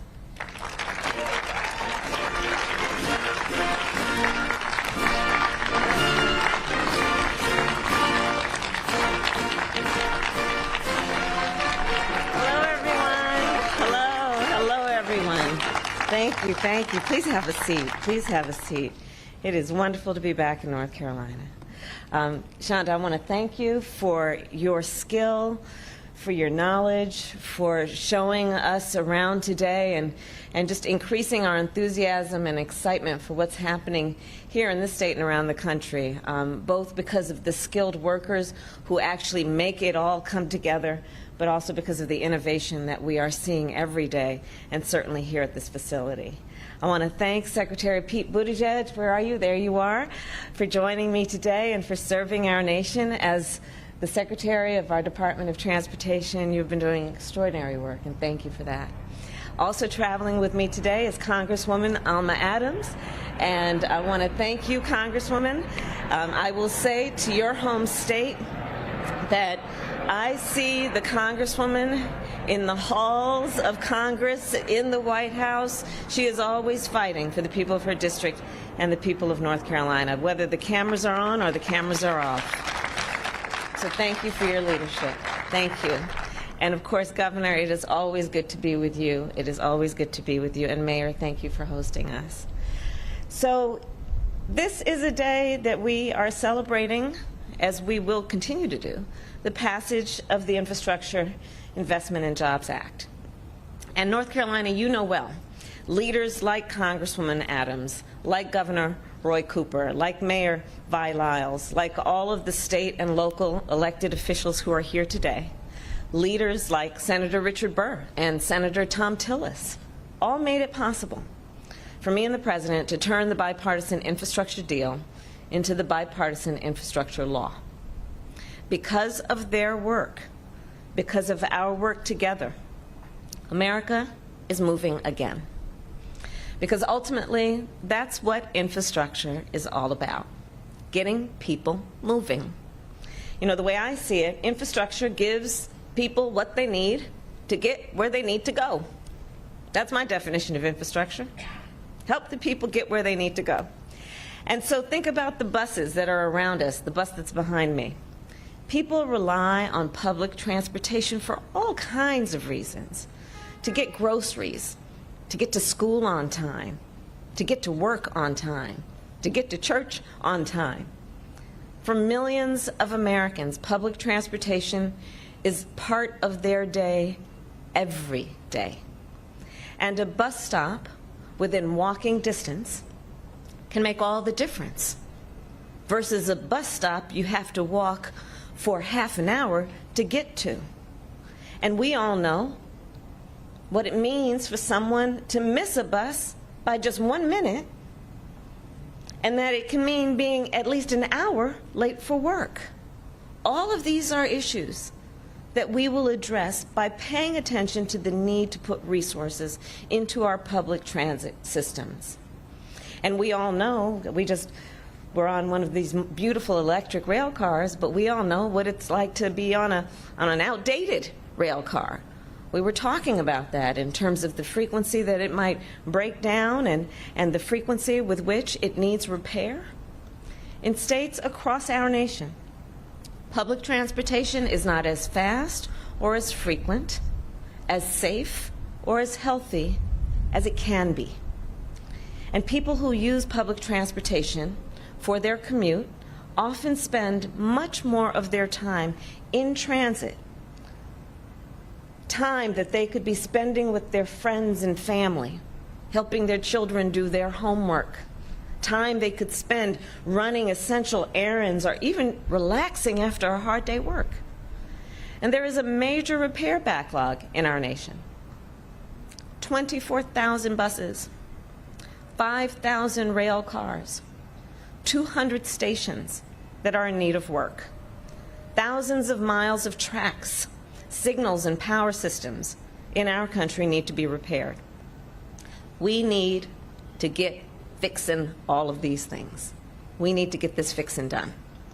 So, North Carolina public transit is a good public good, and that is why we are investing in it. With our bipartisan infrastructure law, we will make the largest ever investment in public transit in our nation's history. North Carolina alone will receive $910 million for public transit over the next 5 years. And Governor Cooper, I want to thank you for always being such a very strong and powerful advocate for the needs of this state. And for here in Charlotte, Mayor, well, you are doing extraordinary work, upgrading your bus system with more connections, more frequent service, and more electric buses. And I know that the funding that we are delivering will help with all of that important and good work. And here's the bottom line. World-class cities like Charlotte deserve world-class transit systems. And this law is going to help you build those systems. On top of public transit, our bipartisan infrastructure law will also make the most significant investment to fix our roads and bridges in 70 years. And I don't need to tell this group of leaders that across North Carolina, there are more than 3,000 miles of highway that need to be repaired. Highways like I-85. Look at all the people nodding. In addition, our bipartisan infrastructure law will modernize our ports and our airports. Among other things, think about what that will mean, not only for the passengers who need to get where they need to go, but also it will help reduce the supply chain bottlenecks that families are experiencing right now. We will also, with this law, replace lead pipes so that every American can have clean drinking water, so that our babies are not drinking toxic water, which in many cases will have irreparable damage to their ability to learn. With this work we have done together, we will expand broadband in rural and urban areas, which I know, and again, the governor and I have talked about this, is a big issue for the people of this state. And why do we do this? We do this work so that every American can have affordable and accessible high-speed internet connections to do the work that we know, certainly during the course of the pandemic, became so necessary. Whether it is allowing our children to have access to the internet to get their homework done, you know, long gone, I will speak to a certain generation of people that includes myself, long gone is Encyclopedia Britannica. They need to have access to the internet to be able to excel and reach their God-given capacity. Let's think about access to high-speed internet for our small businesses, and how that helps and is a necessity for them to be able to do their important work. Let's think about high-speed internet and access for the purposes of telemedicine, so that folks in rural communities can have access to the kind of care that they deserve and need. In addition to all of that, and importantly, this law will put millions more Americans to work in good-paying jobs and good-paying union jobs. Jobs like a fellow I met by the name of Jeff Bird has. So Jeff Bird is a line design technician that I met with in New Hampshire. His skill and his important work is to attach fiber to utility poles to keep up with the demand for high-speed internet. Jobs like Walter Cody has. So Walter, I met with him, he's a construction inspector, and what he does is he works to get clean water to families in California. Jobs like Leslie Kilgore has. So Leslie is an engineer I met with in High Point, North Carolina, whose team is building electric school buses. In creating jobs, in investing in what people need to get where they are going, our bipartisan infrastructure law will make our country more competitive. It will make our communities more prosperous, and it will deliver on our administration's commitment to equity. And as significant as it is, as historic as it is, our bipartisan infrastructure law is part one of two. Part two of two is our Build Back Better Act. The President and I know that families are stretched thin, and we take that very seriously. And we have designed the Build Back Better Act to build to help address the reality of the needs of everyday folks who just need a little support. Let's take, for instance, the issue of prescription drug costs. It is simply not right that seniors are going into debt to pay for their medication. It is not right that because they can't afford their prescription, they cut pills to try and extend it, and in so doing, expose themselves to greater illness. It's just not right. So our Build Back Better Act, will bring down prescription drug costs. It's just not right that parents are being forced to quit their jobs to care for a member of their family. And so our Build Back Better Act will bring down both child care costs and elder care costs.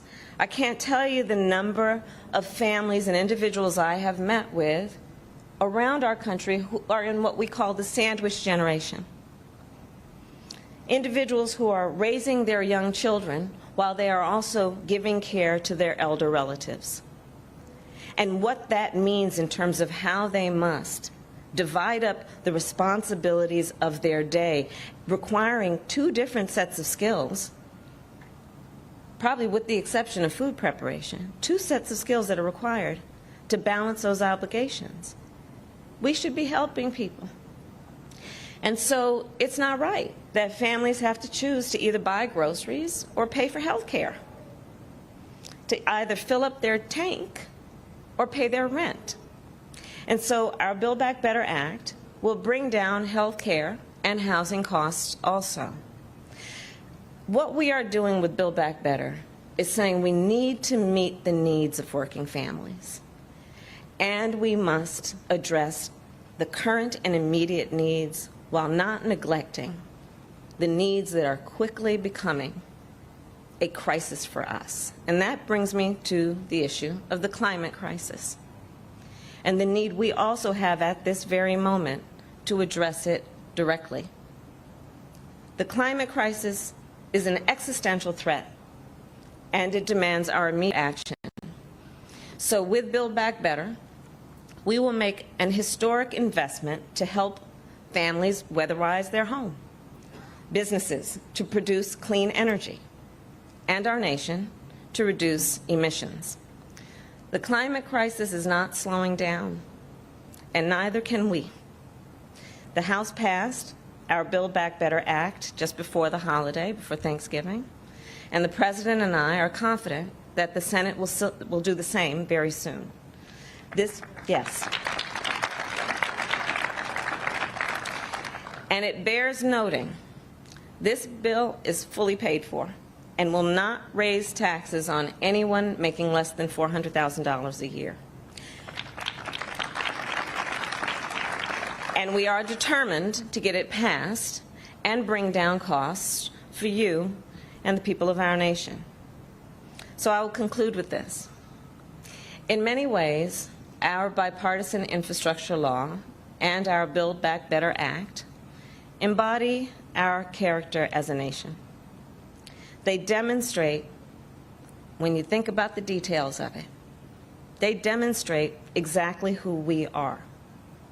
Because we are believers through and through. We see what can be, unburdened by what has been. And we have faith.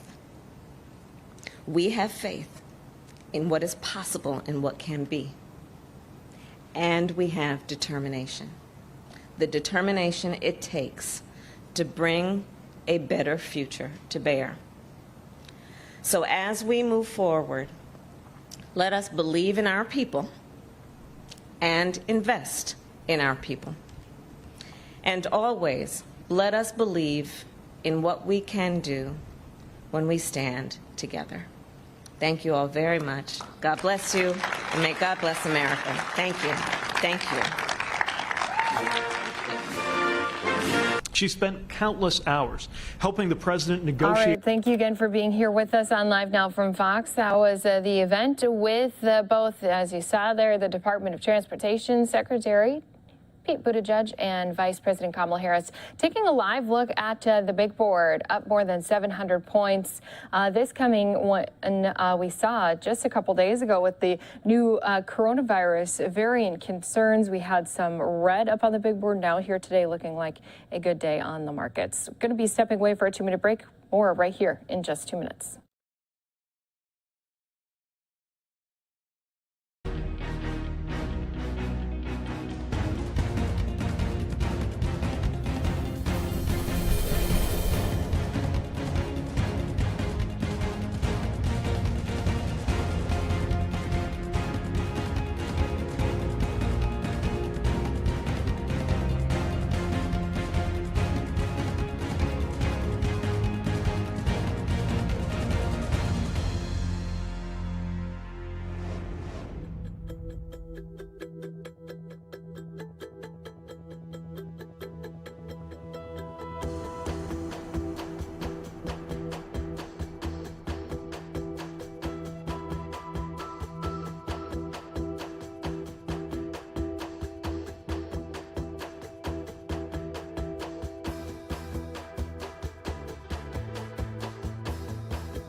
We may not have any American troops left in Afghanistan, but the mission still continues to help all of the people who not only are still in the country, but also who've been relocated here in the United States. So we want to check in with how that mission is going and how it is never ending with some of our friends from Flanders Fields. I'm bringing in Daryl Brown, who's here with us. And Daryl, let's just kind of begin this conversation with, you guys have really lent a hand to those Afghan refugees who are here now in the United States. Yes, so as we brought people back from Afghanistan and evacuated them successfully into the United States, we've taken approximately 12,000 people out of the country in conjunction with our other partners. Those 12,000 people are now sitting within different locations in the United States, the different camps. So some of the things that we're trying to accomplish are helping them with some of the basic incidentals, some of the comfort items as well inside the camps. And then also we're working with these people to help them find jobs and be able to relocate and resettle into the United States successfully. And I know you guys have gotten to connect with some of these people firsthand. What are they saying about being able to evacuate from Afghanistan? Of course, there's been, we'll get into more of the Taliban rule, but I'm sure they're just excited about the opportunity to continue living their lives here. They are. And actually, one of the ladies that I've worked with, she's been a refugee twice now. She was a refugee during the Soviet occupation and was very excited to be able to actually get her sister out and bring her back here to the United States, where she's now going to be living as an American citizen eventually. So let's now bring that conversation back to the grounds in Afghanistan. You guys are still continuing the mission of evacuating some people. There's a lot who still want to escape the country. There are. We have focused our efforts mostly on the American citizens that are still in the country. Some of the green card holders, the LPRs, the legal permanent residents. And then we're also working with military veterans and allies that have supported us throughout our time in Afghanistan. That 20 years, we've accrued quite a few that have made the sacrifices right alongside us. So what are you guys hearing about those who are still inside of the country? How are things now that the Taliban has taken full control? Of course, we've been hearing just some of those stories about now how there's a lot of people who are running into some major crises. It's getting really bad for them. One of the things that we've heard recently are issues with the electrical grid. One of the contacts that I have, one of the families, they were actually telling us that they were without power as of 2 days ago. So these are things that are just basics that we take for granted here. But day to day, the military folks, the former government officials, they're facing being executed or hunted and killed. And this is coming from the Taliban and Haqqani networks. Every day we're getting reports in that people are disappearing or they're finding bodies out in the desert of former government officials, police, former military, especially the commandos. So what this has actually come out of is that there's a lot of retaliatory killings and kidnappings happening.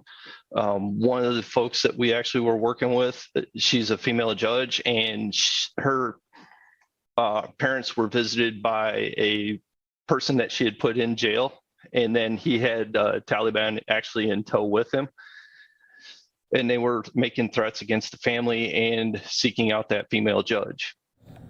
You just hear some of these situations, especially for women and girls. You know, there's a lot of efforts to try to reach out to them, but some of those organizations that had established themselves in Afghanistan now aren't even able to continue that help that is much needed at this time. That's true. The women and girls are actually in very bad way. They're not allowed under Taliban rule to actually hold jobs or be outside the home without actually a male sponsor.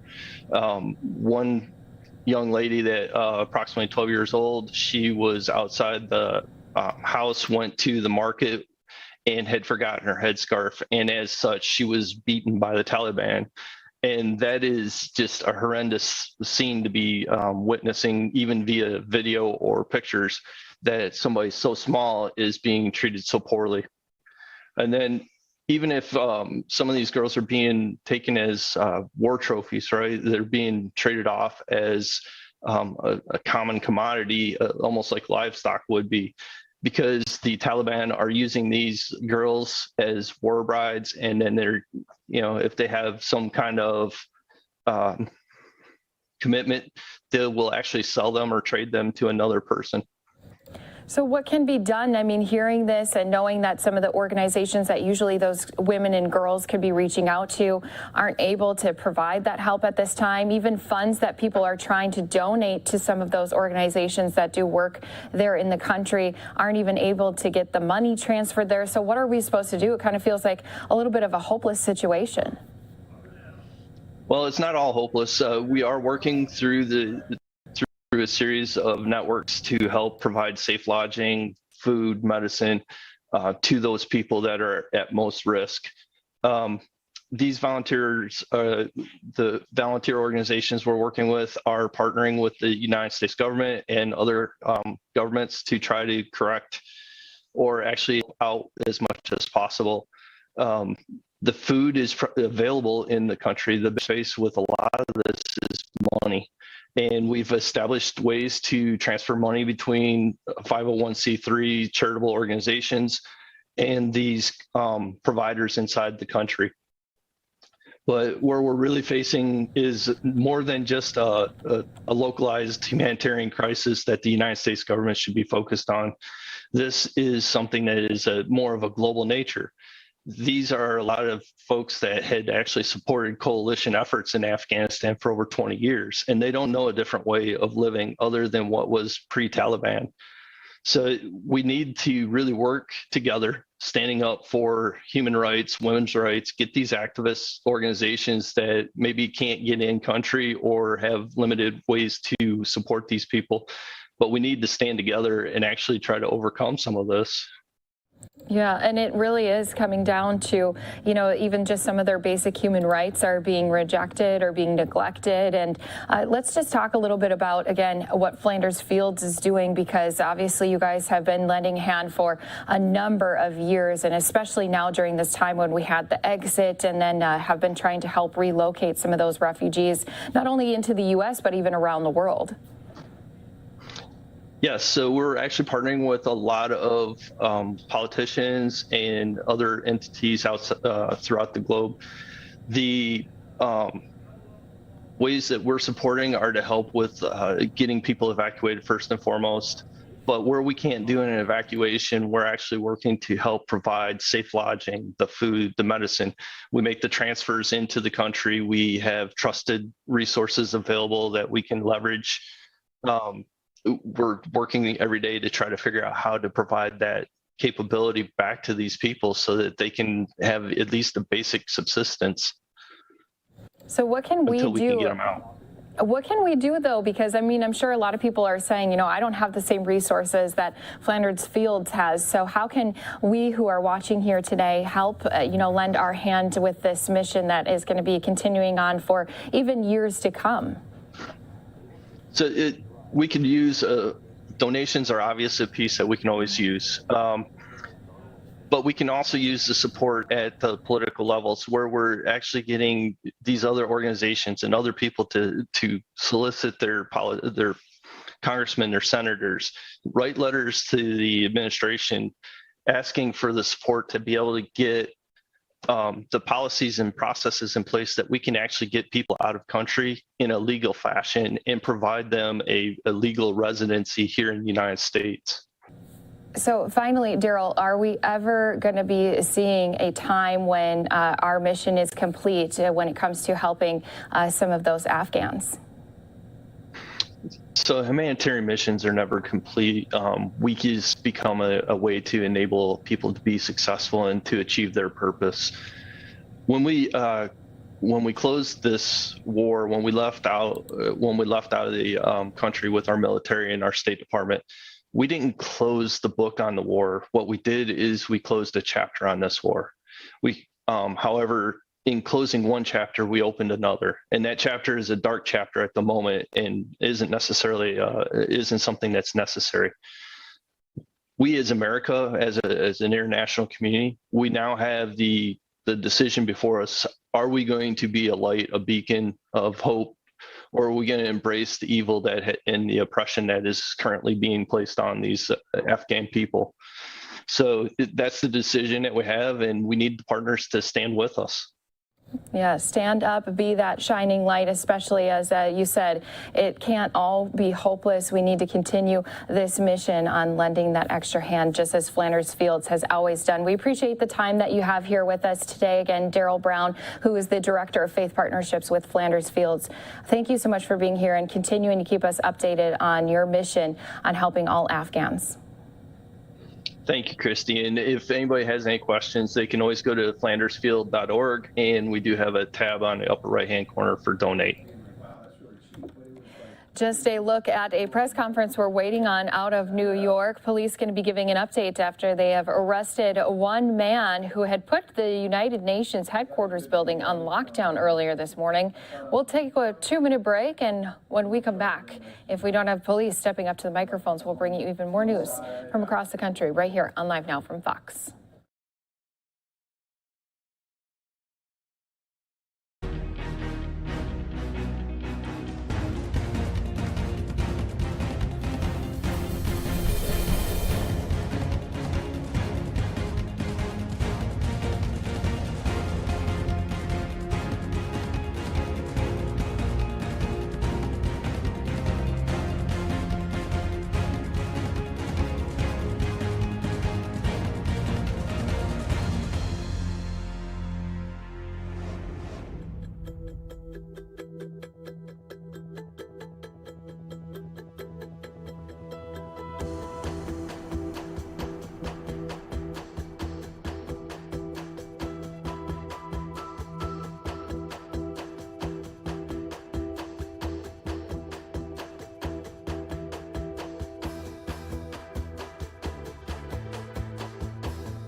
Welcome back here to Live Now from Fox. We are taking a live look at some microphones ready to go as we wait for police to give us an update after there was an arrest made of a man who had a gun outside of the United Nations building in Manhattan. There was an hours-long standoff, and we'd been showing you those pictures earlier here today. Now, again, police going to be giving an official update after they did make that arrest. Now, the man had been seen pacing outside of the building. He had a shotgun, and police were trying to negotiate with him in an effort to try to drop that gun. He was described as a man in his 60s. Now, things started unfolding around 10:30 in the morning on Thursday. Police had taped off an area along 42nd Street and 1st Avenue. The man did not appear to try to breach the security perimeter of the UN complex, but it was put on lockdown and employees were told to shelter in place. Now, there was a massive police response across the entire area. The sounds of police sirens filled the air on the east side of Manhattan due to this situation. NYPD counterterrorism teams had arrived on scene just before 12:30 p.m. Now, images from the scene did appear to show the man holding a shotgun to his chin at one point. The video also had showed NYPD officers. They were in tactical gear and had long guns. We also saw several ambulances who had responded to the scene. They were on standby.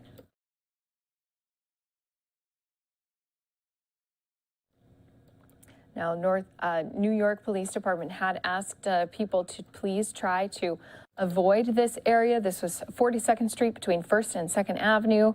It was closed along with 1st Avenue between 39th and 47th Streets. Traffic on the FDR Drive was also impacted by this situation. The road travels under the UN complex. So the United Nations complex does consist of 4 main buildings on the shore of the East River in Manhattan. And again, this was something that we'd brought to you right away as we had New York police out there on scene. We showed you those live pictures, and now here we have heard that they had made an arrest of that man, and we'll be giving an update on everything that had unfolded earlier here today in just a little bit. So until that time, we of course want to continue to give you more news taking place across the country. We know that one of the stories that Live Now from Fox has been following has been the fallout and the devastation, the tragedy that happened after that Christmas parade in Wisconsin. A community, though, has pulled together in Waukesha, Wisconsin after that incident did take the lives of many, including even a young child, injuring more than 60 people. And now the question has continued to be raised. How was this individual, the suspect, Darrell Brooks, how was he let out on bail after he had already had an incident of allegedly running over his girlfriend, and then now he had this tragedy take place as well. So we do actually have some folks in Milwaukee who are talking about this, and hopefully this will help create some change as well in the future when it comes to some of these suspects who do have a long rap history, just like this one did. And try to improve it, do everything in our power to improve it with the scarce resources that we have. I want to make it clear that there are explanations for what happened. There are no excuses. I'm not here to make excuses. I own every decision that's made by any member of my office. I have to invest them with enormous discretionary decision-making power, and I exercise that overwhelmingly very well. And on the occasions that they don't, I have to explain why it didn't happen and take responsibility for that. And this is part of that process, and I'm more than willing to do so. So thank you for the opportunity. Okay, thank you. Chief Judge Tergiano? Yes, good afternoon. Yes, good afternoon, Chairman Staskunas and supervisors. Thank you also for the opportunity to address this committee here today. I do want to express my deepest condolences to everyone affected by this horrible tragedy in Waukesha. I am sorry for those who lost their loved ones, the unbearable pain and suffering of family and friends who lost loved ones, those who have been injured, and those impacted by what they saw. I know firsthand that the ripple effect of such a tragedy and tragic event is incredibly challenging and painful. I remain resolved to always look at, find ways, take every opportunity to examine the situation at hand, as well as going forward to improve our justice system. Mr. Chair, it's also my understanding that one of our supervisors has been greatly impacted by this tragic event. I offer my prayers and condolences to her and her family as well going forward. She's in my thoughts and my prayers. Okay, thank you, Judge. And then Mr. Reed, Mr. Public Defender Reed, if you have any sort of opening comments or thoughts. I don't usually think of myself as Mr. Public Defender, so I'm just going to introduce myself as Tom Reed. I'm the Regional Attorney Manager for the Public Defender's Office here. And what I would say, obviously I share the recognition that my two colleagues have mentioned in terms of the tremendous impact that these events have on the lives of so many people. And sometimes that's a direct impact, and of course more to the society at large. It's indirect, but it's very real. It affects everybody in a deep way, and it's a trauma to our community. And Waukesha and Milwaukee aren't exactly the same community, but for these purposes we are one community.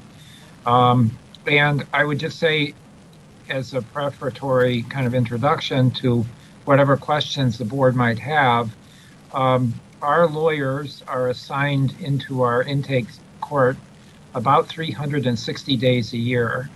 And so we have attorneys every day who are appearing before court commissioners and seeing clients before they make their initial appearances. We're very familiar, have a deep and broad experience with bail setting practices in Milwaukee County. And I think we have some relevant information that might be of value. I would also say that Milwaukee stands out among a lot of places in the United States as a community that has come together to try to institute evidence-based practices and to do the best it possibly can do by using modern approaches, including risk assessment tools and other kinds of strategies. And those are very much a part of our system. They are not perfect.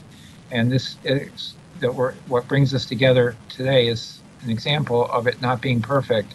But I think it would be a mistake to assume that, as imperfect as this one example is, that it represents the kind of work that's being done on a daily basis in making release decisions. And I'm happy to answer any questions that anyone would have relevant to that observation.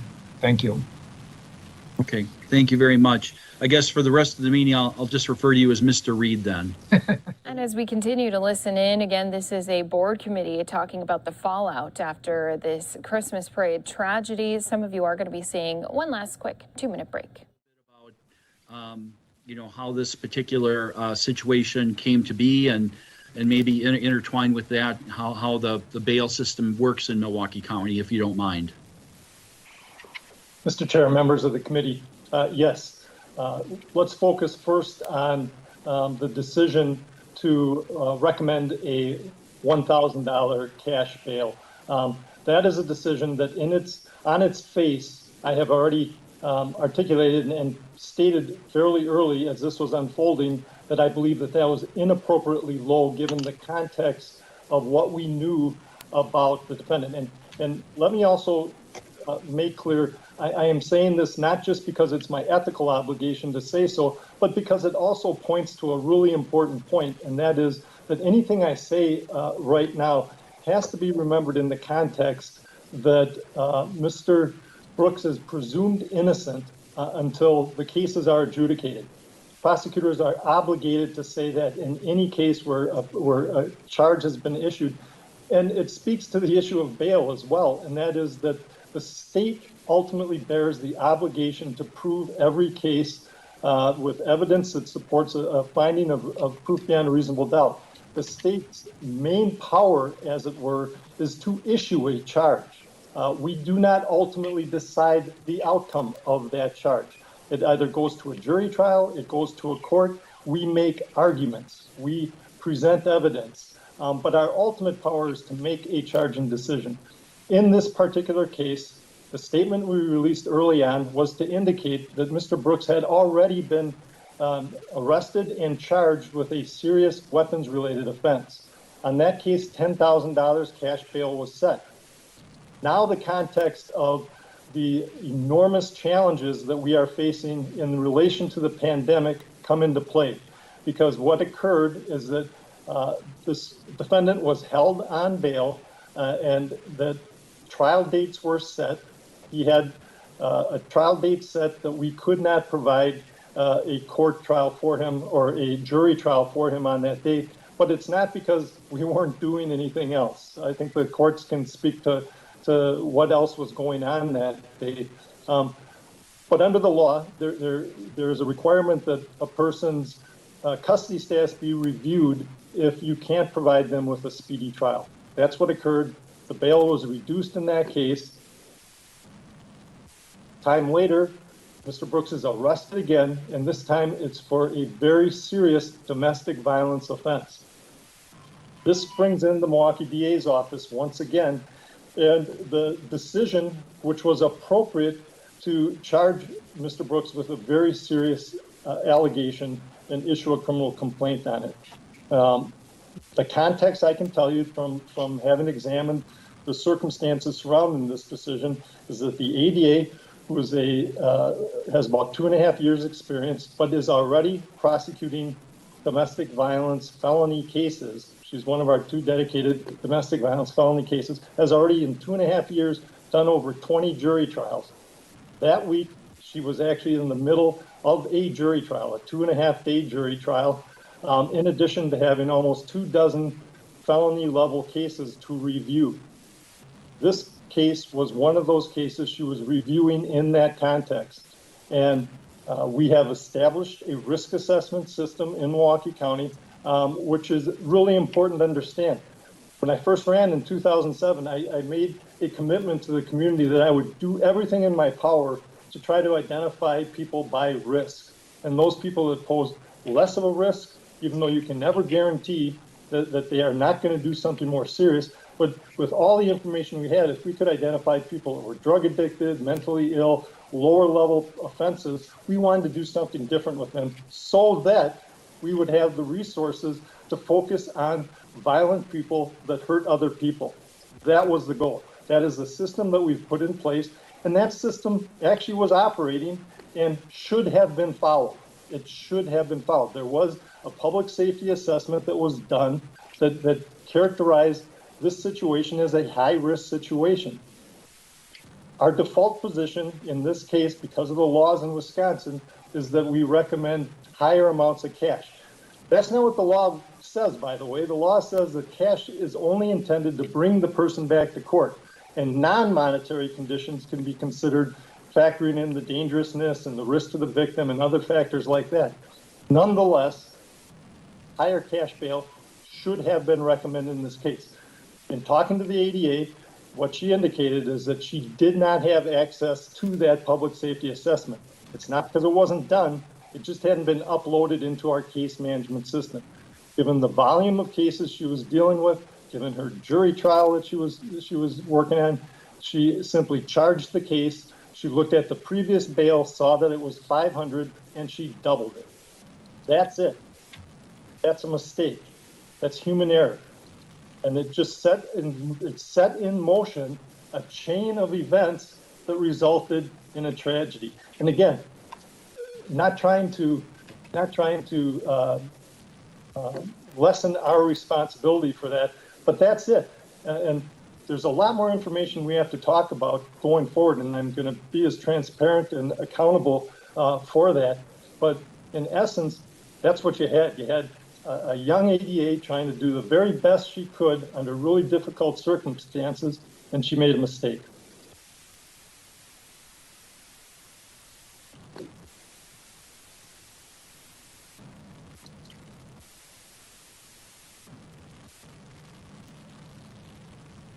Chief Judge Tergiano, is there anything you'd like to build on from there? Mr. Chair and members of this committee, supervisors, as I mentioned to you before, Chairman Staskunas, I am happy to respond to any questions asked of me, but I have to preface that with the need to follow my judicial code of ethics under 60.04, which restricts me to a certain degree in talking about pending or impending cases. Having said that, I will talk more in generalities as opposed to what specifically happened in this particular situation. But I would say, and I think maybe some more background is pertinent to this discussion as well. We have 46 judges in Milwaukee County Circuit Court. 8 are assigned to Children's Court. 12 are assigned to our Civil Division, both 2 in probate and 1 in small claims. We have 6 judges assigned to our Family Division. And then if I move over to our Felony and Misdemeanor Division, which encompasses our Criminal Division, we have 14 felony judges. That is broken down by specialty. We have a judge in our Gun Court. We have 4 homicide sexual assault judges. We have 1 specialized high-intensity drug court. We have 2 general drug courts. We have 5 general felony courts, and we have 1 treatment court, which includes working of adult drug treatment court, the mental health court, as well as our veterans court. We all have 3 specialty domestic violence courts. Those 3 courts handle both felony and misdemeanor cases. And we have 4 general misdemeanor courts. Each one of them has an extremely high volume of cases pre-COVID, and certainly with the oncoming of COVID, as I mentioned in some of my appearances in front of this committee, some of those caseloads are doubled.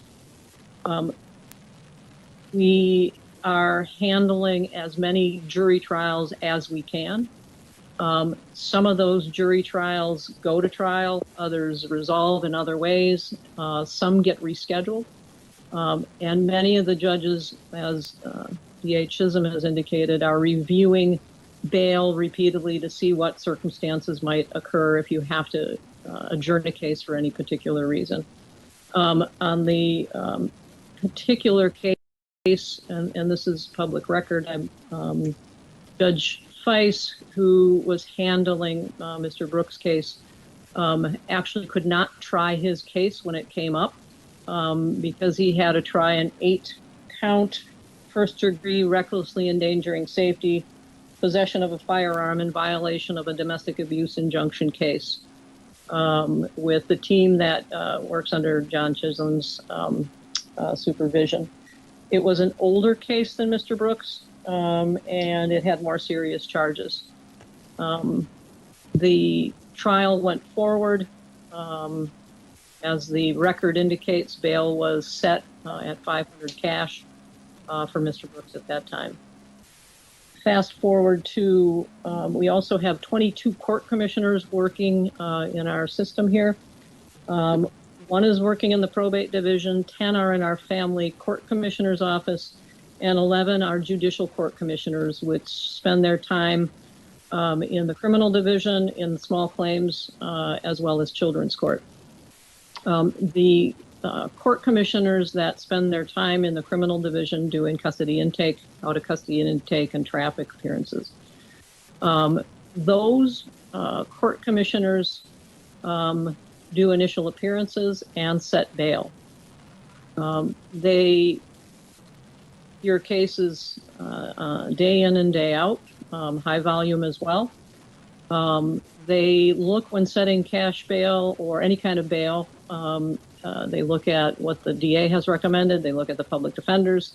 If they have the public safety assessment in front of them, they look at that. They may ask further questions of both the DA and the public defender or the defense attorney, but they want to gather as much information as possible to set bail. It is on them to take all of that information into consideration and set appropriate bail. And again, they do that day in and day out. So it is in their professional discretion after the district attorney's office and public defenders give them as much information as possible. Okay. I'm open to further questions. I think that certainly you'll have more, and I'm willing to answer those. Okay, thank you. Well, let's do this. Committee members, if you have any questions for any of the three persons here, please raise your hand and we'll go through those. Supervisor Ortiz-Velez. Thank you, Mr. Chair. I want to start off by saying my heart goes out to all the families that are affected. And I want to thank all of the three people that are here to talk about this discussion. You have very tough jobs. And I've met with many of you on some of these, issues in the past that I wanted to mention. We know that Milwaukee County has been historically, racially, what I'm trying to get at, I guess, is that we know that we have current problems even before COVID-19. I know I've met with Mr. Chisholm about the underfunding of staff that has plagued that department for some time, even before COVID. We also know from Judge Trujillo's many times before our committee that we are behind in cases and we are overburdening. We have overburdened even an overburdened system already. I know that we have some serious issues, and I feel that we need to, do something about it if we can, because it's not going to get any better tomorrow or next week. We need to address these issues. I mean, I know this is just an informational, Mr. Chair. But I know that everybody wants to do the best to serve the people of Milwaukee County and for us to have a place safe to live, and a healthy place to live. But we know that we've already underfunded our department, not underfunded because we wanted to, of course, because we haven't had the money as a county. But we need to focus now. We need to focus now on what we know, that we already know the problems there. We need to fix the problems. We need to give the people the tools they need right now, even more than they needed before. And I guess I have two questions. I have a couple questions for John Chisholm, the district attorney, and for Judge Trujillo. I do my best. I can't know your name. I'm sorry, to Judge.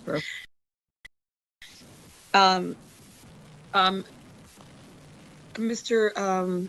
Chisholm, can you give this body and the public an idea of the crisis we're facing with the rise of DV cases on its own? Mr. Chair and Supervisor, yes. The last 2 years have been a pandemic, not just on a public health scale, but it's been one of violence. And we have disproportionately seen a rise in incidents, and often very, very serious and even fatal incidents related to domestic violence. That is why we have always had a dedicated and focused domestic violence unit. We work closely with our community partner, with the Sojourner Family Peace and other service providers in the community. We work closely with our law enforcement partners.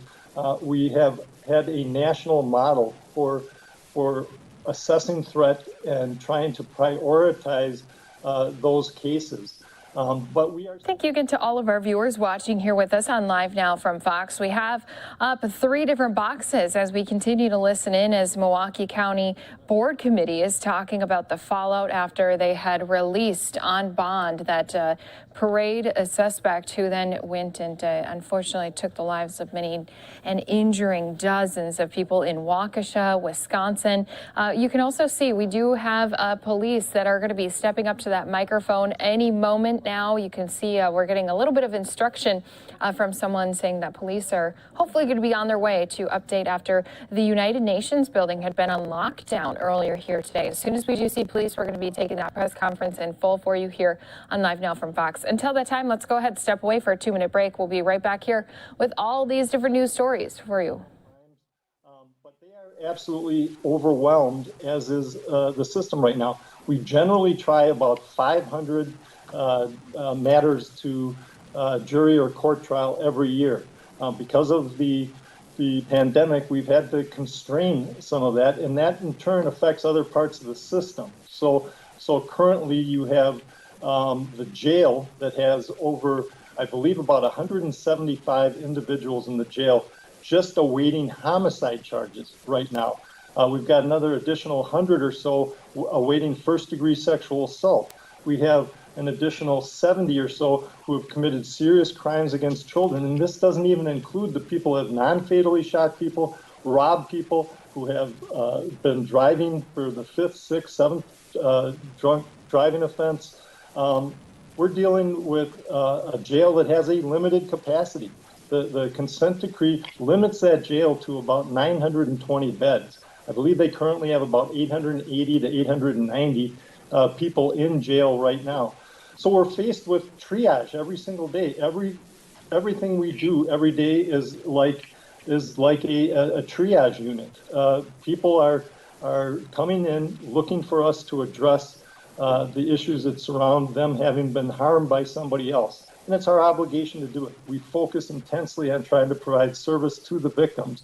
And as you can tell, just in this particular case, the ADA didn't make a decision just in a vacuum with lots and lots of time to assess it.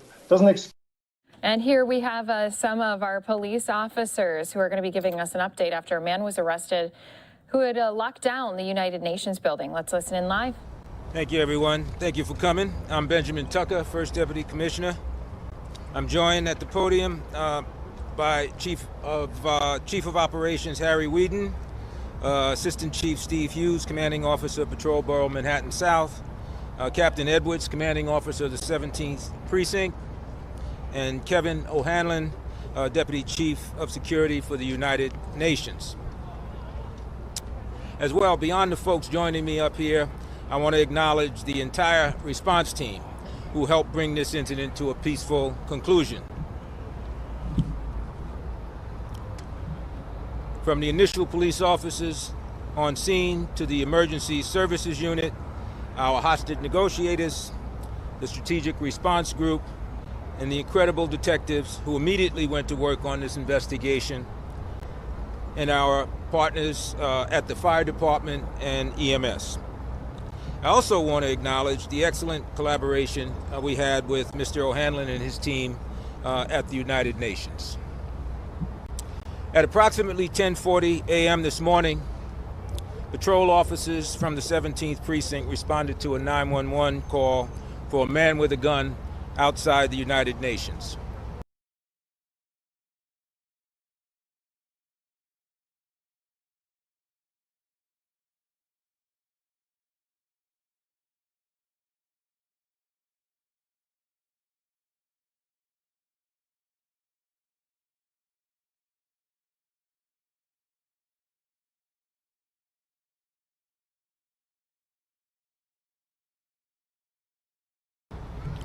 The emergency services unit made initial contact with the individual, and I want to bring Chief Whedon to share his situation, share how the situation developed from there.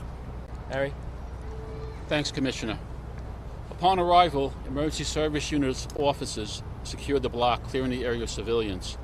Using ballistic cover, ESU officers approached the individual, attempted to isolate and contain him, while also beginning a dialogue. One of our ESU officers, Police Officer Matthew Labrizzi, did a great job.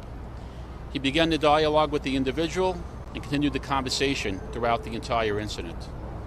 Based on statements he made, we knew early on that this did not appear to be terror-related. He had some papers he wanted delivered to the UN.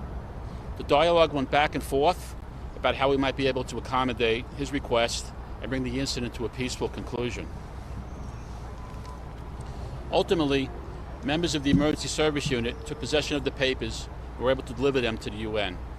As a result, the individual put down his shotgun and was taken into custody without incident at approximately 1:40 p.m. He was transported to an area hospital for evaluation. I want to commend all of the officers involved who put themselves in harm's way, who relied on their training and got the job done without anyone getting hurt. The officers of the emergency service unit trained for these exact situations, and I'm extremely proud of how they conduct themselves during this situation. I want to turn it back to Commissioner Tucker at this point. Thanks, Harry. So now let me update you on where we are with the investigation. The Detective Bureau got to work right away on this incident, as I mentioned. We're not going to identify the individual at this time, but I will say that he does not have a criminal record or criminal history, neither here in New York nor elsewhere around the country. I will say that he is originally from Florida.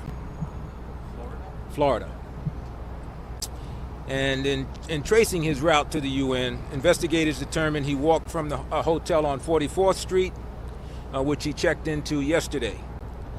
Detectives also learned there was a pickup truck connected to the individual parked outside the hotel.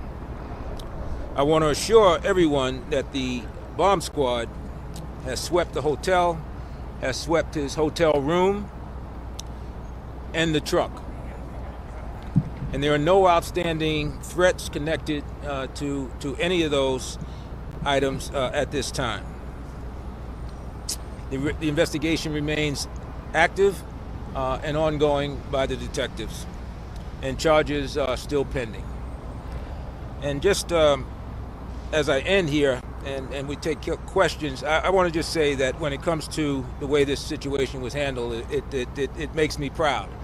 You know, these events unfold and they can go in very different directions at any given time. But the officers who responded that I recognized a moment ago, our fire department was on hand, the EMS. The idea here and our hostage negotiators is to work together and to bring this to the kind of conclusion that we actually were able to get. And so, job well done to the members on scene, and Harry and your people. Questions?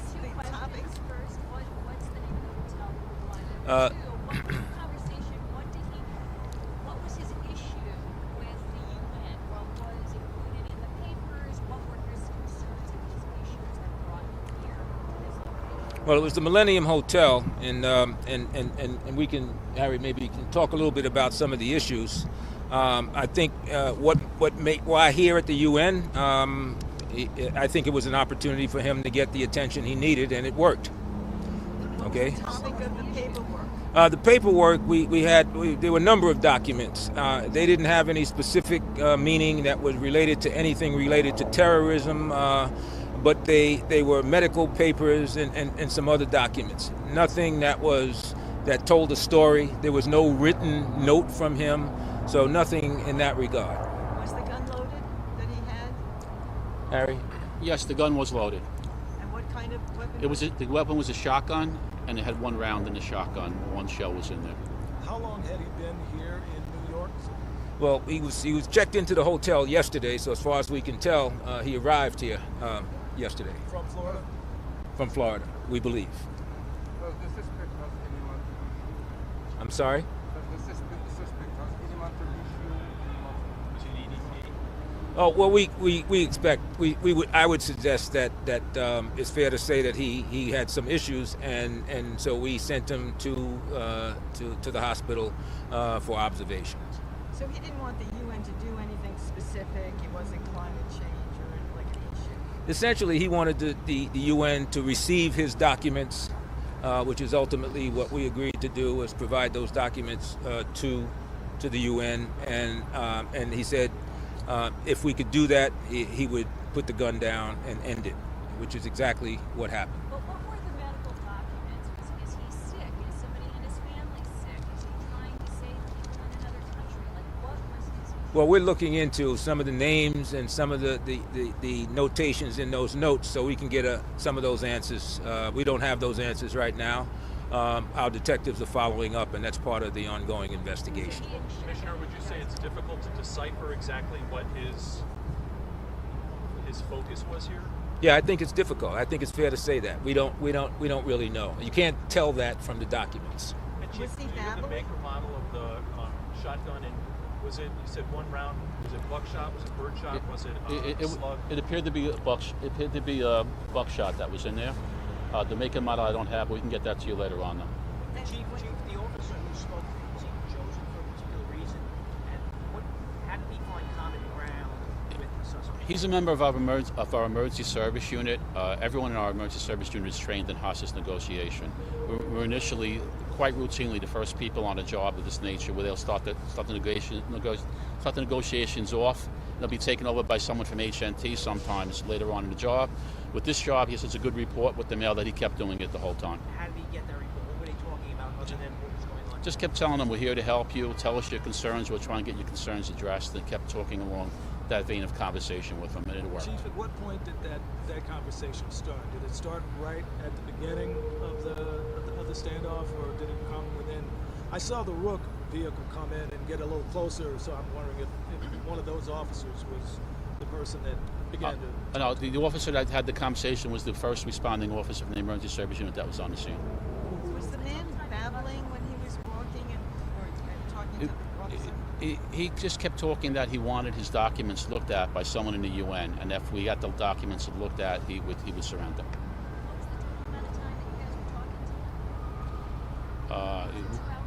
It was at least 2 hours, at least. Did he say he was going to kill himself if the papers weren't? He never stated that, but he had the shotgun under his chin at the whole time. Did he threaten police officers? No, he never pointed it towards us. One more right here. Is he arrested? Are there any charges against him? Charges are pending. Okay, folks, that's all we have right now. Thank you very much. Thank you very much. We're not going to give that up. Thank you. Yeah. Yes. Thank you. Thanks. Okay. Sir. By the way, congratulations. Thanks a lot. Once again, police do have things wrapped up there. They do, although, say they are going to continue with this investigation. This isn't the only big press conference we were waiting on here today. We do also have another shot here coming in from our teams out in the Los Angeles area. Now, in Beverly Hills, police are going to be giving an update to a homicide that happened in this city. We know that this was the wife of a legendary music producer. She was shot and killed in her Beverly Hills home earlier Wednesday. We'll be getting an update on this, plus much more here on Live Now from Fox, coming up after another 2-minute break.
Welcome back here to Live Now from Fox. Going to be listening in with the governor of Colorado as he is talking about the new Omicron COVID-19 variant and especially how their state's going to try to combat this variant that's going to be spreading. We just heard from President Biden earlier here this morning, who says yes, it has been confirmed not only in California but also in Minnesota, and we know cases will continue to rise here in the following weeks. So let's listen into this update right here live on Live Now from Fox. People who are hospitalized who are unvaccinated, they come from the roughly 20% of the adult population that isn't vaccinated. Then from the much larger 80% of the population, we only have 248 people vaccinated. So that is even beyond those numbers where, we show the great difference between vaccinated and unvaccinated protection levels. Keep in mind that there are many more vaccinated people. And the fact that there are many fewer hospitalized vaccinated people only shows even more how highly effective these vaccines are. We're thrilled and hopeful that there is a flattening to a downward trend in cases and hospitalizations. It's what we're seeing now. That's obviously before any effect from Thanksgiving or travel and family gatherings. If you have traveled over Thanksgiving, we encourage you to get tested several days or a week after you return to make sure you didn't bring back an unwanted gift from your travels across the country or across the world. I know that many families are looking for, you're ready to get vaccinated, you're ready to get the booster, you're ready to get your 5 to 11-year-olds vaccinated. I just want to highlight a number of those opportunities across Colorado. We are, first of all, Ball Arena is going to offer boosters and kids vaccines at many of their events, at their family ice skating shows, Avs games, Mammoth games. If you're going to any of those games, you can pick up your booster and get your kids vaccinated right on the spot. We also have several large-scale vaccination sites. Appointments are not needed. Chapel Hills Mall in Colorado Springs, Douglas County Fairgrounds in Castle Rock, Pueblo Mall in Pueblo, Arapahoe Community College in Littleton, and Aurora Municipal Center has a drive-through vaccination site, 15151 East Alameda. In addition, we are continuing to make the mobile vaccination stations available across the state. We're going to be at Cortez Public Library, Fort Garland Museum and Cultural Center, Lake County Public Library is all tomorrow, Pueblo Zoo, Trinidad History Museum Saturday, Boulder Community Health, Breckenridge Recreation Center, WOW Children's Museum in Lafayette in a few days. And we'll continue to reach out at sites across the country. You can check out covid19.colorado.gov and click on vaccines. Most of the vaccine sites offering vaccines for 5 to 11-year-olds. The parents can get the booster at the same time. It's very convenient. It's very easy. There are also, President Biden announced early today, they are working to expand pharmacy availability of the vaccines as well. Many people get them in pharmacies, but what I checked earlier, and some of them are like a week out or 10 days out before they have availability. Some pharmacies are offering walk-ins, but we hope that our pharmacy partners will continue to expand appointment availability as well. But we know that our pharmacy system alone can't meet the demand, and that's why we want to make it easy and convenient with all of these sites. If you're not much of a web user and you want your booster to get your 5 to 11-year-old vaccinated, call 877-268-2926. Once again, 877-268-2926. That's the number you call. Just say, I live in Conifer and I want to get a booster and I want my 6-year-old to get their shot, and they will help connect you with a provider in your area. Also, we know that masks, when you wear masks around others indoors, it continues to reduce the transmission rate. Not nearly as much as getting vaccinated. Wearing a mask is not an excuse not to get vaccinated. Please get protected. And of course, continue to use the free and easy testing services available across the entire state. You can also find those testing sites at covid19.colorado.gov. Click on testing. There's a reason beyond, of course, the knowing whether you have it and knowing whether it's contagious for your friends. The reason to get tested is when you catch it early, we have monoclonal antibody treatment available, which decreases your risk of hospitalization by 70%. And you can also find out where you can get monoclonal antibody treatment at sites across Colorado at our COVID hotline at 877-268-2926 or covid19.colorado.gov/monoclonal. It's a good reason to get diagnosed early. It's available if you test positive in the first week or so after you have it, if you're experiencing mild or moderate symptoms. And particularly if you're over 65 or if you are under 65 and have some pre-existing conditions, you're an excellent candidate for monoclonal antibody treatment, and it can have a demonstrably positive impact on the outcome for yourself, and I encourage you to get it. It is widely available in centers across our state and usually only takes a few hours of your time to get that. Look, the vaccine allows us to live our lives as normally as possible, and many Coloradans still think of the pandemic as a thing of the past. Unfortunately, we still have 1,400 of our fellow Coloradans in the hospital and are still experiencing pandemic levels of infection among the unvaccinated, with over 1,100 people hospitalized who are unvaccinated.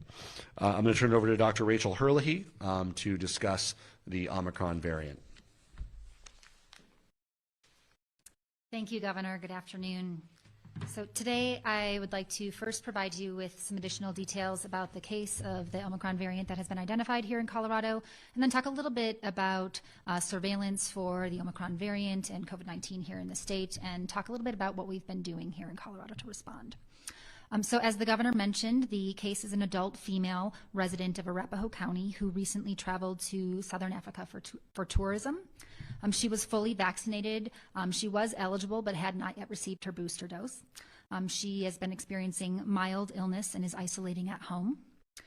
This case consistently followed public health recommendations, including the use of a mask during travel. We are certainly grateful to her and to all Coloradans that continue to follow public health recommendations, including mask use. And at this point, we have no reason to believe that masks would be less effective for the Omicron variant than they are for COVID-19 in general. Close contacts of this case have tested negative. This person was identified following a positive test result through routine case investigation by Tri-County Health Department. CDPHE's epidemiologist flagged this case for follow-up because of recent travel history. Welcome, everyone, here to Live Now from Fox. We continue our live coverage here. We take you now out to Beverly Hills, where the police department there is giving an update on the murder of Jacqueline Avant. We are learning right now that an arrest has been made. Let's listen right here on Live Now from Fox. Here are the timeline of events as we know them. Multiple surveillance videos, including city cameras, showed the suspect's vehicle heading eastbound out of Beverly Hills shortly after Mrs. Avant was shot early Wednesday morning. At approximately 3:30 a.m., LAPD Hollywood Division responded to a reported shooting at a residence in the 6000 block of Gracioso Drive. When they arrived, they found Maynor in the backyard suffering from a gunshot wound to his foot. Following a thorough investigation by LAPD, it was determined that a burglary had occurred at that residence and Maynor had accidentally shot himself in the foot. He was subsequently arrested by LAPD and transported to a local hospital and has been in law enforcement custody since. Beverly Hills detectives responded to Hollywood Division and collected evidence connecting Maynor to the crime in our city, including a suspected weapon. Beverly Hills detectives have assumed investigative responsibility for both cases. The investigation leads us to believe there are no further threats to public safety. The evidence thus far shows that only one suspect was involved in the crime and the motive remains under investigation. Maynor will be booked into jail when medically cleared by doctors. Our focus now has transitioned from finding a suspect to a continuing investigation that will lead to a successful prosecution. I would like to thank the personnel from LAPD Hollywood Division for their diligence and coordination that led to this arrest. And I'd like to thank my staff who has been working tirelessly to ensure the arrest of this suspect. Mrs. Avant's death is an incredible loss for our community. The department has been in contact with the Avant family and we continue to offer our support. To our Beverly Hills community, let me reassure you, this is one of the most protected and patrolled cities in the world. Crimes of any kind will not be tolerated here. Let this be a message to anyone thinking of committing a crime in Beverly Hills. You will be caught and brought to justice. I'll now take some questions. Was this a random attack? I think it's too early in the investigation to get to the motive. It may have been or may have been targeted, and for what purpose we don't know. We're still looking at that. Can you tell us anything about the suspect's movements before Mrs. Avant's home and any background on it? Well, to answer the first question, of course, through the investigation, we'll be going back and trying to establish a timeline of him coming to the home. Any background, notice, anything about him? He has an extensive criminal record. He's on parole, and that's about all I'll say on that. Does the suspect have mental health issues? I don't know that, and I don't think we are aware of that at this time. Chief, do we believe this guy was a solo operator, or did he have other people who were working with him to take him out, transport him around, or anything else? At this time, we're looking at only him as a suspect, but again, there's a lot of evidence to still go through, so we're leaving open the possibility there could be other people involved. You still got a vehicle out there, I would take it? We have a vehicle, yes, and it's going to be processed for forensics. The weapon itself, again, we got a ballistics match. What else do we have on this thing, if anything? We're working on forensic. There is a weapon, and there are the availability to get ballistics from the two scenes. Same caliber as what happened in the Avant case? Yes. Can you give us a sense of how important surveillance video was and how the suspect was eventually caught? I think surveillance video is always good, and we have a community that has their own private surveillance equipment, which is also helpful, and they love to give it to us when we ask for it. They're very helpful and cooperative, which we appreciate very much. And then the city has public cameras that are also very helpful in the conduct of any investigation. I just want to ask about the security guard. Can you give us a sense of where the security guard was? If it was for the Avant family or for the community, and what his role might have been in trying to stop this? He was a private security guard. He was not contracted or hired by the city. Chief, can we talk about what happened at the point in Hollywood when he was arrested? What was he doing at that location? Can you describe that home where he was actually caught? Or with Deputy Chief Chow? I'll let Deputy Chief Chow address the question since it's in his command. All right. Blake, thanks. Thank you. Thank Pete. As Chief Steinbrook had mentioned on the on December 1st at 0330 hours, our Hollywood officers received a radio call at 6000 block of Graciosa Avenue, where they encountered the subject had been apparently shot on the foot. They interviewed the people that were living in that residence. They collected evidence of a burglary and also evidence of a shooting, including the rifle in the backyard. He was subsequently taken into custody by Hollywood and booked for the hot prod burglary.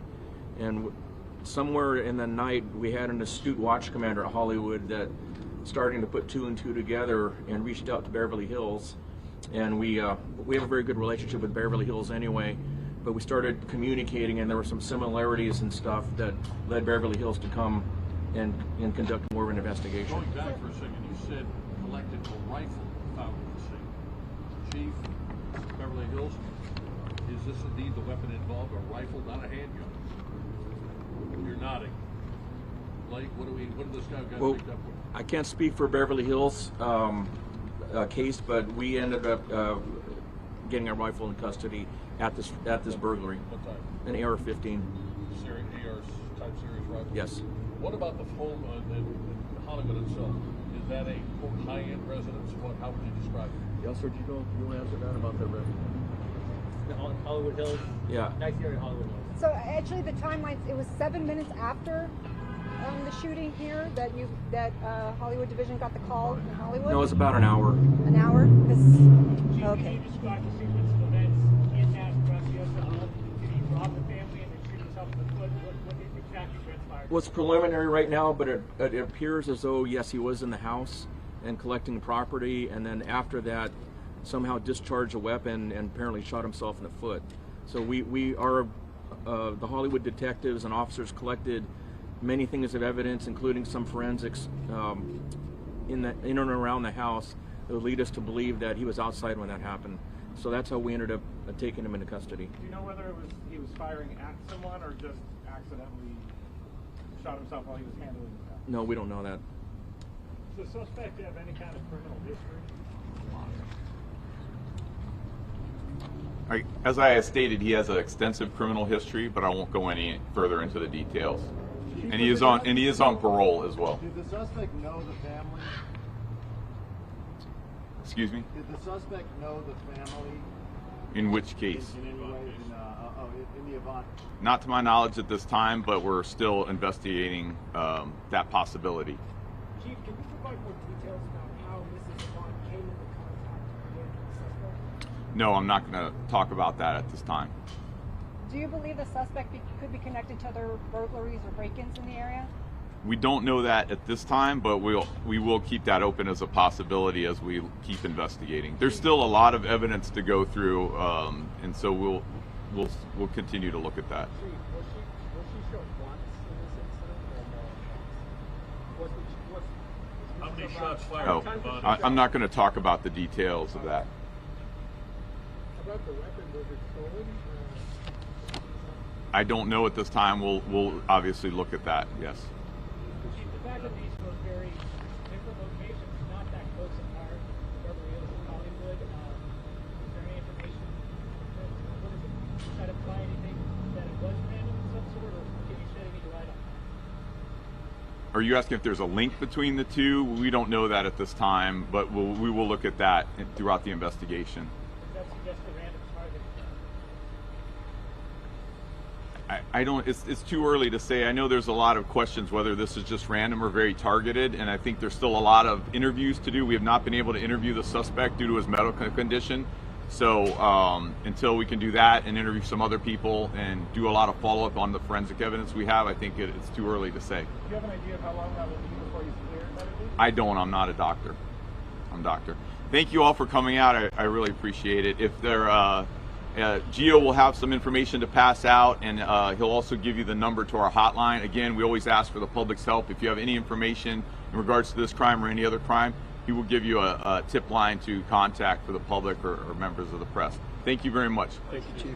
Okay, thank you very much, ladies and gentlemen. You guys have my name, number, and my email address.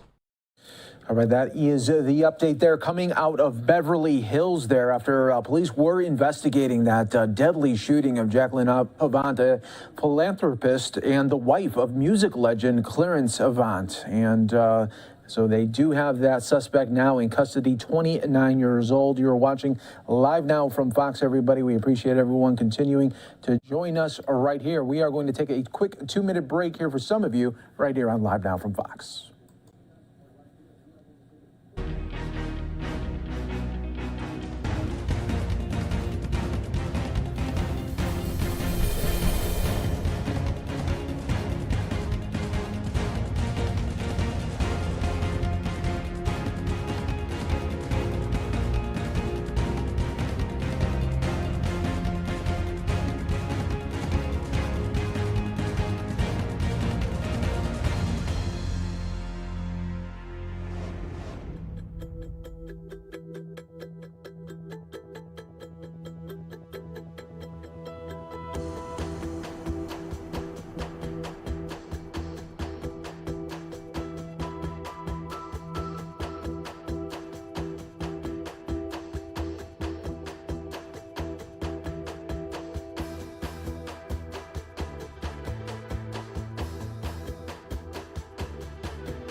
Welcome back, everyone, here to Live Now from Fox. Coming up at the top of the hour, we're going to take you out to Michigan here.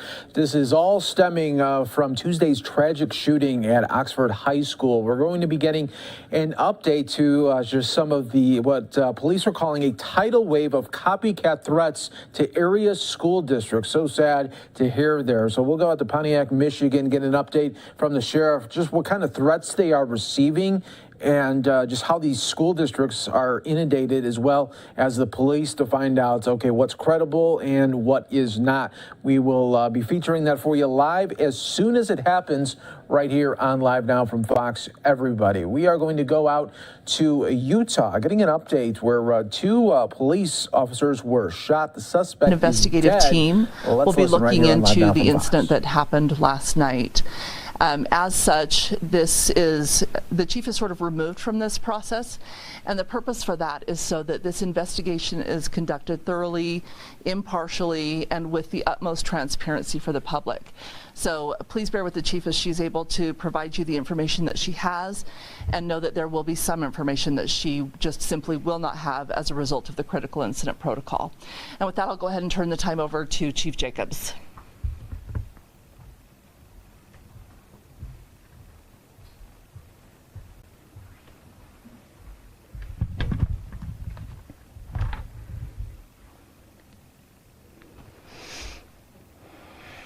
Good morning. Thank you all for being here. I appreciate your willingness and desire to get the facts out to the public as soon as possible. With that in mind, I would like to provide you with what limited information I do have available to me. To reiterate what Roxanne has told you, last night's incident is an officer-involved critical incident, which invoked a protocol investigation, of which independent investigators are doing the investigation itself, and they have all the details as far as witness interviews and the detailed information of what occurred last night. And it's still very early into the investigation. We are less than 12 hours into it. So let me start by telling you what I do know leading up to the incident last night. The suspect in this case was a wanted party for various violent felonies. The detectives involved in this incident were specifically looking for this individual. They were able to locate him at the 7-Eleven at 4100 South and Redwood. At that point, I can tell you procedurally what would happen would be that the officers involved would cautiously and tactically approach the individual when it was safe to do so, both for the individual, for the officers, and for the public. At some point, it was discovered that there was a baby inside of the vehicle with the suspect. I can tell you procedurally, that would change their tactics drastically. Negotiations started between the officers and the suspect in an attempt to get him to release the baby from the vehicle. He initially, what I can tell you is that negotiations took place for a period of time. Eventually, he agreed to allow the officers to retrieve the baby from the vehicle. Again, procedurally, I can tell you that in a situation like this, a team of officers would approach the vehicle, putting their own safety at risk to retrieve the baby from the vehicle. It's my understanding that the baby was approximately 9 months old and therefore not mobile on its own. So the officers that were involved in retrieving the baby from the vehicle did so at great risk to themselves, and we're very proud of their efforts in the risks that they took to make sure the safety of this baby was at the forefront.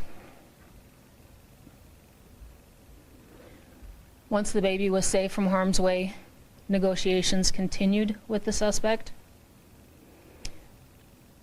At some point, as you can see from the video that's been aired, pepper balls were projected into the vehicle in an attempt to encourage the suspect to come out.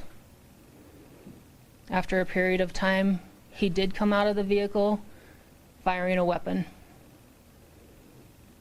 He hit 2 officers, a West Valley City police officer and a unified police officer.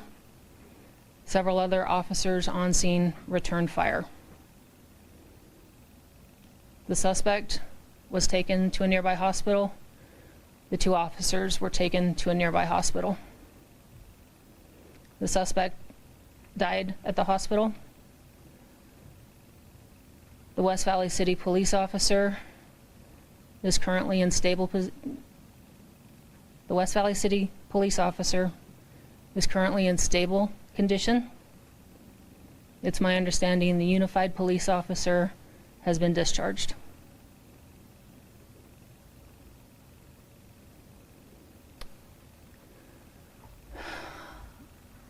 Last night after this occurred, I went up to the hospital to be with my officer, and I was very relieved to see that he was talking and he was joking, and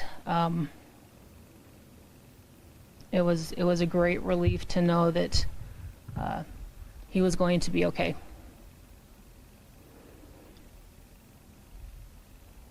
He is injured. He took 2 rounds. He was shot in the left shoulder and in the left leg. He's undergone surgery, and I have every confidence in this officer's ability and will to recover from this.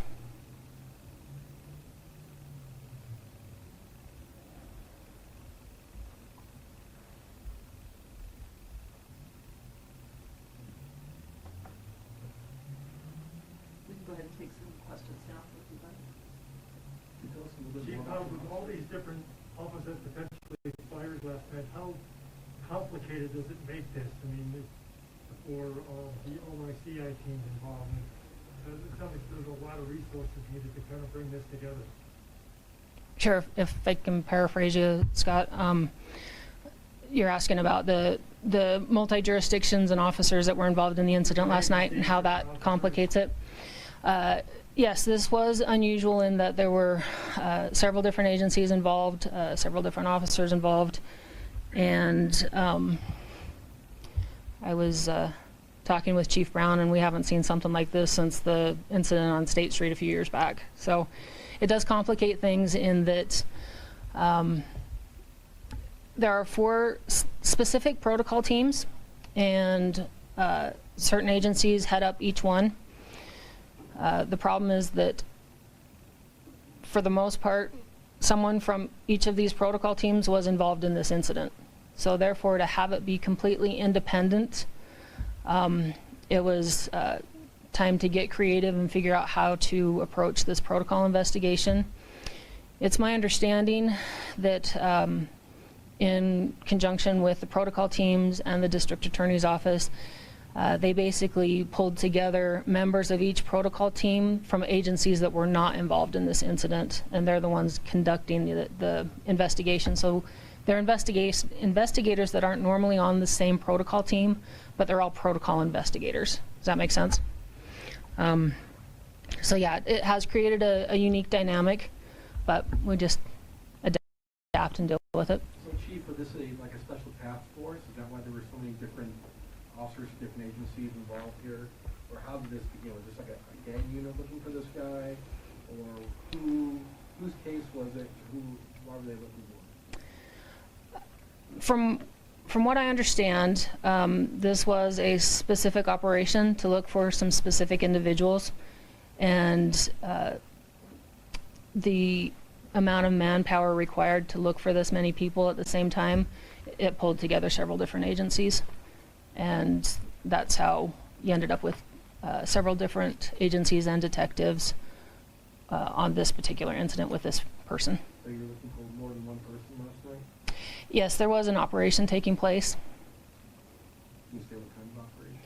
I don't have full details on that. It wasn't a West Valley operation. We were involved with it, but it wasn't our specific operation. Chief Morgan Paxton, KBTV News. Can you tell me more about your officer? Yes. My officer, he's been with us for almost 6 years now. He's a great guy, very good detective. He's been in his detective assignment now for a couple of years, so I know him fairly well, and I'm so very grateful that he's okay. And his prognosis, is he going to the hospital for a while? Do you think he'll go home soon? I haven't had a chance to talk to him yet this morning, but from indications last night, I can't imagine that he'll be there very long. He should be able to recover at home fairly soon. Can you tell us more about the rape and the robbery cases? Were those recent? Were those ongoing investigations? What can you tell us about that? You know, I wish I was more prepared to answer that question, but I've been really focused on what occurred last night, and